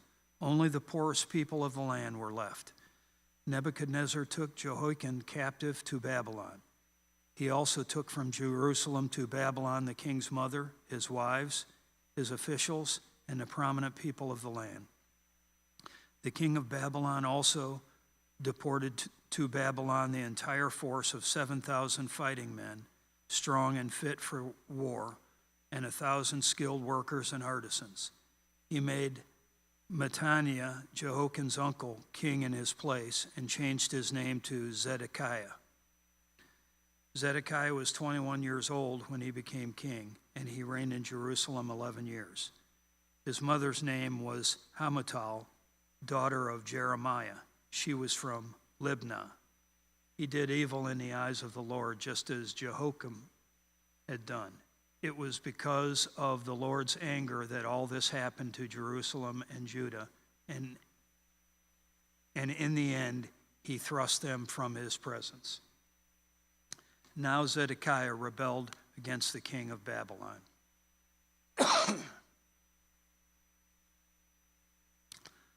Chapter 25.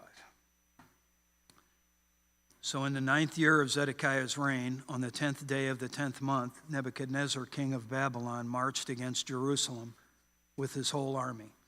He encamped outside the city and built siege works all around it. The city was kept under siege until the 11th year of King Zedekiah. By the 9th day of the 4th month, the famine in the city had become so severe that there was no food for the people to eat. Then the city wall was broken through, and the whole army fled at night through the gate between the two walls near the king's garden. Through the Babylonians were the surrounding city. They fled towards the Arabah, but the Babylonian army pursued the king and overtook him in the plains of Jericho. All his soldiers were separated from him and scattered, and he was captured. He was taken to the king of Babylon at Riblah, where a sentence was pronounced on him. They killed the sons of Zedekiah before his eyes. Then they put out his eyes, bound him with bronze shackles, and took him to Babylon. On the 7th day of the 5th month, in the 19th year of Nebuchadnezzar, king of Babylon, Nebuzaradan, commander of the imperial guard and official of the king of Babylon, came to Jerusalem. He set fire to the temple of the Lord, the royal palace, and all the houses of Jerusalem. Every important building he burned down. The whole Babylonian army, under the commander of the imperial guard, broke down the walls around Jerusalem. Nebuzaradan, the commander of the guard, carried into exile the people who remained in the city, along with the rest of the populace and those who had deserted to the king of Babylon. But the commander left behind some of the poorest people of the land to work the vineyards and fields. The Babylonians broke up the bronze pillars, the movable stands, and the bronze sea that were at the temple of the Lord, and they carried the bronze to Babylon. They also took away the pots, shovels, wick trimmers, dishes, and all the bronze articles used in the temple service. The commander of the imperial guard took away the censers and sprinkling bowls, all that were made of pure gold or silver. The bronze from the 2 pillars, the sea, and the movable stands which Solomon had made for the temple of the Lord was more than could be weighed. Each pillar was 18 cubits high. The bronze capital on top of one pillar was 3 cubits high and was decorated with a network and pomegranates of bronze all around. The other pillar with its network was similar.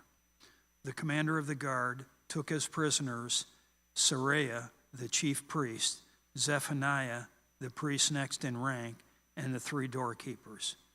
Of those still in the city, he took the officer in charge of the fighting men and 5 royal advisors.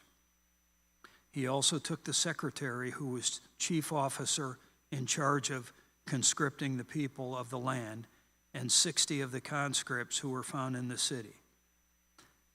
Nebuzaradan, the commander, took them all and brought them to the king of Babylon in Riblah. There in Riblah, in the land of Hamath, the king had them executed. So Judah went into captivity away from her land. Nebuchadnezzar, king of Babylon, appointed Gedaliah, son of Ahikam, the son of Shaphan, to be over the people he had left behind in Judah.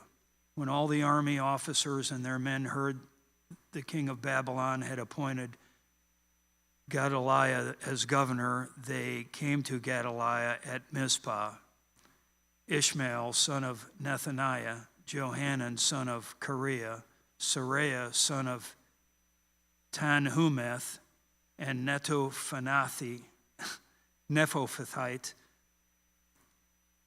Jahazniah, son of Machanite, and their men. Gedaliah took an oath to reassure them and their men. Do not be afraid of the Babylonian officials, he said. Settle down in the land and serve the king of Babylon, and it will go well with you. In the 7th month, however, Ishmael, son of Nethaniah, the son of Elishama, who was of royal blood, came with 10 men and assassinated Gedaliah and also the men of Judah and the Babylonians who were with him at Mizpah. At this, all the people from the least to the greatest, together with the army officers, fled to Egypt for fear of the Babylonians. In the 37th year of the exile of Jehoiakim, king of Judah, in the year Awel-Marduk became king of Babylon, he released Jehoiakim, king of Judah, from prison. He did this on the 27th day of the 12th month. He spoke kindly to him and gave him a seat of honor, higher than those of the other kings who were with him in Babylon. So Jehoiakim put aside his prison clothes and for the rest of his life ate regularly at the king's table. Day by day, the king gave Jehoiakim a regular allowance as long as he lived.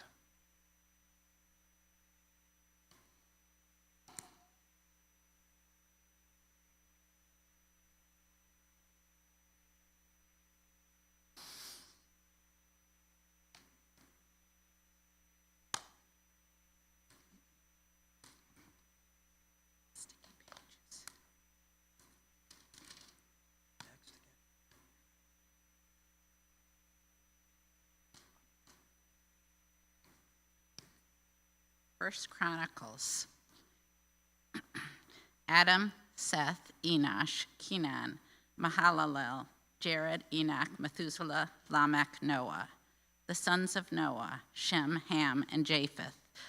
The sons of Japheth, Gomer, Magog, Madai, Javan, Tubal, Meshach, and Tiras.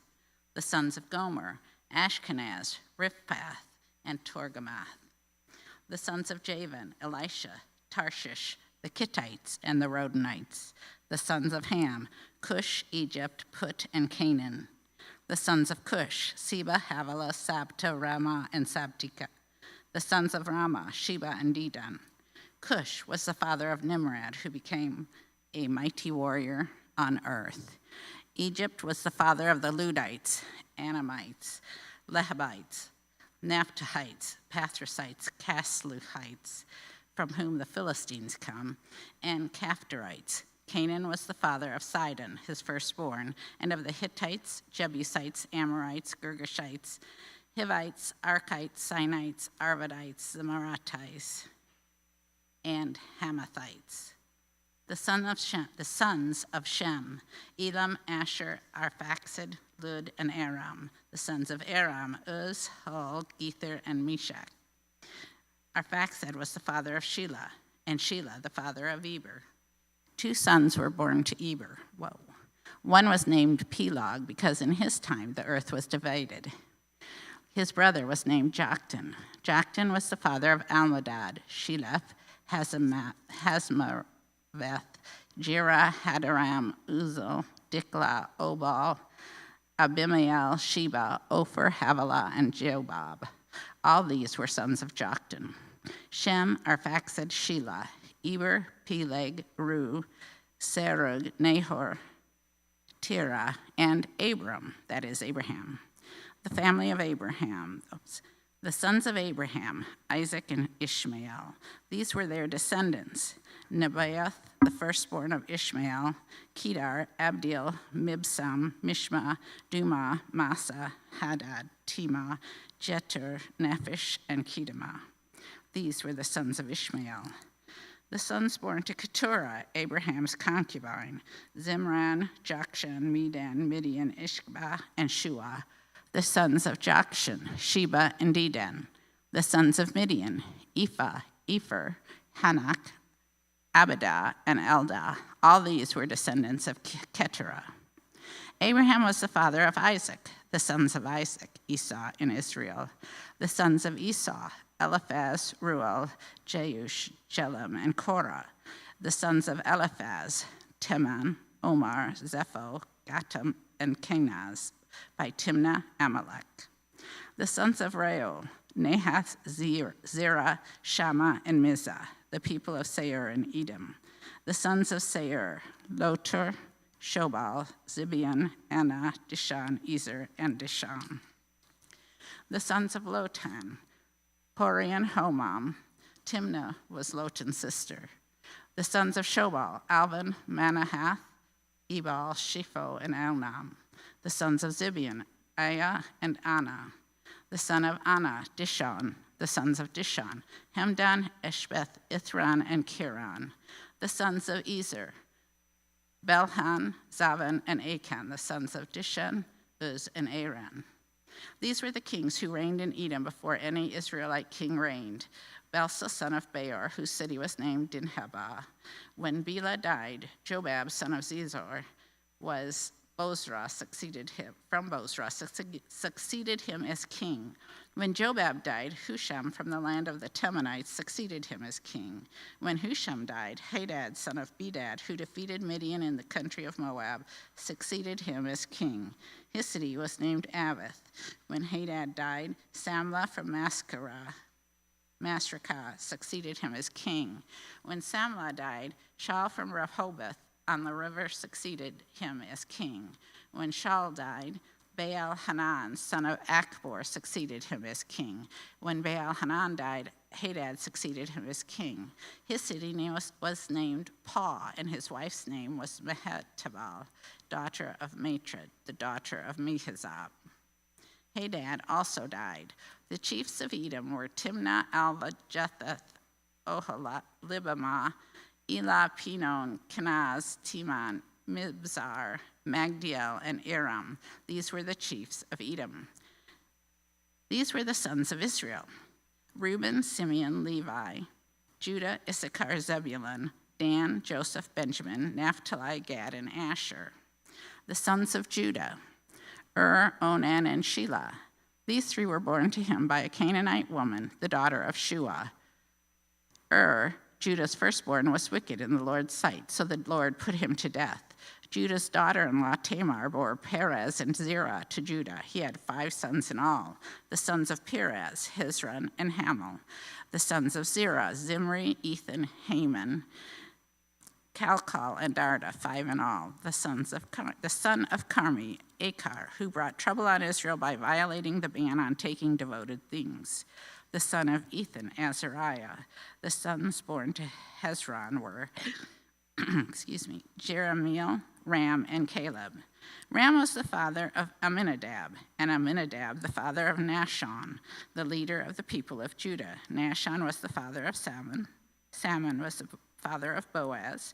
Boaz the father of Obed, and Obed the father of Jesse. Jesse was the father of Eliab, his firstborn. The second son was Amminadab, the third Shemiah, the fourth Nathanael, the fifth Radai, the sixth Ozem, and the seventh David.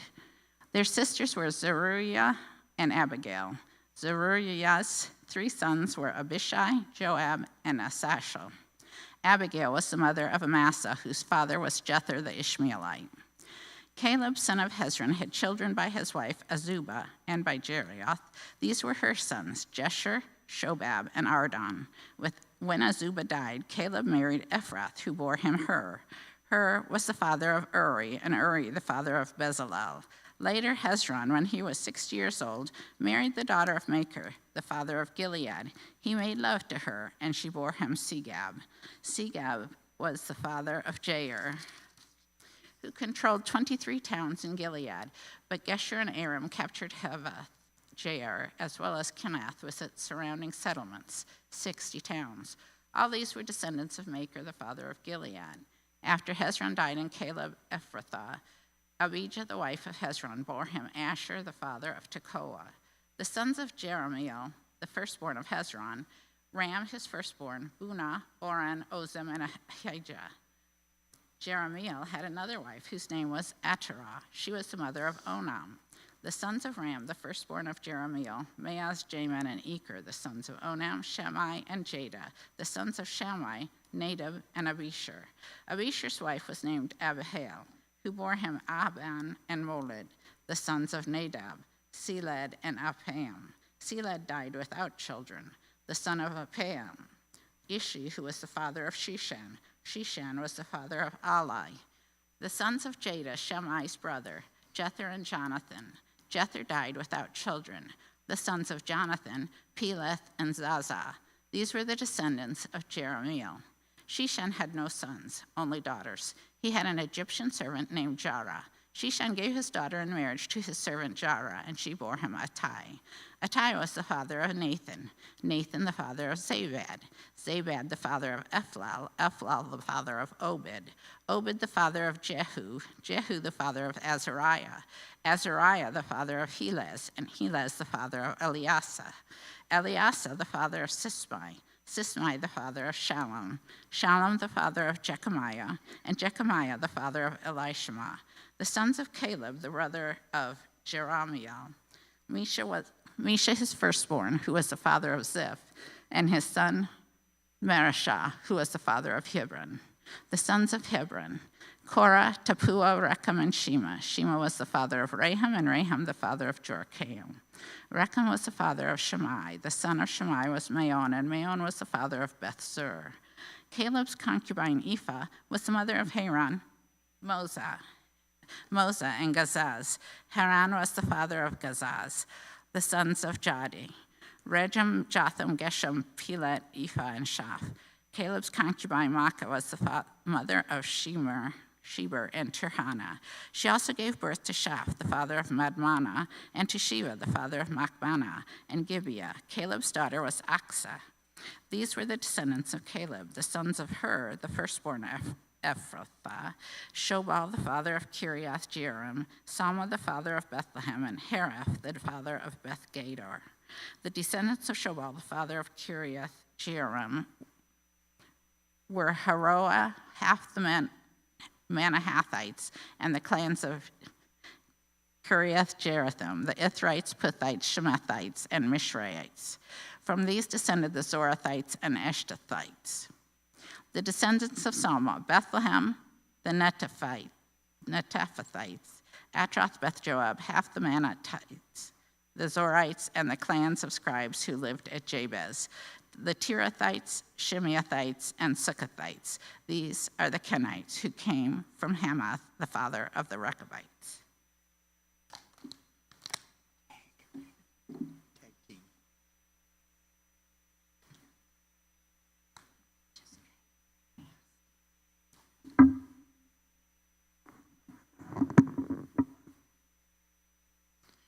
The sons of David. These were the sons of David born to him in Hebron. First name was Amnon, son of Anaham of Jezreel. The second, Daniel, is the son of Abigail of Carmel. The third, Absalom, is the son of Kaiah, daughter of Talmai, king of Geshur. The fourth is Adonijah, son of Haggith. The fifth, Shephatiah, the son of Abital. The sixth, Ithrim, by his wife Eglah. These six were born to David in Hebron, where he reigned 7 years and 6 months. David reigned in Jerusalem 33 years, and these were the children born to him there: Shoma, Shobab, Nathan, and Solomon. These four were by Bathsheba, daughter of Amiel, and they were also Ibhar, Elisha, Ephratah, Noga, Nepheg, Japhia, Elisha, Eladiah, Elipiat, 9 in all. All of these were sons of David, besides his sons by his concubines, and Tamar was their sister. The kings of Judah. Solomon's son was Rehoboam. Abijah was his son. Asa his son. Jehoshaphat his son. Jeram his son. Ahaziah his son. Joash his son. Amaziah his son. Azarah his son. Jotham his son. Ahaz his son. Hezekiah his son. Manasseh his son. Amon his son. Josiah his son. Sons of Josiah: Johan the firstborn, Jehoiakim the second son, Zebadiah the third, Shallum the fourth. The successors of Jehoiakim: Jehoshaphat his son, and Zedekiah. The royal line after exile. The descendants of Jehoiachin in captive: Shealtiel his son, Malachi, Pedaiah, Shanazar, Jechemiah, Hoshama, Nedabiah. The sons of Pedaiah were Zerubbabel and Shimi. The sons of Zerubbabel: Meshullam and Hananiah. Sheomith was their sister. There were also 5 others: Hashabah, Ohio, Berkadai, Hasadiah, Jerub, his descendants of Hamaniah, Patiah, Jeshua, and the sons of Repatiah of Aran, Obadiah of Shechaniah. Descendants of Shechaniah: Shemaiah and his sons, Hattush, Igal, Bariah, Neariah, and Shaphat, 6 in all. The sons of Neariah: Elonoi, Hezekiah, Erzekiah, 3 in all. The sons of Elah, Obadiah, Ishabib, Pealiah, Acharub, Johan, Deliah, and Anai, 7 in all. The other clans of Judah, descendants of Judah: Perez, Hezron, Cami, Hur, and Shobal. Reahiah, son of Shobal, was the father of Jahath, and Jahath the father of Ahumani and Lahad. These were the clans of the Zorathites. These are the sons of Etam: Jezreel, Ishmiah, Ibesh. Their sister was named Hazelpanoni, Peniel was the father of Gedor, and Ezer the father of Hushah. These are the descendants of Hur, the firstborn of Ephrathah, and the father of Bethlehem. Asher, the father of Tekoa, had 2 wives, Helah and Nerariah. Nerariah bore him Azhu, Azam, Hefer, Timni, Ahashtari, and these are the descendants of Nara. Sons of Helah, Zerath, Zohar, Ethan, and Kaz, who was the father of Anab, Hazabah, and the clans of Erha, son of Haram. Jabaz was more honorable than his brothers. His mother had named him Jabaz, saying, I gave birth to him in pain. Jabaz cried out to the God of Israel, Oh, that you would bless me and enlarge my territory. Let your hand be with me and keep me from harm, so I will be free from pain. And God granted his request. Caleb, Shuha's brother, was the father of Mehir, who was the father of Eshton. Eshton was the father of Beth Rabbah and Pashiah, and Teheniah, father of Nahash. These were the men of Rekah, sons of Kenaz, Othniel, Seraiah, and sons of Athanel, Hathiath, and Menonai. Menothai was the father of Ophrah. Serahiah was the father of Joab. The father of Gehashram was called this because his people were skilled workers. The sons of Caleb, son of Jephthah, Uriah, Nam, the son of Elah, Kenaz, the sons of Jehael, Ziphiah, Tiriah, and Azarel. The sons of Ezra, Jether, Mered, Epher, and Jalon. One of Mered's wives gave birth to Miriam, Shammai, and Ishbah, the father of Estemo. His wife from the tribe of Judah gave birth to Jared, the father of Gedor, Heber, the father of Soko, Jecharel, the father of Zananoah. These children of Pharaoh's daughter, Bithaniah, whom Mered had married. The sons of Hoadiah's wife, the sister of Naham, the father of Keilah, Geramite, Estemo, and Mekathite. The sons of Shaman, Anan, Reniah, Ben-Hanan, and Tylan. The descendants of Ishi, Zoheth, and Beth-Zoheth. The sons of Shaliah, son of Judah, the father of Lekiah, Ladiah, father of Merahash, and the clans of linen workers at Bath Hasheba, Joachim, the men of Kozeba, Joash, and Sabarath, who ruled in Moab, and Jashhubi, Lehem. These records are from ancient times. They were the potters who lived at Neham and Gedera and stayed there and worked for the king. Simeon, the descendants of Simeon, Nemuel, Jamin, Jereb, Zerah, and Shaul. Shallum was Shaul's son. Mibsam, his son, Mishma, his son. The descendants of Mishma, Hamuel, his son Zakur, his son Shimi. His son Shimi had 6 sons and 6 daughters, but his brothers did not have many children, so their entire clan did not become as numerous as the people of Judah. They lived in Beersheba, Moladiah, Hazar, Shul, Belahah, Izam, Tolad, Bethuel, Hormah, Zelag, Beth Markaboth, Hazar Suzim, Beth Beri, and Sherahaim. These were the towns until the reign of David. Their surrounding villages were Etam, Ain, Rimeon, Token, and Ashan, 5 towns, and all the villages around these towns as far as Balath. These were their settlements, and they kept the genealogical record.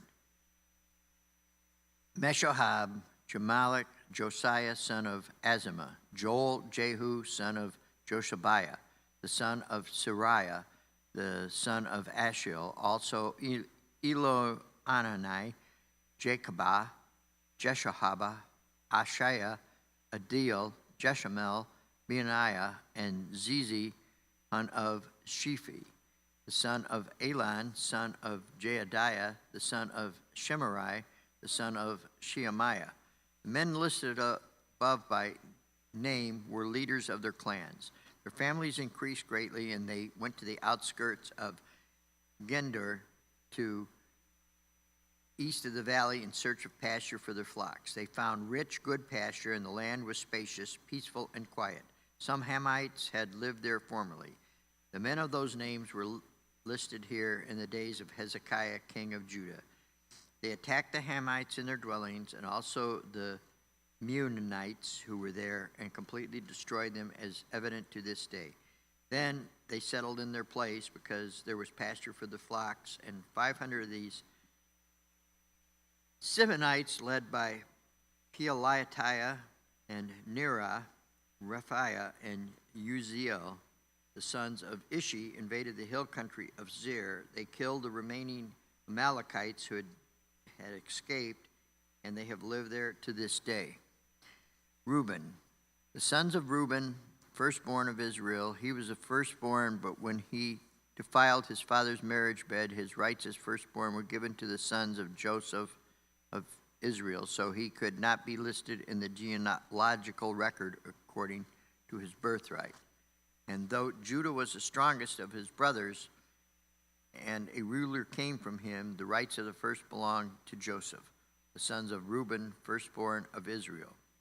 Hanok, Palu, Hezron, and Carmi, the descendants of Joel, Shemaiah, his son Gog, his son Shimi, his son Micah, his son Realiah, his son Baal, his son, and Bera, his son, whom Tiglath-Pileser, king of Assyria, took into exile. Beraher was the leader of the Reubenites. Their relatives by clan, listed according to their genealogical records: Jehiel, the chief of Zechariah, and Bela, son of Asaz.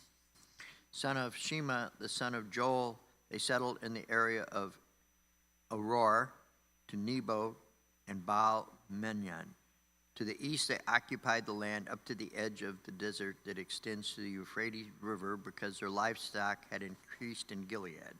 During Saul's reign, they waged war against the Hagarites, who were defeated at their hands, and they occupied the dwellings of the Hagarites throughout the entire region east of Gilead.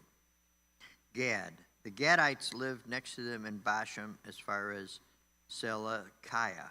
Joel was the chief, Sephram was the second, then Benani and Shabbat and Bashan. Their relatives by families were Michael, Meshullam, Sheba, Jorai, Jachin, Zia, and Eber, 7 in all.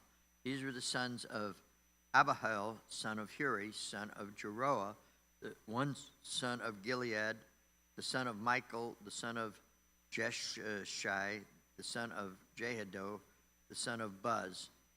Ahai, son of Abidel, the son of Guni, was the head of their family. The Gadites lived in Gilead, in Bashan and its outlying villages, and all the pasture lands of Sharon as far as extended. All these were entered into the genealogical records in the reigns of Jotham, the king of Judah, and Jeroboam, the king of Israel. The Reubenites and Gadites and the half-tribe of Manasseh had 44,760 men ready for military service, able-bodied men who could handle shield and sword and could use a bow, and who were trained for battle. They waged war against the Hagrites, Jetur, Napish, and Nodab. They were helped in fighting them, and God delivered the Hagrites and all their allies into the hands because they cried out to him during the battle. He answered their prayers because they trusted in him. They seized the livestock of the Hagarites, 50,000 camels, 250,000 sheep, and 2,000 donkeys. They also took 100,000 people captive, and many others fell slain because the battle was God's, and they occupied the land until exile. The half-tribe of Manasseh, the people of the half-tribe of Manasseh, were numerous. They settled in the land from Bashan to Baal Hermon, which is Sinir, Mount Hermon.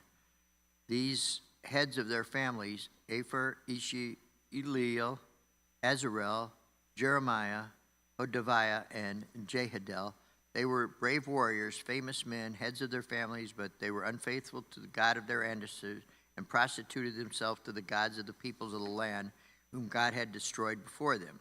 So the God of Israel stirred up the spirit of Pul, the king of Assyria, that is, Tiglath-Pileser, king of Assyria, who took the Reubenites, the Gadites, and the half-tribe of Manasseh into exile. He took them to Halah, Habar, Hera, in the river of Gozan, where they are to this day. The sons of Levi, Gershon, Konath, and Merari. The sons of Konath, Amram, Izhar, Hebron, and Uziel. The children of Amram, Aaron, Moses, and Miriam. The sons of Aaron, Nadab, Abihu, Eleazar, and Ithamar. Eleazar was the father of Phinehas. Phinehas was the father of Abishua. Abishua was the father of Buki. Buki was the father of Uzi. Uzi was the father of Zerahiah. Zerahiah was the father of Meraroth. Meraroth was the father of Amariah. Amariah is the father of Ahab. Ahab was the father of Zadok. Zadok was the father of Amahaz. Amahaz was the father of Azariah. Azariah was the father of Johan. Johan was the father of Azarah. It was so served as a priest in the temple of Solomon built in Jerusalem. Azariah, the father of Amariah. Amariah, the father of Ahitub. Ahitub, the father of Zadok. Zadok, the father of Shalom. Shalom, the father of Hichaliah. Hichaliah, the father of Azariah. Azariah, the father of Serahiah. Serahiah, the father of Jozadak. Jozadak was deported when the king sent Judah and Jerusalem into Nebuchadnezzar by the hand of Nebuchadnezzar.